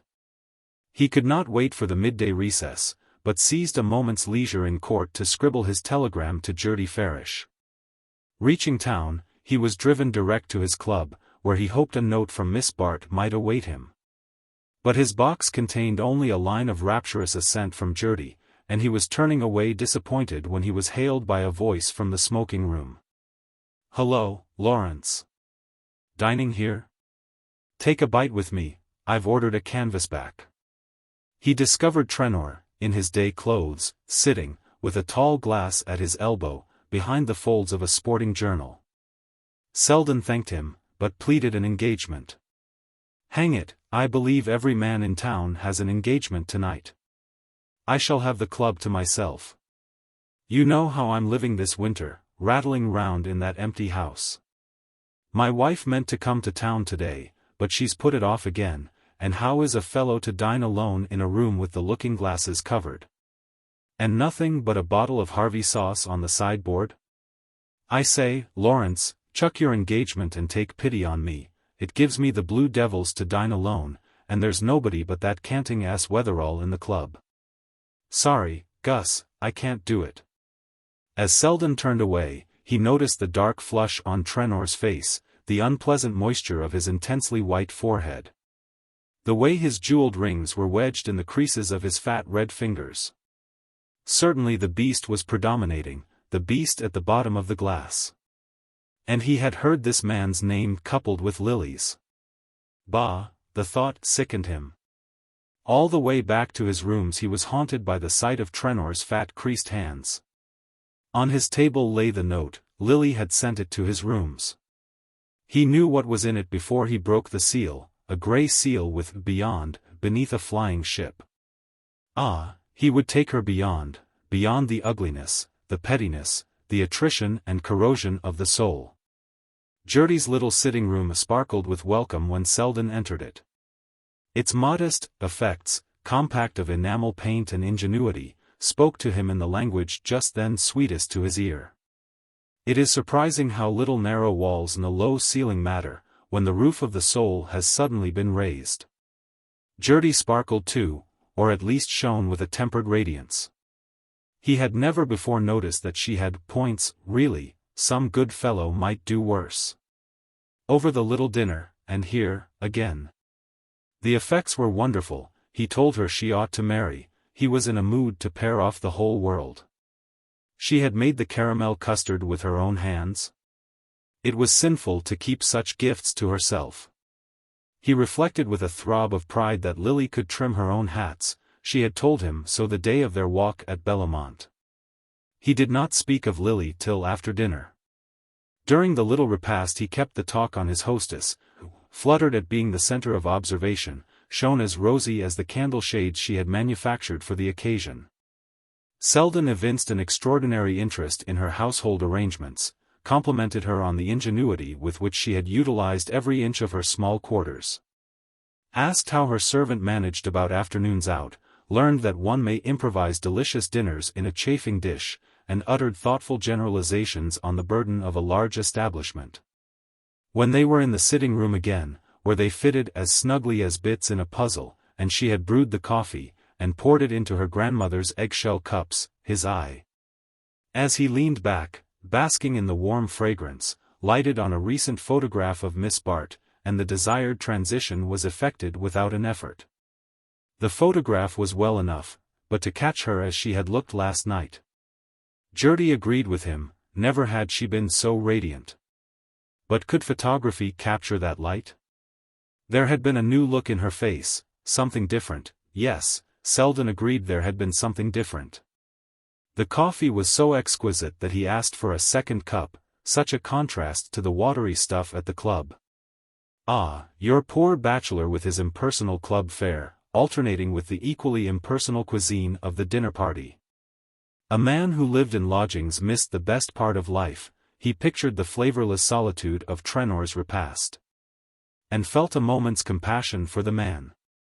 But to return to Lily, and again he returned, questioning, conjecturing, leading Judy on, draining her inmost thoughts of their stored tenderness for her friend. At first she poured herself out unstintingly, happy in this perfect communion of their sympathies. His understanding of Lily helped to confirm her own belief in her friend. They dwelt together on the fact that Lily had had no chance. Judy instanced her generous impulses, her restlessness and discontent. The fact that her life had never satisfied her proved that she was made for better things. She might have married more than once, the conventional rich marriage which she had been taught to consider the sole end of existence, but when the opportunity came she had always shrunk from it. Percy Gryce, for instance, had been in love with her, everyone at Bellomont had supposed them to be engaged, and her dismissal of him was thought inexplicable. This view of the Gryce incident chimed too well with Selden's mood not to be instantly adopted by him, with a flash of retrospective contempt for what had once seemed the obvious solution. If rejection there had been, and he wondered now that he had ever doubted it, then he held the key to the secret, and the hillsides of Bellomont were lit up, not with sunset, but with dawn. It was he who had wavered and disowned the face of opportunity, and the joy now warming his breast might have been a familiar inmate if he had captured it in its first flight. It was at this point, perhaps, that a joy just trying its wings in Judy's heart dropped to earth and lay still. She sat facing Selden, repeating mechanically, "No, she has never been understood," and all the while she herself seemed to be sitting in the center of a great glare of comprehension. The little confidential room, where a moment ago their thoughts had touched elbows like their chairs, grew to unfriendly vastness. Separating her from Selden by all the length of her new vision of the future, and that future stretched out interminably, with her lonely figure toiling down it, a mere speck on the solitude. "She is herself with a few people only, and you are one of them," she heard Selden saying. And again, "Be good to her, Judy, won't you? And, she has it in her to become whatever she is believed to be, you'll help her by believing the best of her?" The words beat on Judy's brain like the sound of a language which has seemed familiar at a distance, but on approaching is found to be unintelligible. He had come to talk to her of Lily, that was all. There had been a third at the feast she had spread for him, and that third had taken her own place. She tried to follow what he was saying, to cling to her own part in the talk, but it was all as meaningless as the boom of waves in a drowning head, and she felt, as the drowning may feel, that to sink would be nothing beside the pain of struggling to keep up. Selden rose, and she drew a deep breath, feeling that soon she could yield to the blessed waves. "Mrs. Fisher's? You say she was dining there? There's music afterward. I believe I had a card from her." He glanced at the foolish pink-faced clock that was drumming out this hideous hour. 10:15. "I might look in there now, the Fisher evenings are amusing. I haven't kept you up too late, Judy? You look tired, I've rambled on and bored you." And in the unwanted overflow of his feelings, he left a cousinly kiss upon her cheek. At Mrs. Fisher's, through the cigar smoke of the studio, a dozen voices greeted Selden. A song was pending as he entered, and he dropped into a seat near his hostess, his eyes roaming in search of Miss Bart.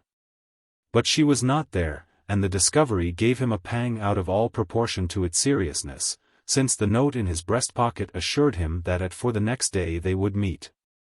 To his impatience it seemed immeasurably long to wait, and half ashamed of the impulse, he leaned to Mrs. Fisher to ask, as the music ceased, if Miss Bart had not dined with her. "Lily? She's just gone. She had to run off, I forget where. Wasn't she wonderful last night?" "Who's that?" "Lily?" asked Jack Stepney, from the depths of a neighboring armchair. "Really, you know, I'm no prude, but when it comes to a girl standing there as if she was up at auction, I thought seriously of speaking to Cousin Julia." "You didn't know Jack had become our social censor?" Mrs. Fisher said to Selden with a laugh. And Stepney spluttered, amid the general derision, "But she's a cousin, hang it, and when a man's married, town talk was full of her this morning." "Yes, lively reading that was," said Mr. Ned Van Alstyne, stroking his mustache to hide the smile behind it. "By the dirty sheet?"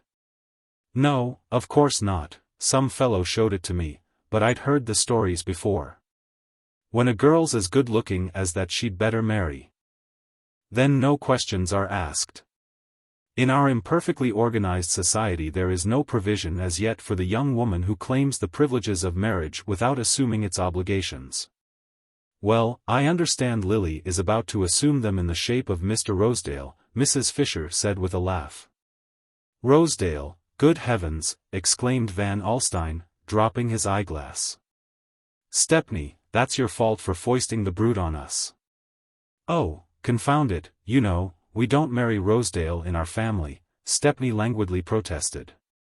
But his wife, who sat in oppressive bridal finery at the other side of the room, quelled him with the judicial reflection, in Lily's circumstances it's a mistake to have too high a standard. I hear even Rosedale has been scared by the talk lately, Mrs. Fisher rejoined, but the sight of her last night sent him off his head. What do you think he said to me after her tableau? My God, Mrs. Fisher, if I could get Paul Morpeth to paint her like that, the picture'd appreciate 100% in 10 years. By Jove, but isn't she about somewhere? Exclaimed Van Alstyne, restoring his glass with an uneasy glance. No, she ran off while you were all mixing the punch downstairs. Where was she going, by the way?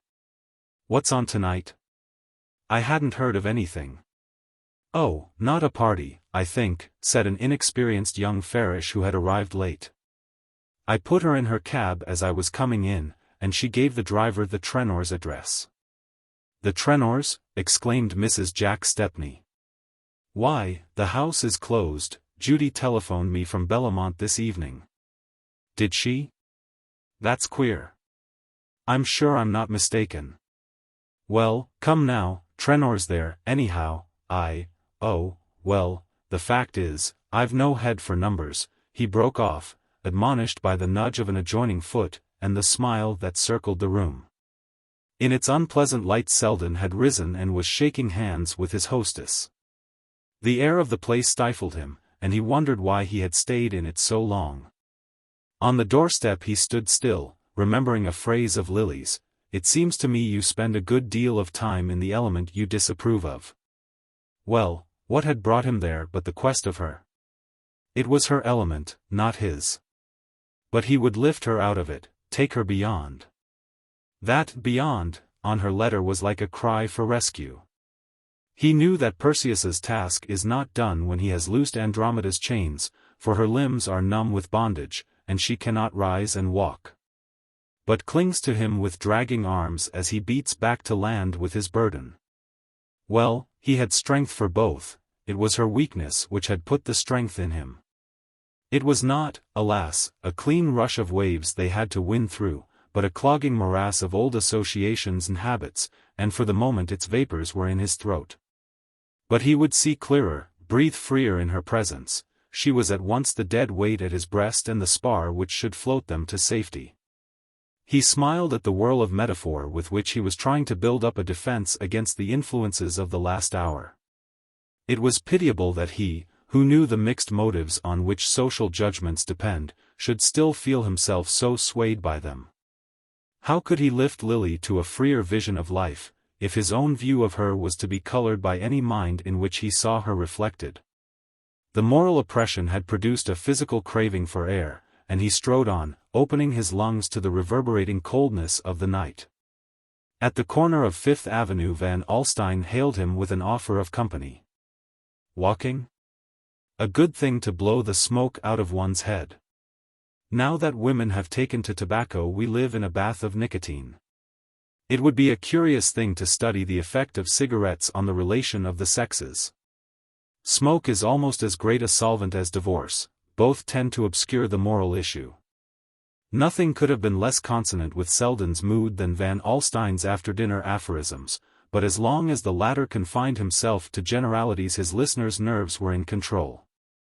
Happily Van Alstyne prided himself on his summing up of social aspects, and with Selden for audience was eager to show the sureness of his touch. Mrs. Fisher lived in an east side street near the park, and as the two men walked down Fifth Avenue the new architectural developments of that versatile thoroughfare invited Van Alstyne's comment. That Grainer house, now, a typical rung in the social ladder. The man who built it came from a milieu where all the dishes are put on the table at once. His facade is a complete architectural meal. If he had omitted a style his friends might have thought the money had given out. Not a bad purchase for Rosedale, though, attracts attention, and awes the Western sightseer. By and by he'll get out of that phase, and want something that the crowd will pass and the few pause before. Especially if he marries my clever cousin. Selden dashed in with the query, and the Wellington Briss? Rather clever of its kind, don't you think? They were just beneath the wide white facade, with its rich restraint of line, which suggested the clever corseting of a redundant figure. That's the next stage, the desire to imply that one has been to Europe, and has a standard. I'm sure Mrs. Bry thinks her house a copy of the Trianon. In America every marble house with gilt furniture is thought to be a copy of the Trianon. What a clever chap that architect is, though, how he takes his client's measure. He has put the whole of Mrs. Bry in his use of the composite order. Now for the Trenors, you remember, he chose the Corinthian, exuberant, but based on the best precedent. The Trenor house is one of his best things, doesn't look like a banqueting hall turned inside out. I hear Mrs.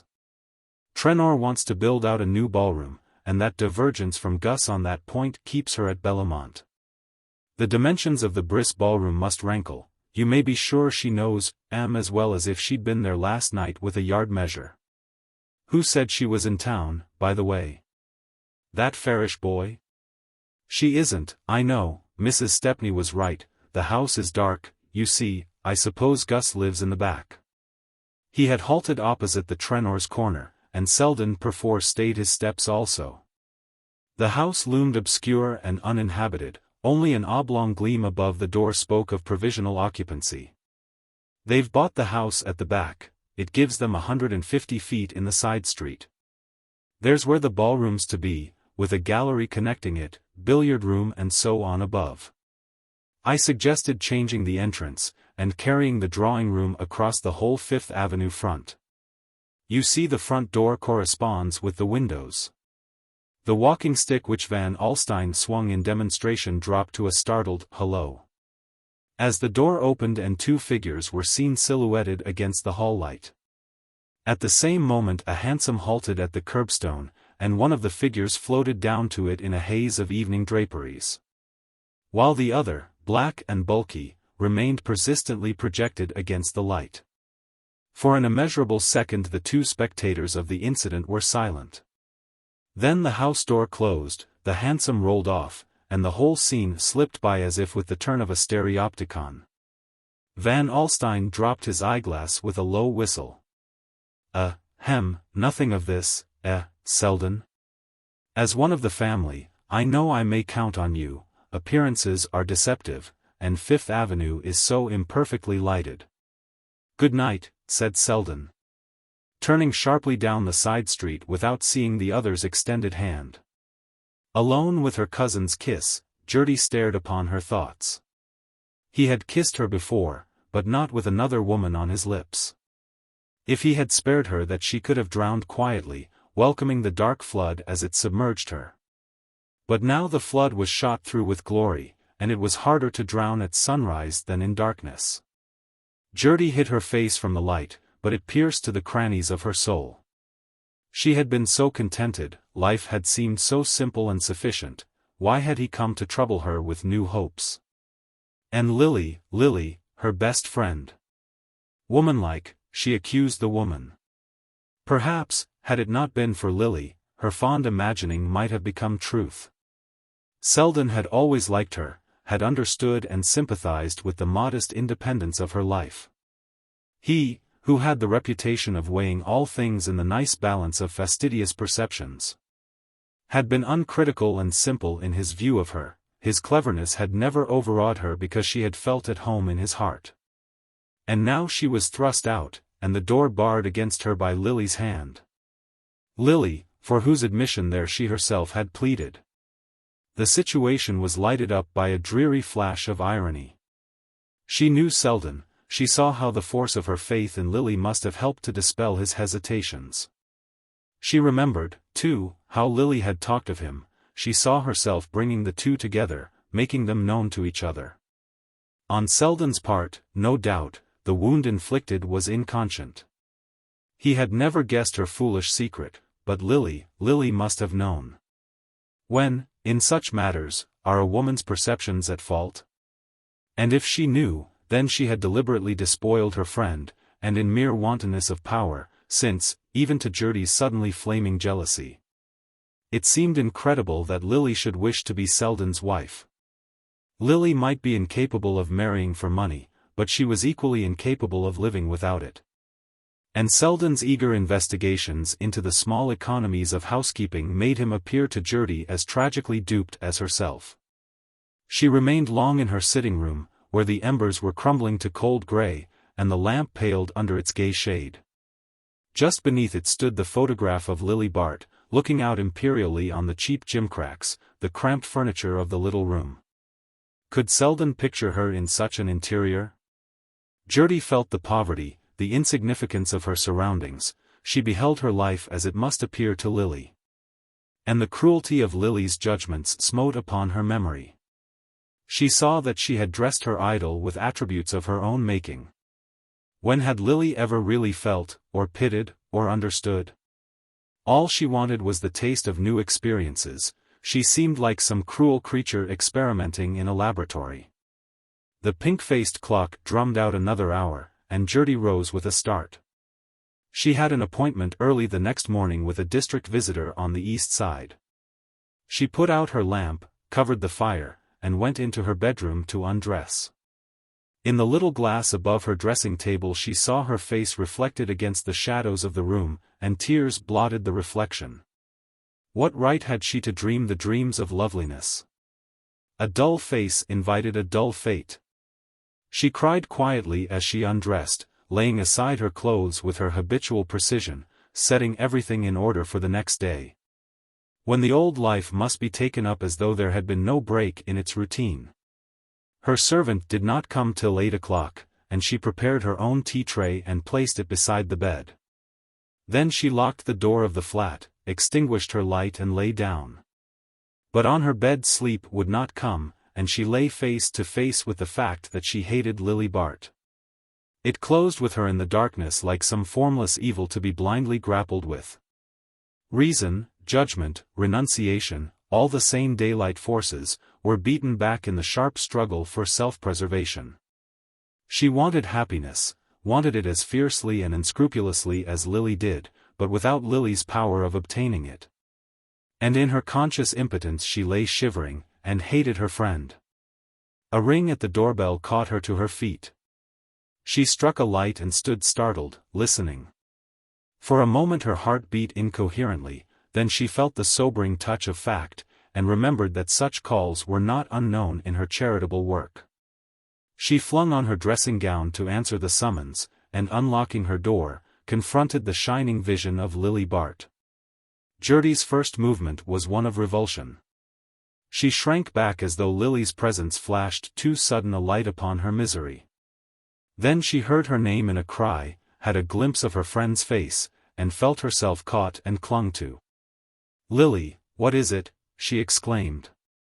Miss Bart released her, and stood breathing brokenly, like one who has gained shelter after a long flight. "I was so cold, I couldn't go home." "Have you a fire?" Judy's compassionate instincts, responding to the swift call of habit, swept aside all her reluctances.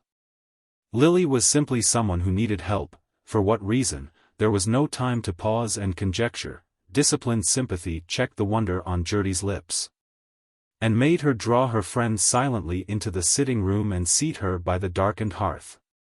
"There is kindling wood here, the fire will burn in a minute." She knelt down, and the flame leapt under her rapid hands. It flashed strangely through the tears which still blurred her eyes, and smote on the white ruin of Lily's face.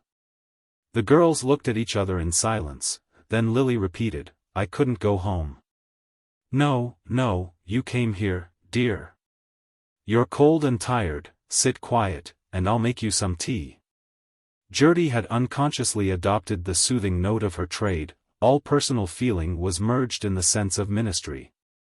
And experience had taught her that the bleeding must be stayed before the wound is probed.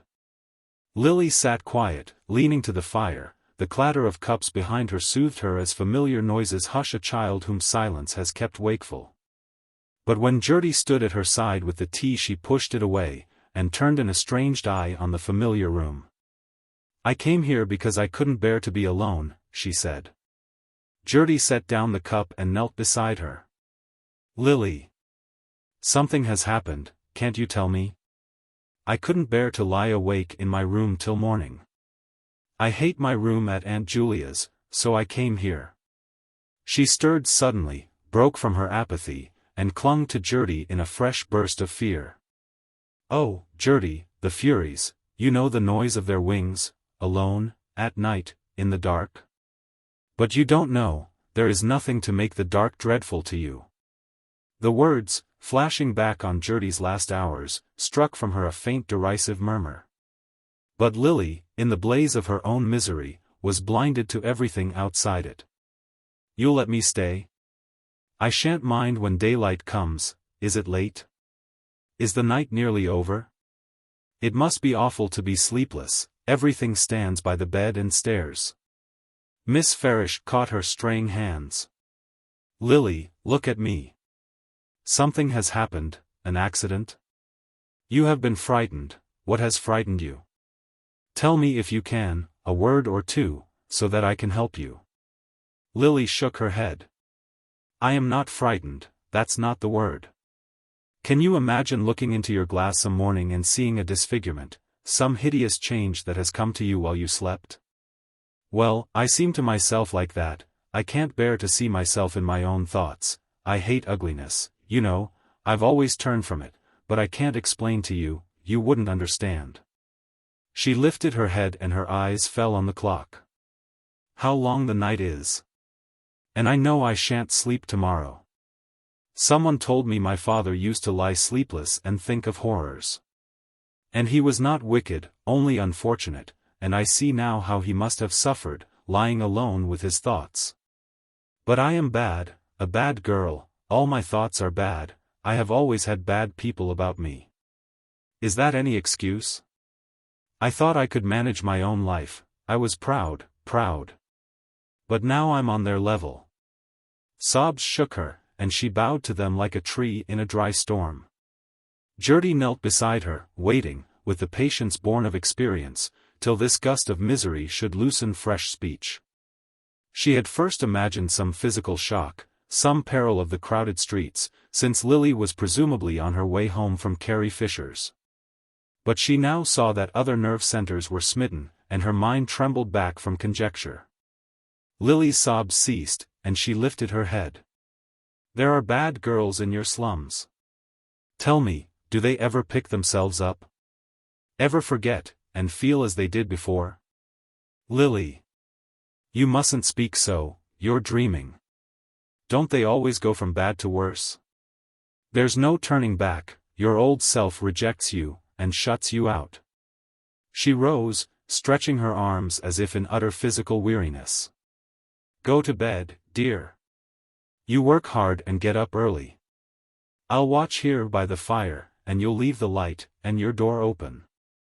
All I want is to feel that you are near me." She laid both hands on Judy's shoulders, with a smile that was like sunrise on a sea strewn with wreckage. "I can't leave you, Lily. Come and lie on my bed. Your hands are frozen, you must undress and be made warm." Judy paused with sudden compunction. "But Mrs. Peniston, it's past midnight. What will she think? She goes to bed. I have a latchkey. It doesn't matter, I can't go back there. There's no need to, you shall stay here. But you must tell me where you have been. Listen, Lily, it will help you to speak." She regained Miss Bart's hands, and pressed them against her. "Try to tell me, it will clear your poor head. Listen, you were dining at Carrie Fisher's." Judy paused and added with a flash of heroism, "Lawrence Selden went from here to find you." At the word, Lily's face melted from locked anguish to the open misery of a child. Her lips trembled and her gaze widened with tears. "He went to find me? And I missed him. Oh, Judy, he tried to help me. He told me, he warned me long ago, he foresaw that I should grow hateful to myself. The name, as Judy saw with a clutch at the heart, had loosened the springs of self-pity in her friend's dry breast, and tear by tear Lily poured out the measure of her anguish. She had dropped sideways in Judy's big armchair, her head buried where lately Selden's had leaned. In a beauty of abandonment that drove home to Judy's aching senses the inevitableness of her own defeat. Ah, it needed no deliberate purpose on Lily's part to rob her of her dream. To look on that prone loveliness was to see in it a natural force, to recognize that love and power belong to such as Lily, as renunciation and service are the lot of those they despoil. But if Selden's infatuation seemed a fatal necessity, the effect that his name produced shook Judy's steadfastness with a last pang. Men pass through such superhuman loves and outlive them, they are the probation subduing the heart to human joys. How gladly Judy would have welcomed the ministry of healing, how willingly have soothed the sufferer back to tolerance of life. But Lily's self-betrayal took this last hope from her. The mortal maid on the shore is helpless against the siren who loves her prey, such victims are floated back dead from their adventure. Lily sprang up and caught her with strong hands. Judy, you know him, you understand him, tell me. If I went to him, if I told him everything, if I said, I am bad through and through, I want admiration, I want excitement, I want money, yes, money. That's my shame, Judy, and it's known, it's said of me, it's what men think of me, if I said it all to him, told him the whole story, said plainly, I've sunk lower than the lowest. For I've taken what they take, and not paid as they pay. Oh, Judy, you know him, you can speak for him, if I told him everything would he loathe me? Or would he pity me, and understand me, and save me from loathing myself? Judy stood cold and passive. She knew the hour of her probation had come, and her poor heart beat wildly against its destiny. As a dark river sweeps by under a lightning flash, she saw her chance of happiness surge past under a flash of temptation. What prevented her from saying, he is like other men? She was not so sure of him, after all. But to do so would have been like blaspheming her love. She could not put him before herself in any light but the noblest, she must trust him to the height of her own passion. Yes, I know him, he will help you, she said. And in a moment Lily's passion was weeping itself out against her breast. There was but one bed in the little flat, and the two girls lay down on it side by side when Judy had unlaced Lily's dress and persuaded her to put her lips to the warm tea. The light extinguished, they lay still in the darkness, Judy shrinking to the outer edge of the narrow couch to avoid contact with her bedfellow. Knowing that Lily disliked to be caressed, she had long ago learned to check her demonstrative impulses toward her friend. But tonight every fiber in her body shrank from Lily's nearness. It was torture to listen to her breathing, and feel the sheet stir with it. As Lily turned, and settled to complete her rest, a strand of her hair swept Judy's cheek with its fragrance. Everything about her was warm and soft and scented, even the stains of her grief became her as raindrops do the beaten rose. But as Judy lay with arms drawn down her side, in the motionless narrowness of an effigy, she felt a stir of sobs from the breathing warmth beside her, and Lily flung out her hand. Groped for her friend's, and held it fast. Hold me, Judy, hold me, or I shall think of things, she moaned, and Judy silently slipped an arm under her, pillowing her head in its hollow as a mother makes a nest for a tossing child. In the warm hollow Lily lay still and her breathing grew low and regular. Her hand still clung to Judy's as if to ward off evil dreams, but the hold of her fingers relaxed, her head sank deeper into its shelter, and Judy felt that she slept. Chapter 15. When Lily woke she had the bed to herself, and the winter light was in the room. She sat up, bewildered by the strangeness of her surroundings. Then memory returned, and she looked about her with a shiver. In the cold slant of light reflected from the back wall of a neighboring building, she saw her evening dress and opera cloak lying in a tawdry heap on a chair. Finery laid off is as unappetizing as the remains of a feast, and it occurred to Lily that, at home, her maid's vigilance had always spared her the sight of such incongruities. Her body ached with fatigue, and with the constriction of her attitude in Judy's bed. All through her troubled sleep she had been conscious of having no space to toss in, and the long effort to remain motionless made her feel as if she had spent her night in a train. This sense of physical discomfort was the first to assert itself. Then she perceived, beneath it, a corresponding mental prostration, a languor of horror more insufferable than the first rush of her disgust. The thought of having to wake every morning with this weight on her breast roused her tired mind to fresh effort.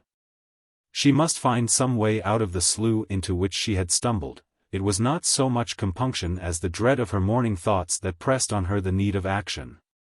But she was unutterably tired, it was weariness to think connectedly. She lay back, looking about the poor slit of a room with a renewal of physical distaste. The outer air, penned between high buildings, brought no freshness through the window. Steam heat was beginning to sing in a coil of dingy pipes, and a smell of cooking penetrated the crack of the door. The door opened, and Judy, dressed and hatted, entered with a cup of tea. Her face looked sallow and swollen in the dreary light, and her dull hair shaded imperceptibly into the tones of her skin. She glanced shyly at Lily, asking in an embarrassed tone how she felt. Lily answered with the same constraint, and raised herself up to drink the tea. "I must have been overtired last night. I think I had a nervous attack in the carriage," she said, as the drink brought clearness to her sluggish thoughts. "You were not well. I am so glad you came here," Judy returned. "But how am I to get home? And Aunt Julia?" "She knows. I telephoned early, and your maid has brought your things. But won't you eat something? I scrambled the eggs myself." Lily could not eat. But the tea strengthened her to rise and dress under her maid's searching gaze. It was a relief to her that Judy was obliged to hasten away. The two kissed silently, but without a trace of the previous night's emotion. Lily found Mrs. Peniston in a state of agitation. She had sent for Grace Stepney and was taking digitalis. Lily breasted the storm of inquiries as best she could, explaining that she had had an attack of faintness on her way back from Carrie Fisher's. That, fearing she would not have strength to reach home, she had gone to Miss Farish's instead, but that a quiet night had restored her, and that she had no need of a doctor. This was a relief to Mrs. Peniston, who could give herself up to her own symptoms, and Lily was advised to go and lie down, her aunt's panacea for all physical and moral disorders. In the solitude of her own room she was brought back to a sharp contemplation of facts. Her daylight view of them necessarily differed from the cloudy vision of the night. The winged furies were now prowling gossips who dropped in on each other for tea. But her fears seemed the uglier, thus shorn of their vagueness, and besides, she had to act, not rave. For the first time she forced herself to reckon up the exact amount of her debt to Trenor. And the result of this hateful computation was the discovery that she had, in all, received $9,000 from him. The flimsy pretext on which it had been given and received shriveled up in the blaze of her shame. She knew that not a penny of it was her own. And that to restore her self-respect she must at once repay the whole amount. The inability thus to solace her outraged feelings gave her a paralyzing sense of insignificance. She was realizing for the first time that a woman's dignity may cost more to keep up than her carriage. And that the maintenance of a moral attribute should be dependent on dollars and cents, made the world appear a more sordid place than she had conceived it. After luncheon, when Grace Stepney's prying eyes had been removed, Lily asked for a word with her aunt. The two ladies went upstairs to the sitting-room, where Mrs. Peniston seated herself in her black satin armchair tufted with yellow buttons, beside a beadwork table bearing a bronze box with a miniature of Beatrice Cenci in the lid. Lily felt for these objects the same distaste which the prisoner may entertain for the fittings of the courtroom. It was here that her aunt received her rare confidences, and the pink-eyed smirk of the turbaned Beatrice was associated in her mind with the gradual fading of the smile from Mrs. Peniston's lips. That lady's dread of a scene gave her an inexorableness which the greatest strength of character could not have produced, since it was independent of all considerations of right or wrong. And knowing this, Lily seldom ventured to assail it. She had never felt less like making the attempt than on the present occasion. But she had sought in vain for any other means of escape from an intolerable situation. Mrs. Peniston examined her critically. "You're a bad color, Lily, this incessant rushing about is beginning to tell on you," she said. Miss Bart saw an opening. "I don't think it's that, Aunt Julia, I've had worries," she replied. "Ah," said Mrs. Peniston, shutting her lips with the snap of a purse closing against a beggar.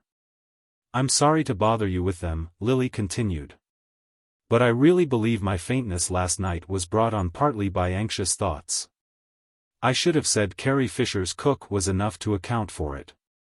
She has a woman who was with Maria Melson in 1891, the spring of the year we went to XIII, and I remember dining there 2 days before we sailed, and feeling sure the coppers hadn't been scoured. I don't think I ate much, I can't eat or sleep." Lily paused, and then said abruptly, "The fact is, Aunt Julia, I owe some money." Mrs. Peniston's face clouded perceptibly, but did not express the astonishment her niece had expected. She was silent, and Lily was forced to continue, "I have been foolish." "No doubt you have, extremely foolish," Mrs. Peniston interposed. "I fail to see how anyone with your income, and no expenses, not to mention the handsome presents I've always given you." "Oh, you've been most generous, Aunt Julia. I shall never forget your kindness. But perhaps you don't quite realize the expense a girl is put to nowadays." "I don't realize that you are put to any expense except for your clothes and your railway fares. I expect you to be handsomely dressed, but I paid Celeste's bill for you last October." Lily hesitated, her aunt's implacable memory had never been more inconvenient. "You were as kind as possible. But I have had to get a few things since." "What kind of things?" "Clothes." "How much have you spent?" "Let me see the bill, I dare say the woman is swindling you." "Oh, no, I think not, clothes have grown so frightfully expensive. And one needs so many different kinds, with country visits, and golf and skating, and Aiken and tuxedo." "Let me see the bill," Mrs. Peniston repeated. Lily hesitated again. In the first place, Madame Celeste had not yet sent in her account, and secondly, the amount it represented was only a fraction of the sum that Lily needed. "She hasn't sent in the bill for my winter things, but I know it's large, and there are 1 or 2 other things. I've been careless and imprudent, I'm frightened to think of what I owe." She raised the troubled loveliness of her face to Mrs. Peniston, vainly hoping that a sight so moving to the other sex might not be without effect upon her own. But the effect produced was that of making Mrs. Peniston shrink back apprehensively. "Really, Lily, you are old enough to manage your own affairs. And after frightening me to death by your performance of last night you might at least choose a better time to worry me with such matters." Mrs. Peniston glanced at the clock, and swallowed a tablet of digitalis. "If you owe Celeste another 1,000, she may send me her account," she added, as though to end the discussion at any cost. "I am very sorry, Aunt Julia, I hate to trouble you at such a time, but I have really no choice, I ought to have spoken sooner, I owe a great deal more than $1,000. "A great deal more? Do you owe 2? She must have robbed you. I told you it was not only Celeste. There are other bills, more pressing, that must be settled." "What on earth have you been buying?" "Jewelry?" "You must have gone off your head," said Mrs. Peniston with asperity. "But if you have run into debt, you must suffer the consequences, and put aside your monthly income till your bills are paid. If you stay quietly here until next spring, instead of racing about all over the country, you will have no expenses at all. And surely in 4 or 5 months you can settle the rest of your bills if I pay the dressmaker now." Lily was again silent. She knew she could not hope to extract even $1,000 from Mrs. Peniston on the mere plea of paying Celeste's bill. Mrs. Peniston would expect to go over the dressmaker's account, and would make out the check to her and not to Lily. And yet the money must be obtained before the day was over. "The debts I speak of are different," not like tradesmen's bills, she began confusedly, but Mrs. Peniston's look made her almost afraid to continue. Could it be that her aunt suspected anything? The idea precipitated Lily's avowal. The fact is, I've played cards a good deal, bridge, the women all do it, girls too, it's expected. Sometimes I've won a good deal, but lately I've been unlucky, and of course such debts can't be paid off gradually. She paused. Mrs. Peniston's face seemed to be petrifying as she listened. Cards, you've played cards for money? It's true, then, when I was told so I wouldn't believe it. I won't ask if the other horrors I was told were true too. I've heard enough for the state of my nerves. When I think of the example you've had in this house. But I suppose it's your foreign bringing up, no one knew where your mother picked up her friends. And her Sundays were a scandal, that I know. Mrs. Peniston wheeled round suddenly. You play cards on Sunday? Lily flushed with the recollection of certain rainy Sundays at Bellomont and with the Dorsets. You're hard on me, Aunt Julia. I have never really cared for cards, but a girl hates to be thought priggish and superior, and one drifts into doing what the others do.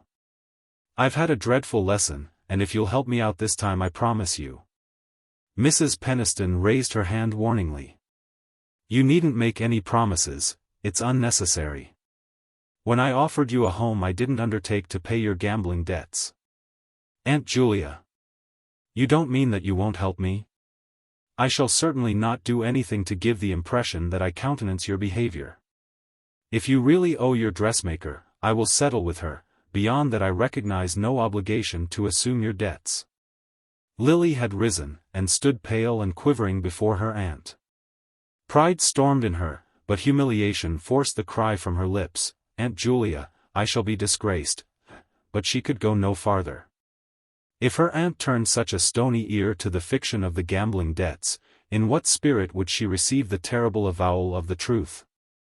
I consider that you are disgraced, Lily, disgraced by your conduct far more than by its results. You say your friends have persuaded you to play cards with them. Well, they may as well learn a lesson too. They can probably afford to lose a little money, and at any rate, I am not going to waste any of mine in paying them. And now I must ask you to leave me. This scene has been extremely painful, and I have my own health to consider. Draw down the blinds, please. And tell Jennings I will see no one this afternoon but Grace Stepney. Lily went up to her own room and bolted the door.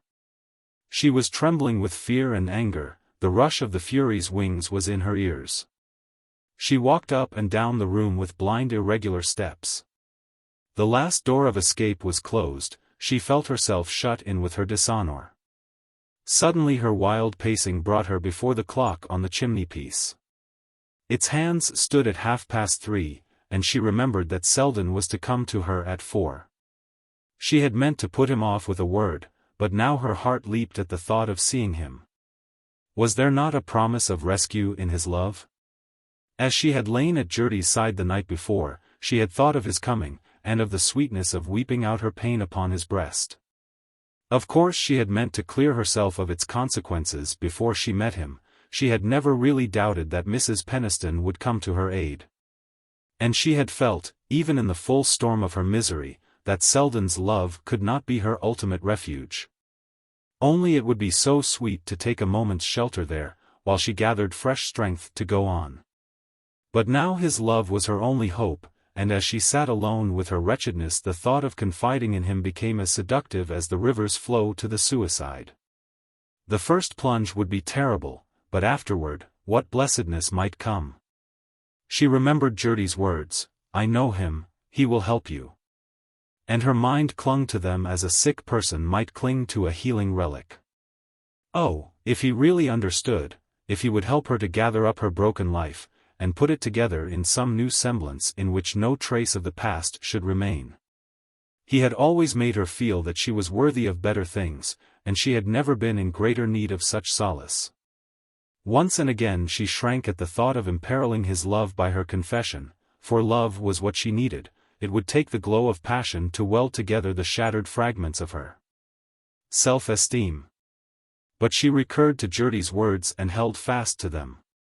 She was sure that Judy knew Selden's feeling for her, and it had never dawned upon her blindness that Judy's own judgment of him was colored by emotions far more ardent than her own.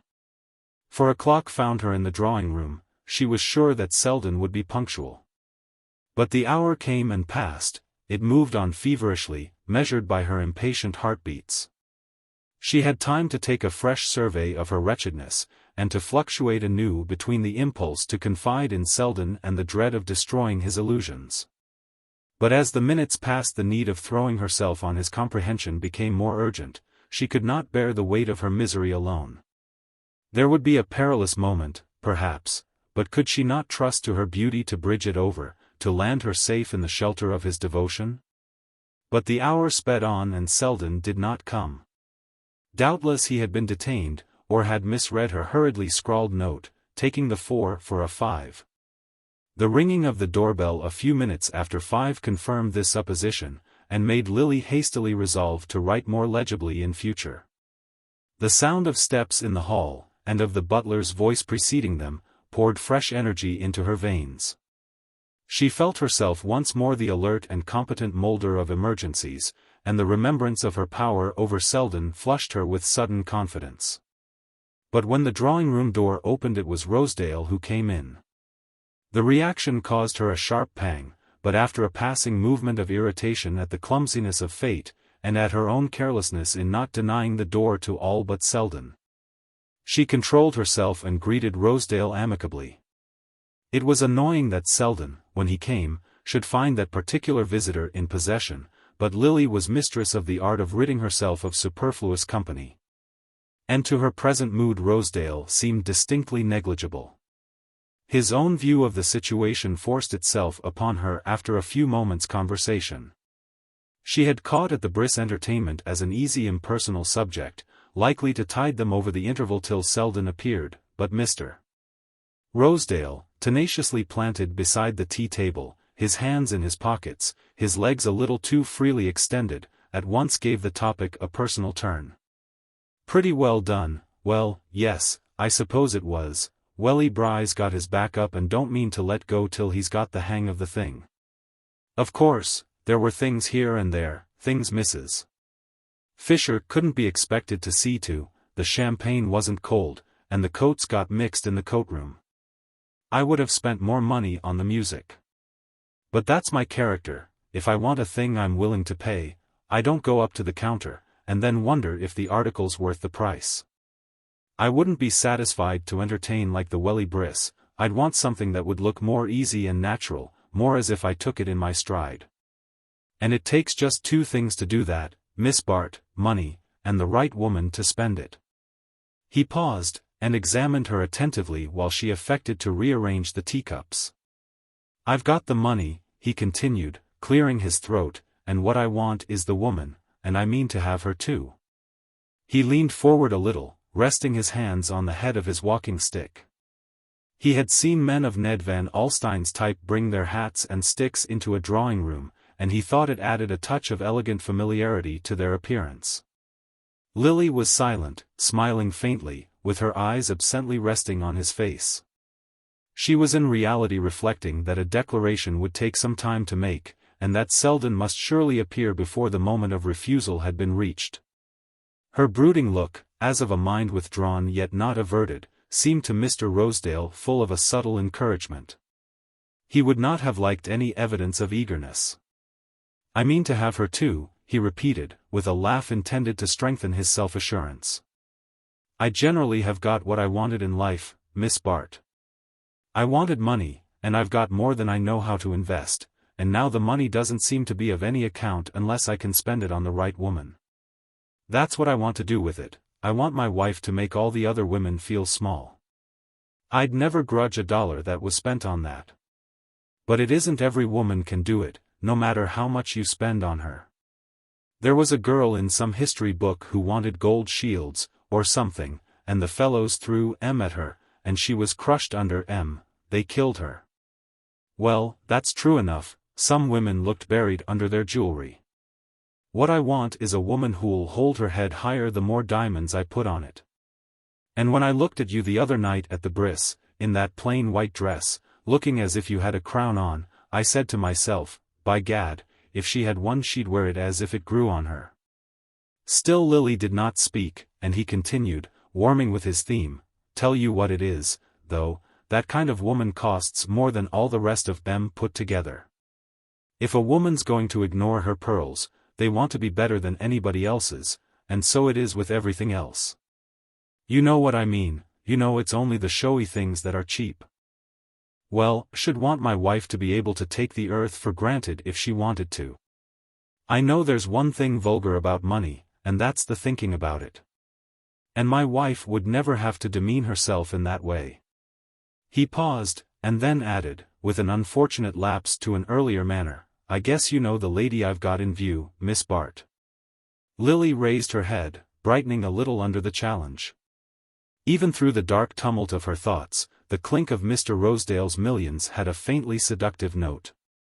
Oh, for enough of them to cancel her one miserable debt.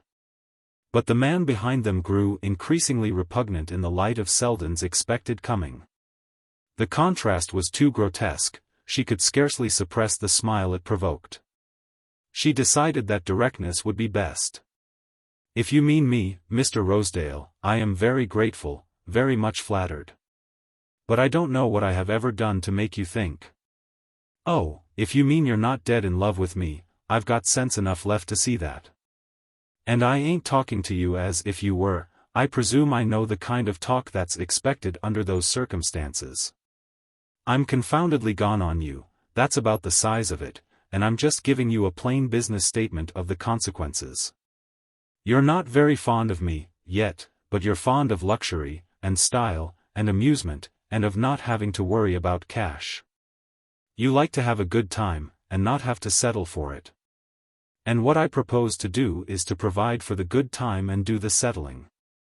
He paused, and she returned with a chilling smile, you are mistaken in one point, Mr. Rosedale, whatever I enjoy I am prepared to settle for. She spoke with the intention of making him see that, if his words implied a tentative allusion to her private affairs, she was prepared to meet and repudiate it. But if he recognized her meaning it failed to abash him, and he went on in the same tone, I didn't mean to give offense, excuse me if I've spoken too plainly.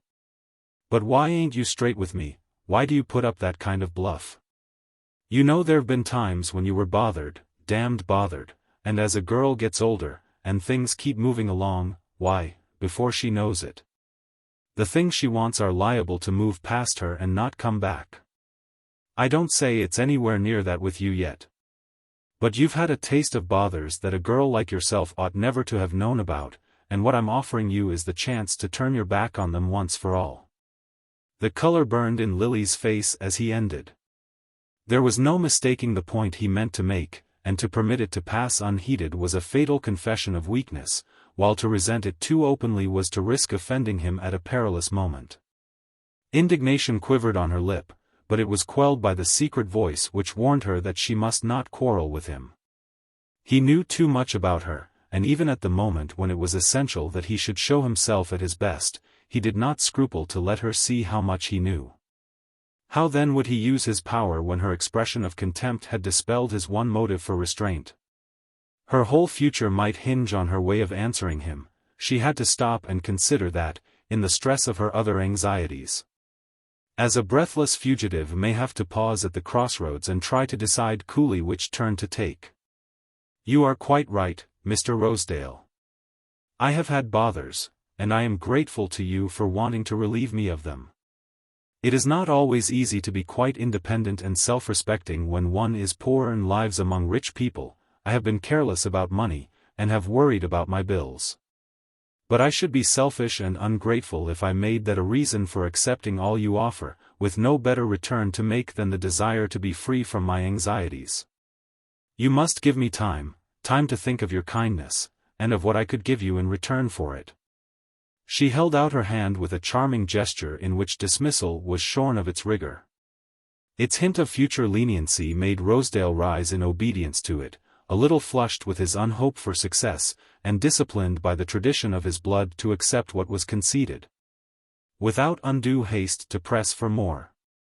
Something in his prompt acquiescence frightened her. She felt behind it the stored force of a patience that might subdue the strongest will. But at least they had parted amicably, and he was out of the house without meeting Selden, whose continued absence now smote her with a new alarm. Rosedale had remained over an hour, and she understood that it was now too late to hope for Selden.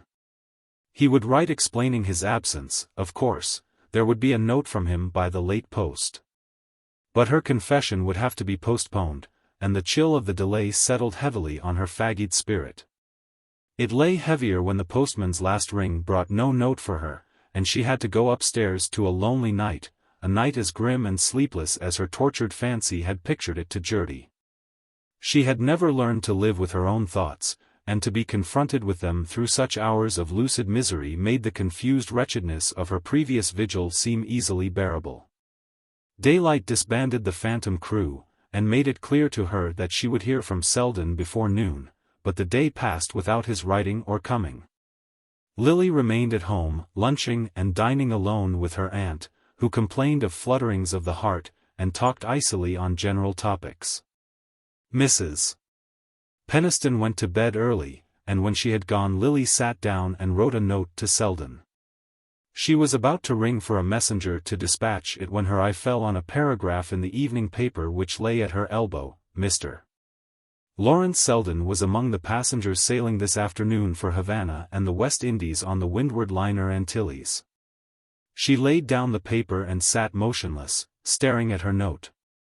She understood now that he was never coming, that he had gone away because he was afraid that he might come. She rose, and walking across the floor stood gazing at herself for a long time in the brightly lit mirror above the mantelpiece. The lines in her face came out terribly. She looked old. And when a girl looks old to herself, how does she look to other people? She moved away, and began to wander aimlessly about the room, fitting her steps with mechanical precision between the monstrous roses of Mrs. Peniston's Axminster. Suddenly she noticed that the pen with which she had written to Selden still rested against the uncovered inkstand. She seated herself again, and taking out an envelope, addressed it rapidly to Rosedale. Then she laid out a sheet of paper, and sat over it with suspended pen. It had been easy enough to write the date, and "Dear Mr. Rosedale," but after that her inspiration flagged. She meant to tell him to come to her, but the words refused to shape themselves. At length she began, "I have been thinking," then she laid the pen down, and sat with her elbows on the table and her face hidden in her hands. Suddenly she started up at the sound of the doorbell. It was not late, barely 10 o'clock, and there might still be a note from Selden, or a message, or he might be there himself, on the other side of the door. The announcement of his sailing might have been a mistake, it might be another Lawrence Selden who had gone to Havana. All these possibilities had time to flash through her mind, and build up the conviction that she was after all to see or hear from him, before the drawing-room door opened to admit a servant carrying a telegram. Lily tore it open with shaking hands, and read Bertha Dorset's name below the message, "Sailing unexpectedly tomorrow. Will you join us on a cruise in Mediterranean?" Book. Chapter 2. Chapter 1. It came vividly to Selden on the casino steps that Monte Carlo had, more than any other place he knew, the gift of accommodating itself to each man's humor. His own, at the moment, lent it a festive readiness of welcome that might well, in a disenchanted eye, have turned to paint and facility. So frank an appeal for participation, so outspoken a recognition of the holiday vein in human nature, struck refreshingly on a mind jaded by prolonged hard work in surroundings made for the discipline of the senses. As he surveyed the white square set in an exotic coquetry of architecture, the studied tropicality of the gardens, the groups loitering in the foreground against mauve mountains which suggested a sublime stage setting forgotten in a hurried shifting of scenes, as he took in the whole outspread effect of light and leisure, he felt a movement of revulsion from the last few months of his life. The New York winter had presented an interminable perspective of snow-burdened days, reaching toward a spring of raw sunshine and furious air, when the ugliness of things rasped the eye as the gritty wind ground into the skin. Selden, immersed in his work, had told himself that external conditions did not matter to a man in his state, and that cold and ugliness were a good tonic for relaxed sensibilities. When an urgent case summoned him abroad to confer with a client in Paris, he broke reluctantly with the routine of the office. And it was only now that, having dispatched his business, and slipped away for a week in the south, he began to feel the renewed zest of spectatorship that is the solace of those who take an objective interest in life. The multiplicity of its appeals, the perpetual surprise of its contrasts and resemblances. All these tricks and turns of the show were upon him with a spring as he descended the casino steps and paused on the pavement at its doors. He had not been abroad for 7 years, and what changes the renewed contact produced. If the central depths were untouched, hardly a pinpoint of surface remained the same. And this was the very place to bring out the completeness of the renewal. The sublimities, the perpetuities, might have left him as he was, but this tent pitched for a day's revelry spread a roof of oblivion between himself and his fixed sky. It was mid-April, and one felt that the revelry had reached its climax and that the desultory groups in the square and gardens would soon dissolve and reform in other scenes. Meanwhile the last moments of the performance seemed to gain an added brightness from the hovering threat of the curtain. The quality of the air, the exuberance of the flowers, the blue intensity of sea and sky, produced the effect of a closing tableau, when all the lights are turned on at once. This impression was presently heightened by the way in which a consciously conspicuous group of people advanced to the middle front, and stood before Selden with the air of the chief performers gathered together by the exigencies of the final effect. Their appearance confirmed the impression that the show had been staged regardless of expense, and emphasized its resemblance to one of those costume plays in which the protagonists walk through the passions without displacing a drapery. The ladies stood in unrelated attitudes calculated to isolate their effects, and the men hung about them as irrelevantly as stage heroes whose tailors are named in the program. It was Selden himself who unwittingly fused the group by arresting the attention of one of its members. "Why, Mr. Selden!" Mrs. Fisher exclaimed in surprise, and with a gesture toward Mrs. Jack Stepney and Mrs. Wellington Bry, she added plaintively, "We're starving to death because we can't decide where to lunch." Welcomed into their group, and made the confidant of their difficulty, Selden learned with amusement that there were several places where one might miss something by not lunching, or forfeit something by lunching, so that eating actually became a minor consideration on the very spot consecrated to its rights. Of course one gets the best things at the terrace, but that looks as if one hadn't any other reason for being there. The Americans who don't know anyone always rush for the best food. And the Duchess of Beltshire has taken up Becassins lately, Mrs. Bry earnestly summed up. Mrs. Bry, to Mrs. Fisher's despair, had not progressed beyond the point of weighing her social alternatives in public. She could not acquire the air of doing things because she wanted to, and making her choice the final seal of their fitness. Mr. Bry, a short pale man, with a business face and leisure clothes, met the dilemma hilariously. "I guess the Duchess goes where it's cheapest, unless she can get her meal paid for. If you offered to blow her off at the terrace she'd turn up fast enough." But Mrs. Jack Stepney interposed. "The Grand Dukes go to that little place at the Condamine. Lord Hubert says it's the only restaurant in Europe where they can cook peas." Lord Hubert Dacey, a slender shabby-looking man, with a charming worn smile, and the air of having spent his best years in piloting the wealthy to the right restaurant, assented with gentle emphasis, "It's quite that." "Peas?" said Mr. Bry contemptuously. "Can they cook terrapin?" "It just shows," he continued, "what these European markets are, when a fellow can make a reputation cooking peas." Jack Stepney intervened with authority. "I don't know that I quite agree with Dacey. There's a little hole in Paris, off the Quai Voltaire, but in any case, I can't advise the Condamine Gargote. At least not with ladies." Stepney, since his marriage, had thickened and grown prudish, as the Van Osburgh husbands were apt to do.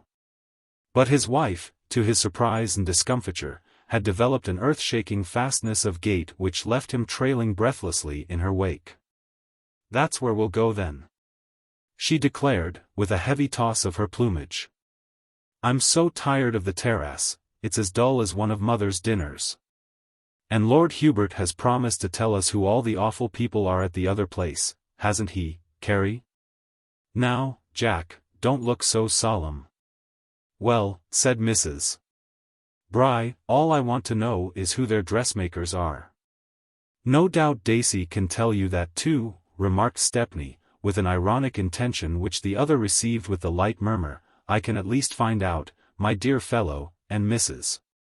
Bry having declared that she couldn't walk another step, the party hailed 2 or 3 of the light phaetons which hover attentively on the confines of the gardens, and rattled off in procession toward the condomine.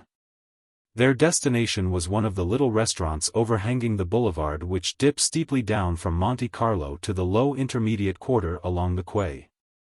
From the window in which they presently found themselves installed, they overlooked the intense blue curve of the harbor, set between the verdure of twin promontories, to the right.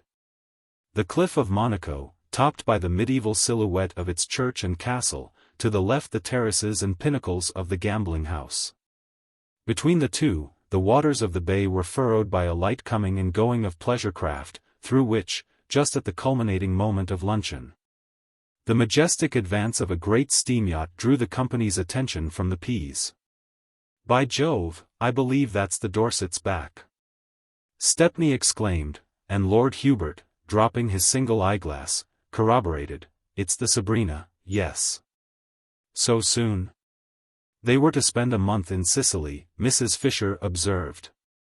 "I guess they feel as if they had. There's only one up-to-date hotel in the whole place," said Mr. Bry disparagingly. "It was Ned Silverton's idea, but poor Dorset and Lily Bart must have been horribly bored." Mrs. Fisher added in an undertone to Selden, "I do hope there hasn't been a row." "It's most awfully jolly having Miss Bart back," said Lord Hubert, in his mild deliberate voice, and Mrs. Bry added ingenuously, "I dare say the Duchess will dine with us, now that Lily's here. The Duchess admires her immensely. I'm sure she'd be charmed to have it arranged," Lord Hubert agreed. With the professional promptness of the man accustomed to draw his profit from facilitating social contacts, Selden was struck by the businesslike change in his manner. "Lily has been a tremendous success here," Mrs. Fisher continued, still addressing herself confidentially to Selden. "She looks 10 years younger. I never saw her so handsome. Lady Skiddaw took her everywhere in Cannes, and the Crown Princess of Macedonia had her to stop for a week at Simiez. People say that was one reason why Bertha whisked the yacht off to Sicily. The Crown Princess didn't take much notice of her, and she couldn't bear to look on at Lily's triumph." Selden made no reply. He was vaguely aware that Miss Bart was cruising in the Mediterranean with the Dorsets, but it had not occurred to him that there was any chance of running across her on the Riviera, where the season was virtually at an end. As he leaned back, silently contemplating his filigree cup of Turkish coffee, he was trying to put some order in his thoughts, to tell himself how the news of her nearness was really affecting him. He had a personal detachment enabling him, even in moments of emotional high pressure, to get a fairly clear view of his feelings. And he was sincerely surprised by the disturbance which the sight of the Sabrina had produced in him. He had reason to think that his 3 months of engrossing professional work, following on the sharp shock of his disillusionment, had cleared his mind of its sentimental vapors. The feeling he had nourished and given prominence to was one of thankfulness for his escape. He was like a traveler so grateful for rescue from a dangerous accident that at first he is hardly conscious of his bruises. Now he suddenly felt the latent ache, and realized that after all he had not come off unhurt. An hour later, at Mrs. Fisher's side in the casino gardens, he was trying to find fresh reasons for forgetting the injury received in the contemplation of the peril avoided. The party had dispersed with the loitering indecision characteristic of social movements at Monte Carlo, where the whole place, and the long gilded hours of the day, seemed to offer an infinity of ways of being idle. Lord Hubert Dacey had finally gone off in quest of the Duchess of Beltshire, charged by Mrs. Bry with the delicate negotiation of securing that lady's presence at dinner. The Stepneys had left for Nice in their motor-car, and Mr. Bry had departed to take his place in the pigeon shooting match which was at the moment engaging his highest faculties. Mrs. Bry, who had a tendency to grow red and stertorous after luncheon, had been judiciously prevailed upon by Carrie Fisher to withdraw to her hotel for an hour's repose. And Selden and his companion were thus left to a stroll propitious to confidences. The stroll soon resolved itself into a tranquil session on a bench overhung with laurel and Banksian roses, from which they caught a dazzle of blue sea between marble balusters, and the fiery shafts of cactus blossoms shooting meteor-like from the rock. The soft shade of their niche, and the adjacent glitter of the air, were conducive to an easy lounging mood, and to the smoking of many cigarettes. And Selden, yielding to these influences, suffered Mrs. Fisher to unfold to him the history of her recent experiences. She had come abroad with the Welly Briss at the moment when fashion flees the inclemency of the New York spring. The Briss, intoxicated by their first success, already thirsted for new kingdoms, and Mrs. Fisher, viewing the Riviera as an easy introduction to London society, had guided their course thither. She had affiliations of her own in every capital, and a facility for picking them up again after long absences. And the carefully disseminated rumor of the Briss wealth had at once gathered about them a group of cosmopolitan pleasure-seekers. "But things are not going as well as I expected," Mrs. Fisher frankly admitted. "It's all very well to say that everybody with money can get into society, but it would be truer to say that nearly everybody can. And the London market is so glutted with new Americans that, to succeed there now, they must be either very clever or awfully queer. The Briss are neither. He would get on well enough if she'd let him alone, they like his slang and his brag and his blunders. But Louisa spoils it all by trying to repress him and put herself forward. If she'd be natural herself, fat and vulgar and bouncing, it would be all right, but as soon as she meets anybody smart she tries to be slender and queenly. She tried it with the Duchess of Beltshire and Lady Skiddaw, and they fled. I've done my best to make her see her mistake. I've said to her again and again, just let yourself go, Louisa. But she keeps up the humbug even with me. I believe she keeps on being queenly in her own room, with the door shut. The worst of it is, Mrs. Fisher went on, that she thinks it's all my fault. When the Dorsets turned up here 6 weeks ago, and everybody began to make a fuss about Lily Bart, I could see Louisa thought that if she'd had Lily in tow instead of me she would have been hobnobbing with all the royalties by this time. She doesn't realize that it's Lily's beauty that does it. Lord Hubert tells me Lily is thought even handsomer than when he knew her at XIII 10 years ago. It seems she was tremendously admired there. An Italian prince, rich and the real thing, wanted to marry her. But just at the critical moment a good-looking stepson turned up, and Lily was silly enough to flirt with him while her marriage settlements with the stepfather were being drawn up. Some people said the young man did it on purpose. You can fancy the scandal. There was an awful row between the men, and people began to look at Lily so queerly that Mrs. Peniston had to pack up and finish her cure elsewhere. Not that she ever understood. To this day she thinks that XIII didn't suit her, and mentions her having been sent there as proof of the incompetence of French doctors. That's Lily all over, you know. She works like a slave preparing the ground and sowing her seed, but the day she ought to be reaping the harvest she oversleeps herself or goes off on a picnic. Mrs. Fisher paused and looked reflectively at the deep shimmer of sea between the cactus flowers. Sometimes, she added, I think it's just flightiness, and sometimes I think it's because, at heart, she despises the things she's trying for. And it's the difficulty of deciding that makes her such an interesting study. She glanced tentatively at Selden's motionless profile, and resumed with a slight sigh, well, all I can say is, I wish she'd give me some of her discarded opportunities. I wish we could change places now, for instance. She could make a very good thing out of the Briss if she managed them properly, and I should know just how to look after George Dorset while Bertha is reading Verlaine with Nettie Silverton. She met Selden's sound of protest with a sharp derisive glance. Well, what's the use of mincing matters? We all know that's what Bertha brought her abroad for. When Bertha wants to have a good time, she has to provide occupation for George. At first I thought Lily was going to play her cards well this time, but there are rumors that Bertha is jealous of her success here and at Cannes. And I shouldn't be surprised if there were a break any day. Lily's only safeguard is that Bertha needs her badly, oh, very badly. The Silverton affair is in the acute stage. It's necessary that George's attention should be pretty continuously distracted. And I'm bound to say Lily does distract it. I believe he'd marry her tomorrow if he found out there was anything wrong with Bertha. But you know him, he's as blind as he's jealous. And of course Lily's present business is to keep him blind. A clever woman might know just the right moment to tear off the bandage, but Lily isn't clever in that way. And when George does open his eyes, she'll probably contrive not to be in his line of vision. Selden tossed away his cigarette. By Jove, it's time for my train, he exclaimed, with a glance at his watch, adding, in reply to Mrs. Fisher's surprised comment, "Why, I thought of course you were at Monty." A murmured word to the effect that he was making nice his headquarters. "The worst of it is, she snubs the Briss now," he heard irrelevantly flung after him.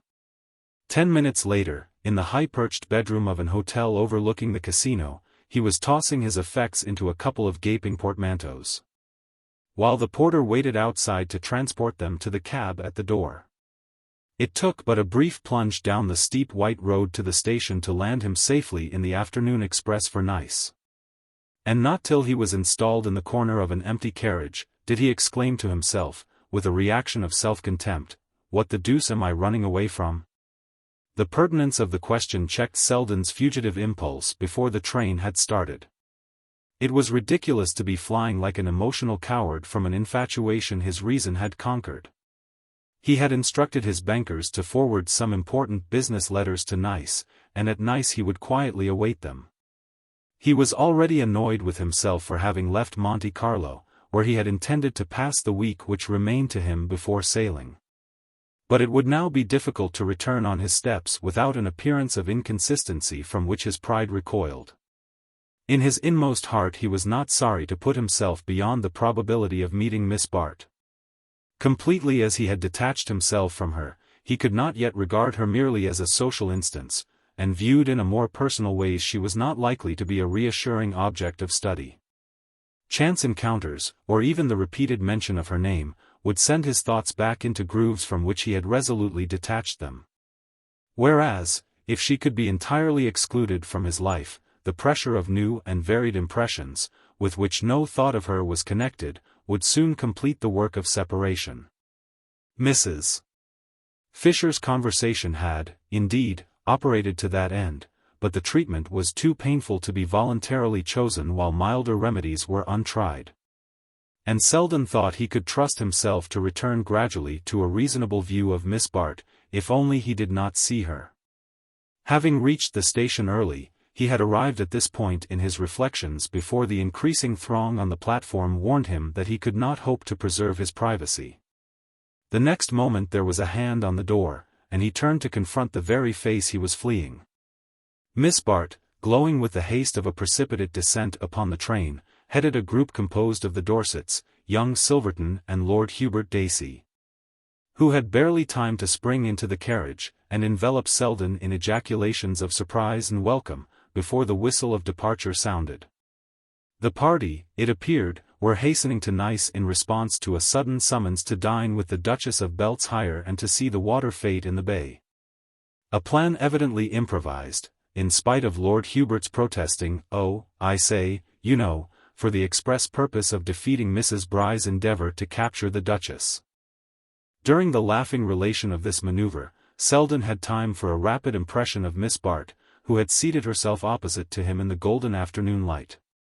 Scarcely 3 months had elapsed since he had parted from her on the threshold of the Briss Conservatory, but a subtle change had passed over the quality of her beauty.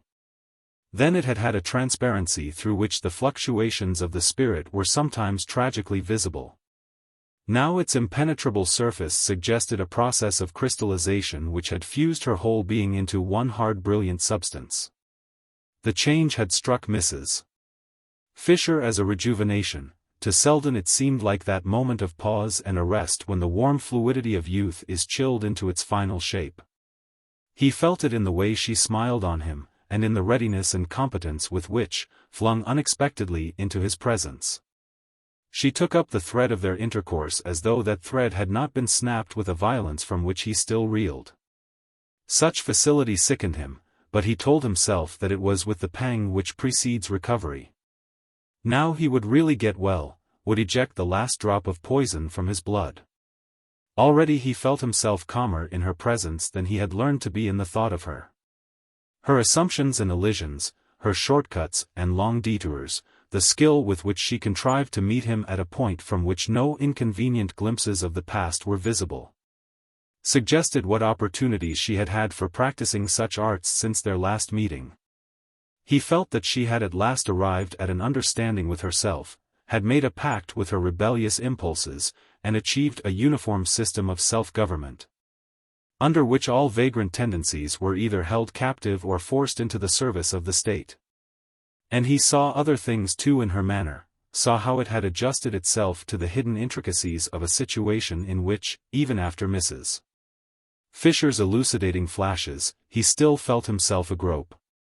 Surely Mrs. Fisher could no longer charge Miss Bart with neglecting her opportunities. To Selden's exasperated observation she was only too completely alive to them.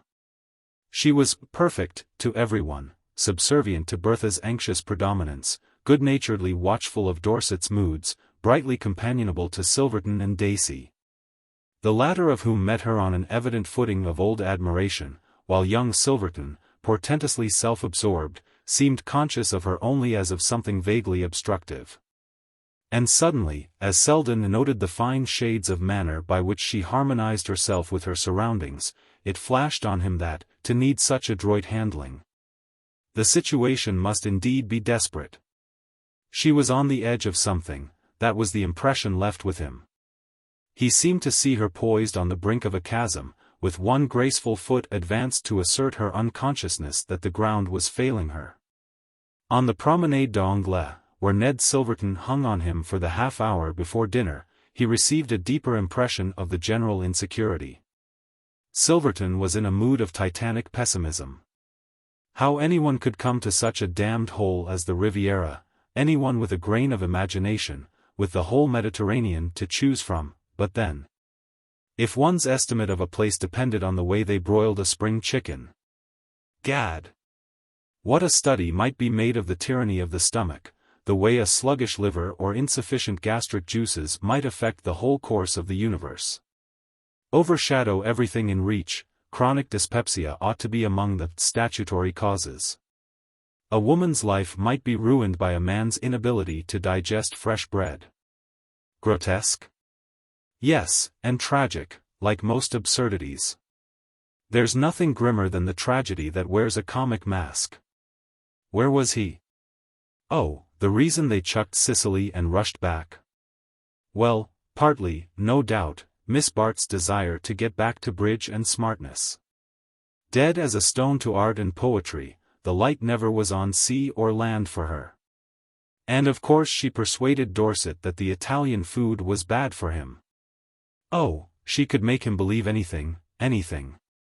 Mrs. Dorset was aware of it, oh, perfectly, nothing she didn't see. But she could hold her tongue, she'd had to, often enough. Miss Bart was an intimate friend, she wouldn't hear a word against her.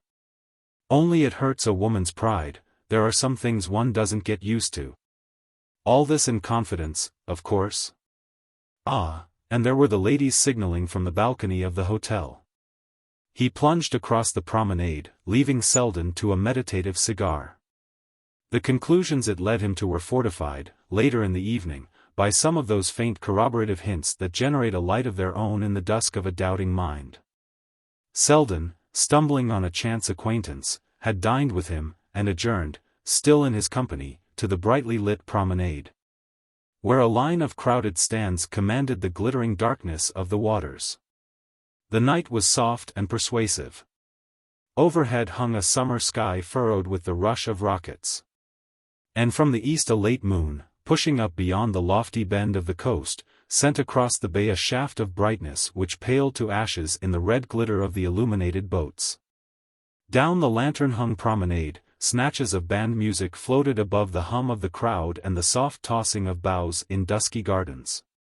And between these gardens and the backs of the stands there flowed a stream of people in whom the vociferous carnival mood seemed tempered by the growing languor of the season.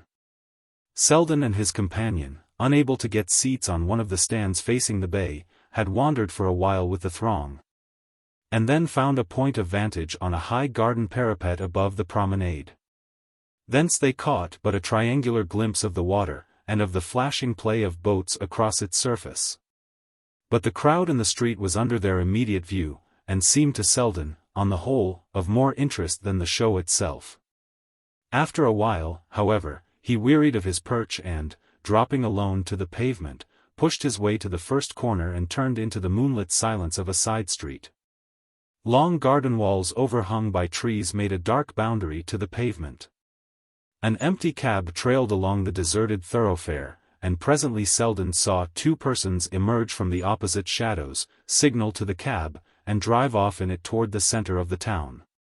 The moonlight touched them as they paused to enter the carriage, and he recognized Mrs. Dorset and young Silverton. Beneath the nearest lamppost he glanced at his watch and saw that the time was close on 11. He took another cross street, and without breasting the throng on the promenade, made his way to the fashionable club which overlooks that thoroughfare.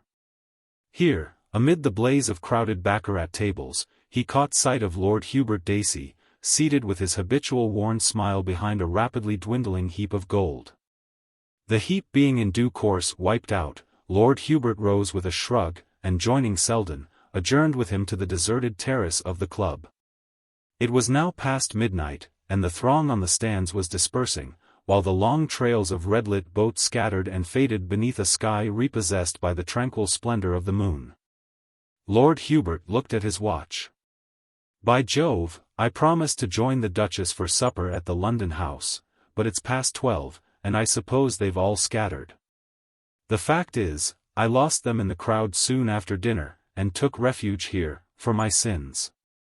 They had seats on one of the stands, but of course they couldn't stop quiet. The Duchess never can.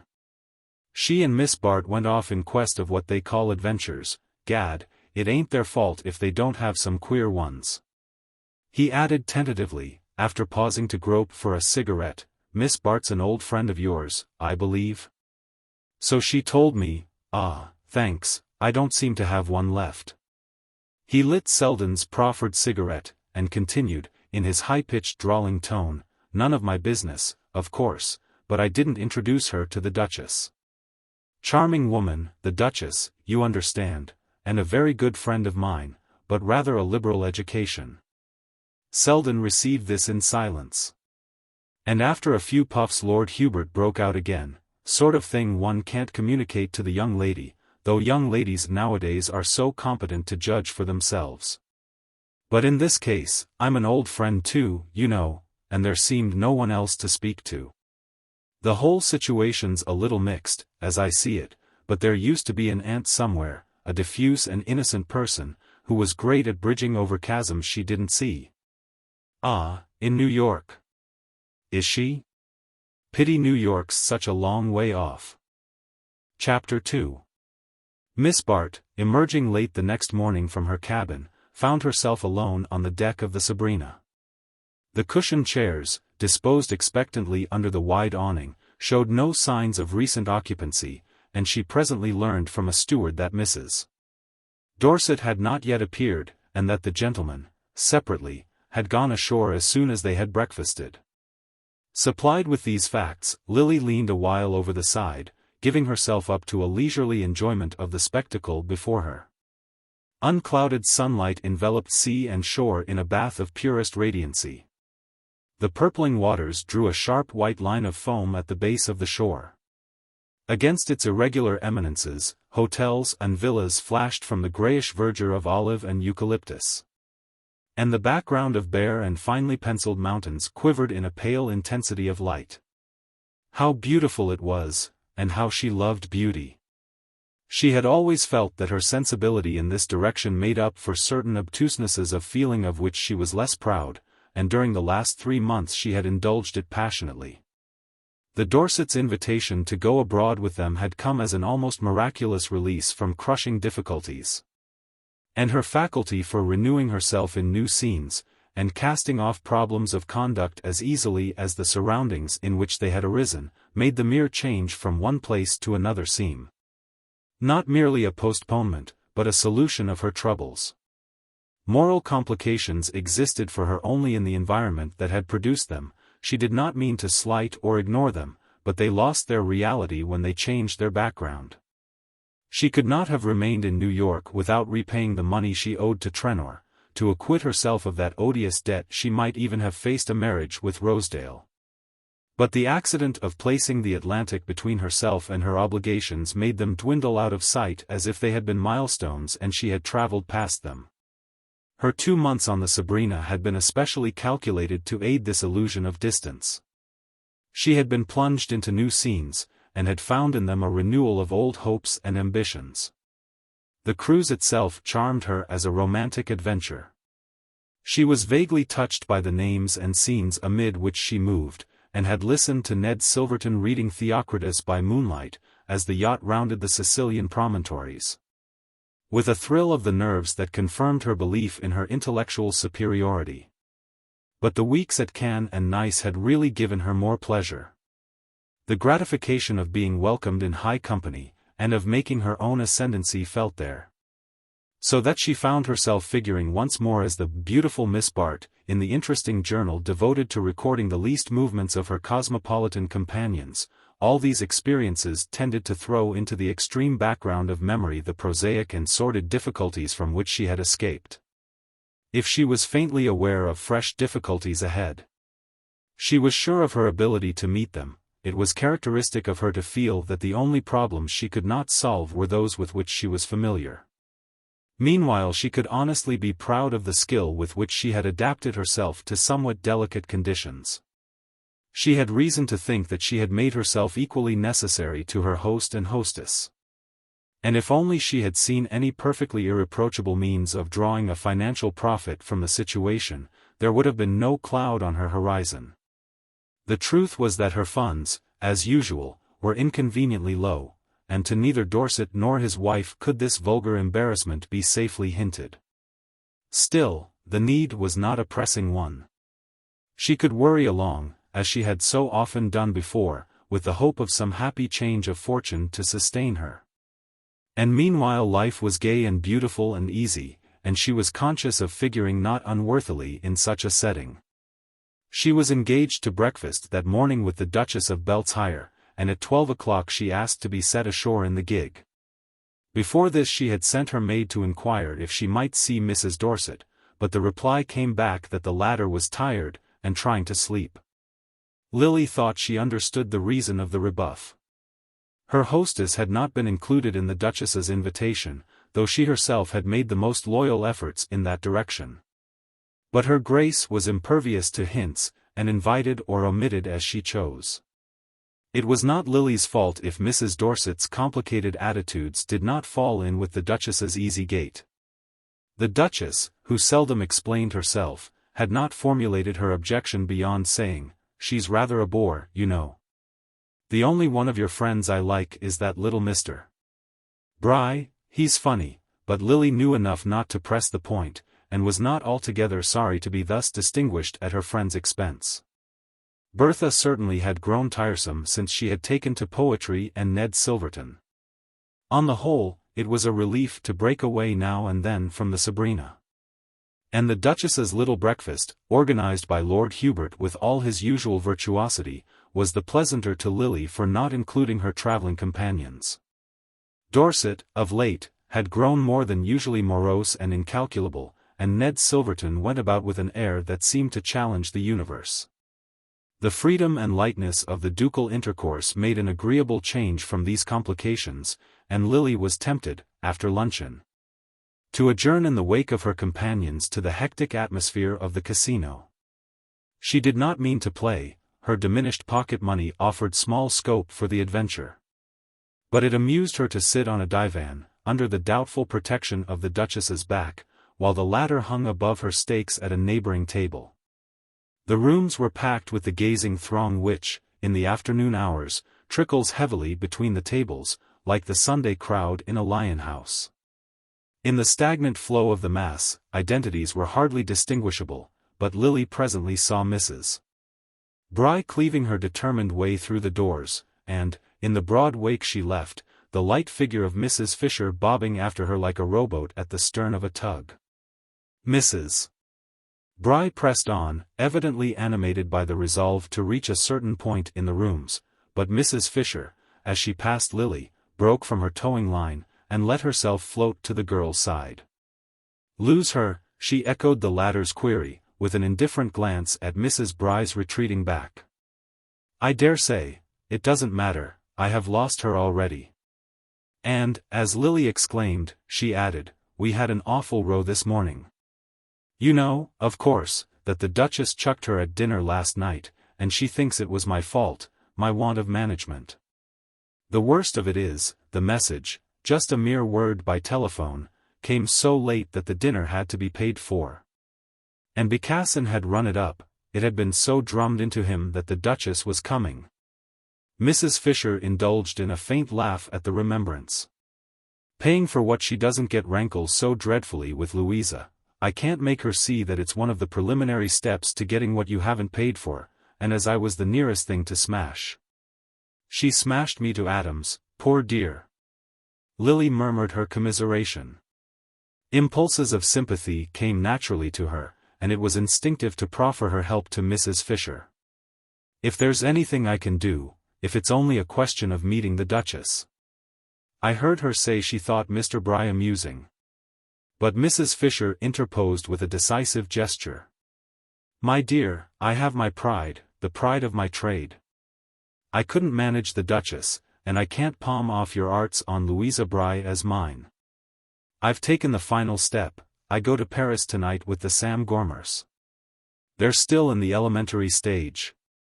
An Italian prince is a great deal more than a prince to them, and they're always on the brink of taking a courier for one. To save them from that is my present mission." She laughed again at the picture.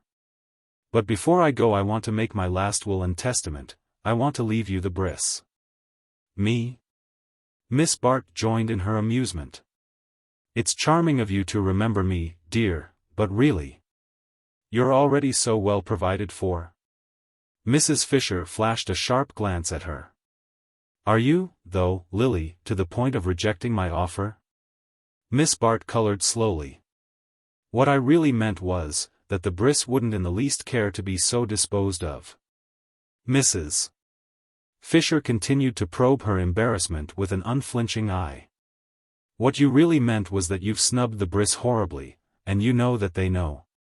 Carrie. Oh, on certain sides Louisa bristles with perceptions. If you'd even managed to have them asked once on the Sabrina, especially when royalties were coming. But it's not too late," she ended earnestly, "it's not too late for either of you." Lily smiled. "Stay over, and I'll get the Duchess to dine with them." "I shan't stay over, the Gormers have paid for my salonlet," said Mrs. Fisher with simplicity. "But get the Duchess to dine with them all the same."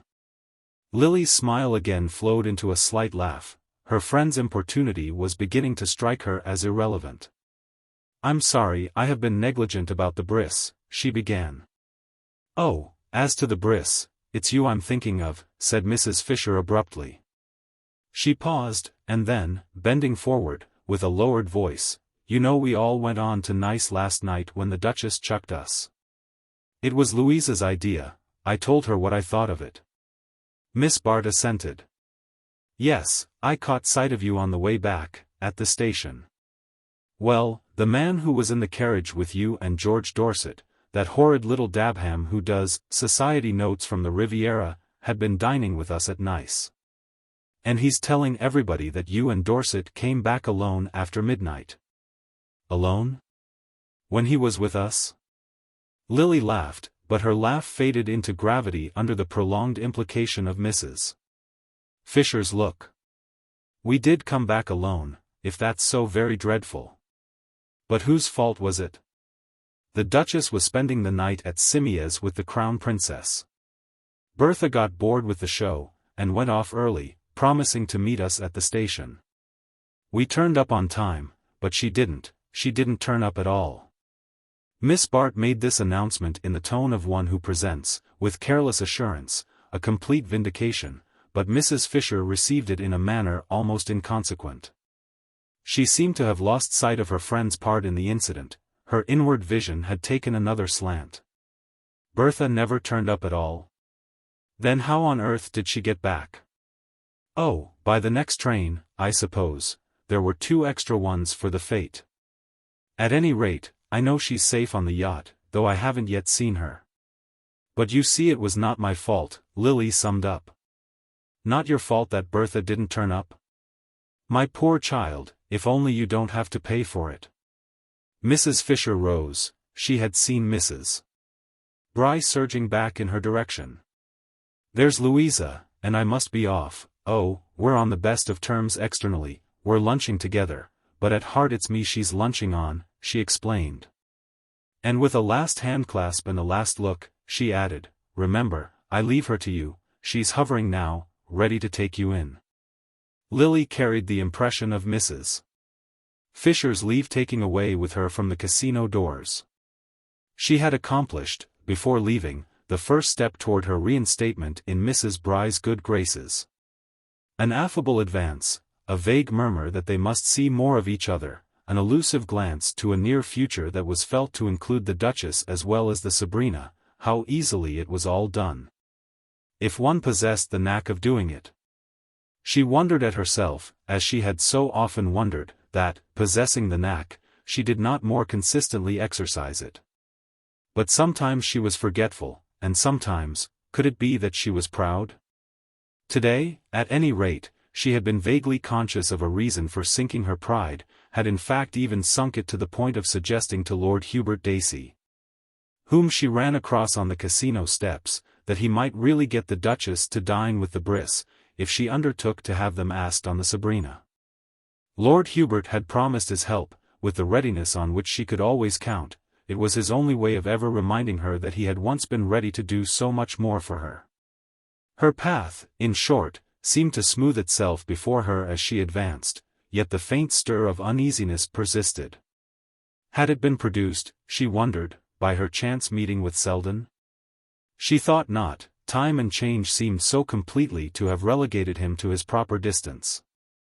The sudden and exquisite reaction from her anxieties had had the effect of throwing the recent past so far back that even Selden, as part of it, retained a certain air of unreality. And he had made it so clear that they were not to meet again, that he had merely dropped down to Nice for a day or two, and had almost his foot on the next steamer. No, that part of the past had merely surged up for a moment on the fleeing surface of events, and now that it was submerged again, the uncertainty, the apprehension persisted. They grew to sudden acuteness as she caught sight of George Dorset descending the steps of the Hôtel de Paris and making for her across the square. She had meant to drive down to the quay and regain the yacht, but she now had the immediate impression that something more was to happen first. "Which way are you going? Shall we walk a bit?" he began, putting the second question before the first was answered, and not waiting for a reply to either before he directed her silently toward the comparative seclusion of the lower gardens.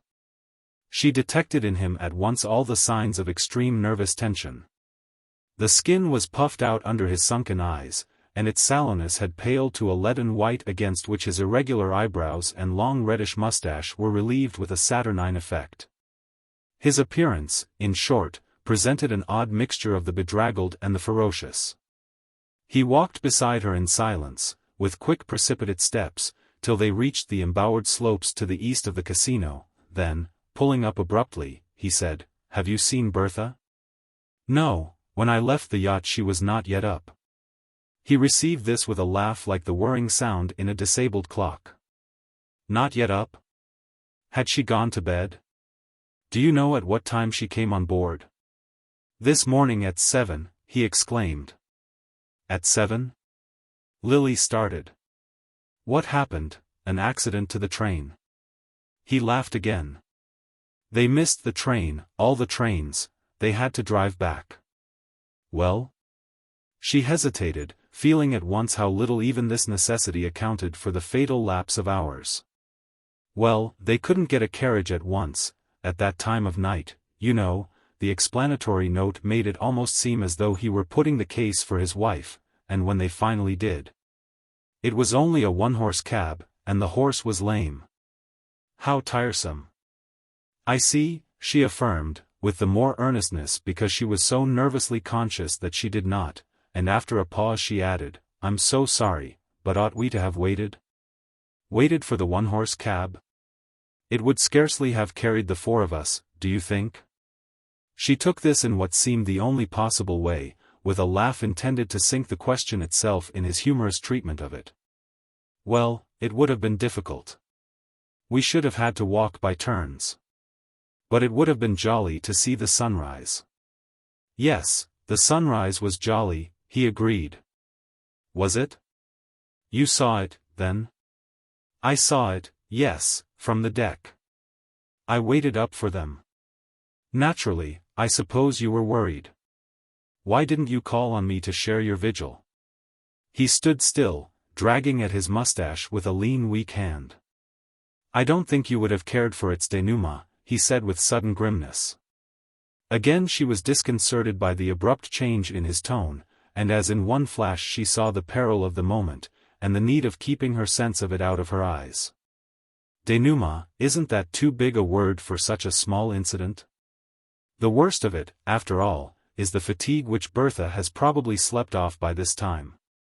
She clung to the note bravely, though its futility was now plain to her in the glare of his miserable eyes. Don't, he broke out, with the hurt cry of a child. And while she tried to merge her sympathy, and her resolve to ignore any cause for it, in one ambiguous murmur of deprecation, he dropped down on the bench near which they had paused, and poured out the wretchedness of his soul. It was a dreadful hour, an hour from which she emerged shrinking and seared, as though her lids had been scorched by its actual glare. It was not that she had never had premonitory glimpses of such an outbreak, but rather because, here and there throughout the 3 months, the surface of life had shown such ominous cracks and vapors that her fears had always been on the alert for an upheaval. There had been moments when the situation had presented itself under a homelier yet more vivid image, that of a shaky vehicle, dashed by unbroken steeds over a bumping road, while she cowered within, aware that the harness wanted mending, and wondering what would give way first. Well, everything had given way now, and the wonder was that the crazy outfit had held together so long.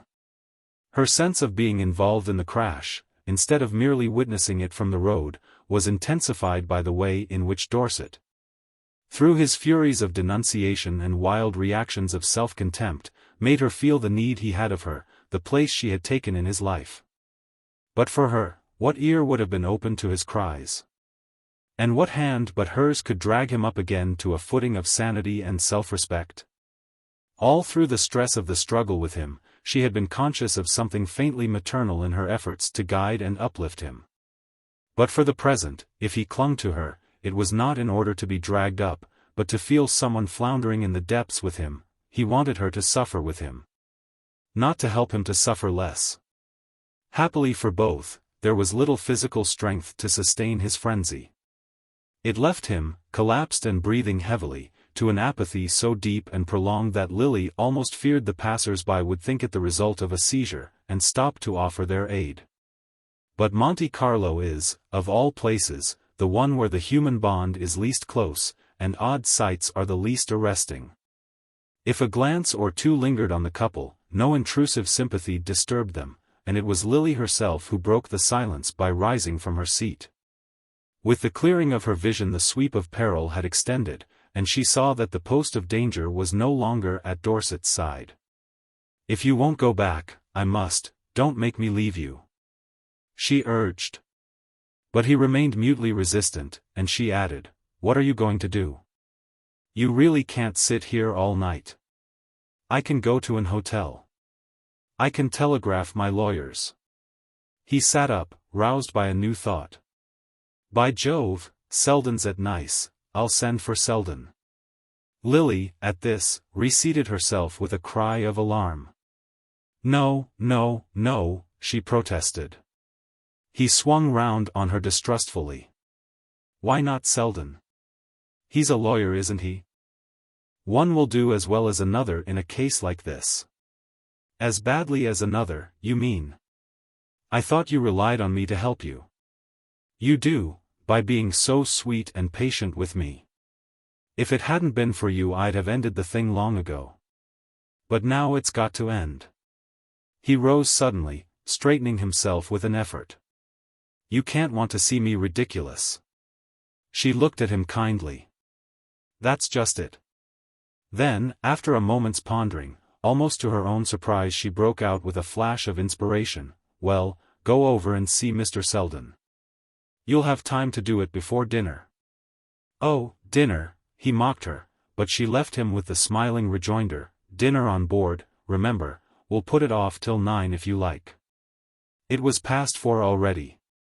And when a cab had dropped her at the quay, and she stood waiting for the gig to put off for her, she began to wonder what had been happening on the yacht.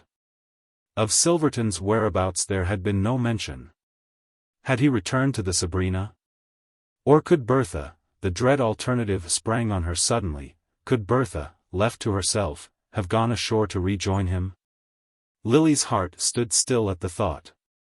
All her concern had hitherto been for young Silverton, not only because, in such affairs, the woman's instinct is to side with the man, but because his case made a peculiar appeal to her sympathies.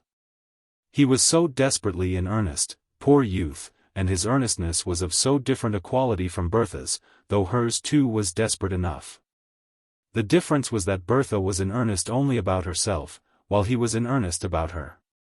But now, at the actual crisis, this difference seemed to throw the weight of destitution on Bertha's side, since at least he had her to suffer for, and she had only herself.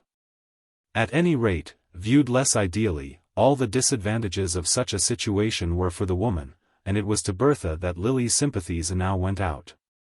She was not fond of Bertha Dorset, but neither was she without a sense of obligation, the heavier for having so little personal liking to sustain it. Bertha had been kind to her, they had lived together, during the last months, on terms of easy friendship. And the sense of friction of which Lily had recently become aware seemed to make it the more urgent that she should work undividedly in her friend's interest. It was in Bertha's interest, certainly, that she had dispatched Dorset to consult with Lawrence Selden. Once the grotesqueness of the situation accepted, she had seen at a glance that it was the safest in which Dorset could find himself. Who but Selden could thus miraculously combine the skill to save Bertha with the obligation of doing so? The consciousness that much skill would be required made Lily rest thankfully in the greatness of the obligation. Since he would have to pull Bertha through, she could trust him to find a way. And she put the fullness of her trust in the telegram she managed to send him on her way to the quay. Thus far, then, Lily felt that she had done well. And the conviction strengthened her for the task that remained. She and Bertha had never been on confidential terms. But at such a crisis the barriers of reserve must surely fall. Dorset's wild allusions to the scene of the morning made Lily feel that they were down already, and that any attempt to rebuild them would be beyond Bertha's strength. She pictured the poor creature shivering behind her fallen defenses and awaiting with suspense the moment when she could take refuge in the first shelter that offered. If only that shelter had not already offered itself elsewhere.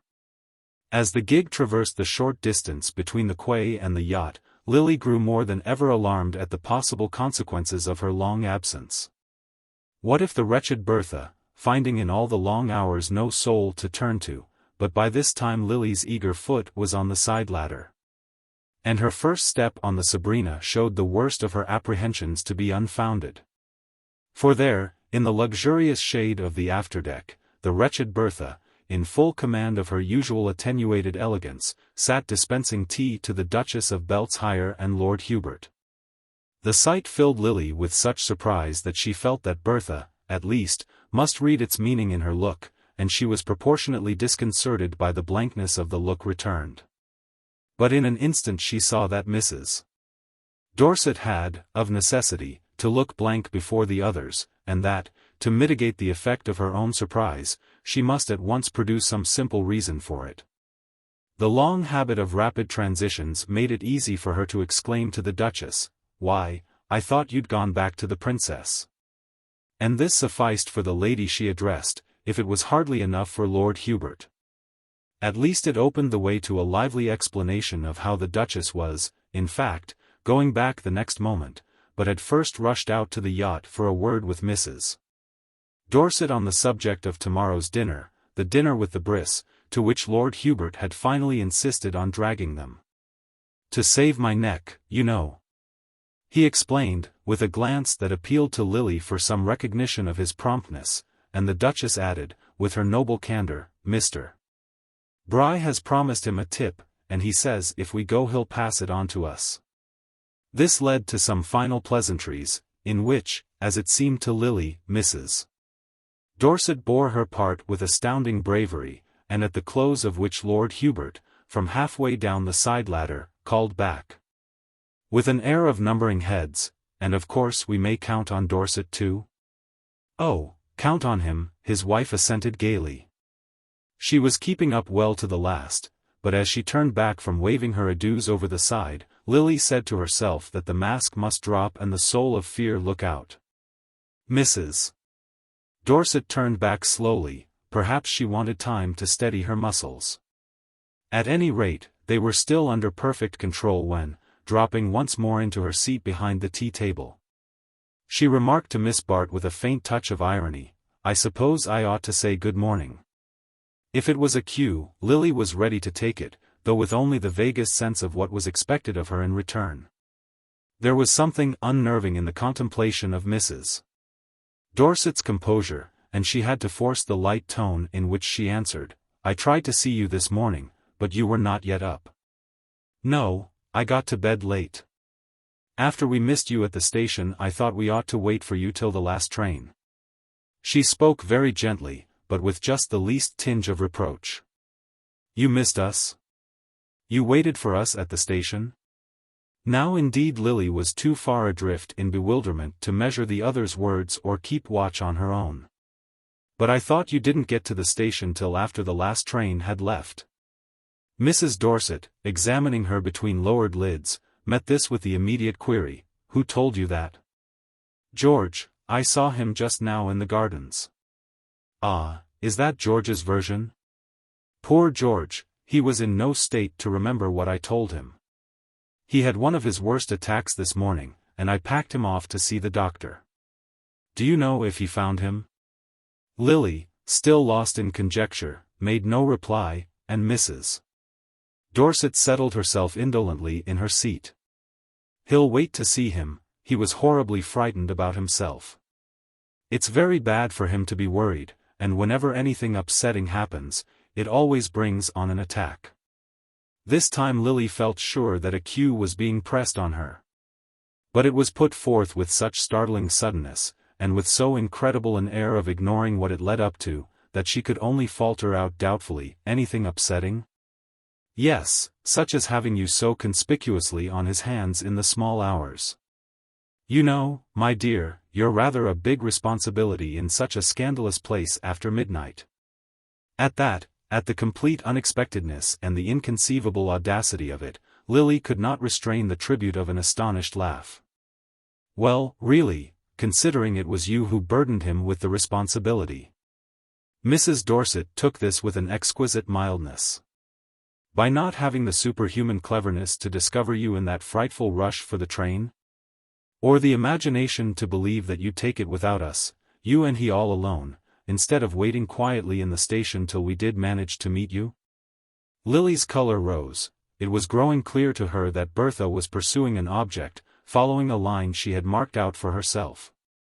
Only, with such a doom impending, why waste time in these childish efforts to avert it?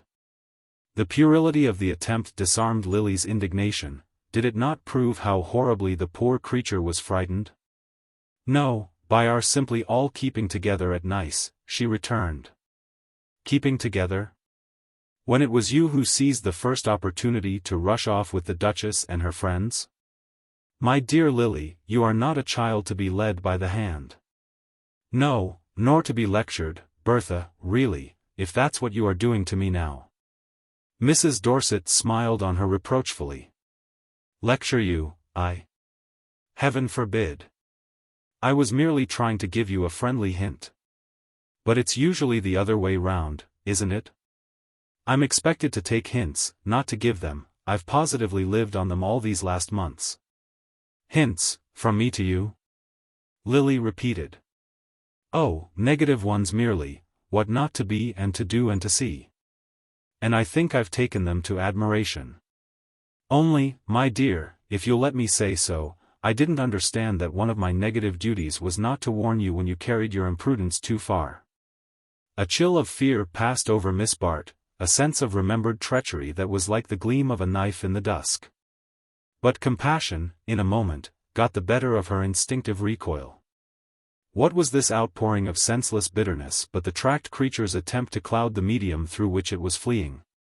It was on Lily's lips to exclaim, "You poor soul, don't double and turn, come straight back to me, and we'll find a way out." But the words died under the impenetrable insolence of Bertha's smile. Lily sat silent, taking the brunt of it quietly, letting it spend itself on her to the last drop of its accumulated falseness. Then, without a word, she rose and went down to her cabin. Chapter 3. Miss Bart's telegram caught Lawrence Selden at the door of his hotel, and having read it, he turned back to wait for Dorset. The message necessarily left large gaps for conjecture. But all that he had recently heard and seen made these but too easy to fill in. On the whole he was surprised. For though he had perceived that the situation contained all the elements of an explosion, he had often enough, in the range of his personal experience, seen just such combinations subside into harmlessness. Still, Dorset's spasmodic temper, and his wife's reckless disregard of appearances, gave the situation a peculiar insecurity. And it was less from the sense of any special relation to the case than from a purely professional zeal, that Selden resolved to guide the pair to safety. Whether, in the present instance, safety for either lay in repairing so damaged a tie, it was no business of his to consider. He had only, on general principles, to think of averting a scandal. And his desire to avert it was increased by his fear of its involving Miss Bart. There was nothing specific in this apprehension. He merely wished to spare her the embarrassment of being ever so remotely connected with the public washing of the Dorset linen. How exhaustive and unpleasant such a process would be, he saw even more vividly after his 2 hours' talk with poor Dorset. If anything came out at all, it would be such a vast unpacking of accumulated moral rags as left him, after his visitor had gone, with the feeling that he must fling open the windows and have his room swept out. But nothing should come out, and happily for his side of the case, the dirty rags, however pieced together, could not, without considerable difficulty, be turned into a homogeneous grievance. The torn edges did not always fit, there were missing bits, there were disparities of size and color. All of which it was naturally Selden's business to make the most of in putting them under his client's eye. But to a man in Dorset's mood the completest demonstration could not carry conviction, and Selden saw that for the moment all he could do was to soothe and temporize, to offer sympathy and to counsel prudence. He let Dorset depart charged to the brim with the sense that, till their next meeting, he must maintain a strictly noncommittal attitude. That, in short, his share in the game consisted for the present in looking on. Selden knew, however, that he could not long keep such violences in equilibrium. And he promised to meet Dorset, the next morning, at an hotel in Monte Carlo. Meanwhile he counted not a little on the reaction of weakness and self-distrust that, in such natures, follows on every unwanted expenditure of moral force. And his telegraphic reply to Miss Bart consisted simply in the injunction, assume that everything is as usual. On this assumption, in fact, the early part of the following day was lived through. Dorset, as if in obedience to Lily's imperative bidding, had actually returned in time for a late dinner on the yacht. The repast had been the most difficult moment of the day.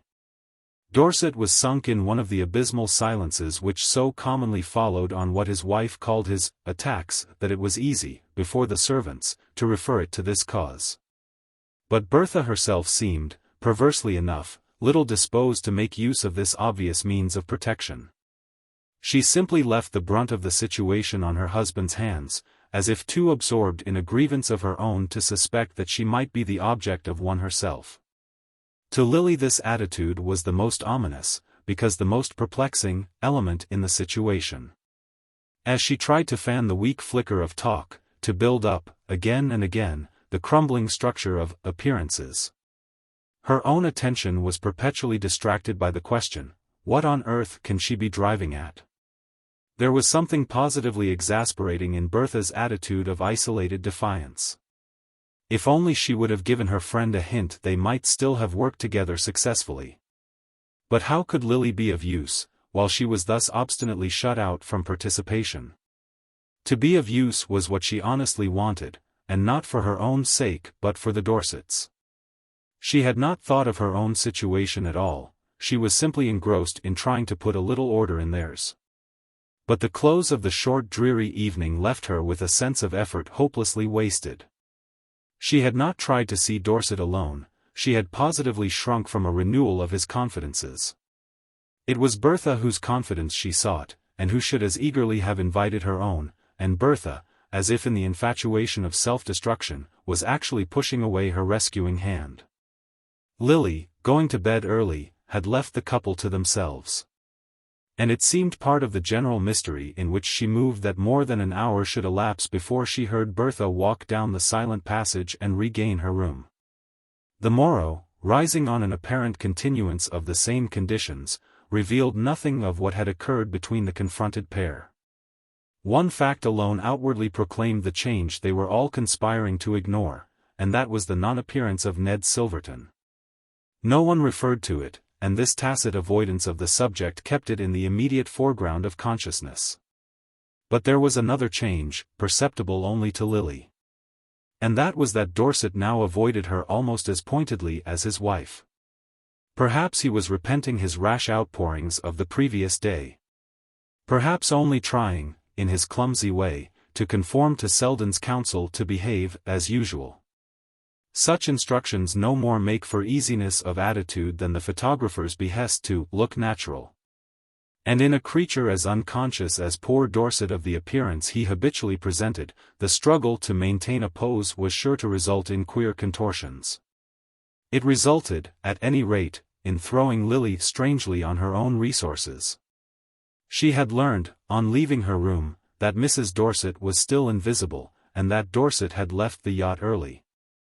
And feeling too restless to remain alone, she too had herself ferried ashore.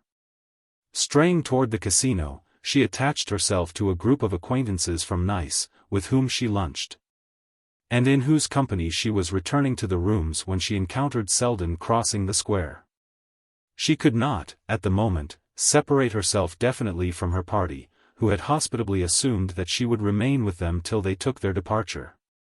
But she found time for a momentary pause of inquiry, to which he promptly returned, "I've seen him again, he's just left me." She waited before him anxiously. "Well? What has happened? What will happen?" "Nothing as yet, and nothing in the future, I think." "It's over, then? It's settled? You're sure?" He smiled. "Give me time. I'm not sure, but I'm a good deal surer." And with that she had to content herself, and hasten on to the expectant group on the steps. Selden had in fact given her the utmost measure of his sureness, had even stretched it a shade to meet the anxiety in her eyes. And now, as he turned away, strolling down the hill toward the station, that anxiety remained with him as the visible justification of his own. It was not, indeed, anything specific that he feared, there had been a literal truth in his declaration that he did not think anything would happen. What troubled him was that, though Dorset's attitude had perceptibly changed, the change was not clearly to be accounted for. It had certainly not been produced by Selden's arguments, or by the action of his own sober reason. 5 minutes' talk sufficed to show that some alien influence had been at work, and that it had not so much subdued his resentment as weakened his will. So that he moved under it in a state of apathy, like a dangerous lunatic who has been drugged. Temporarily, no doubt, however exerted, it worked for the general safety. The question was how long it would last, and by what kind of reaction it was likely to be followed. On these points Selden could gain no light, for he saw that one effect of the transformation had been to shut him off from free communion with Dorset. The latter, indeed, was still moved by the irresistible desire to discuss his wrong. But, though he revolved about it with the same forlorn tenacity, Selden was aware that something always restrained him from full expression. His state was one to produce first weariness and then impatience in his hearer. And when their talk was over, Selden began to feel that he had done his utmost, and might justifiably wash his hands of the sequel. It was in this mind that he had been making his way back to the station when Miss Bart crossed his path. But though, after his brief word with her, he kept mechanically on his course, he was conscious of a gradual change in his purpose. The change had been produced by the look in her eyes. And in his eagerness to define the nature of that look, he dropped into a seat in the gardens, and sat brooding upon the question. It was natural enough, in all conscience, that she should appear anxious. A young woman placed, in the close intimacy of a yachting cruise, between a couple on the verge of disaster, could hardly, aside from her concern for her friends, be insensible to the awkwardness of her own position. The worst of it was that, in interpreting Miss Bart's state of mind, so many alternative readings were possible, and one of these, in Selden's troubled mind, took the ugly form suggested by Mrs. Fisher. If the girl was afraid, was she afraid for herself or for her friends? And to what degree was her dread of a catastrophe intensified by the sense of being fatally involved in it? The burden of offense lying manifestly with Mrs. Dorset, this conjecture seemed on the face of it gratuitously unkind. But Selden knew that in the most one-sided matrimonial quarrel there are generally countercharges to be brought. And that they are brought with the greater audacity where the original grievance is so emphatic. Mrs. Fisher had not hesitated to suggest the likelihood of Dorset's marrying Miss Bart if anything happened, and though Mrs. Fisher's conclusions were notoriously rash, she was shrewd enough in reading the signs from which they were drawn. Dorset had apparently shown marked interest in the girl, and this interest might be used to cruel advantage in his wife's struggle for rehabilitation.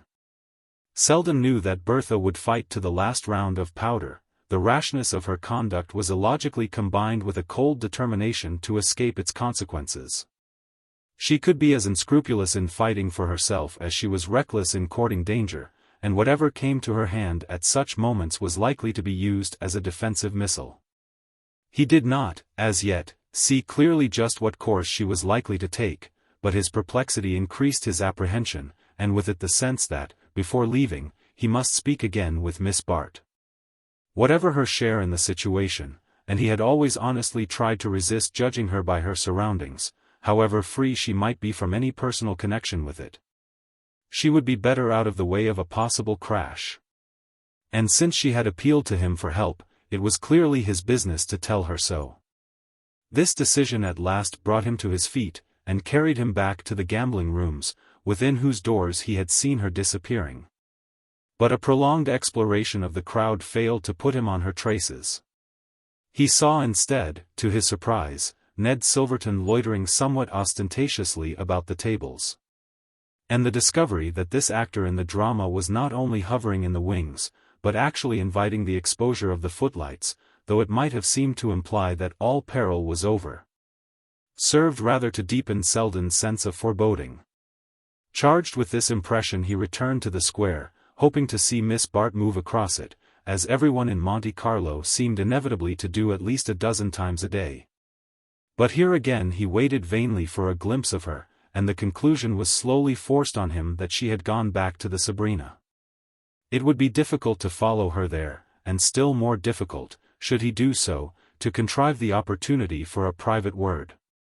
And he had almost decided on the unsatisfactory alternative of writing, when the ceaseless diorama of the square suddenly unrolled before him the figures of Lord Hubert and Mrs. Bry. Hailing them at once with his question, he learned from Lord Hubert that Miss Bart had just returned to the Sabrina in Dorset's company, an announcement so evidently disconcerting to him that Mrs. Bry, after a glance from her companion, which seemed to act like the pressure on a spring, brought forth the prompt proposal that he should come and meet his friends at dinner that evening, at Becasson's, a little dinner to the Duchess. She flashed out before Lord Hubert had time to remove the pressure. Selden's sense of the privilege of being included in such company brought him early in the evening to the door of the restaurant, where he paused to scan the ranks of diners approaching down the brightly lit terrace. There, while the bris hovered within over the last agitating alternatives of the menu, he kept watch for the guests from the Sabrina, who at length rose on the horizon in company with the Duchess, Lord and Lady Skiddaw and the Stepneys. From this group it was easy for him to detach Miss Bart on the pretext of a moment's glance into one of the brilliant shops along the terrace, and to say to her, while they lingered together in the white dazzle of a jeweller's window, "I stopped over to see you, to beg of you to leave the yacht." The eyes she turned on him showed a quick gleam of her former fear. "To leave? What do you mean? What has happened?" "Nothing. But if anything should, why be in the way of it?" The glare from the jeweller's window, deepening the pallor of her face, gave to its delicate lines the sharpness of a tragic mask. "Nothing will, I am sure. But while there's even a doubt left, how can you think I would leave Bertha?" The words rang out on a note of contempt. Was it possibly of contempt for himself? Well, he was willing to risk its renewal to the extent of insisting, with an undeniable throb of added interest, "You have yourself to think of, you know," to which, with a strange fall of sadness in her voice, she answered, meeting his eyes, "If you knew how little difference that makes." "Oh, well, nothing will happen," he said, more for his own reassurance than for hers, and nothing, of course," she valiantly assented, as they turned to overtake their companions. In the thronged restaurant, taking their places about Mrs. Bry's illuminated board, their confidence seemed to gain support from the familiarity of their surroundings. Here were Dorset and his wife once more presenting their customary faces to the world, she engrossed in establishing her relation with an intensely new gown, he shrinking with dyspeptic dread from the multiplied solicitations of the menu. The mere fact that they thus showed themselves together, with the utmost openness the place afforded, seemed to declare beyond a doubt that their differences were composed. How this end had been attained was still matter for wonder, but it was clear that for the moment Miss Bart rested confidently in the result. And Selden tried to achieve the same view by telling himself that her opportunities for observation had been ampler than his own. Meanwhile, as the dinner advanced through a labyrinth of courses, in which it became clear that Mrs. Bry had occasionally broken away from Lord Hubert's restraining hand, Selden's general watchfulness began to lose itself in a particular study of Miss Bart. It was one of the days when she was so handsome that to be handsome was enough, and all the rest, her grace, her quickness, her social felicities, seemed the overflow of a bounteous nature. But what especially struck him was the way in which she detached herself, by 100 undefinable shades, from the persons who most abounded in her own style. It was in just such company, the fine flower and complete expression of the state she aspired to, that the differences came out with special poignancy. Her grace cheapening the other women's smartness as her finely discriminated silences made their chatter dull. The strain of the last hours had restored to her face the deeper eloquence which Selden had lately missed in it, and the bravery of her words to him still fluttered in her voice and eyes. Yes, she was matchless, it was the one word for her, and he could give his admiration the freer play because so little personal feeling remained in it. His real detachment from her had taken place, not at the lurid moment of disenchantment, but now, in the sober afterlight of discrimination, where he saw her definitely divided from him by the crudeness of a choice which seemed to deny the very differences he felt in her.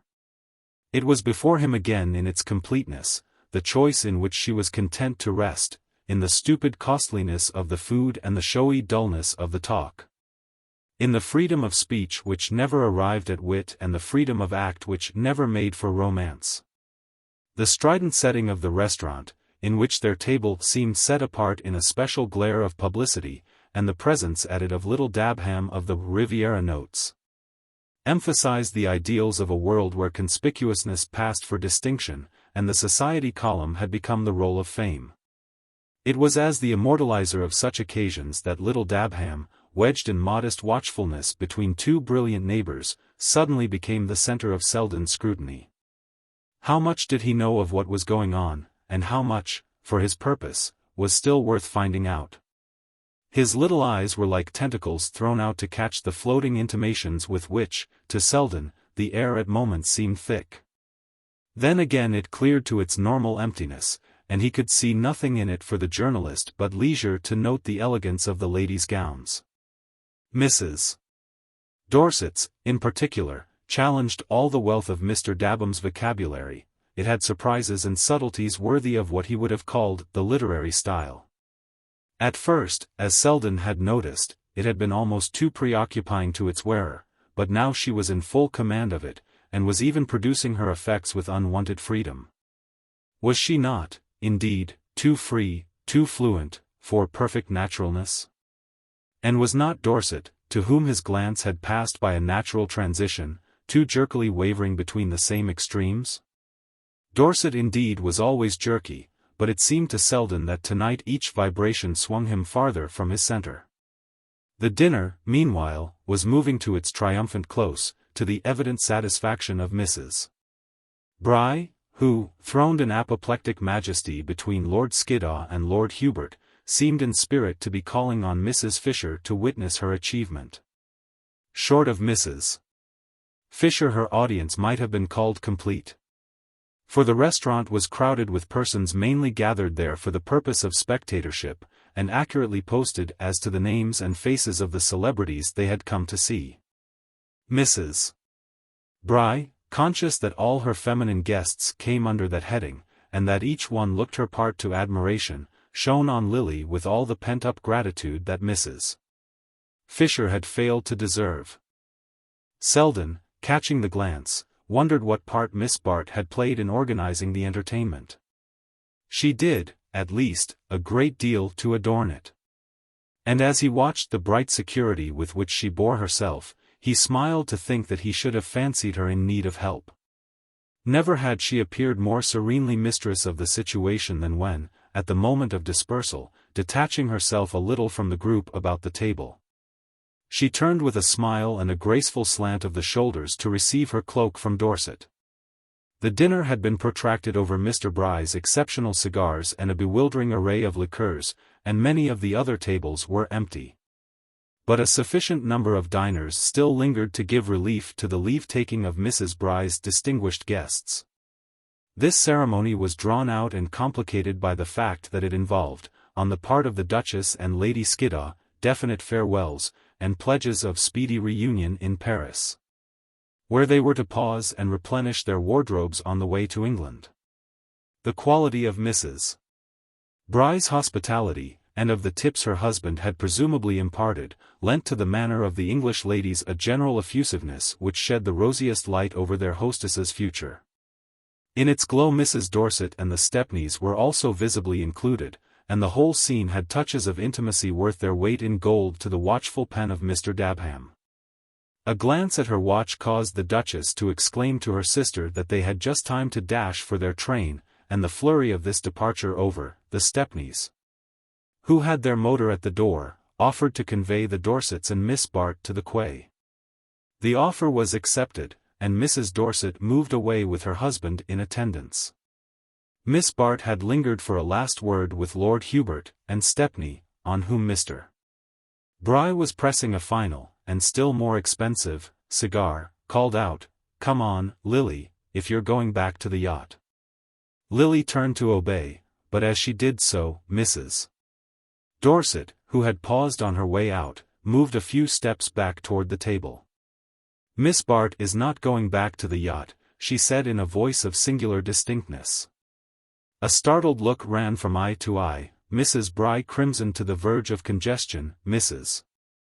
Stepney slipped nervously behind her husband, and Selden, in the general turmoil of his sensations, was mainly conscious of a longing to grip Dabham by the collar and fling him out into the street. Dorset, meanwhile, had stepped back to his wife's side. His face was white, and he looked about him with cowed angry eyes. "Bertha! Miss Bart, this is some misunderstanding, some mistake." "Miss Bart remains here," his wife rejoined incisively. "And, I think, George, we had better not detain Mrs. Stepney any longer." Miss Bart, during this brief exchange of words, remained in admirable erectness, slightly isolated from the embarrassed group about her. She had paled a little under the shock of the insult, but the discomposure of the surrounding faces was not reflected in her own. The faint disdain of her smile seemed to lift her high above her antagonist's reach, and it was not till she had given Mrs.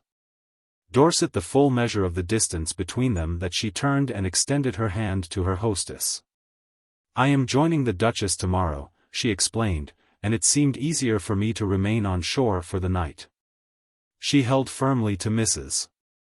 Bry's wavering eye while she gave this explanation, but when it was over Selden saw her send a tentative glance from one to another of the women's faces. She read their incredulity in their averted looks, and in the mute wretchedness of the men behind them, and for a miserable half-second he thought she quivered on the brink of failure. Then, turning to him with an easy gesture, and the pale bravery of her recovered smile, "Dear Mr. Selden," she said, "you promised to see me to my cab." Outside, the sky was gusty and overcast, and as Lily and Selden moved toward the deserted gardens below the restaurant, spurts of warm rain blew fitfully against their faces.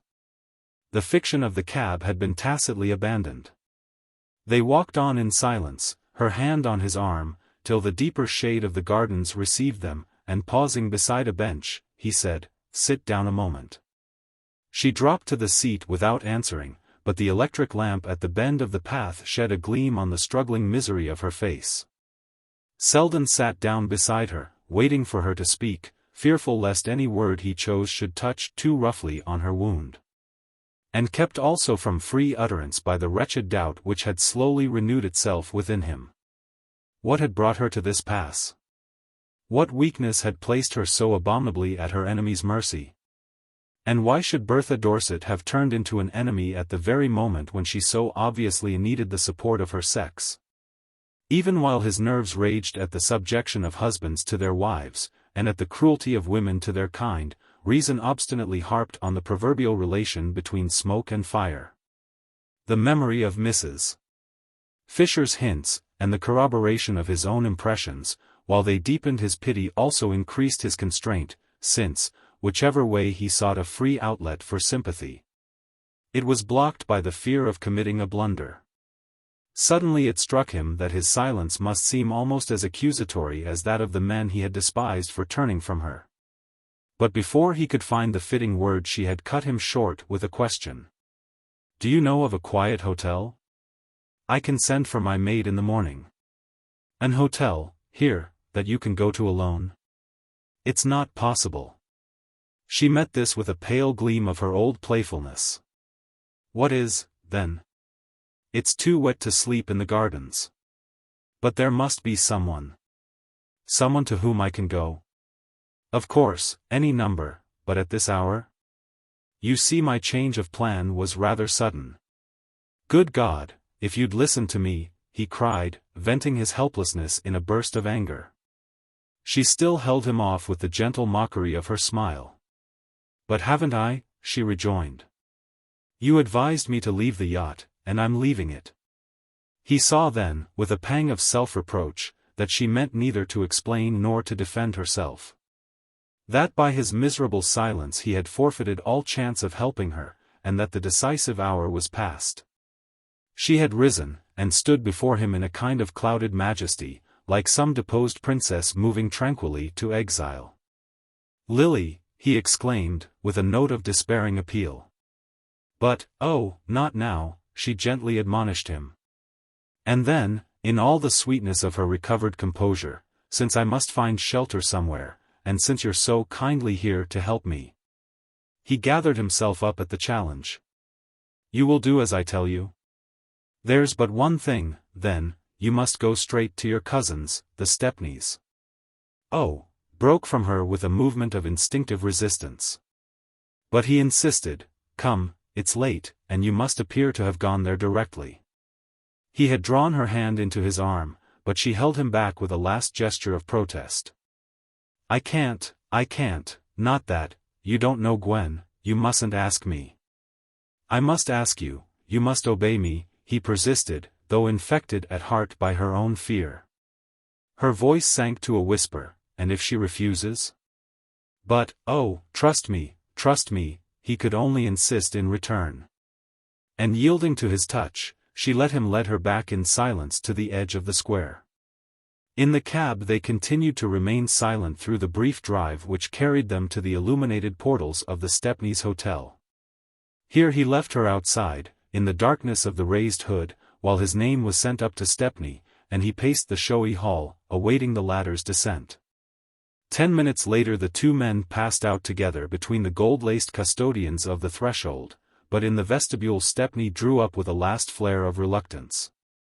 It's understood, then? He stipulated nervously, with his hand on Selden's arm. She leaves tomorrow by the early train, and my wife's asleep, and can't be disturbed. Chapter 4. The blinds of Mrs. Peniston's drawing-room were drawn down against the oppressive June sun, and in the sultry twilight the faces of her assembled relatives took on a fitting shadow of bereavement. They were all there, Van Alstynes, Stepneys and Melsons, even a stray Peniston or two, indicating, by a greater latitude in dress and manner, the fact of remoter relationship and more settled hopes. The Peniston side was, in fact, secure in the knowledge that the bulk of Mr. Peniston's property went back, while the direct connection hung suspended on the disposal of his widow's private fortune and on the uncertainty of its extent. Jack Stepney, in his new character as the richest nephew, tacitly took the lead, emphasizing his importance by the deeper gloss of his mourning and the subdued authority of his manner, while his wife's bored attitude and frivolous gown proclaimed the heiress's disregard of the insignificant interests at stake. Old Ned Van Alstyne, seated next to her in a coat that made affliction dapper, twirled his white mustache to conceal the eager twitch of his lips. And Grace Stepney, red-nosed and smelling of crepe, whispered emotionally to Mrs. Herbert Melson, I couldn't bear to see the Niagara anywhere else. A rustle of weeds and quick turning of heads hailed the opening of the door, and Lily Bart appeared, tall and noble in her black dress, with Gertie Farish at her side. The women's faces, as she paused interrogatively on the threshold, were a study in hesitation. One or two made faint motions of recognition, which might have been subdued either by the solemnity of the scene, or by the doubt as to how far the others meant to go. Mrs. Jack Stepney gave a careless nod, and Grace Stepney, with a sepulchral gesture, indicated a seat at her side. But Lily, ignoring the invitation, as well as Jack Stepney's official attempt to direct her, moved across the room with her smooth free gait, and seated herself in a chair which seemed to have been purposely placed apart from the others. It was the first time that she had faced her family since her return from Europe, 2 weeks earlier. But if she perceived any uncertainty in their welcome, it served only to add a tinge of irony to the usual composure of her bearing. The shock of dismay with which, on the dock, she had heard from Gertie Farish of Mrs. Peniston's sudden death, had been mitigated, almost at once, by the irrepressible thought that now, at last, she would be able to pay her debts. She had looked forward with considerable uneasiness to her first encounter with her aunt. Mrs. Peniston had vehemently opposed her niece's departure with the Dorsets, and had marked her continued disapproval by not writing during Lily's absence. The certainty that she had heard of the rupture with the Dorsets made the prospect of the meeting more formidable. And how should Lily have repressed a quick sense of relief at the thought that, instead of undergoing the anticipated ordeal, she had only to enter gracefully on a long-assured inheritance. It had been, in the consecrated phrase, always understood that Mrs. Peniston was to provide handsomely for her niece. And in the latter's mind the understanding had long since crystallized into fact. She gets everything, of course, I don't see what we're here for, Mrs. Jack Stepney remarked with careless loudness to Ned Van Alstyne. And the latter's deprecating murmur, "Julia was always a just woman," might have been interpreted as signifying either acquiescence or doubt.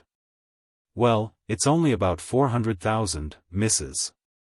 Stepney rejoined with a yawn. And Grace Stepney, in the silence produced by the lawyer's preliminary cough, was heard to sob out, "They won't find a towel missing, I went over them with her the very day." Lily, oppressed by the close atmosphere, and the stifling odor of fresh morning, felt her attention straying as Mrs. Peniston's lawyer, solemnly erect behind the buhl table at the end of the room, began to rattle through the preamble of the will.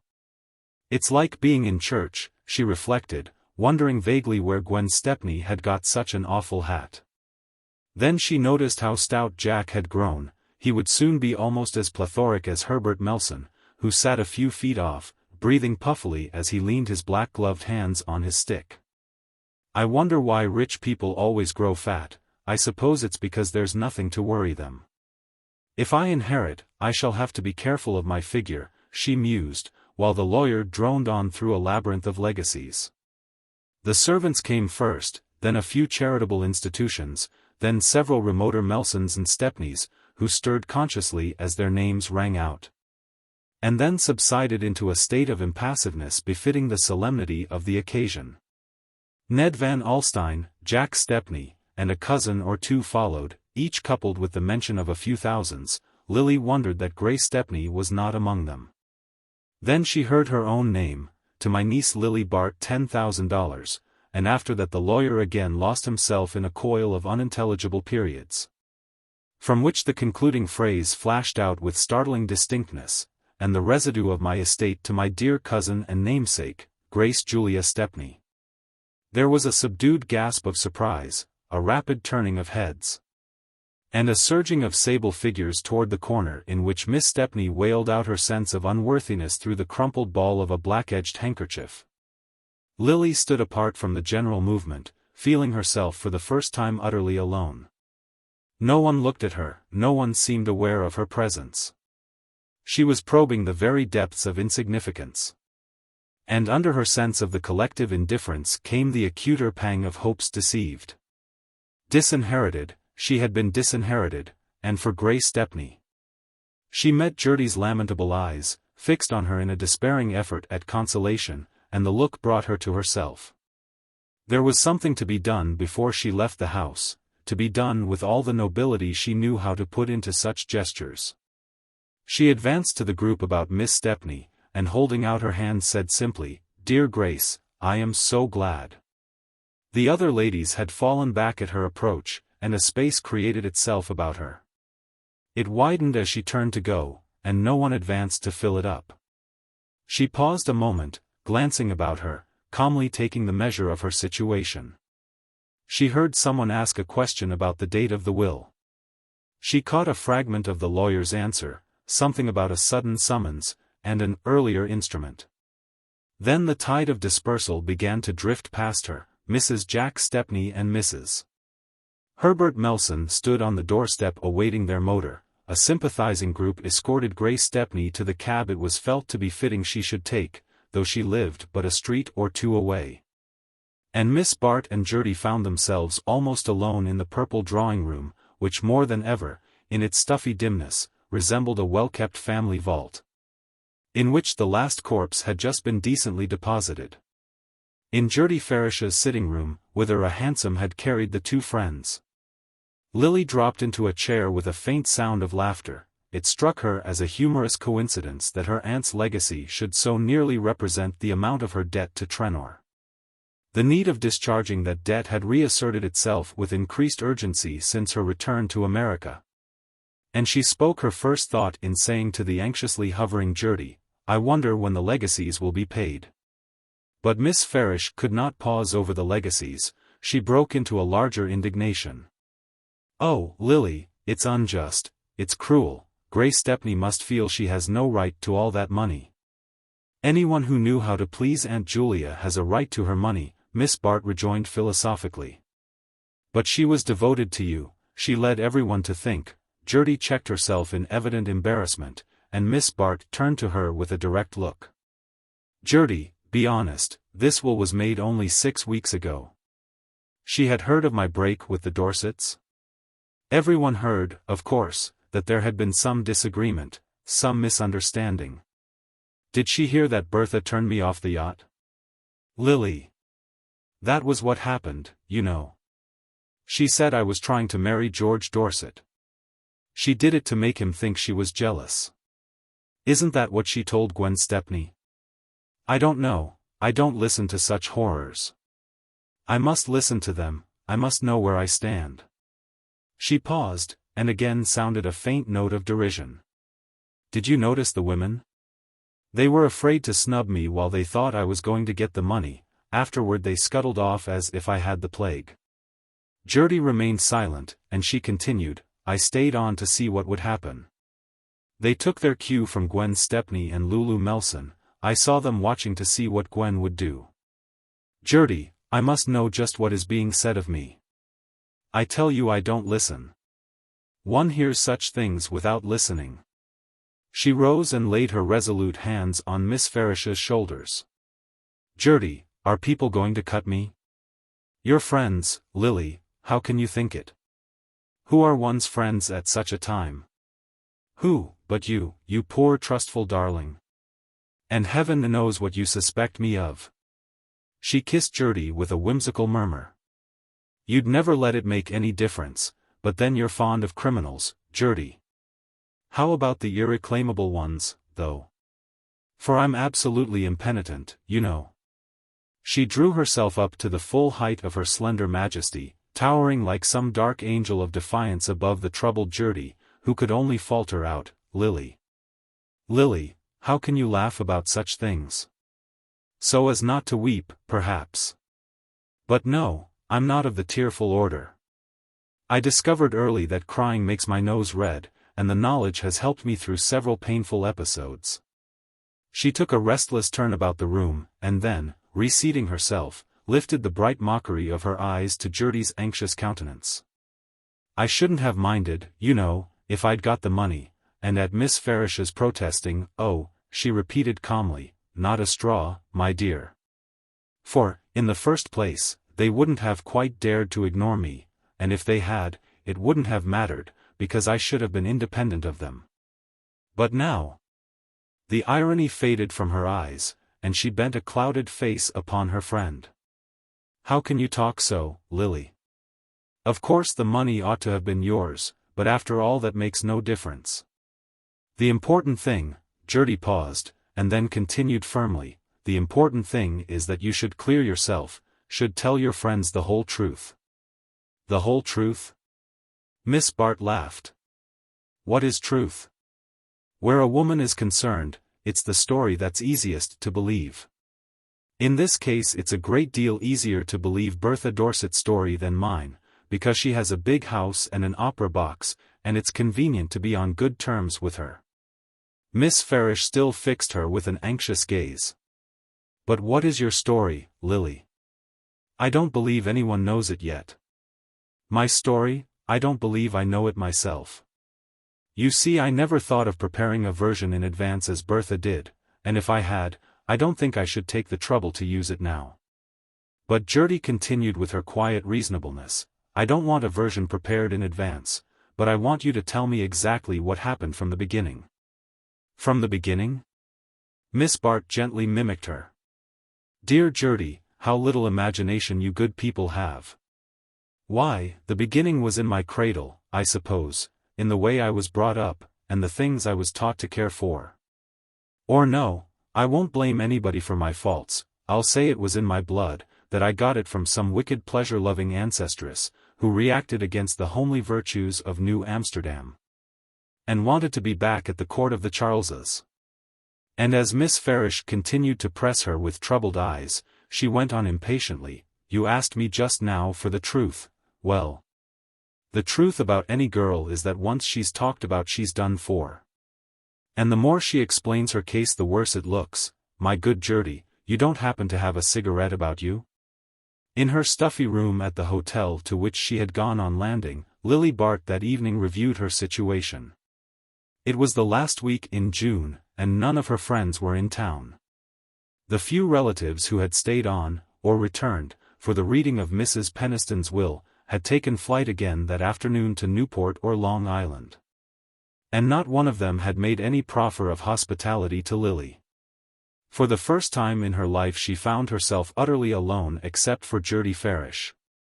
Even at the actual moment of her break with the Dorsets she had not had so keen a sense of its consequences, for the Duchess of Beltshire, hearing of the catastrophe from Lord Hubert, had instantly offered her protection, and under her sheltering wing Lily had made an almost triumphant progress to London. There she had been sorely tempted to linger on in a society which asked of her only to amuse and charm it, without inquiring too curiously how she had acquired her gift for doing so. But Selden, before they parted, had pressed on her the urgent need of returning at once to her aunt, and Lord Hubert, when he presently reappeared in London, abounded in the same counsel. Lily did not need to be told that the Duchess's championship was not the best road to social rehabilitation. And as she was besides aware that her noble defender might at any moment drop her in favor of a new protégé, she reluctantly decided to return to America. But she had not been 10 minutes on her native shore before she realized that she had delayed too long to regain it. The Dorsets, the Stepneys, the Briss, all the actors and witnesses in the miserable drama, had preceded her with their version of the case. And, even had she seen the least chance of gaining a hearing for her own, some obscure disdain and reluctance would have restrained her. She knew it was not by explanations and countercharges that she could ever hope to recover her lost standing. But even had she felt the least trust in their efficacy, she would still have been held back by the feeling which had kept her from defending herself to Judy Farish, a feeling that was half pride and half humiliation. For though she knew she had been ruthlessly sacrificed to Bertha Dorset's determination to win back her husband, and though her own relation to Dorset had been that of the merest good fellowship, yet she had been perfectly aware from the outset that her part in the affair was, as Carrie Fisher brutally put it, to distract Dorset's attention from his wife. That was what she was, therefore, it was the price she had chosen to pay for 3 months of luxury and freedom from care. Her habit of resolutely facing the facts, in her rare moments of introspection, did not now allow her to put any false gloss on the situation. She had suffered for the very faithfulness with which she had carried out her part of the tacit compact, but the part was not a handsome one at best. And she saw it now in all the ugliness of failure. She saw, too, in the same uncompromising light, the train of consequences resulting from that failure, and these became clearer to her with every day of her weary lingering in town. She stayed on partly for the comfort of Judy Farish's nearness, and partly for lack of knowing where to go. She understood well enough the nature of the task before her. She must set out to regain, little by little, the position she had lost, and the first step in the tedious task was to find out, as soon as possible, on how many of her friends she could count. Her hopes were mainly centered on Mrs. Trenor, who had treasures of easygoing tolerance for those who were amusing or useful to her, and in the noisy rush of whose existence the still small voice of detraction was slow to make itself heard. But Judy, though she must have been apprised of Miss Bart's return, had not even recognized it by the formal note of condolence which her friend's bereavement demanded. Any advance on Lily's side might have been perilous. There was nothing to do but to trust to the happy chance of an accidental meeting, and Lily knew that, even so late in the season, there was always a hope of running across her friends in their frequent passages through town. To this end she assiduously showed herself at the restaurants they frequented, where, attended by the troubled Judy, she lunched luxuriously, as she said, on her expectations. "My dear Judy, you wouldn't have me let the head waiter see that I've nothing to live on but Aunt Julia's legacy? Think of Grace Stepney's satisfaction if she came in and found us lunching on cold mutton and tea. What sweets shall we have today, dear, coupe Jacques or Pecci's à la Melba?" She dropped the menu abruptly, with a quick heightening of color, and Judy, following her glance, was aware of the advance, from an inner room, of a party headed by Mrs. Trenor and Carrie Fisher. It was impossible for these ladies and their companions, among whom Lily had at once distinguished both Trenor and Rosedale, not to pass, in going out, the table at which the two girls were seated. And Gertie's sense of the fact betrayed itself in the helpless trepidation of her manner. Miss Bart, on the contrary, borne forward on the wave of her buoyant grace, and neither shrinking from her friends nor appearing to lie in wait for them, gave to the encounter the touch of naturalness which she could impart to the most strained situations. Such embarrassment as was shown was on Mrs. Trenor's side, and manifested itself in the mingling of exaggerated warmth with imperceptible reservations. Her loudly affirmed pleasure at seeing Miss Bart took the form of a nebulous generalization, which included neither inquiries as to her future or the expression of a definite wish to see her again. Lily, well versed in the language of these omissions, knew that they were equally intelligible to the other members of the party, even Rosedale. Flushed as he was with the importance of keeping such company, at once took the temperature of Mrs. Trenor's cordiality, and reflected it in his offhand greeting of Miss Bart. Trenor, red and uncomfortable, had cut short his salutations on the pretext of a word to say to the head waiter. And the rest of the group soon melted away in Mrs. Trenor's wake. It was over in a moment. The waiter, menu in hand, still hung on the result of the choice between coupe Jacques and Pecci's à la Melba, but Miss Bart, in the interval, had taken the measure of her fate. Where Judy Trenor led, all the world would follow, and Lily had the doomed sense of the castaway who has signaled in vain to fleeing sails. In a flash she remembered Mrs. Trenor's complaints of Carrie Fisher's rapacity, and saw that they denoted an unexpected acquaintance with her husband's private affairs. In the large tumultuous disorder of the life at Bellomont, where no one seemed to have time to observe anyone else, and private aims and personal interests were swept along unheeded in the rush of collective activities, Lily had fancied herself sheltered from inconvenient scrutiny. But if Judy knew when Mrs. Fisher borrowed money of her husband, was she likely to ignore the same transaction on Lily's part? If she was careless of his affections, she was plainly jealous of his pocket. And in that fact Lily read the explanation of her rebuff. The immediate result of these conclusions was the passionate resolve to pay back her debt to Trenor. That obligation discharged, she would have but $1,000 of Mrs. Peniston's legacy left, and nothing to live on but her own small income, which was considerably less than Gertie Farish's wretched pittance. But this consideration gave way to the imperative claim of her wounded pride.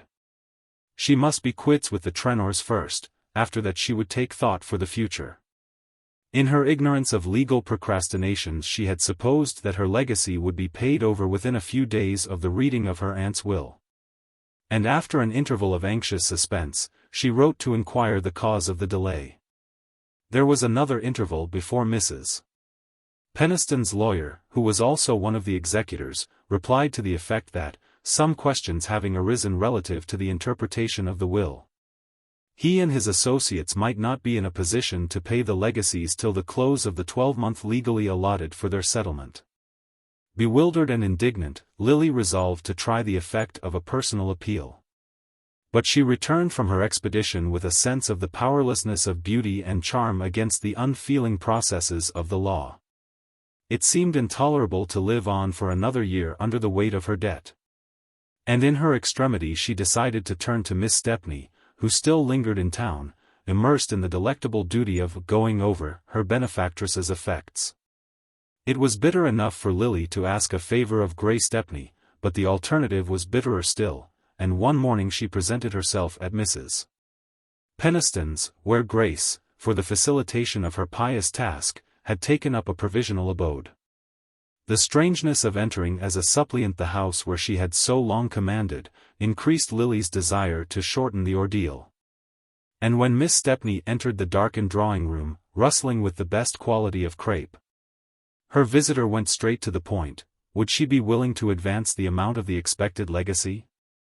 Grace, in reply, wept and wondered at the request, bemoaned the inexorableness of the law, and was astonished that Lily had not realized the exact similarity of their positions. Did she think that only the payment of the legacies had been delayed? Why, Miss Stepney herself had not received a penny of her inheritance, and was paying rent, yes, actually For the privilege of living in a house that belonged to her. She was sure it was not what poor dear cousin Julia would have wished. She had told the executors so to their faces. But they were inaccessible to reason, and there was nothing to do but to wait. Let Lily take example by her, and be patient. Let them both remember how beautifully patient cousin Julia had always been. Lily made a movement which showed her imperfect assimilation of this example. But you will have everything, Grace. It would be easy for you to borrow 10 times the amount I am asking for. Borrow, easy for me to borrow? Grace Stepney rose up before her in sable wrath. Do you imagine for a moment that I would raise money on my expectations from cousin Julia, when I know so well her unspeakable horror of every transaction of the sort?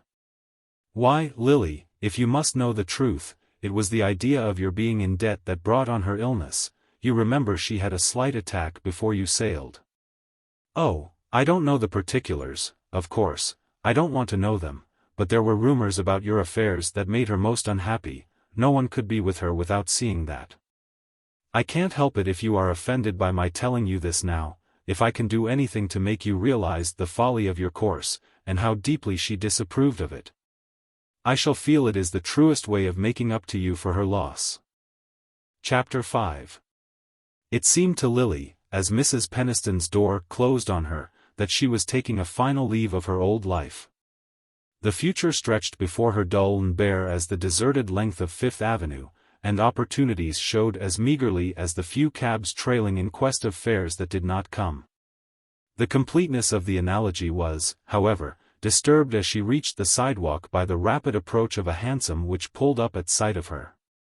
From beneath its luggage-laden top, she caught the wave of a signaling hand, and the next moment Mrs. Fisher, springing to the street, had folded her in a demonstrative embrace. My dear, you don't mean to say you're still in town? When I saw you the other day at Sherry's I didn't have time to ask, she broke off, and added with a burst of frankness, the truth is I was horrid, Lily, and I've wanted to tell you so ever since. Oh, Miss Bart protested, drawing back from her penitent clasp, but Mrs.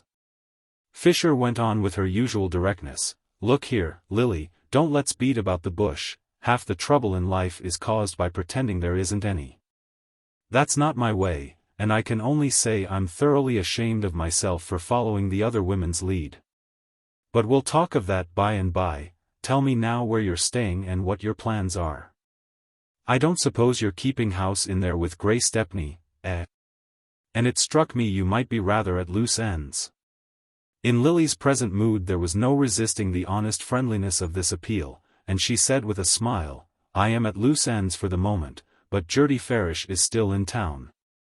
And she's good enough to let me be with her whenever she can spare the time. Mrs. Fisher made a slight grimace. That's a temperate joy. Oh, I know, Gertie's a trump, and worth all the rest of us put together. But all along you're used to a little higher seasoning, aren't you, dear? And besides, I suppose she'll be off herself before long, the 1st of August, you say? Well, look here, you can't spend your summer in town, we'll talk of that later too. But meanwhile, what do you say to putting a few things in a trunk and coming down with me to the Sam Gormers tonight? And as Lily stared at the breathless suddenness of the suggestion, she continued with her easy laugh, you don't know them and they don't know you, but that don't make a rap of difference. They've taken the Van Alstyne place at Roslyn, and I've got carte blanche to bring my friends down there, the more the merrier. They do things awfully well, and there's to be rather a jolly party there this week, she broke off, checked by an undefinable change in Miss Bart's expression.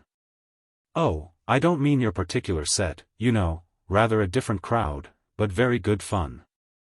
The fact is, the Gormers have struck out on a line of their own. What they want is to have a good time, and to have it in their own way. They gave the other thing a few months' trial, under my distinguished auspices, and they were really doing extremely well, getting on a good deal faster than the Briss. Just because they didn't care as much, but suddenly they decided that the whole business bored them, and that what they wanted was a crowd they could really feel at home with. Rather original of them, don't you think so? Mattie Gormer has got aspirations still, women always have. But she's awfully easygoing, and Sam won't be bothered, and they both like to be the most important people in sight, so they've started a sort of continuous performance of their own. A kind of social Coney Island, where everybody is welcome who can make noise enough and doesn't put on airs. I think it's awfully good fun myself, some of the artistic set, you know, any pretty actress that's going, and so on. This week, for instance, they have Audrey and Stell, who made such a hit last spring in The Winning of Winnie. And Paul Morpeth, he's painting Maddie Gormer, and the Dick Bellingers, and Kate Corby, well, everyone you can think of who's jolly and makes a row. Now don't stand there with your nose in the air, my dear, it will be a good deal better than a broiling Sunday in town, and you'll find clever people as well as noisy ones. Morpeth, who admires Maddie enormously, always brings one or two of his set. Mrs. Fisher drew Lily toward the hansom with friendly authority. Jump in now, there's a dear, and we'll drive round to your hotel and have your things packed, and then we'll have tea, and the two maids can meet us at the train. It was a good deal better than a broiling Sunday in town, of that no doubt remained to Lily as, reclining in the shade of a leafy veranda, she looked seaward across a stretch of greensward picturesquely dotted with groups of ladies in lace raiment and men in tennis flannels. The huge Van Alstyne house and its rambling dependencies were packed to their fullest capacity with the Gormers' weekend guests, who now, in the radiance of the Sunday forenoon, were dispersing themselves over the grounds in quest of the various distractions the place afforded, distractions ranging from tennis courts to shooting galleries, from bridge and whiskey within doors to motors and steam launches without. Lily had the odd sense of having been caught up into the crowd as carelessly as a passenger is gathered in by an express train. The blonde and genial Mrs. Gormer might, indeed, have figured the conductor, calmly assigning seats to the rush of travelers, while Carrie Fisher represented the porter pushing their bags into place, giving them their numbers for the dining car, and warning them when their station was at hand.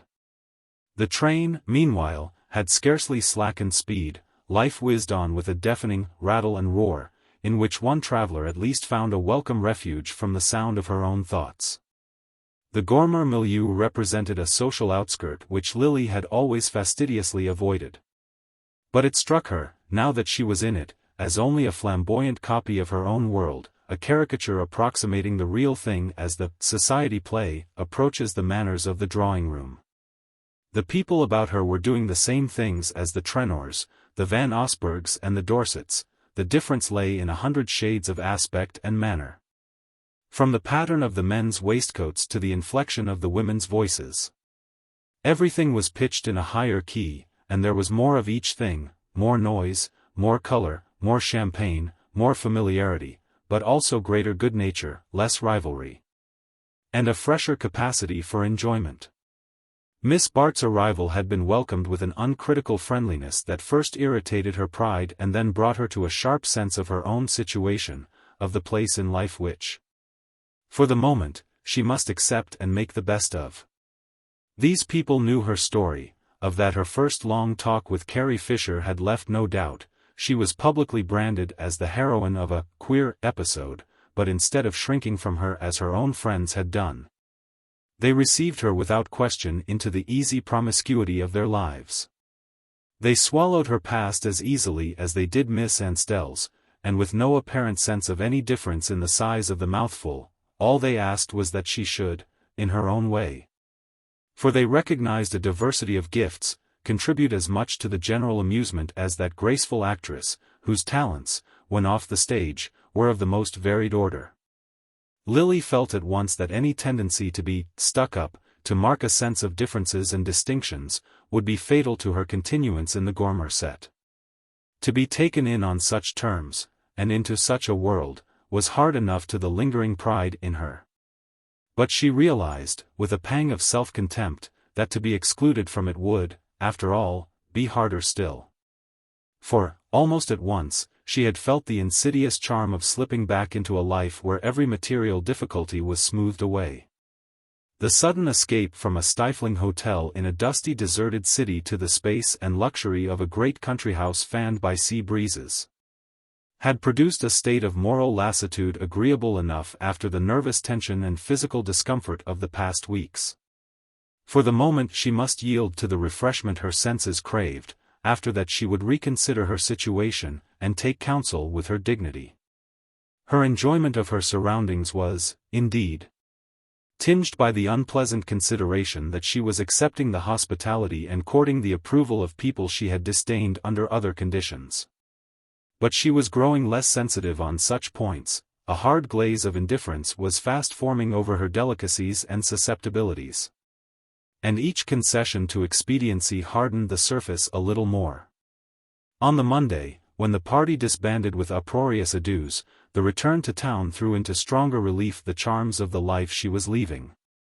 The other guests were dispersing to take up the same existence in a different setting, some at Newport, some at Bar Harbor, some in the elaborate rusticity of an Adirondack camp.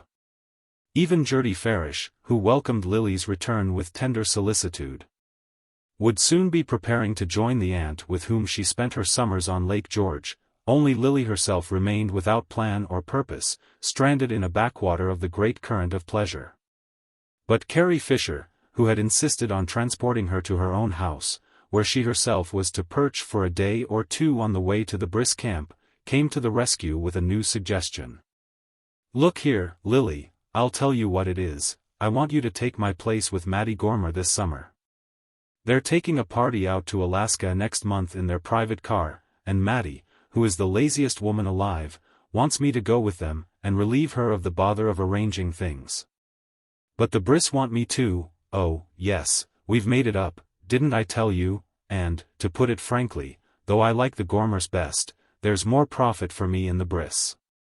The fact is, they want to try Newport this summer, and if I can make it a success for them they'll make it a success for me." Mrs. Fisher clasped her hands enthusiastically.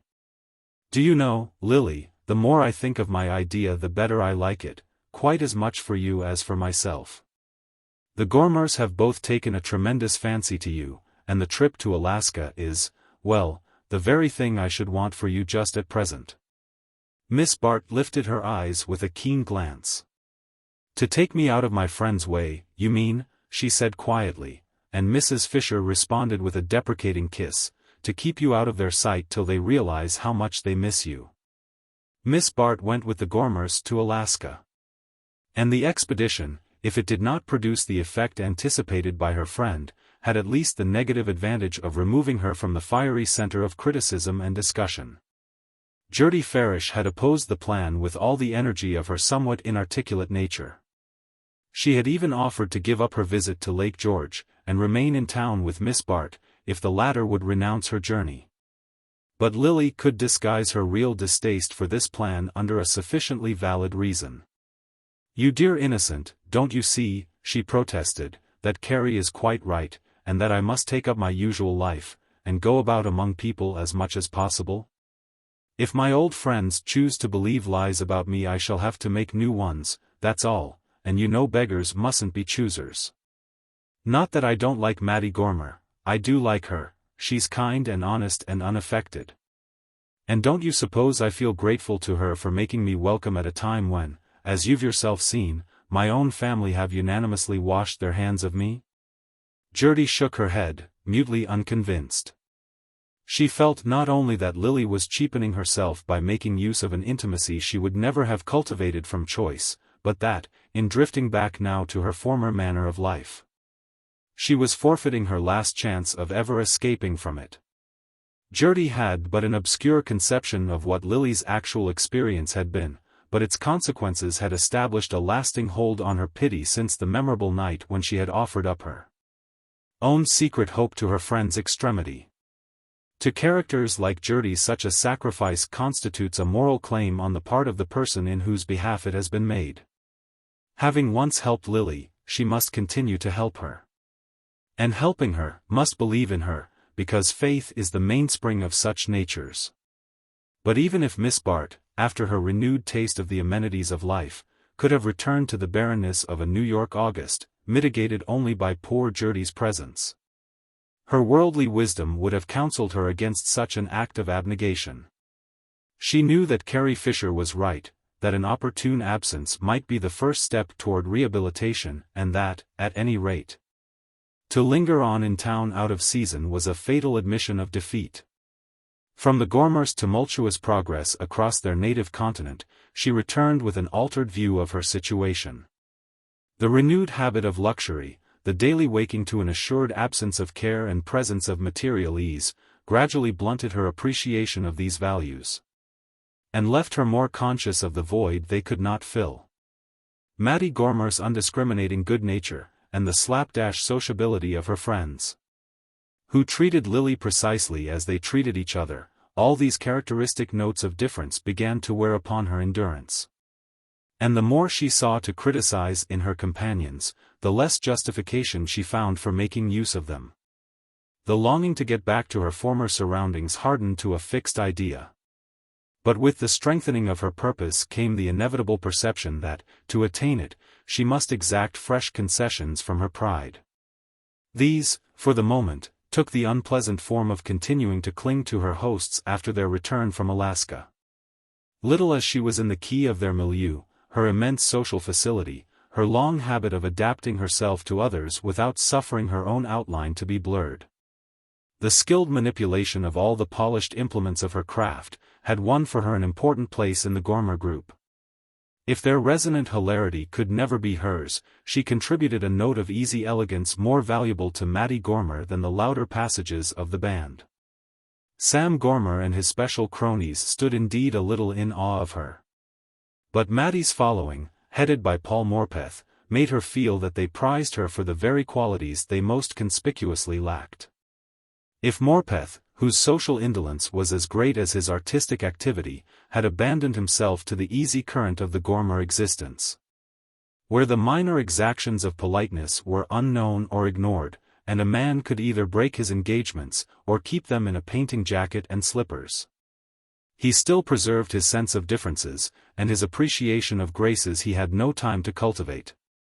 During the preparations for the Briss tableaus he had been immensely struck by Lily's plastic possibilities, not the face, too self-controlled for expression, but the rest of her. Gad, what a model she'd make! And though his abhorrence of the world in which he had seen her was too great for him to think of seeking her there, he was fully alive to the privilege of having her to look at and listen to while he lounged in Mattie Gormer's disheveled drawing-room. Lily had thus formed, in the tumult of her surroundings, a little nucleus of friendly relations which mitigated the crudeness of her course in lingering with the Gormers after their return. Nor was she without pale glimpses of her own world, especially since the breaking up of the Newport season had set the social current once more toward Long Island. Kate Corby, whose tastes made her as promiscuous as Carrie Fisher was rendered by her necessities, occasionally descended on the Gormers, where, after a first stare of surprise, she took Lily's presence almost too much as a matter of course. Mrs. Fisher, too, appearing frequently in the neighborhood, drove over to impart her experiences and give Lily what she called the latest report from the Weather Bureau. And the latter, who had never directly invited her confidence, could yet talk with her more freely than with Judy Farish, in whose presence it was impossible even to admit the existence of much that Mrs. Fisher conveniently took for granted.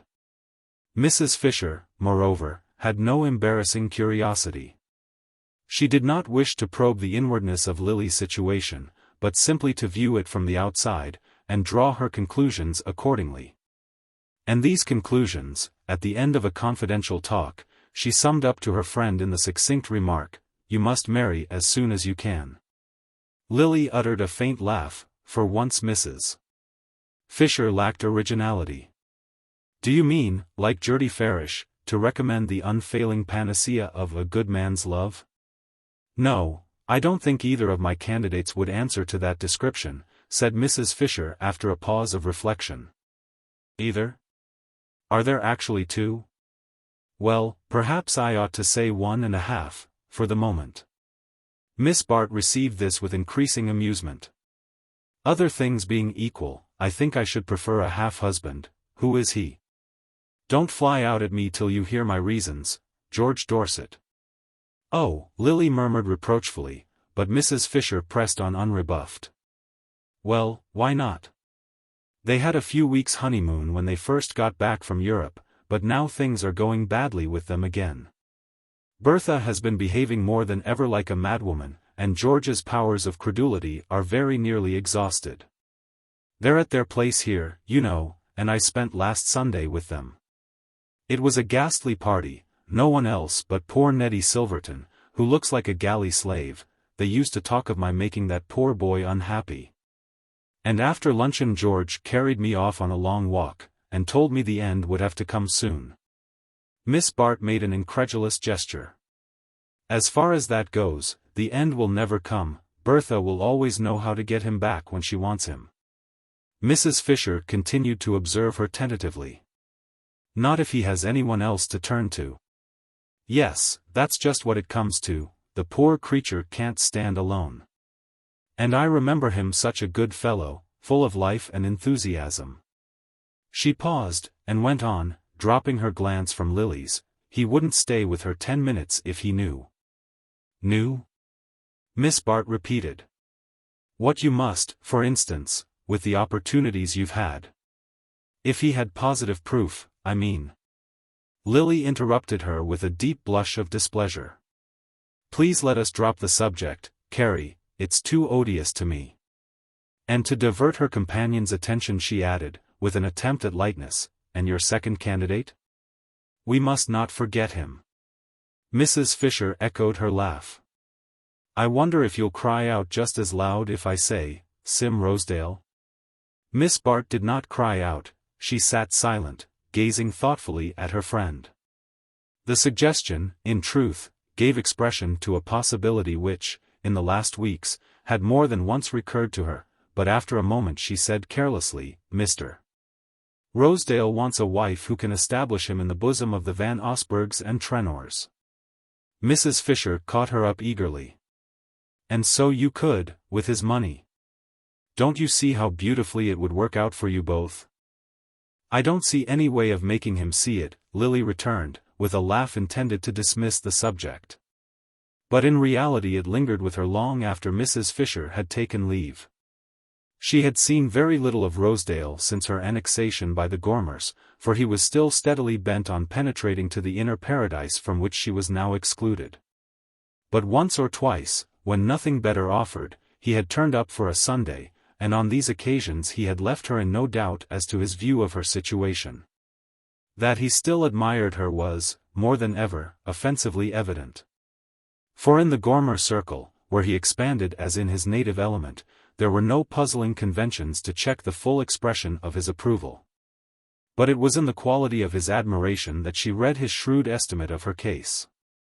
He enjoyed letting the Gormers see that he had known Miss Lily, she was Miss Lily to him now, before they had had the faintest social existence, enjoyed more especially impressing Paul Morpeth. With the distance to which their intimacy dated back.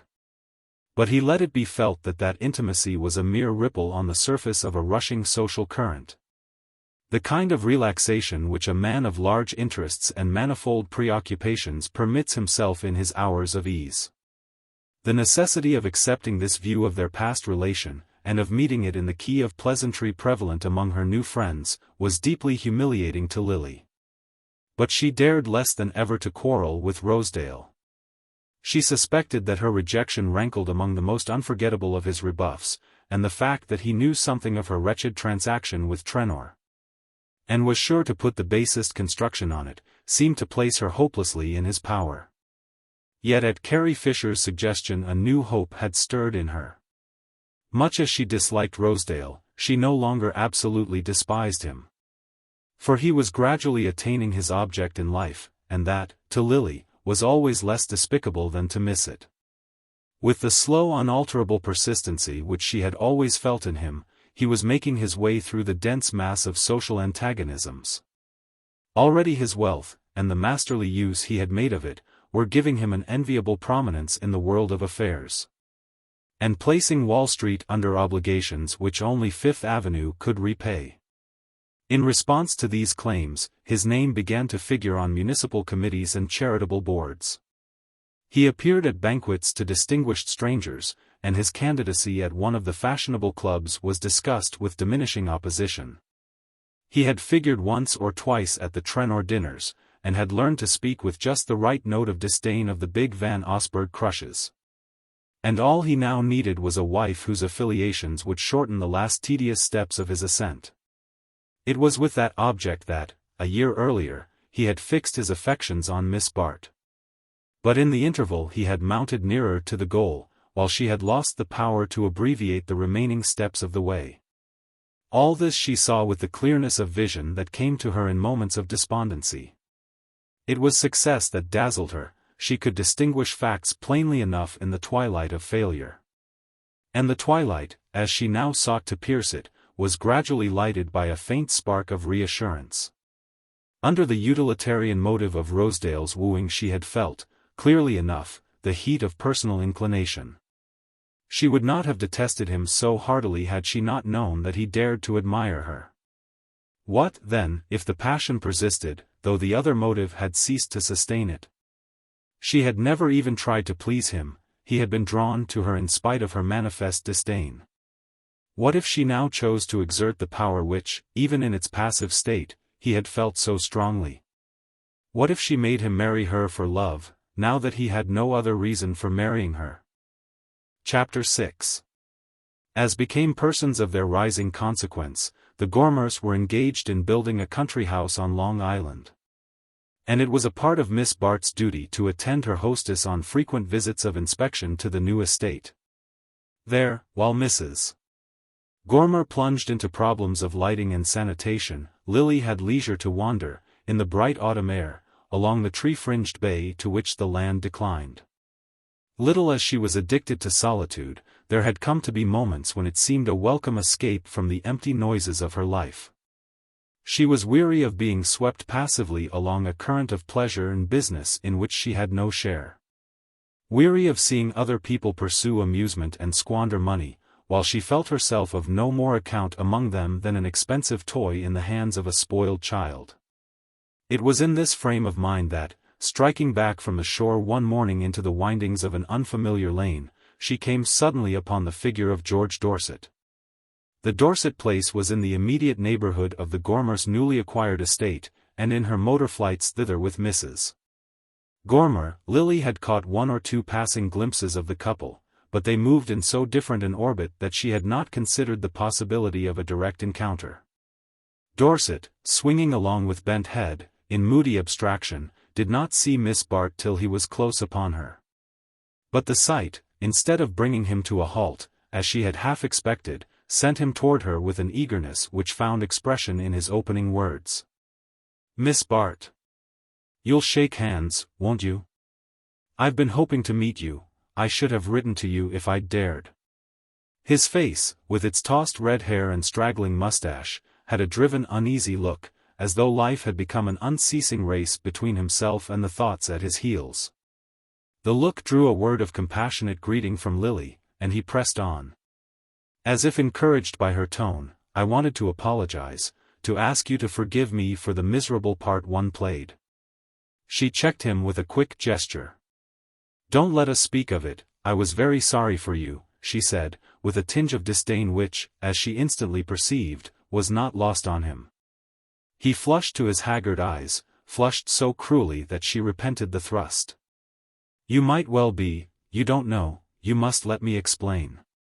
I was deceived, abominably deceived." "I am still more sorry for you, then," she interposed, without irony. "But you must see that I am not exactly the person with whom the subject can be discussed." He met this with a look of genuine wonder. "Why not? Isn't it to you, of all people, that I owe an explanation?" "No explanation is necessary, the situation was perfectly clear to me." "Ah," he murmured, his head drooping again, and his irresolute hand switching at the underbrush along the lane. But as Lily made a movement to pass on, he broke out with fresh vehemence, "Miss Bart, for God's sake don't turn from me. We used to be good friends, you were always kind to me, and you don't know how I need a friend now." The lamentable weakness of the words roused a motion of pity in Lily's breast.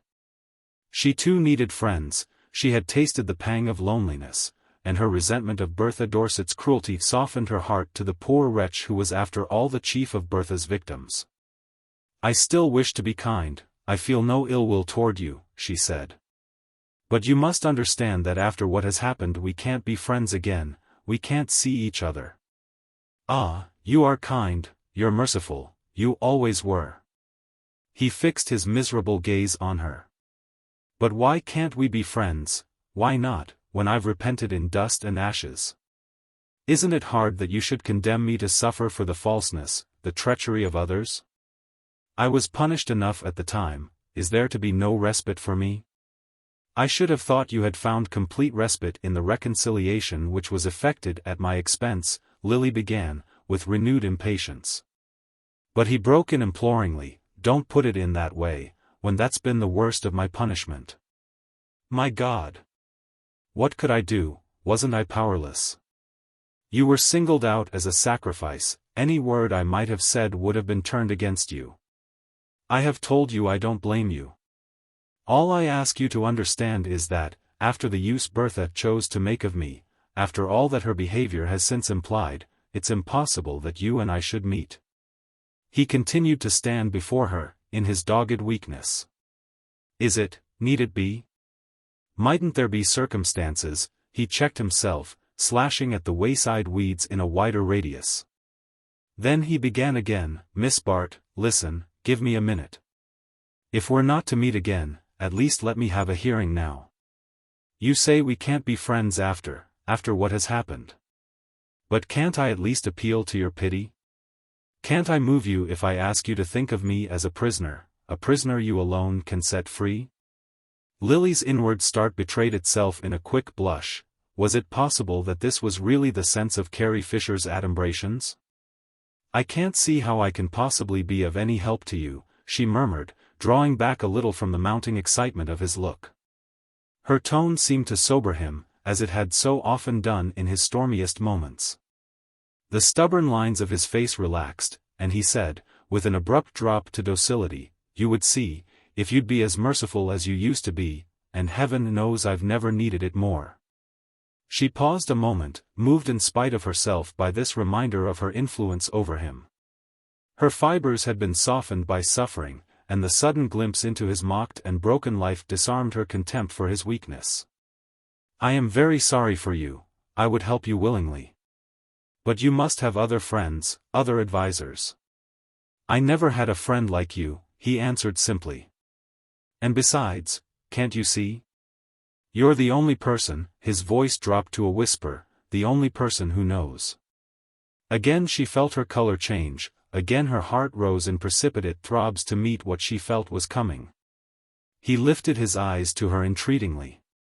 "You do see, don't you? You understand? I'm desperate, I'm at the end of my tether. I want to be free, and you can free me. I know you can. You don't want to keep me bound fast in hell, do you? You can't want to take such a vengeance as that. You were always kind, your eyes are kind now. You say you're sorry for me. Well, it rests with you to show it, and heaven knows there's nothing to keep you back. You understand, of course, there wouldn't be a hint of publicity, not a sound or a syllable to connect you with the thing. It would never come to that, you know. All I need is to be able to say definitely, I know this, and this, and this, and the fight would drop, and the way be cleared. And the whole abominable business swept out of sight in a second." He spoke pantingly, like a tired runner, with breaks of exhaustion between his words. And through the breaks she caught, as through the shifting rents of a fog, great golden vistas of peace and safety. For there was no mistaking the definite intention behind his vague appeal.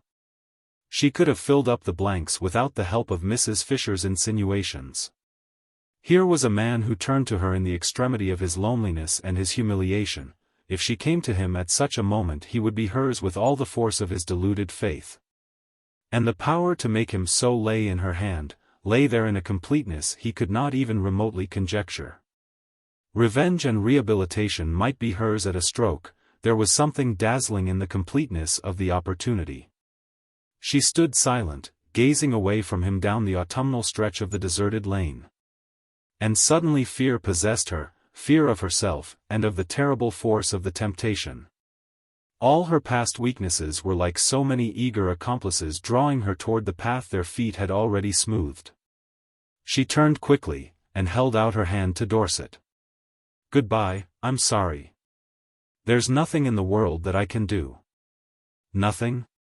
Ah, don't say that," he cried. "Say what's true, that you abandoned me like the others. You, the only creature who could have saved me." "Goodbye, goodbye," she repeated hurriedly, and as she moved away she heard him cry out on a last note of entreaty, "At least you'll let me see you once more?" Lily, on regaining the Gormer grounds, struck rapidly across the lawn toward the unfinished house, where she fancied that her hostess might be speculating, not too resignedly, on the cause of her delay. For, like many unpunctual persons, Mrs. Gormer disliked to be kept waiting. As Miss Bart reached the avenue, however, she saw a smart phaeton with a high-stepping pair disappear behind the shrubbery in the direction of the gate, and on the doorstep stood Mrs. Gormer, with a glow of retrospective pleasure on her open countenance. At sight of Lily the glow deepened to an embarrassed red, and she said with a slight laugh, "Did you see my visitor?" "Oh, I thought you came back by the avenue." It was Mrs. George Dorset. She said she'd dropped in to make a neighborly call. Lily met the announcement with her usual composure, though her experience of Bertha's idiosyncrasies would not have led her to include the neighborly instinct among them, and Mrs. Gormer, relieved to see that she gave no sign of surprise, went on with a deprecating laugh. "Of course, what really brought her was curiosity. She made me take her all over the house. But no one could have been nicer, no airs, you know, and so good-natured. I can quite see why people think her so fascinating." This surprising event, coinciding too completely with her meeting with Dorset to be regarded as contingent upon it, had yet immediately struck Lily with a vague sense of foreboding. It was not in Bertha's habits to be neighborly, much less to make advances to anyone outside the immediate circle of her affinities. She had always consistently ignored the world of outer aspirants, or had recognized its individual members only when prompted by motives of self-interest. And the very capriciousness of her condescensions had, as Lily was aware, given them special value in the eyes of the persons she distinguished. Lily saw this now in Mrs. Gormer's unconcealable complacency, and in the happy irrelevance with which, for the next day or two, she quoted Bertha's opinions and speculated on the origin of her gown.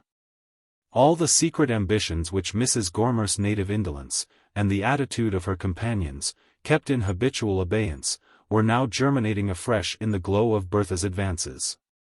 And whatever the cause of the latter, Lily saw that, if they were followed up, they were likely to have a disturbing effect upon her own future. She had arranged to break the length of her stay with her new friends by 1 or 2 visits to other acquaintances as recent. And on her return from this somewhat depressing excursion she was immediately conscious that Mrs. Dorset's influence was still in the air. There had been another exchange of visits, a tea at a country club, an encounter at a hunt ball.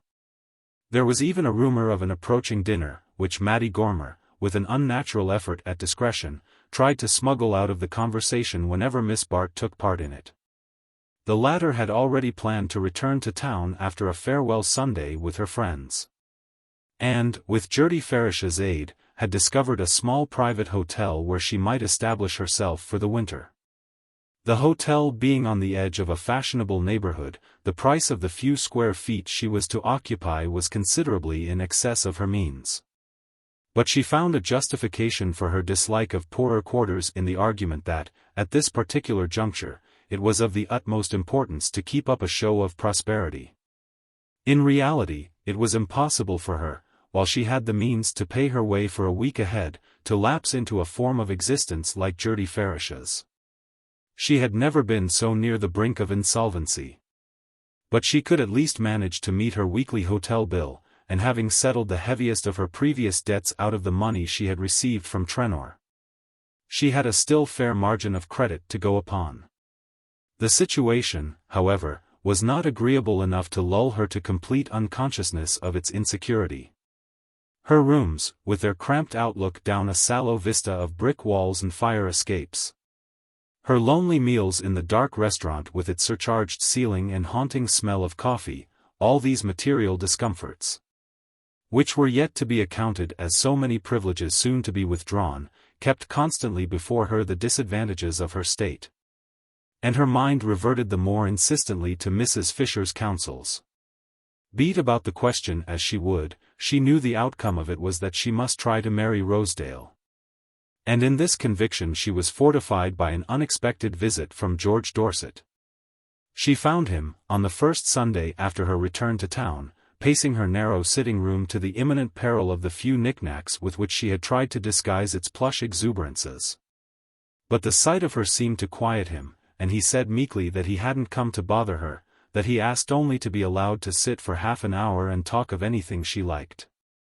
In reality, as she knew, he had but one subject, himself and his wretchedness, and it was the need of her sympathy that had drawn him back.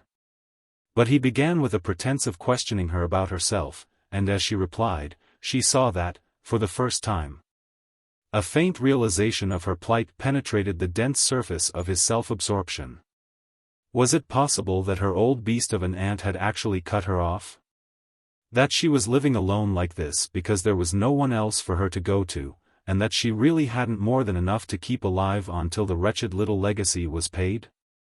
The fibers of sympathy were nearly atrophied in him, but he was suffering so intensely that he had a faint glimpse of what other sufferings might mean, and, as she perceived, an almost simultaneous perception of the way in which her particular misfortunes might serve him. When at length she dismissed him, on the pretext that she must dress for dinner, he lingered entreatingly on the threshold to blurt out, "It's been such a comfort, do say you'll let me see you again," but to this direct appeal it was impossible to give an assent. And she said with friendly decisiveness, "I'm sorry, but you know why I can't."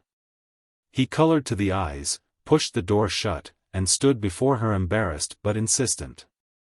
"I know how you might, if you would, if things were different, and it lies with you to make them so. It's just a word to say, and you put me out of my misery."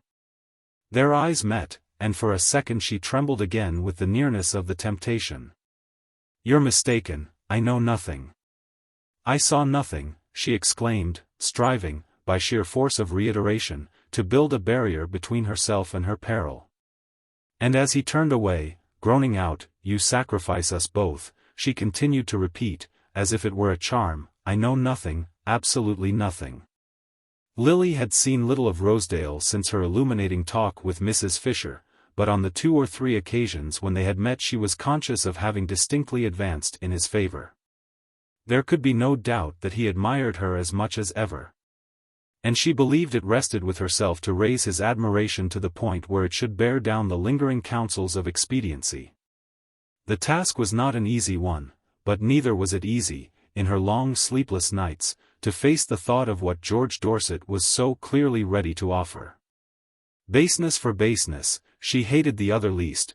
There were even moments when a marriage with Rosedale seemed the only honorable solution of her difficulties.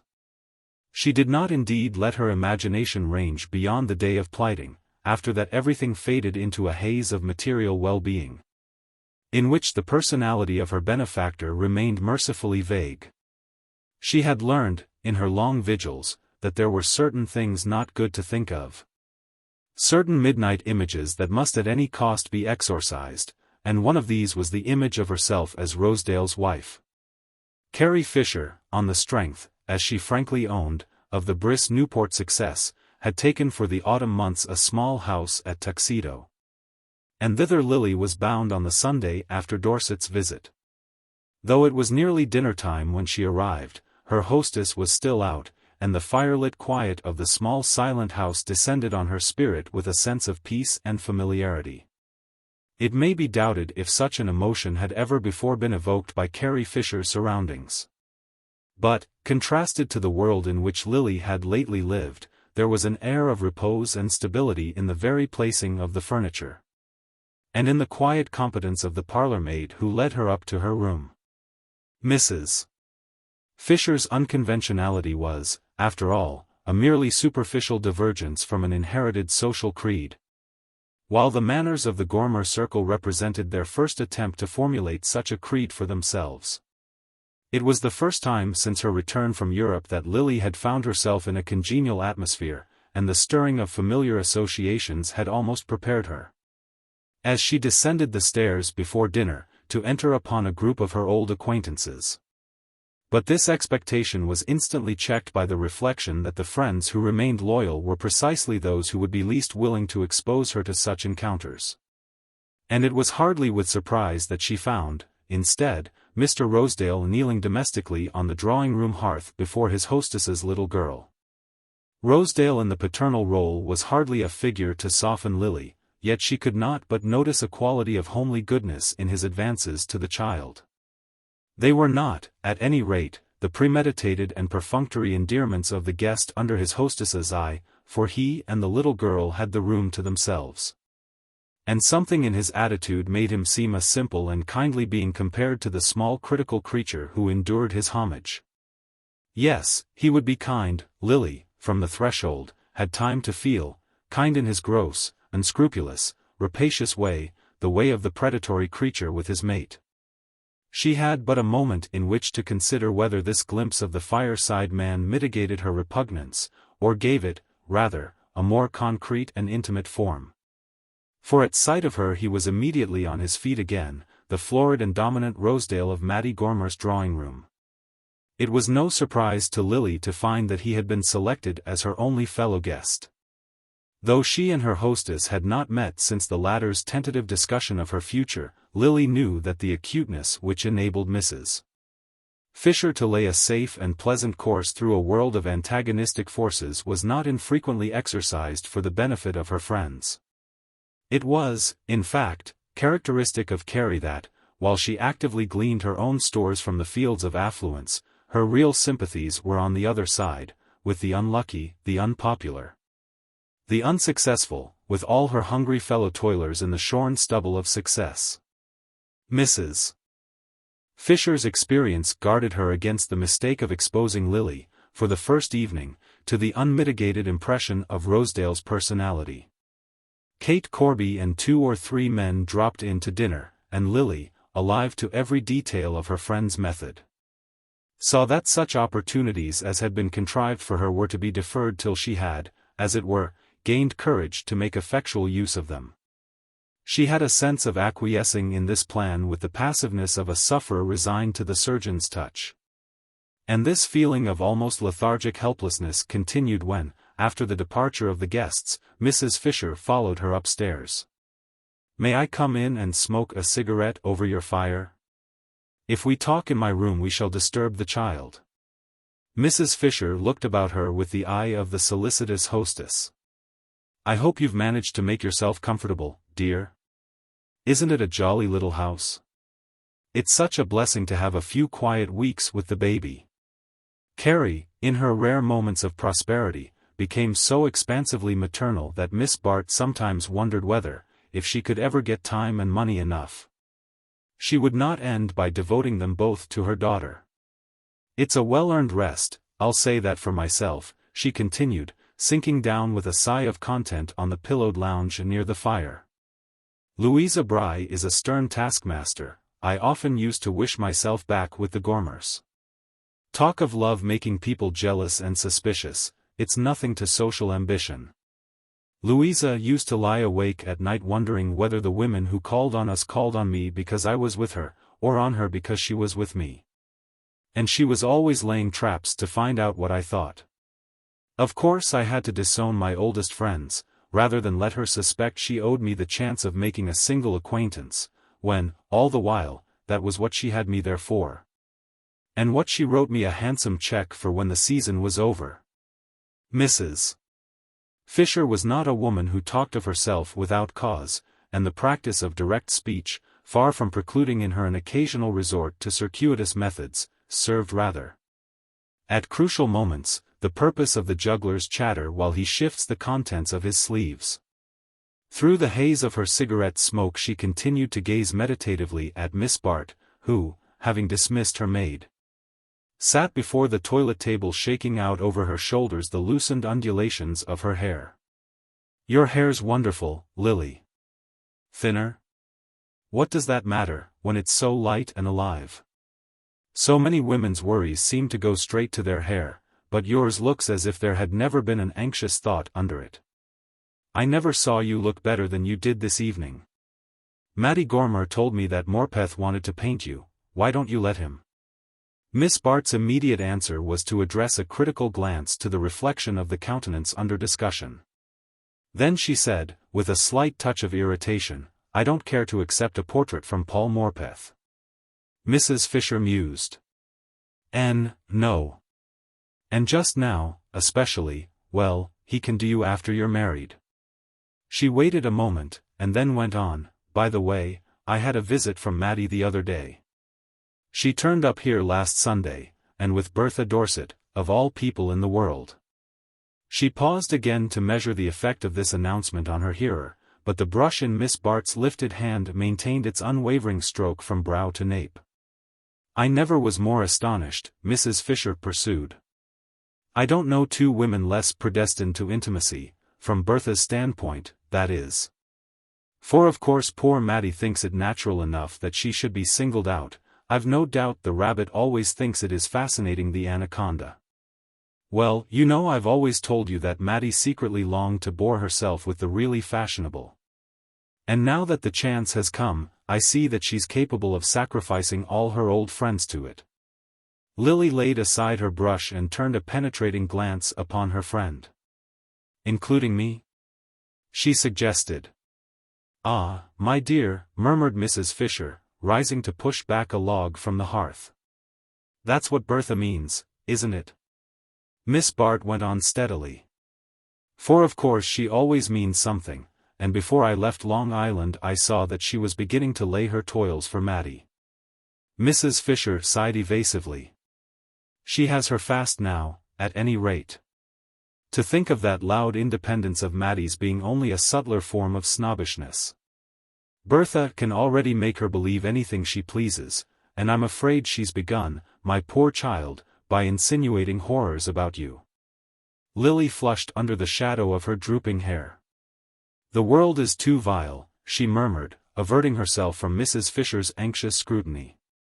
It's not a pretty place. And the only way to keep a footing in it is to fight it on its own terms, and above all, my dear, not alone. Mrs. Fisher gathered up her floating implications in a resolute grasp. You've told me so little that I can only guess what has been happening. But in the rush we all live in there's no time to keep on hating anyone without a cause. And if Bertha is still nasty enough to want to injure you with other people it must be because she's still afraid of you. From her standpoint there's only one reason for being afraid of you, and my own idea is that, if you want to punish her, you hold the means in your hand. I believe you can marry George Dorset tomorrow, but if you don't care for that particular form of retaliation, the only thing to save you from Bertha is to marry somebody else. Chapter 7. The light projected on the situation by Mrs. Fisher had the cheerless distinctness of a winter dawn. It outlined the facts with a cold precision unmodified by shade or color, and refracted, as it were, from the blank walls of the surrounding limitations. She had opened windows from which no sky was ever visible. But the idealist subdued to vulgar necessities must employ vulgar minds to draw the inferences to which he cannot stoop, and it was easier for Lily to let Mrs. Fisher formulate her case than to put it plainly to herself.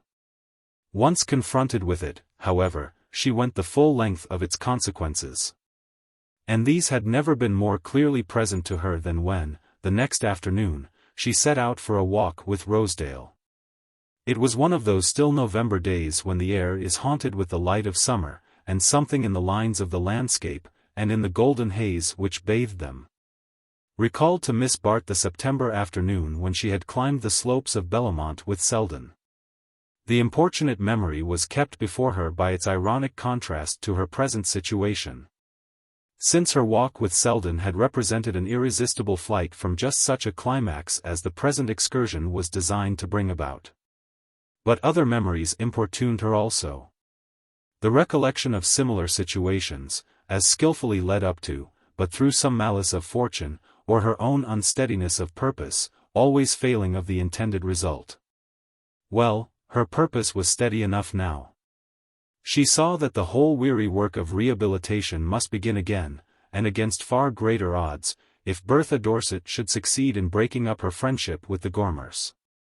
And her longing for shelter and security was intensified by the passionate desire to triumph over Bertha, as only wealth and predominance could triumph over her. As the wife of Rosedale, the Rosedale she felt it in her power to create, she would at least present an invulnerable front to her enemy. She had to draw upon this thought, as upon some fiery stimulant, to keep up her part in the scene toward which Rosedale was too frankly tending.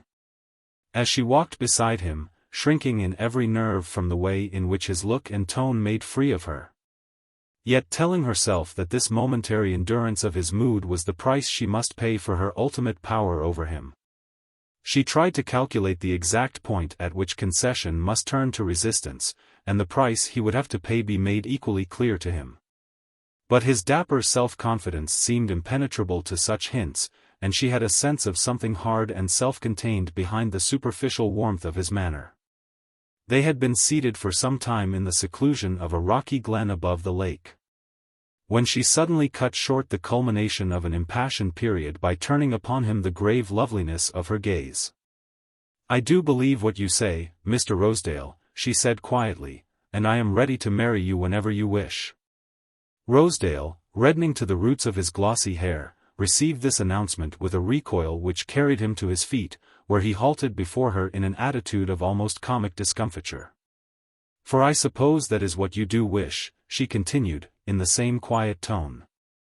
"And, though I was unable to consent when you spoke to me in this way before, I am ready, now that I know you so much better, to trust my happiness to your hands." She spoke with the noble directness which she could command on such occasions, and which was like a large steady light thrown across the tortuous darkness of the situation. In its inconvenient brightness Rosedale seemed to waver a moment, as though conscious that every avenue of escape was unpleasantly illuminated. Then he gave a short laugh, and drew out a gold cigarette case, in which, with plump jeweled fingers, he groped for a gold-tipped cigarette. Selecting one, he paused to contemplate it a moment before saying, "My dear Miss Lily, I'm sorry if there's been any little misapprehension between us, but you made me feel my suit was so hopeless that I had really no intention of renewing it." Lily's blood tingled with the grossness of the rebuff. But she checked the first leap of her anger, and said in a tone of gentle dignity, "I have no one but myself to blame if I gave you the impression that my decision was final." Her wordplay was always too quick for him, and this reply held him in puzzled silence while she extended her hand and added, with the faintest inflection of sadness in her voice, "Before we bid each other goodbye, I want at least to thank you for having once thought of me as you did." The touch of her hand, the moving softness of her look, thrilled a vulnerable fibre in Rosedale. It was her exquisite inaccessibleness, the sense of distance she could convey without a hint of disdain, that made it most difficult for him to give her up. "Why do you talk of saying goodbye? Ain't we going to be good friends all the same?" he urged, without releasing her hand. She drew it away quietly. "What is your idea of being good friends?" she returned with a slight smile. "Making love to me without asking me to marry you?" Rosedale laughed with a recovered sense of ease. "Well, that's about the size of it, I suppose. I can't help making love to you, I don't see how any man could, but I don't mean to ask you to marry me as long as I can keep out of it." She continued to smile. "I like your frankness. But I am afraid our friendship can hardly continue on those terms." She turned away, as though to mark that its final term had in fact been reached, and he followed her for a few steps with a baffled sense of her having after all kept the game in her own hands. "Miss Lily," he began impulsively, but she walked on without seeming to hear him. He overtook her in a few quick strides, and laid an entreating hand on her arm. "Miss Lily, don't hurry away like that. You're beastly hard on a fellow, but if you don't mind speaking the truth I don't see why you shouldn't allow me to do the same." She had paused a moment with raised brows, drawing away instinctively from his touch, though she made no effort to evade his words. "I was under the impression," she rejoined, "that you had done so without waiting for my permission." "Well, Why shouldn't you hear my reasons for doing it, then? We're neither of us such new hands that a little plain speaking is going to hurt us. I'm all broken up on you, there's nothing new in that. I'm more in love with you than I was this time last year. But I've got to face the fact that the situation is changed. She continued to confront him with the same air of ironic composure. You mean to say that I'm not as desirable a match as you thought me? Yes, that's what I do mean, he answered resolutely. I won't go into what's happened. I don't believe the stories about you, I don't want to believe them. But they're there, and my not believing them ain't going to alter the situation. She flushed to her temples, but the extremity of her need checked the retort on her lip and she continued to face him composedly. If they are not true, she said, doesn't that alter the situation? He met this with a steady gaze of his small stock-taking eyes, which made her feel herself no more than some superfine human merchandise. I believe it does in novels. But I'm certain it don't in real life.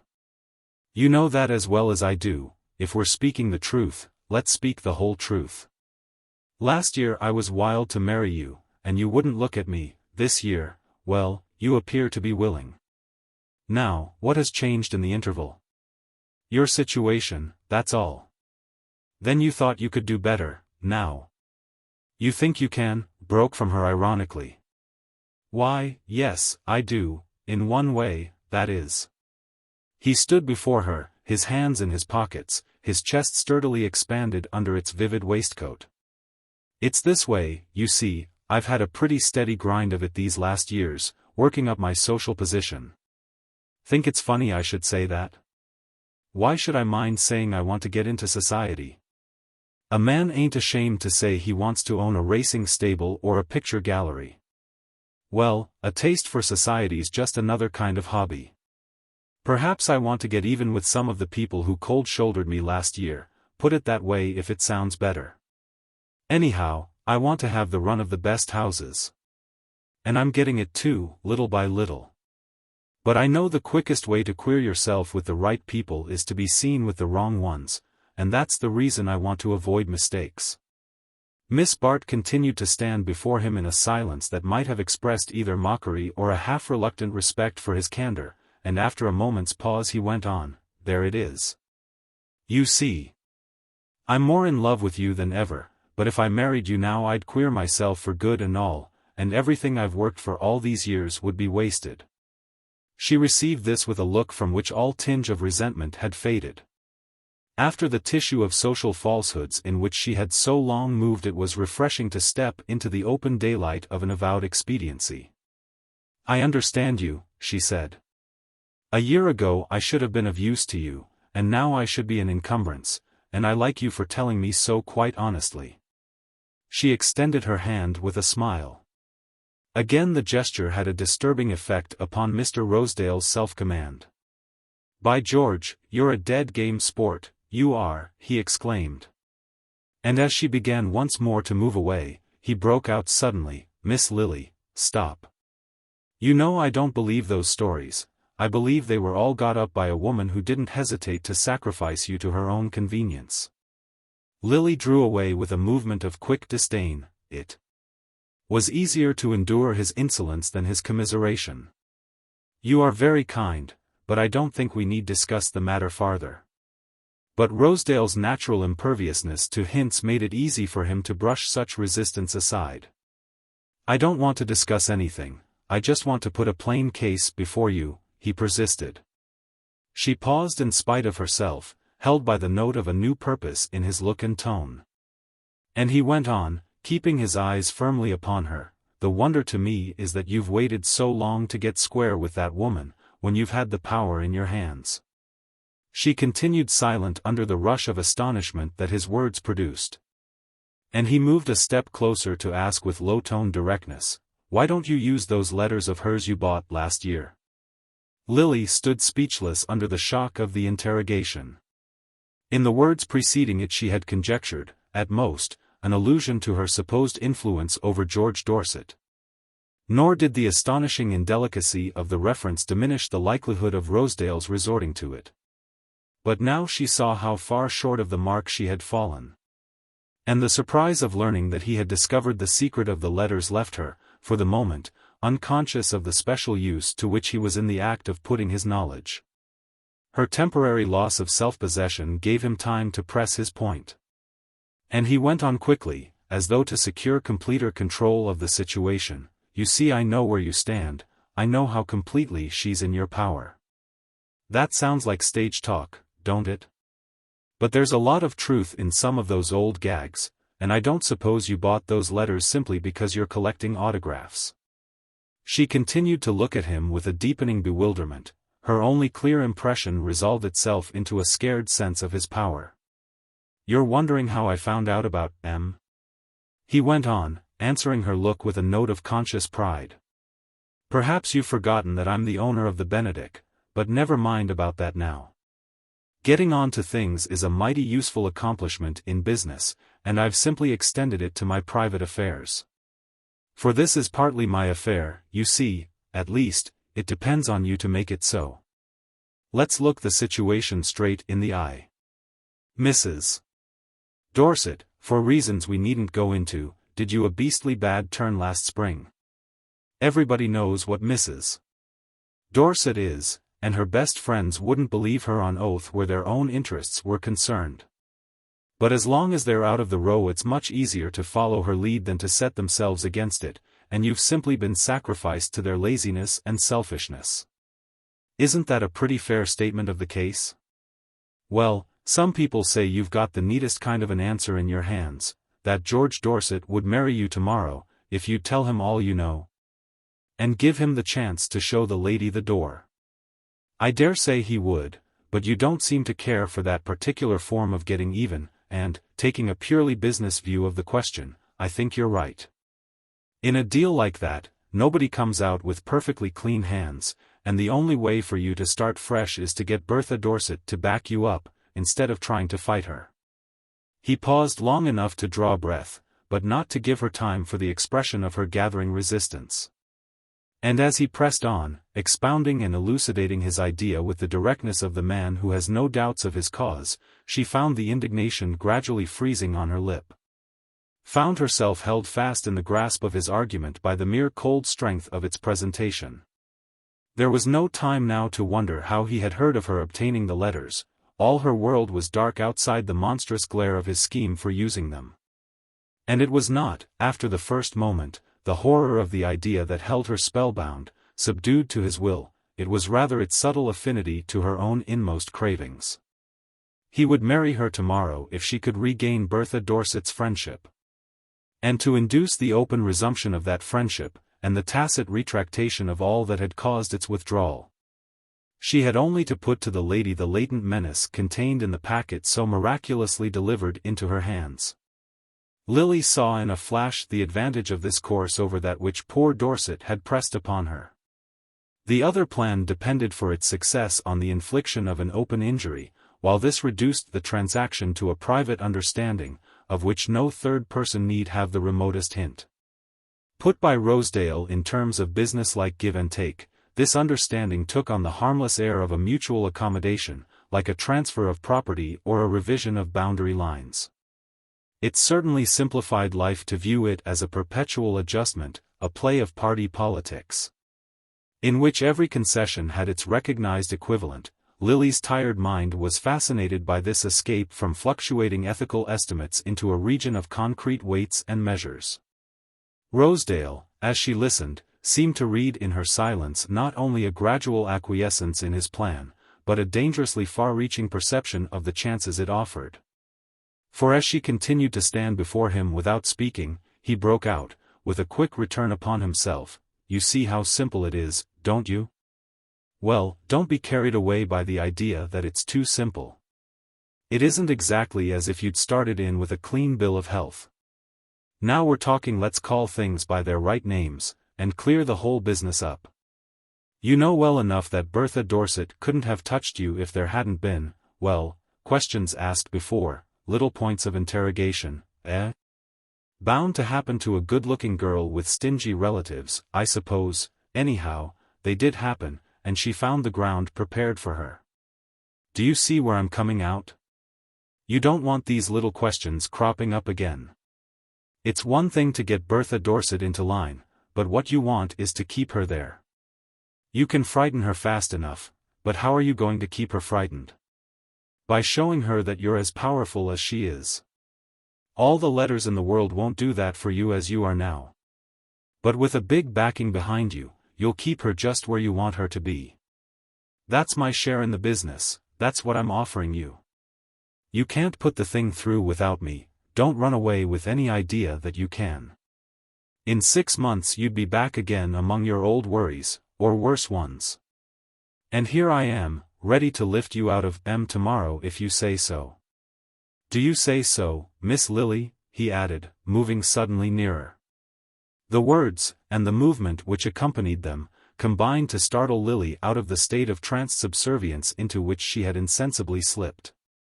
Light comes in devious ways to the groping consciousness, and it came to her now through the disgusted perception that her would-be accomplice assumed, as a matter of course, the likelihood of her distrusting him and perhaps trying to cheat him of his share of the spoils.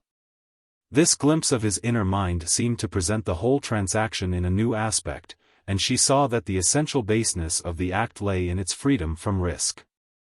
She drew back with a quick gesture of rejection, saying, in a voice that was a surprise to her own ears, "You are mistaken, quite mistaken, both in the facts and in what you infer from them." Rosedale stared a moment, puzzled by her sudden dash in a direction so different from that toward which she had appeared to be letting him guide her. "Now what on earth does that mean?" "I thought we understood each other," he exclaimed, and to her murmur of, "Ah, we do now," he retorted with a sudden burst of violence, "I suppose it's because the letters are to him, then? Well, I'll be damned if I see what thanks you've got from him." Chapter 8. The autumn days declined to winter. Once more the leisure world was in transition between country and town, and Fifth Avenue, still deserted at the weekend, showed from Monday to Friday a broadening stream of carriages between house fronts gradually restored to consciousness. The horse show, some 2 weeks earlier, had produced a passing semblance of reanimation, filling the theaters and restaurants with a human display of the same costly and high-stepping kind as circled daily about its ring. In Miss Bart's world the horse show, and the public it attracted, had ostensibly come to be classed among the spectacles disdained of the elect. But, as the feudal lord might sally forth to join in the dance on his village green, so society, unofficially and incidentally, still condescended to look in upon the scene. Mrs. Gormer, among the rest, was not above seizing such an occasion for the display of herself and her horses. And Lily was given 1 or 2 opportunities of appearing at her friend's side in the most conspicuous box the house afforded. But this lingering semblance of intimacy made her only the more conscious of a change in the relation between Mattie and herself, of a dawning discrimination, a gradually formed social standard, emerging from Mrs. Gormer's chaotic view of life. It was inevitable that Lily herself should constitute the first sacrifice to this new ideal, and she knew that, once the Gormers were established in town, the whole drift of fashionable life would facilitate Mattie's detachment from her. She had, in short, failed to make herself indispensable, or rather, her attempt to do so had been thwarted by an influence stronger than any she could exert. That influence, in its last analysis, was simply the power of money. Bertha Dorset's social credit was based on an impregnable bank account. Lily knew that Rosedale had overstated neither the difficulty of her own position or the completeness of the vindication he offered, once Bertha's match in material resources.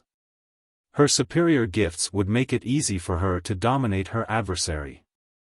An understanding of what such domination would mean, and of the disadvantages accruing from her rejection of it, was brought home to Lily with increasing clearness during the early weeks of the winter. Hitherto, she had kept up a semblance of movement outside the main flow of the social current. But with the return to town, and the concentrating of scattered activities, the mere fact of not slipping back naturally into her old habits of life marked her as being unmistakably excluded from them. If one were not a part of the season's fixed routine, one swung unsphered in a void of social non-existence. Lily, for all her dissatisfied dreaming, had never really conceived the possibility of revolving about a different center. It was easy enough to despise the world, but decidedly difficult to find any other habitable region. Her sense of irony never quite deserted her, and she could still note, with self-directed derision, the abnormal value suddenly acquired by the most tiresome and insignificant details of her former life. Its very drudgeries had a charm now that she was involuntarily released from them: card-leaving, note-writing, enforced civilities to the dull and elderly, and the smiling endurance of tedious dinners. How pleasantly such obligations would have filled the emptiness of her days. She did indeed leave cards in plenty. She kept herself, with a smiling and valiant persistence, well in the eye of her world. Nor did she suffer any of those gross rebuffs which sometimes produce a wholesome reaction of contempt in their victim. Society did not turn away from her, it simply drifted by, preoccupied and inattentive, letting her feel, to the full measure of her humbled pride, how completely she had been the creature of its favor. She had rejected Rosedale's suggestion with a promptness of scorn almost surprising to herself. She had not lost her capacity for high flashes of indignation, but she could not breathe long on the heights. There had been nothing in her training to develop any continuity of moral strength. What she craved, and really felt herself entitled to, was a situation in which the noblest attitude should also be the easiest. Hitherto her intermittent impulses of resistance had sufficed to maintain her self-respect. If she slipped she recovered her footing, and it was only afterward that she was aware of having recovered it each time on a slightly lower level. She had rejected Rosedale's offer without conscious effort, her whole being had risen against it. And she did not yet perceive that, by the mere act of listening to him, she had learned to live with ideas which would once have been intolerable to her. To Gerty Farish, keeping watch over her with a tenderer if less discerning eye than Mrs. Fisher's, the results of the struggle were already distinctly visible. She did not, indeed, know what hostages Lily had already given to expediency, but she saw her passionately and irretrievably pledged to the ruinous policy of keeping up. Gerty could smile now at her own early dream of her friend's renovation through adversity. She understood clearly enough that Lily was not of those to whom privation teaches the unimportance of what they have lost. But this very fact, to Gerty, made her friend the more piteously in want of aid, the more exposed to the claims of a tenderness she was so little conscious of needing. Lily, since her return to town, had not often climbed Miss Farish's stairs. There was something irritating to her in the mute interrogation of Gerty's sympathy. She felt the real difficulties of her situation to be incommunicable to anyone whose theory of values was so different from her own. And the restrictions of Gerty's life, which had once had the charm of contrast, now reminded her too painfully of the limits to which her own existence was shrinking. When at length, one afternoon, she put into execution the belated resolve to visit her friend, this sense of shrunken opportunities possessed her with unusual intensity.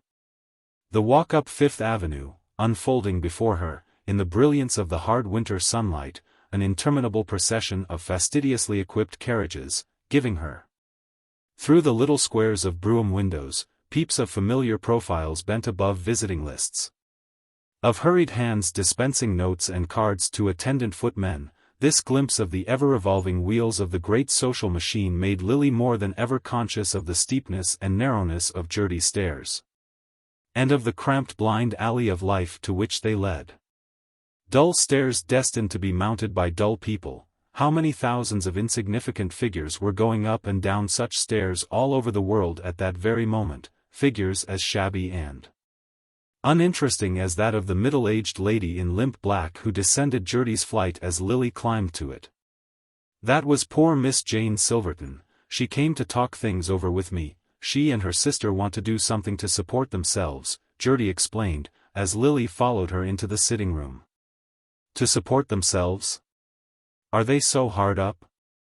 Miss Bart asked with a touch of irritation. She had not come to listen to the woes of other people. I'm afraid they have nothing left. Ned's debts have swallowed up everything. They had such hopes, you know, when he broke away from Carrie Fisher. They thought Bertha Dorset would be such a good influence, because she doesn't care for cards, and, well, She talked quite beautifully to poor Miss Jane about feeling as if Ned were her younger brother, and wanting to carry him off on the yacht, so that he might have a chance to drop cards and racing, and take up his literary work again. Miss Farish paused with a sigh which reflected the perplexity of her departing visitor. But that isn't all, it isn't even the worst.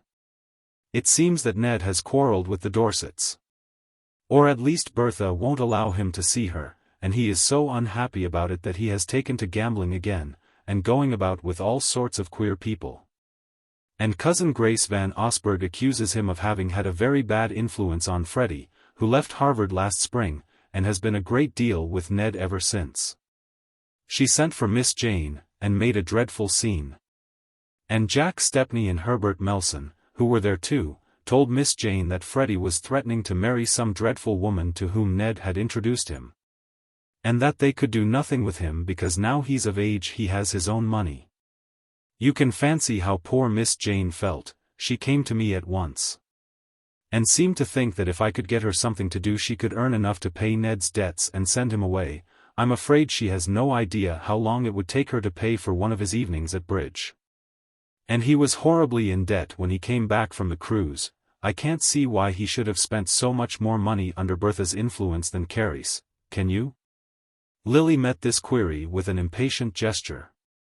My dear Gertie, I always understand how people can spend much more money, never how they can spend any less.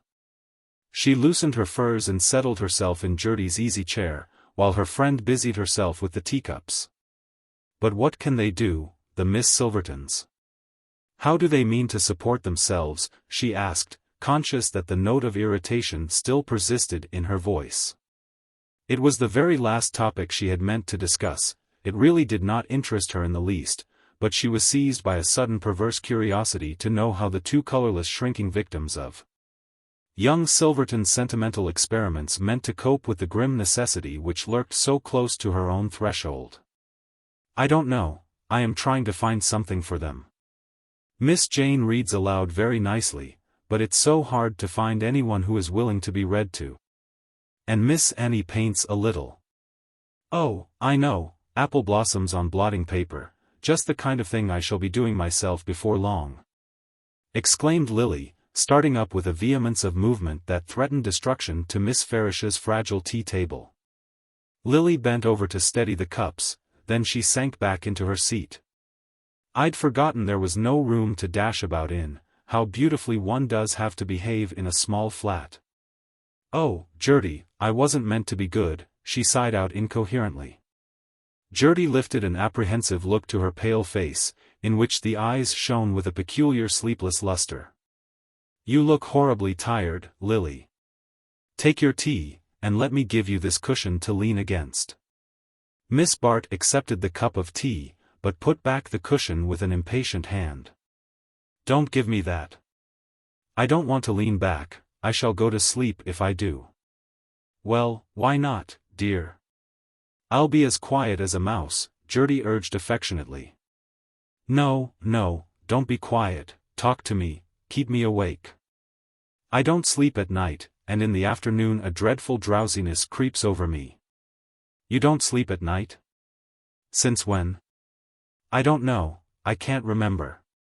She rose and put the empty cup on the tea tray. "Another, and stronger, please. If I don't keep awake now I shall see horrors tonight, perfect horrors. But they'll be worse if you drink too much tea." "No, no, give it to me, and don't preach, please," Lily returned imperiously. Her voice had a dangerous edge, and Gertie noticed that her hand shook as she held it out to receive the second cup. "But you look so tired, I'm sure you must be ill." Miss Bart set down her cup with a start. "Do I look ill? Does my face show it?" She rose and walked quickly toward the little mirror above the writing table. "What a horrid looking glass, it's all blotched and discolored. Anyone would look ghastly in it." She turned back, fixing her plaintive eyes on Gertie. "You stupid dear, why do you say such odious things to me?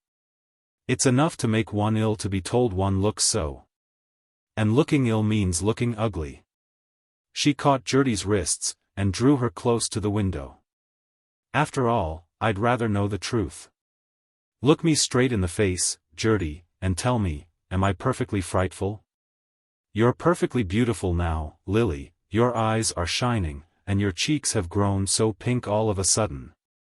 Ah, they were pale, then, ghastly pale, when I came in?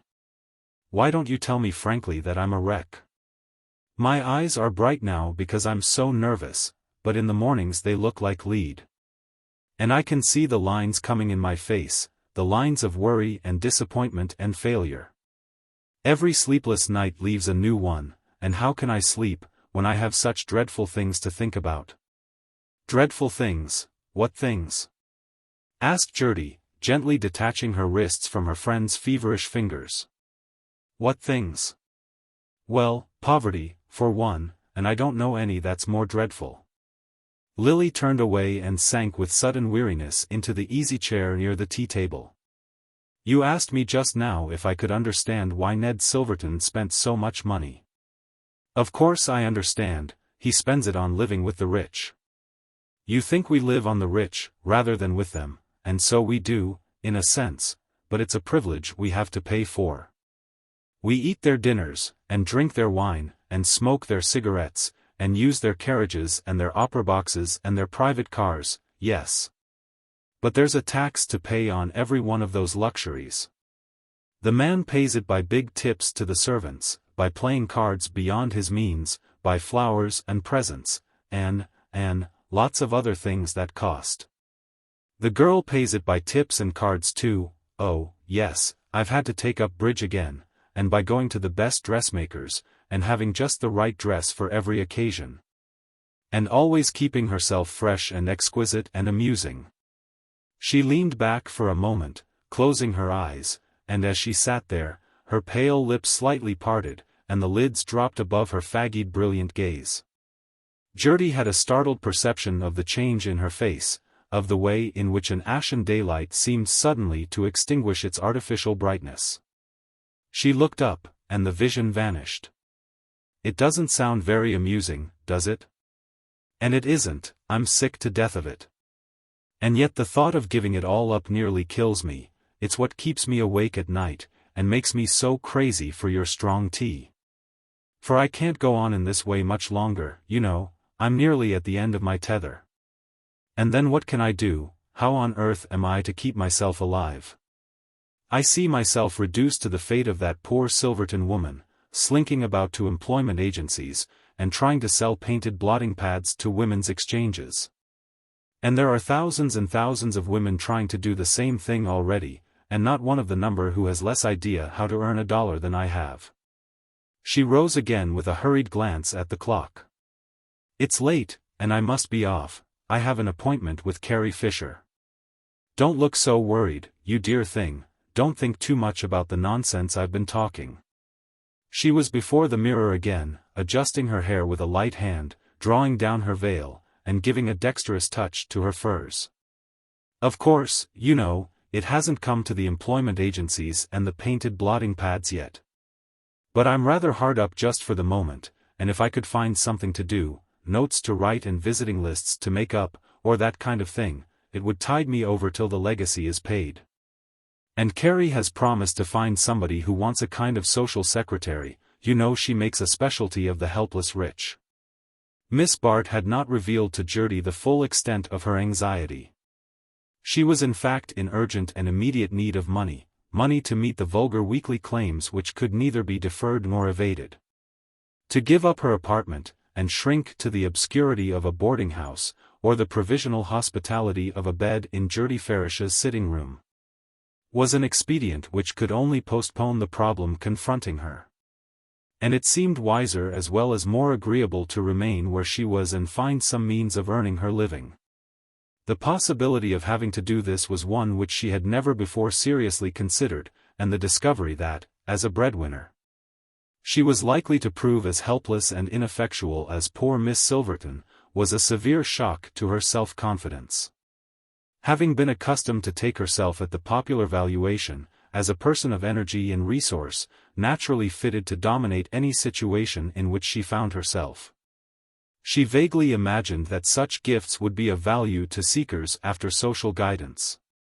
But there was unfortunately no specific head under which the art of saying and doing the right thing could be offered in the market, and even Mrs. Fisher's resourcefulness failed before the difficulty of discovering a workable vein in the vague wealth of Lily's graces. Mrs.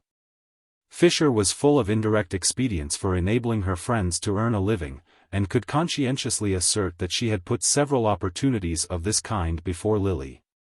But more legitimate methods of breadwinning were as much out of her line as they were beyond the capacity of the sufferers she was generally called upon to assist.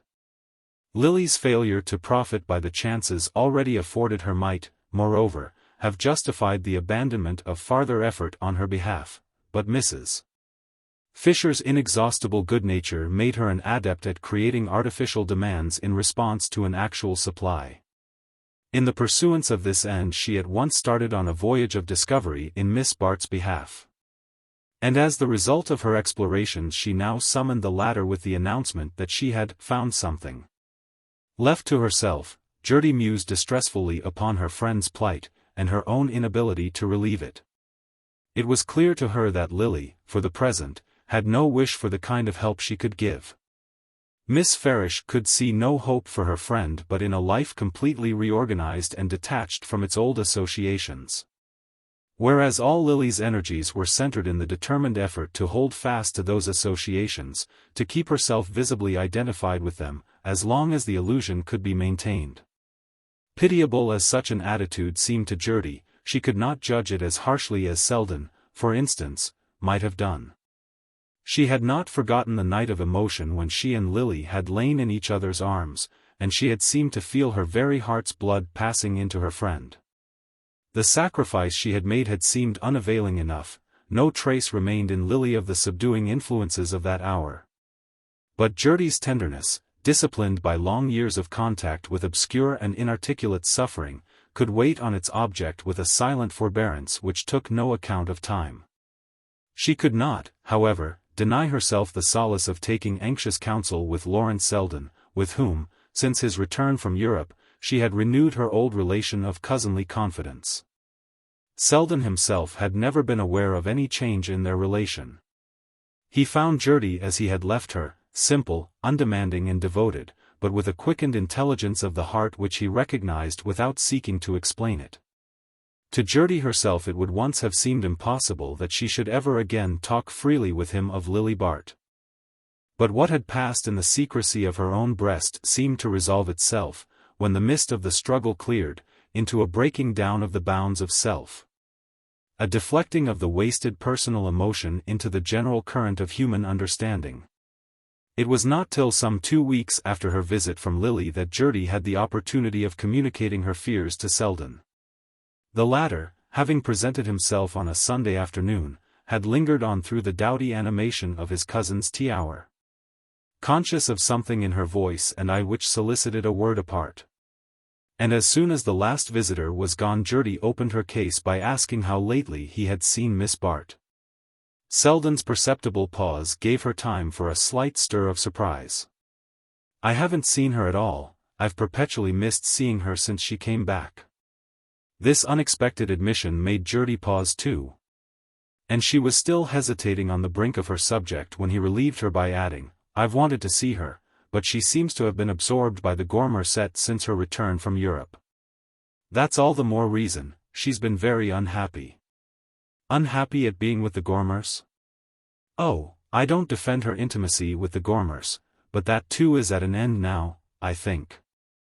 You know people have been very unkind since Bertha Dorset quarrelled with her." "Ah," Selden exclaimed, rising abruptly to walk to the window, where he remained with his eyes on the darkening street while his cousin continued to explain, "Judy Trenor and her own family have deserted her too, and all because Bertha Dorset has said such horrible things. And she is very poor, you know Mrs. Peniston cut her off with a small legacy, after giving her to understand that she was to have everything." "Yes, I know," Selden assented curtly, turning back into the room, but only to stir about with restless steps in the circumscribed space between door and window. "Yes, she's been abominably treated. But it's unfortunately the precise thing that a man who wants to show his sympathy can't say to her. His words caused Judy a slight chill of disappointment. There would be other ways of showing your sympathy, she suggested. Selden, with a slight laugh, sat down beside her on the little sofa which projected from the hearth. "What are you thinking of, you incorrigible missionary?" he asked. Judy's color rose, and her blush was for a moment her only answer. Then she made it more explicit by saying, "I am thinking of the fact that you and she used to be great friends, that she used to care immensely for what you thought of her, and that if she takes your staying away as a sign of what you think now, I can imagine it's adding a great deal to her unhappiness. My dear child, don't add to it still more, at least to your conception of it, by attributing to her all sorts of susceptibilities of your own." Selden, for his life, could not keep a note of dryness out of his voice. But he met Judy's look of perplexity by saying more mildly, "But, though you immensely exaggerate the importance of anything I could do for Miss Bart, you can't exaggerate my readiness to do it, if you ask me to." He laid his hand for a moment on hers, and there passed between them, on the current of the rare contact, one of those exchanges of meaning which fill the hidden reservoirs of affection. Judy had the feeling that he measured the cost of her request as plainly as she read the significance of his reply. And the sense of all that was suddenly clear between them made her next words easier to find. "I do ask you, then. I ask you because she once told me that you had been a help to her, and because she needs help now as she has never needed it before. You know how dependent she has always been on ease and luxury, how she has hated what was shabby and ugly and uncomfortable. She can't help it, she was brought up with those ideas, and has never been able to find her way out of them. But now all the things she cared for have been taken from her, and the people who taught her to care for them have abandoned her too. And it seems to me that if someone could reach out a hand and show her the other side, show her how much is left in life and in herself." Judy broke off, abashed at the sound of her own eloquence, and impeded by the difficulty of giving precise expression to her vague yearning for her friend's retrieval. "I can't help her myself, she's passed out of my reach," she continued. "I think she's afraid of being a burden to me. When she was last here, 2 weeks ago, she seemed dreadfully worried about her future. She said Carrie Fisher was trying to find something for her to do. A few days later she wrote me that she had taken a position as private secretary, and that I was not to be anxious, for everything was all right. And she would come in and tell me about it when she had time. But she has never come, and I don't like to go to her, because I am afraid of forcing myself on her when I'm not wanted. Once, when we were children, and I had rushed up after a long separation, and thrown my arms about her, she said, 'Please don't kiss me unless I ask you to, Judy,' and she did ask me. A minute later. But since then I've always waited to be asked." Selden had listened in silence, with the concentrated look which his thin dark face could assume when he wished to guard it against any involuntary change of expression. When his cousin ended, he said with a slight smile, "Since you've learned the wisdom of waiting, I don't see why you urge me to rush in," but the troubled appeal of her eyes made him add, as he rose to take leave, "Still, I'll do what you wish, and not hold you responsible for my failure." Selden's avoidance of Miss Bart had not been as unintentional as he had allowed his cousin to think. At first, indeed, while the memory of their last hour at Monte Carlo still held the full heat of his indignation, he had anxiously watched for her return. But she had disappointed him by lingering in England, and when she finally reappeared it happened that business had called him to the West, whence he came back only to learn that she was starting for Alaska with the Gormers. The revelation of this suddenly established intimacy effectually chilled his desire to see her. If, at a moment when her whole life seemed to be breaking up, she could cheerfully commit its reconstruction to the Gormers, there was no reason why such accidents should ever strike her as irreparable. Every step she took seemed in fact to carry her farther from the region where, once or twice, he and she had met for an illumined moment. And the recognition of this fact, when its first pang had been surmounted, produced in him a sense of negative relief. It was much simpler for him to judge Miss Bart by her habitual conduct than by the rare deviations from it which had thrown her so disturbingly in his way. And every act of hers which made the recurrence of such deviations more unlikely, confirmed the sense of relief with which he returned to the conventional view of her. But Gertie Farish's words had sufficed to make him see how little this view was really his, and how impossible it was for him to live quietly with the thought of Lily Bart. To hear that she was in need of help, even such vague help as he could offer, was to be at once repossessed by that thought. And by the time he reached the street he had sufficiently convinced himself of the urgency of his cousin's appeal to turn his steps directly toward Lily's hotel. There his zeal met a check in the unforeseen news that Miss Bart had moved away. But, on his pressing his inquiries, the clerk remembered that she had left an address, for which he presently began to search through his books. It was certainly strange that she should have taken this step without letting Gertie Farish know of her decision, and Selden waited with a vague sense of uneasiness while the address was sought for. The process lasted long enough for uneasiness to turn to apprehension, but when at length a slip of paper was handed him, and he read on it, care of Mrs. Norma Hatch, Emporium Hotel, his apprehension passed into an incredulous stare, and this into the gesture of disgust with which he tore the paper in two, and turned to walk quickly homeward. Chapter 9. When Lily woke on the morning after her translation to the Emporium Hotel, her first feeling was one of purely physical satisfaction. The force of contrast gave an added keenness to the luxury of lying once more in a soft pillowed bed, and looking across a spacious sunlit room at a breakfast table set invitingly near the fire. Analysis and introspection might come later, but for the moment she was not even troubled by the excesses of the upholstery or the restless convolutions of the furniture. The sense of being once more lapped and folded in ease, as in some dense mild medium impenetrable to discomfort, effectually stilled the faintest note of criticism. When, the afternoon before, she had presented herself to the lady to whom Carrie Fisher had directed her, she had been conscious of entering a new world. Carrie's vague presentment of Mrs. Norma Hatch, whose reversion to her Christian name was explained as the result of her latest divorce, left her under the implication of coming from the West, with the not unusual extenuation of having brought a great deal of money with her. She was, in short, rich, helpless, unplaced, the very subject for Lily's hand. Mrs. Fisher had not specified the line her friend was to take. She owned herself unacquainted with Mrs. Hatch, whom she knew about through Melville Stancy, a lawyer in his leisure moments, and the Falstaff of a certain section of festive club life. Socially, Mr. Stancy might have been said to form a connecting link between the Gormer world and the more dimly lit region on which Miss Bart now found herself entering. It was, however, only figuratively that the illumination of Mrs. Hatch's world could be described as dim. In actual fact, Lily found her seated in a blaze of electric light, impartially projected from various ornamental excrescences on a vast concavity of pink damask and gilding, from which she rose like Venus from her shell. The analogy was justified by the appearance of the lady, whose large-eyed prettiness had the fixity of something impaled and shone under glass. This did not preclude the immediate discovery that she was some years younger than her visitor, and that under her showiness, her ease, the aggression of her dress and voice, there persisted that ineradicable innocence which, in ladies of her nationality, so curiously coexists with startling extremes of experience. The environment in which Lily found herself was as strange to her as its inhabitants.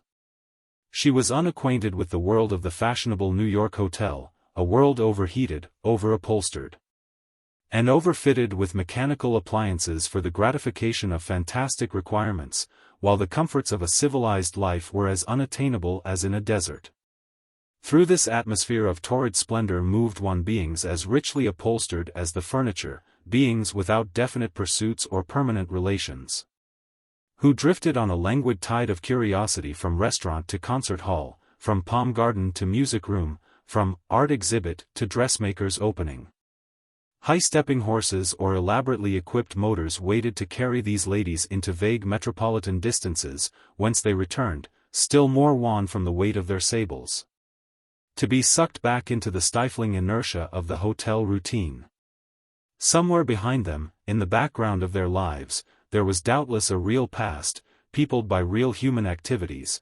They themselves were probably the product of strong ambitions, persistent energies, diversified contacts with the wholesome roughness of life.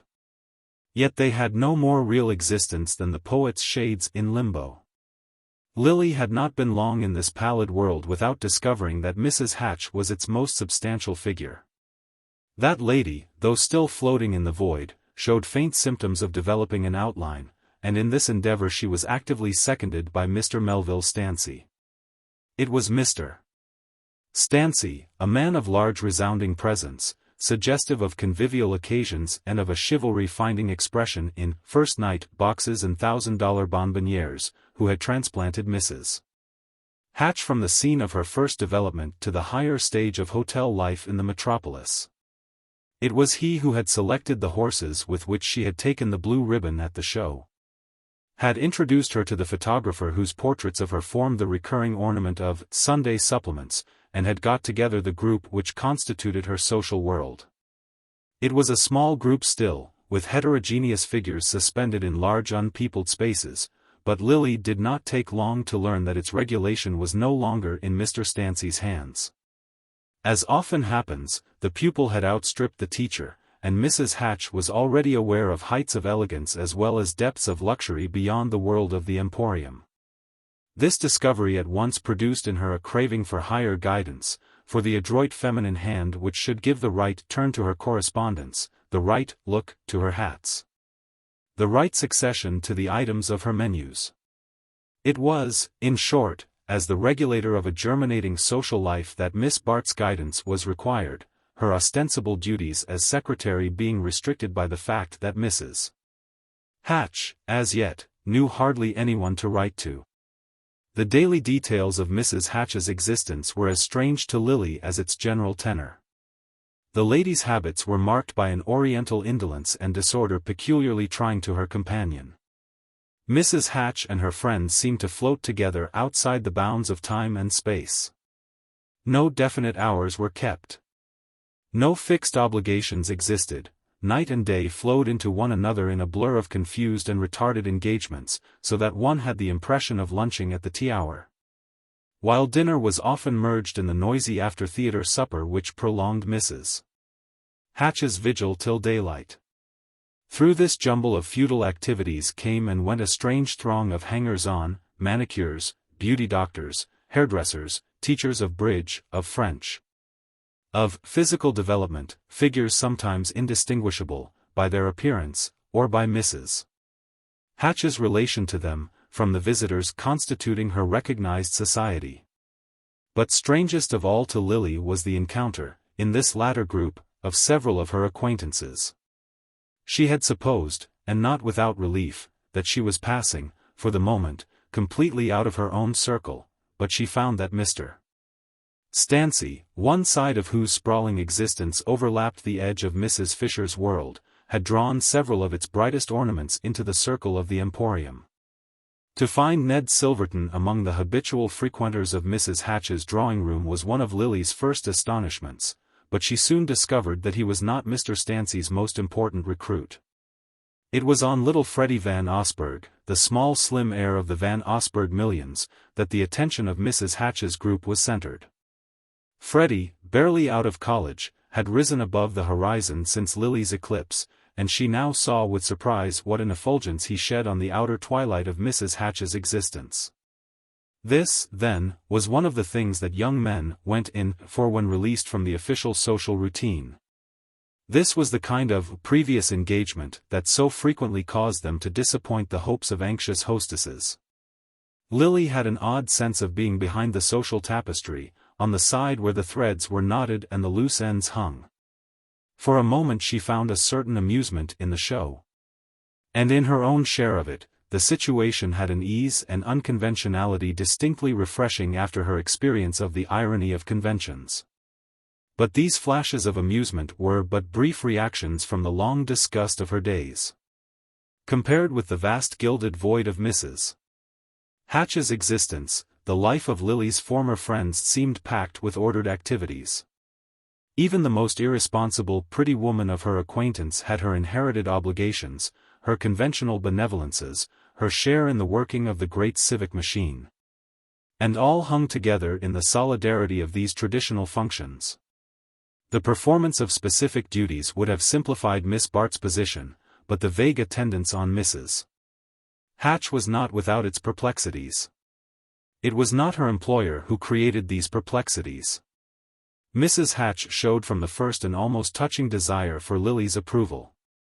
Far from asserting the superiority of wealth, her beautiful eyes seemed to urge the plea of inexperience. She wanted to do what was nice, to be taught how to be lovely. The difficulty was to find any point of contact between her ideals and Lily's. Mrs. Hatch swam in a haze of indeterminate enthusiasms, of aspirations culled from the stage, the newspapers, the fashion journals, and a gaudy world of sport still more completely beyond her companion's ken. To separate from these confused conceptions those most likely to advance the lady on her way, was Lily's obvious duty, but its performance was hampered by rapidly growing doubts. Lily was in fact becoming more and more aware of a certain ambiguity in her situation. It was not that she had, in the conventional sense, any doubt of Mrs. Hatch's irreproachableness. The lady's offenses were always against taste rather than conduct, her divorce record seemed due to geographical rather than ethical conditions. And her worst laxities were likely to proceed from a wandering and extravagant good nature. But if Lily did not mind her detaining her manicure for luncheon, or offering the beauty doctor a seat in Freddie Van Osburgha's box at the play, she was not equally at ease in regard to some less apparent lapses from convention. Ned Silverton's relation to Stancy seemed, for instance, closer and less clear than any natural affinities would warrant. And both appeared united in the effort to cultivate Freddie Van Osburgha's growing taste for Mrs. Hatch. There was as yet nothing definable in the situation, which might well resolve itself into a huge joke on the part of the other two. But Lily had a vague sense that the subject of their experiment was too young, too rich and too credulous. Her embarrassment was increased by the fact that Freddie seemed to regard her as cooperating with himself in the social development of Mrs. Hatch, a view that suggested, on his part, a permanent interest in the lady's future. There were moments when Lily found an ironic amusement in this aspect of the case. The thought of launching such a missile as Mrs. Hatch at the perfidious bosom of society was not without its charm. Miss Bart had even beguiled her leisure with visions of the fair Norma introduced for the first time to a family banquet at the Van Osburghs. But the thought of being personally connected with the transaction was less agreeable, and her momentary flashes of amusement were followed by increasing periods of doubt. The sense of these doubts was uppermost when, late one afternoon, she was surprised by a visit from Lawrence Selden. He found her alone in the wilderness of pink damask, for in Mrs. Hatch's world the tea hour was not dedicated to social rites, and the lady was in the hands of her masseuse. Selden's entrance had caused Lily an inward start of embarrassment. But his air of constraint had the effect of restoring her self-possession, and she took at once the tone of surprise and pleasure. Wondering frankly that he should have traced her to so unlikely a place, and asking what had inspired him to make the search. Selden met this with an unusual seriousness. She had never seen him so little master of the situation, so plainly at the mercy of any obstructions she might put in his way. "I wanted to see you," he said, and she could not resist observing in reply that he had kept his wishes under remarkable control. She had in truth felt his long absence as one of the chief bitternesses of the last months. His desertion had wounded sensibilities far below the surface of her pride. Selden met the challenge with directness. "Why should I have come, unless I thought I could be of use to you? It is my only excuse for imagining you could want me." This struck her as a clumsy evasion, and the thought gave a flash of keenness to her answer. "Then you have come now because you think you can be of use to me?" He hesitated again. "Yes, in the modest capacity of a person to talk things over with." For a clever man it was certainly a stupid beginning. And the idea that his awkwardness was due to the fear of her attaching a personal significance to his visit, chilled her pleasure in seeing him. Even under the most adverse conditions, that pleasure always made itself felt. She might hate him, but she had never been able to wish him out of the room. She was very near hating him now. Yet the sound of his voice, the way the light fell on his thin dark hair, the way he sat and moved and wore his clothes, she was conscious that even these trivial things were inwoven with her deepest life. In his presence a sudden stillness came upon her, and the turmoil of her spirit ceased. But an impulse of resistance to this stealing influence now prompted her to say, "It's very good of you to present yourself in that capacity. But what makes you think I have anything particular to talk about?" Though she kept the even tone of light intercourse, the question was framed in a way to remind him that his good offices were unsought, and for a moment Selden was checked by it. The situation between them was one which could have been cleared up only by a sudden explosion of feeling, and their whole training and habit of mind were against the chances of such an explosion. Selden's calmness seemed rather to harden into resistance, and Miss Bart's into a surface of glittering irony, as they faced each other from the opposite corners of one of Mrs. Hatch's elephantine sofas. The sofa in question, and the apartment peopled by its monstrous mates, served at length to suggest the turn of Selden's reply. "Judy told me that you were acting as Mrs. Hatch's secretary, and I knew she was anxious to hear how you were getting on." Miss Bart received this explanation without perceptible softening. "Why didn't she look me up herself, then?" she asked. "Because, as you didn't send her your address, she was afraid of being importunate." Selden continued with a smile, "You see, no such scruples restrained me. But then I haven't as much to risk if I incur your displeasure." Lily answered his smile. "You haven't incurred it as yet, but I have an idea that you are going to. That rests with you, doesn't it? You see, my initiative doesn't go beyond putting myself at your disposal." "But in what capacity? What am I to do with you?" she asked in the same light tone. Selden again glanced about Mrs. Hatch's drawing-room, then he said, with a decision which he seemed to have gathered from this final inspection, "You are to let me take you away from here." Lily flushed at the suddenness of the attack, then she stiffened under it and said coldly, "And may I ask where you mean me to go?" "Back to Judy in the first place, if you will. The essential thing is that it should be away from here." The unusual harshness of his tone might have shown her how much the words cost him. But she was in no state to measure his feelings while her own were in a flame of revolt. To neglect her, perhaps even to avoid her, at a time when she had most need of her friends, and then suddenly and unwarrantably to break into her life with this strange assumption of authority, was to rouse in her every instinct of pride and self-defense. "I am very much obliged to you," she said, "for taking such an interest in my plans, but I am quite contented where I am, and have no intention of leaving." Selden had risen, and was standing before her in an attitude of uncontrollable expectancy. "That simply means that you don't know where you are," he exclaimed. Lily rose also, with a quick flash of anger. "If you have come here to say disagreeable things about Mrs. Hatch, it is only with your relation to Mrs. Hatch that I am concerned. My relation to Mrs. Hatch is one I have no reason to be ashamed of. She has helped me to earn a living when my old friends were quite resigned to seeing me starve." "Nonsense. Starvation is not the only alternative. You know you can always find a home with Judy till you are independent again. You show such an intimate acquaintance with my affairs that I suppose you mean, till my aunt's legacy is paid?" "I do mean that, Judy told me of it," Selden acknowledged without embarrassment. He was too much in earnest now to feel any false constraint in speaking his mind.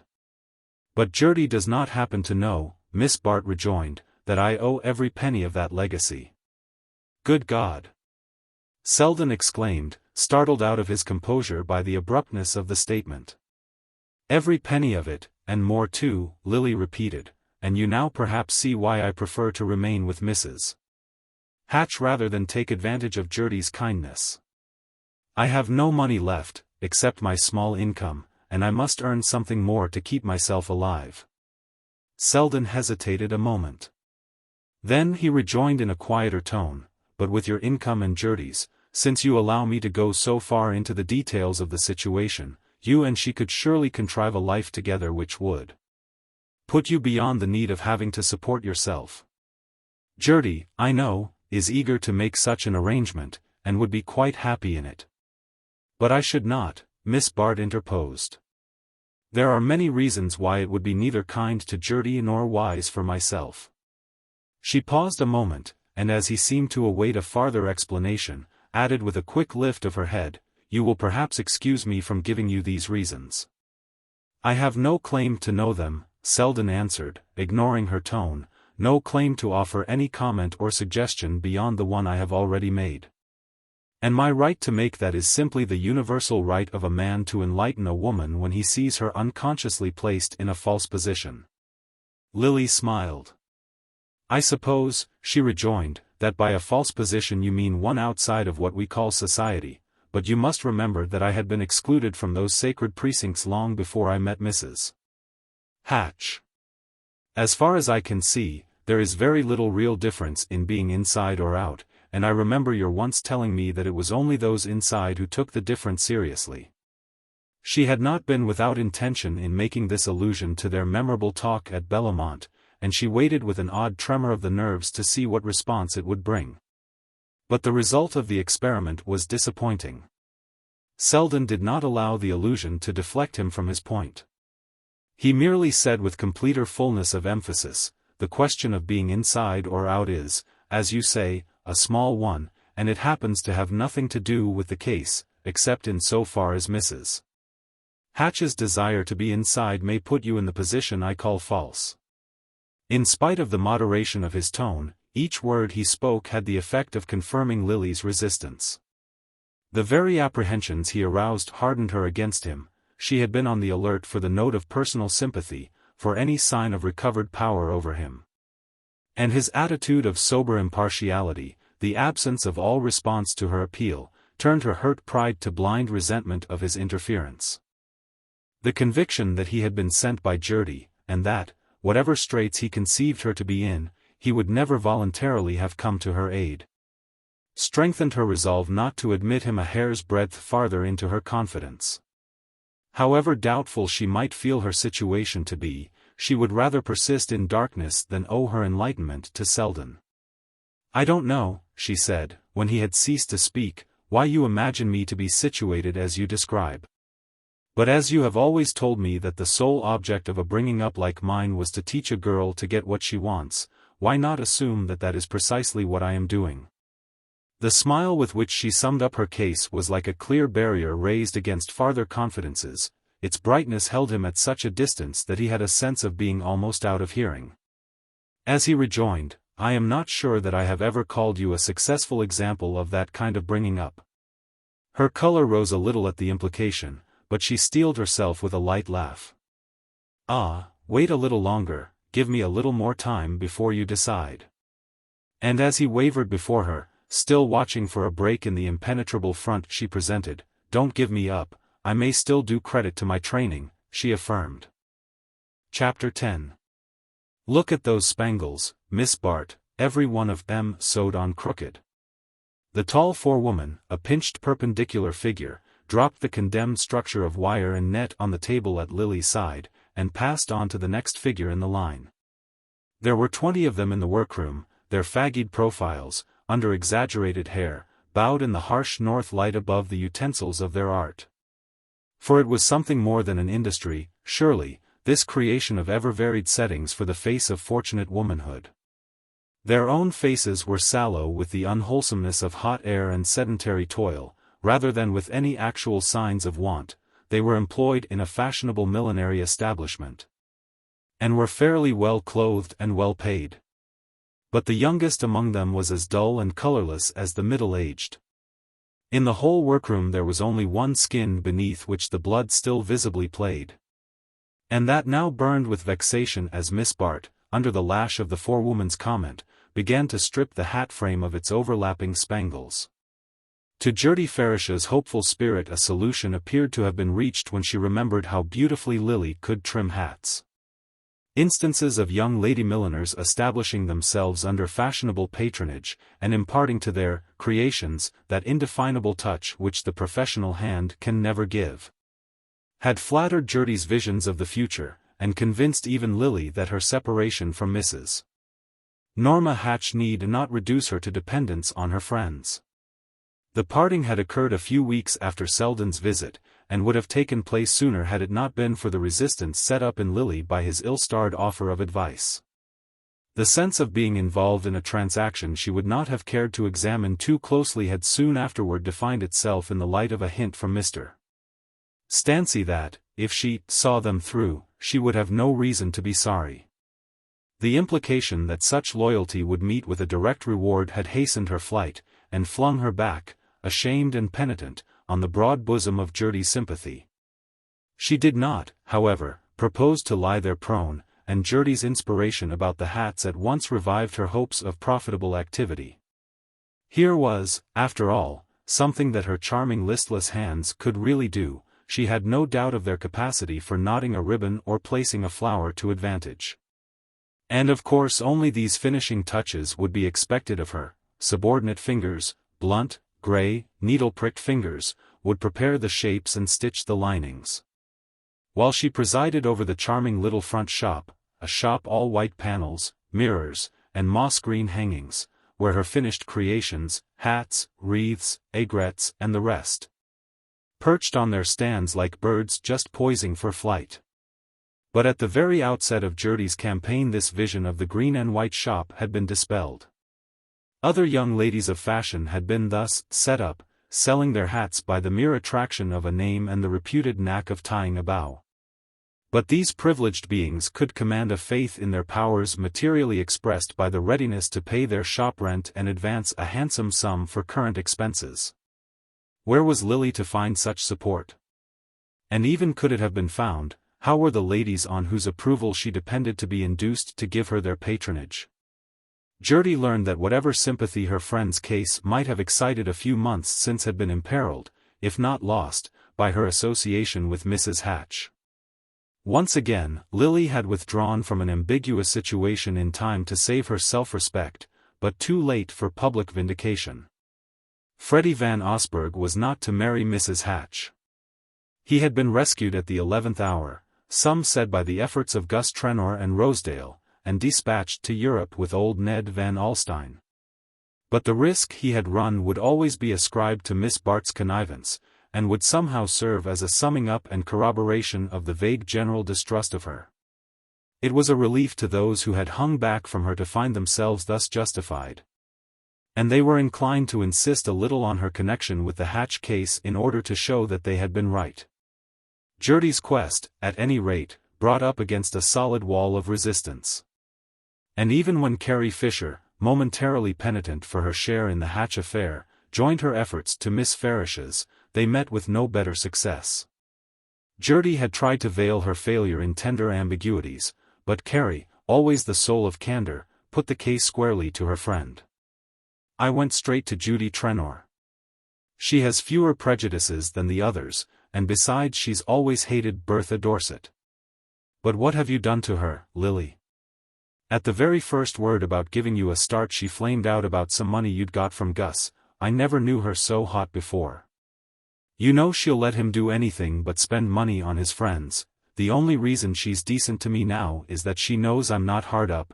He speculated for you, you say? Well, what's the harm? He had no business to lose. He didn't lose. Then what on earth? But I never could understand you, Lily. The end of it was that, after anxious inquiry and much deliberation, Mrs. Fisher and Gertie, for once oddly united in their effort to help their friend, decided on placing her in the workroom of Madame Regina's renowned millinery establishment. Even this arrangement was not effected without considerable negotiation, for Madame Regina had a strong prejudice against untrained assistants, and was induced to yield only by the fact that she owed the patronage of Mrs. Bry and Mrs. Gormer to Carrie Fisher's influence. She had been willing from the first to employ Lily in the showroom, as a displayer of hats, a fashionable beauty might be a valuable asset. But to this suggestion Miss Bart opposed a negative which Judy emphatically supported, while Mrs. Fisher, inwardly unconvinced, but resigned to this latest proof of Lily's unreason, agreed that perhaps in the end it would be more useful that she should learn the trade. To Regina's workroom Lily was therefore committed by her friends, and their Mrs. Fisher left her with a sigh of relief, while Judy's watchfulness continued to hover over her at a distance.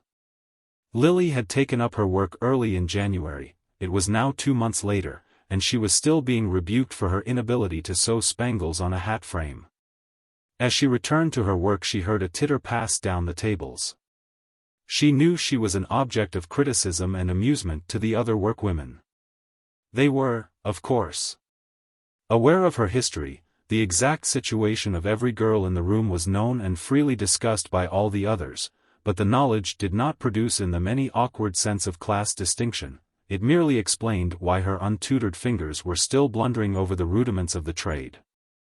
Lily had no desire that they should recognize any social difference in her. But she had hoped to be received as their equal, and perhaps before long to show herself their superior by a special deftness of touch, and it was humiliating to find that. After 2 months of drudgery, she still betrayed her lack of early training. Remote was the day when she might aspire to exercise the talents she felt confident of possessing. Only experienced workers were entrusted with the delicate art of shaping and trimming the hat, and the forewoman still held her inexorably to the routine of preparatory work. She began to rip the spangles from the frame, listening absently to the buzz of talk which rose and fell with the coming and going of Miss Haynes's active figure. The air was closer than usual, because Miss Haynes, who had a cold, had not allowed a window to be opened even during the noon recess. And Lily's head was so heavy with the weight of a sleepless night that the chatter of her companions had the incoherence of a dream. I told her he'd never look at her again, and he didn't. I wouldn't have, either. I think she acted real mean to him. He took her to the Arion ball, and had a hack for her both ways. She's taken 10 bottles, and her headaches don't seem no better, but she's written a testimonial to say the first bottle cured her, and she got $5 and her picture in the paper. Mrs. Trenor's hat? The one with the green paradise? Here, Miss Haynes, it'll be ready right off. That was one of the Trenor girls here yesterday with Mrs. George Dorset. How'd I know? Why, Madam sent for me to alter the flower in that violet hat, the blue tulle. She's tall and slight, with her hair fuzzed out, a good deal like Mamie Leach, only thinner. On and on it flowed, a current of meaningless sound, on which, startlingly enough, a familiar name now and then floated to the surface. It was the strangest part of Lily's strange experience, the hearing of these names. The seeing the fragmentary and distorted image of the world she had lived in reflected in the mirror of the working girls' minds. She had never before suspected the mixture of insatiable curiosity and contemptuous freedom with which she and her kind were discussed in this underworld of toilers who lived on their vanity and self-indulgence. Every girl in Madame Regina's workroom knew to whom the headgear in her hands was destined, and had her opinion of its future wearer, and a definite knowledge of the latter's place in the social system. That Lily was a star fallen from that sky did not, after the first stir of curiosity had subsided, materially add to their interest in her. She had fallen, she had gone under, and true to the ideal of their race, they were awed only by success, by the gross tangible image of material achievement. The consciousness of her different point of view merely kept them at a little distance from her, as though she were a foreigner with whom it was an effort to talk. Miss Bart, if you can't sew those spangles on more regular I guess you'd better give the hat to Miss Kilroy. Lily looked down ruefully at her handiwork. The forewoman was right, the sewing on of the spangles was inexcusably bad. What made her so much more clumsy than usual? Was it a growing distaste for her task, or actual physical disability? She felt tired and confused. It was an effort to put her thoughts together. She rose and handed the hat to Miss Kilroy, who took it with a suppressed smile. "I'm sorry. I'm afraid I am not well," she said to the forewoman.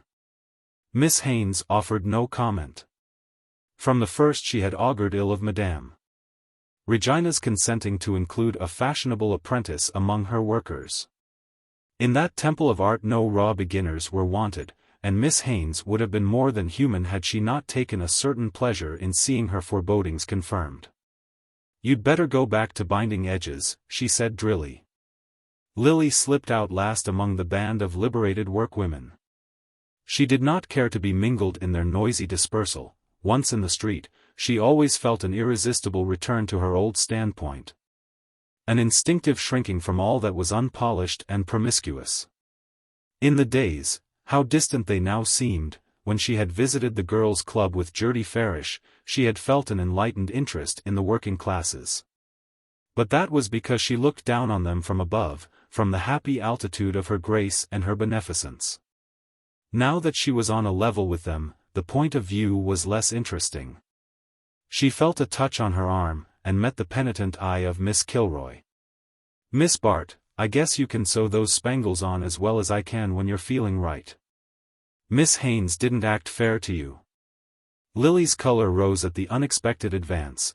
It was a long time since real kindness had looked at her from any eyes but Gertie's. "Oh, thank you, I'm not particularly well, but Miss Haines was right. I am clumsy." "Well, it's mean work for anybody with a headache." Miss Kilroy paused irresolutely.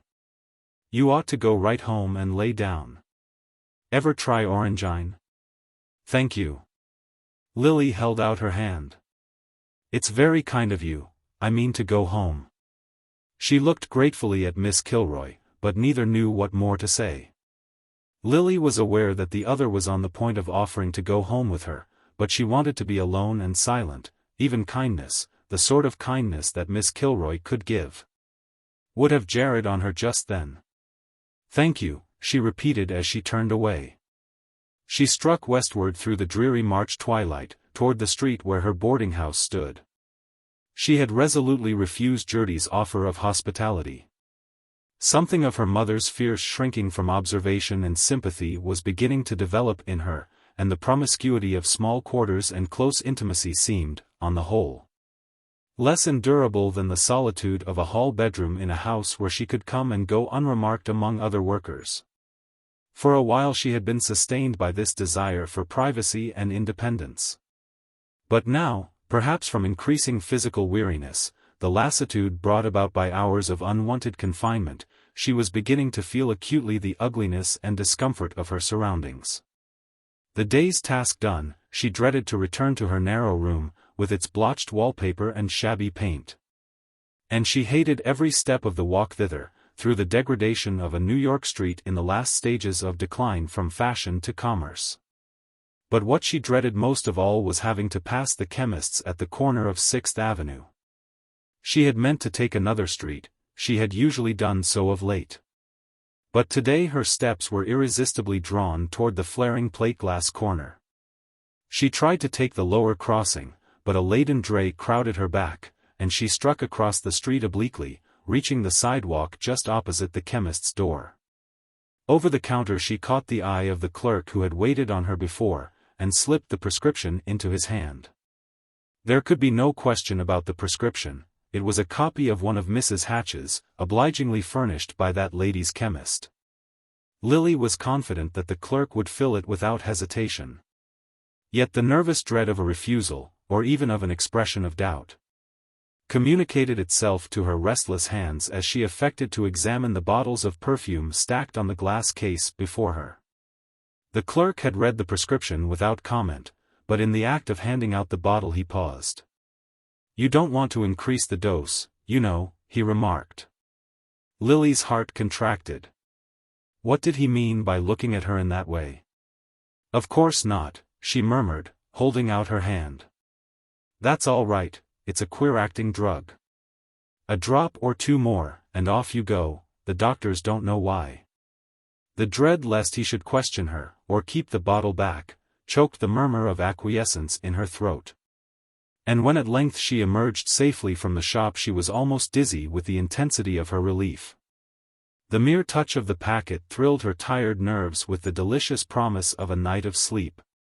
And in the reaction from her momentary fear she felt as if the first fumes of drowsiness were already stealing over her. In her confusion she stumbled against a man who was hurrying down the last steps of the elevated station. He drew back, and she heard her name uttered with surprise. It was Rosedale, fur-coated, glossy and prosperous, but why did she seem to see him so far off, and as if through a mist of splintered crystals? Before she could account for the phenomenon she found herself shaking hands with him. They had parted with scorn on her side and anger upon his. But all trace of these emotions seemed to vanish as their hands met, and she was only aware of a confused wish that she might continue to hold fast to him. "Why, what's the matter, Miss Lily? You're not well," he exclaimed, and she forced her lips into a pallid smile of reassurance. "I'm a little tired, it's nothing." "Stay with me a moment, please," she faltered. That she should be asking this service of Rosedale. He glanced at the dirty and unpropitious corner on which they stood, with the shriek of the elevated, and the tumult of trams and wagons contending hideously in their ears. "We can't stay here. But let me take you somewhere for a cup of tea. The Longworth is only a few yards off, and there'll be no one there at this hour." A cup of tea in quiet, somewhere out of the noise and ugliness, seemed for the moment the one solace she could bear. A few steps brought them to the ladies' door of the hotel he had named, and a moment later he was seated opposite to her, and the waiter had placed the tea tray between them. "Not a drop of brandy or whiskey first? You look regularly done up, Miss Lily." "Well, take your tea strong, then, and, waiter, get a cushion for the lady's back." Lily smiled faintly at the injunction to take her tea strong. It was the temptation she was always struggling to resist. Her craving for the keen stimulant was forever conflicting with that other craving for sleep, the midnight craving which only the little phial in her hand could still. But today, at any rate, the tea could hardly be too strong. She counted on it to pour warmth and resolution into her empty veins.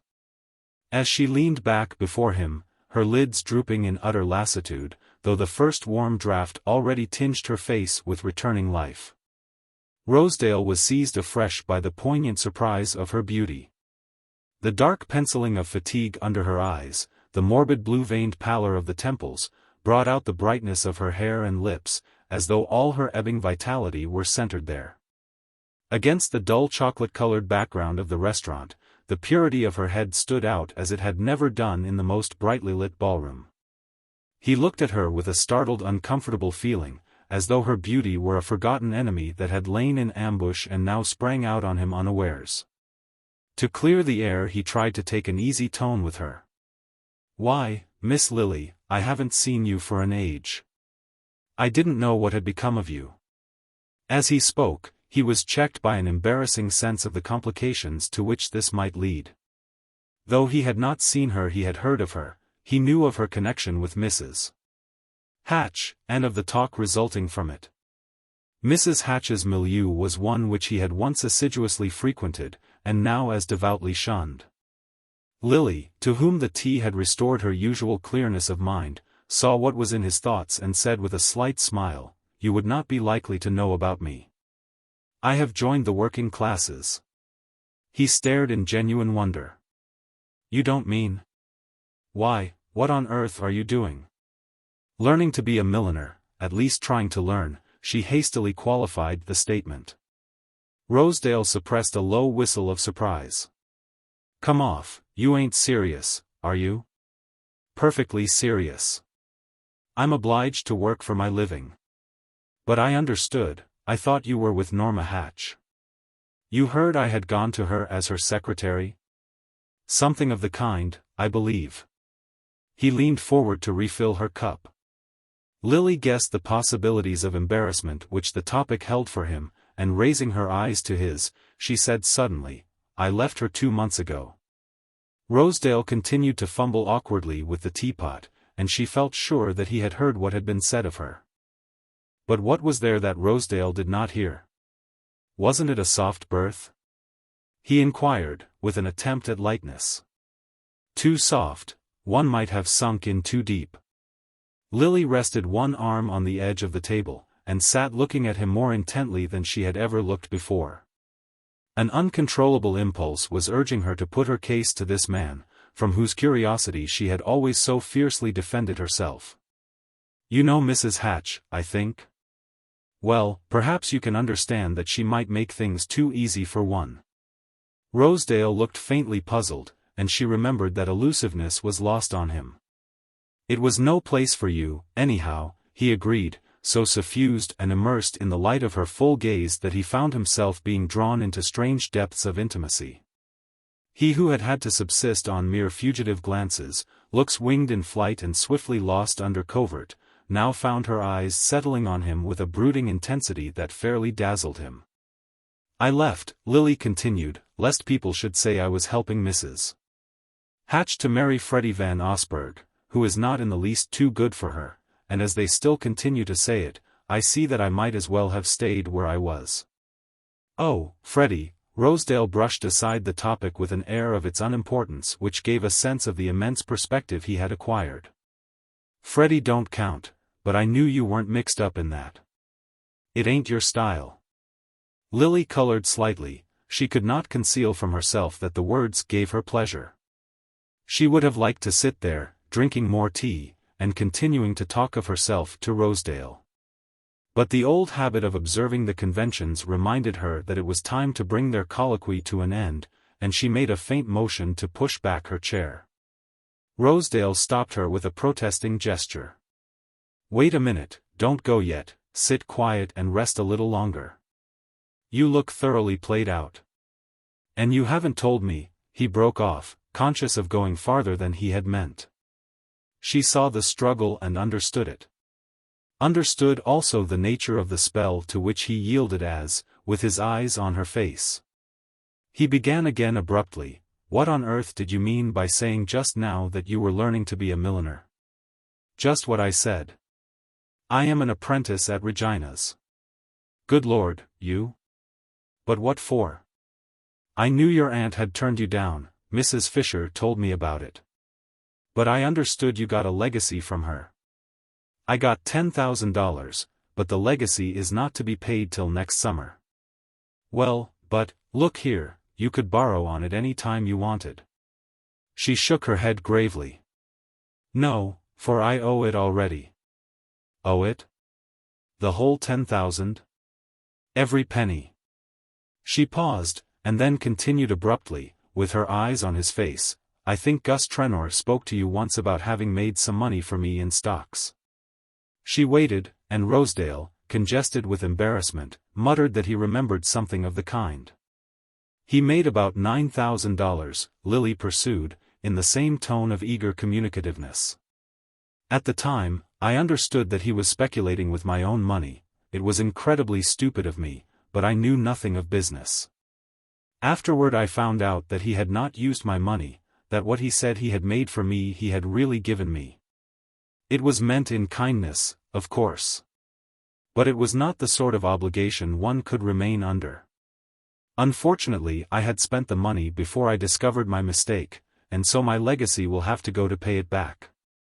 That is the reason why I am trying to learn a trade." She made the statement clearly, deliberately, with pauses between the sentences, so that each should have time to sink deeply into her hearer's mind.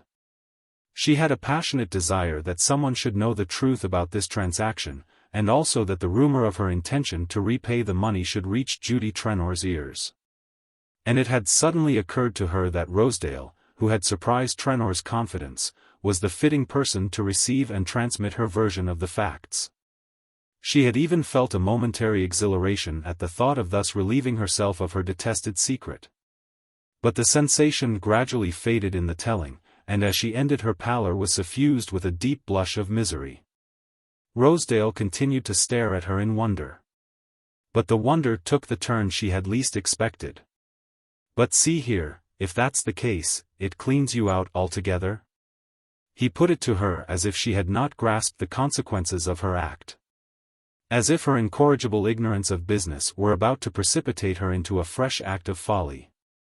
"Altogether, yes," she calmly agreed.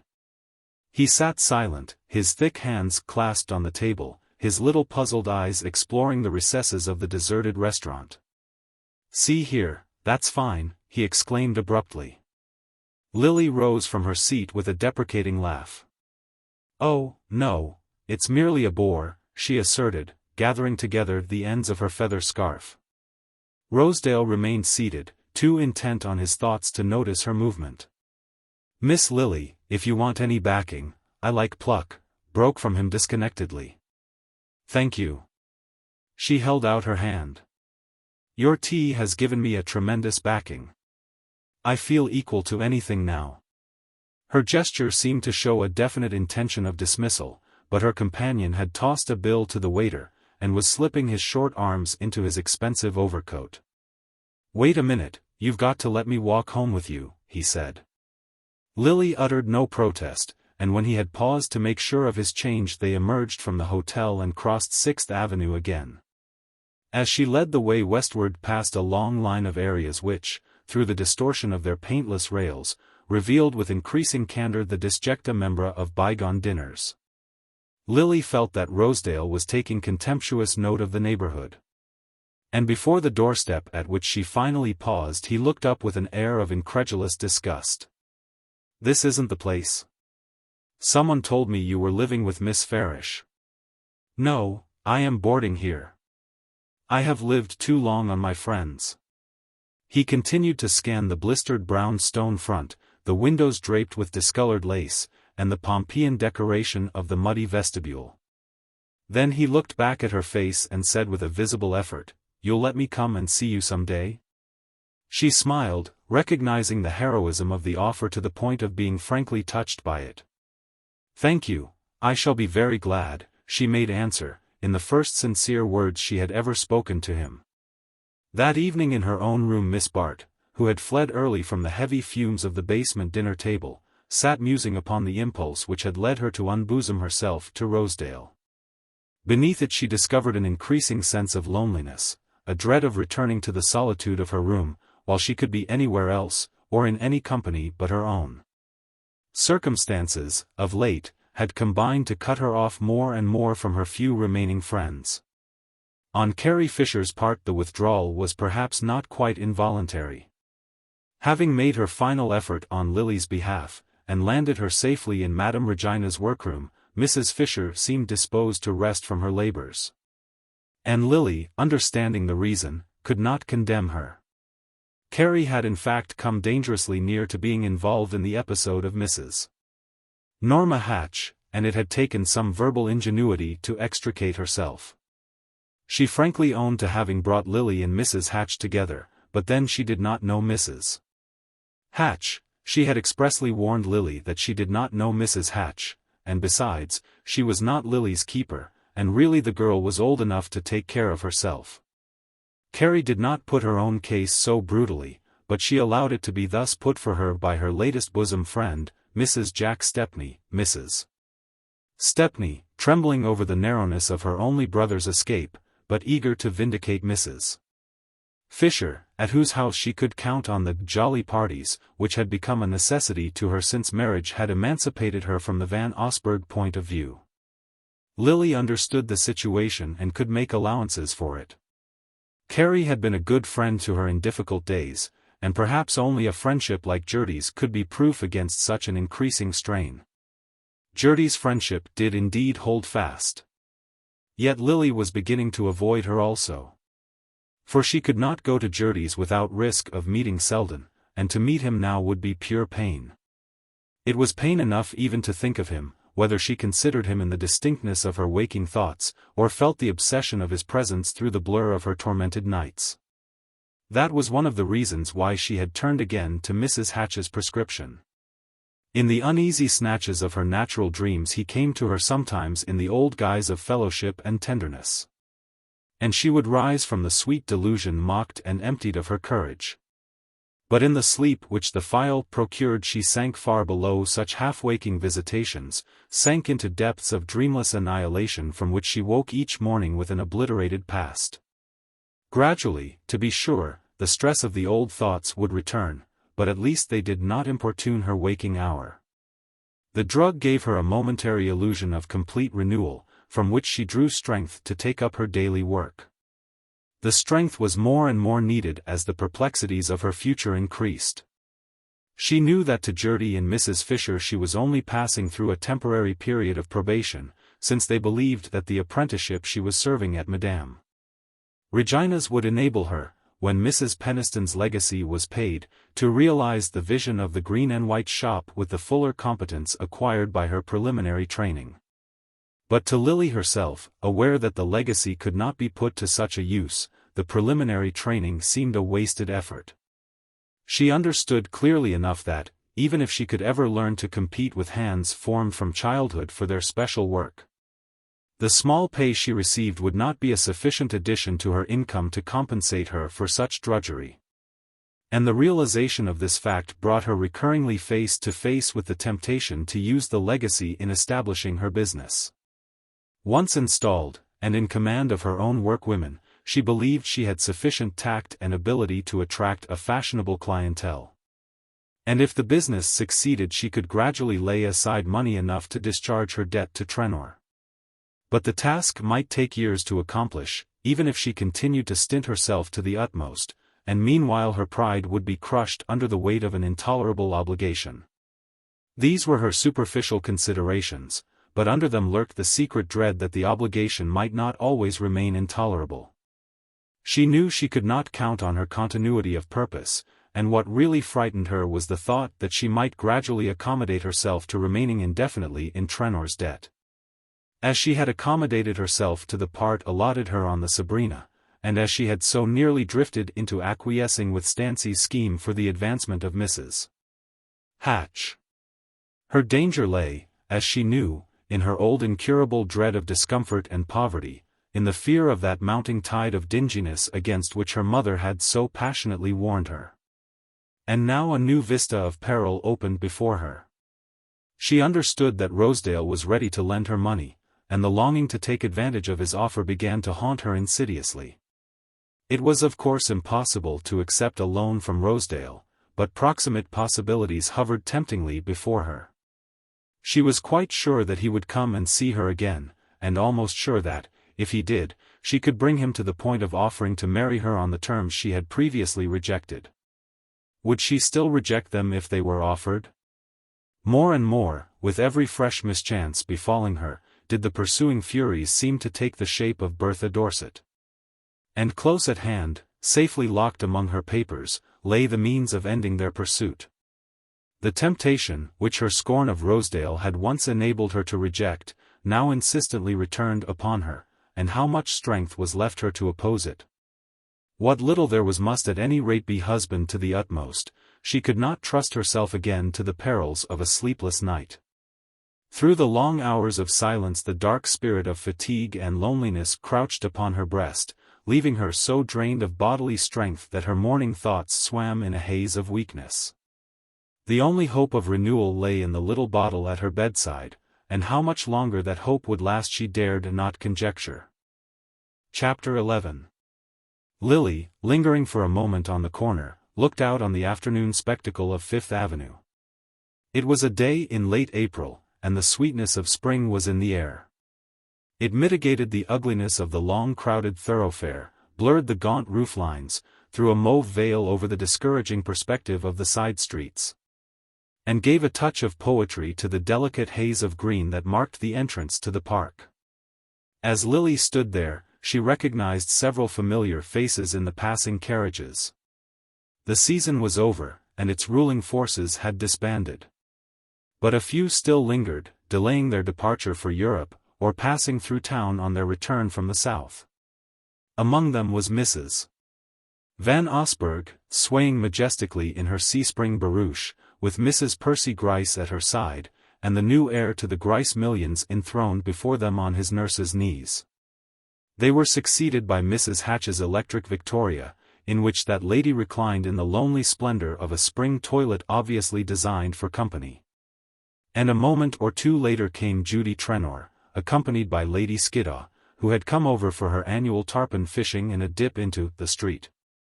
This fleeting glimpse of her past served to emphasize the sense of aimlessness with which Lily at length turned toward home.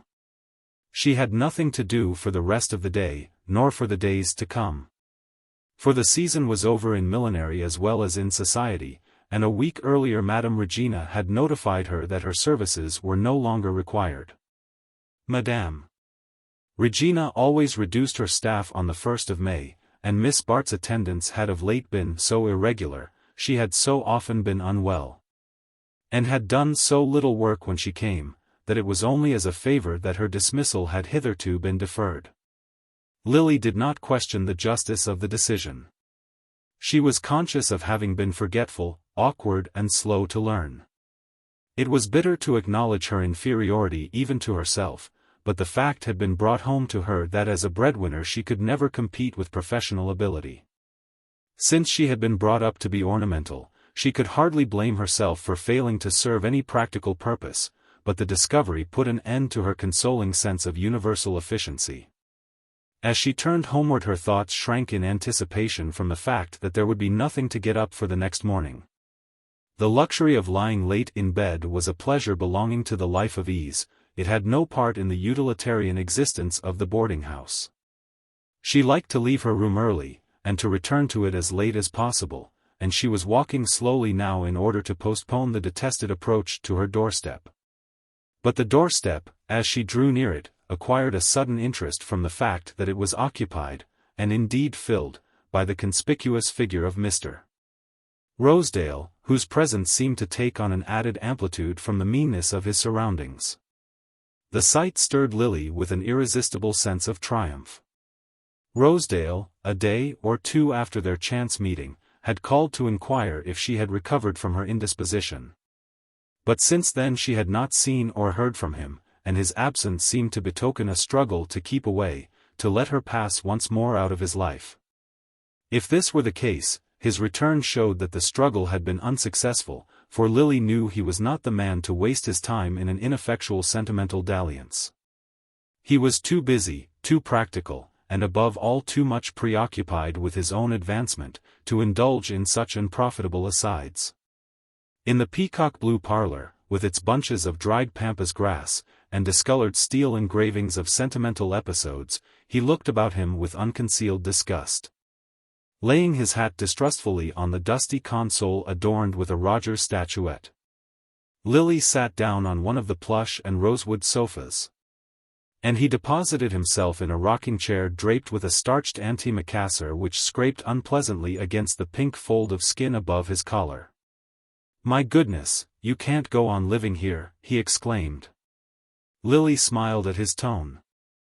"I am not sure that I can. But I have gone over my expenses very carefully, and I rather think I shall be able to manage it." "Be able to manage it?"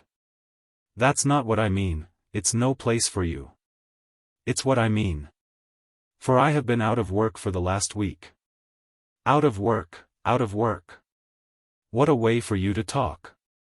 The idea of your having to work, it's preposterous." He brought out his sentences in short violent jerks, as though they were forced up from a deep inner crater of indignation. "It's a farce, a crazy farce," he repeated, his eyes fixed on the long vista of the room reflected in the blotched glass between the windows. Lily continued to meet his expostulations with a smile. "I don't know why I should regard myself as an exception," she began. "Because you are, that's why, and your being in a place like this is a damnable outrage." "I can't talk of it calmly." She had in truth never seen him so shaken out of his usual glibness, and there was something almost moving to her in his inarticulate struggle with his emotions.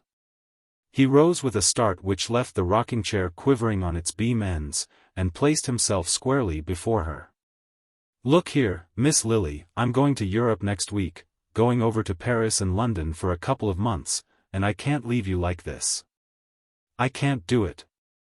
I know it's none of my business, you've let me understand that often enough. But things are worse with you now than they have been before, and you must see that you've got to accept help from somebody. You spoke to me the other day about some debt to Trenor. I know what you mean, and I respect you for feeling as you do about it." A blush of surprise rose to Lily's pale face, but before she could interrupt him he had continued eagerly, "Well, I'll lend you the money to pay Trenor. And I won't. see here, don't take me up till I've finished. What I mean is, it'll be a plain business arrangement, such as one man would make with another. Now, what have you got to say against that?" Lily's blush deepened to a glow in which humiliation and gratitude were mingled. And both sentiments revealed themselves in the unexpected gentleness of her reply. "Only this, that it is exactly what Gus Trenor proposed. And that I can never again be sure of understanding the plainest business arrangement." Then, realizing that this answer contained a germ of injustice, she added, even more kindly, "Not that I don't appreciate your kindness, that I'm not grateful for it. But a business arrangement between us would in any case be impossible, because I shall have no security to give when my debt to Gus Trenor has been paid." Rosedale received this statement in silence. He seemed to feel the note of finality in her voice, yet to be unable to accept it as closing the question between them. In the silence Lily had a clear perception of what was passing through his mind. Whatever perplexity he felt as to the inexorableness of her course, however little he penetrated its motive, she saw that it unmistakably tended to strengthen her hold over him. It was as though the sense in her of unexplained scruples and resistances had the same attraction as the delicacy of feature, the fastidiousness of manner, which gave her an external rarity. An air of being impossible to match. As he advanced in social experience, this uniqueness had acquired a greater value for him.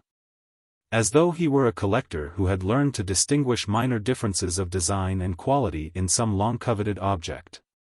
Lily, perceiving all this, understood that he would marry her at once, on the sole condition of a reconciliation with Mrs. Dorset. And the temptation was the less easy to put aside because, little by little, circumstances were breaking down her dislike for Rosedale. The dislike, indeed, still subsisted. But it was penetrated here and there by the perception of mitigating qualities in him, of a certain gross kindliness, a rather helpless fidelity of sentiment, which seemed to be struggling through the hard surface of his material ambitions. Reading his dismissal in her eyes, he held out his hand with a gesture which conveyed something of this inarticulate conflict. "If you'd only let me, I'd set you up over them all, I'd put you where you could wipe your feet on them," he declared. And it touched her oddly to see that his new passion had not altered his old standard of values. Lily took no sleeping drops that night. She lay awake viewing her situation in the crude light which Rosedale's visit had shed on it. In fending off the offer he was so plainly ready to renew, had she not sacrificed to one of those abstract notions of honor that might be called the conventionalities of the moral life? What debt did she owe to a social order which had condemned and banished her without trial? She had never been heard in her own defense.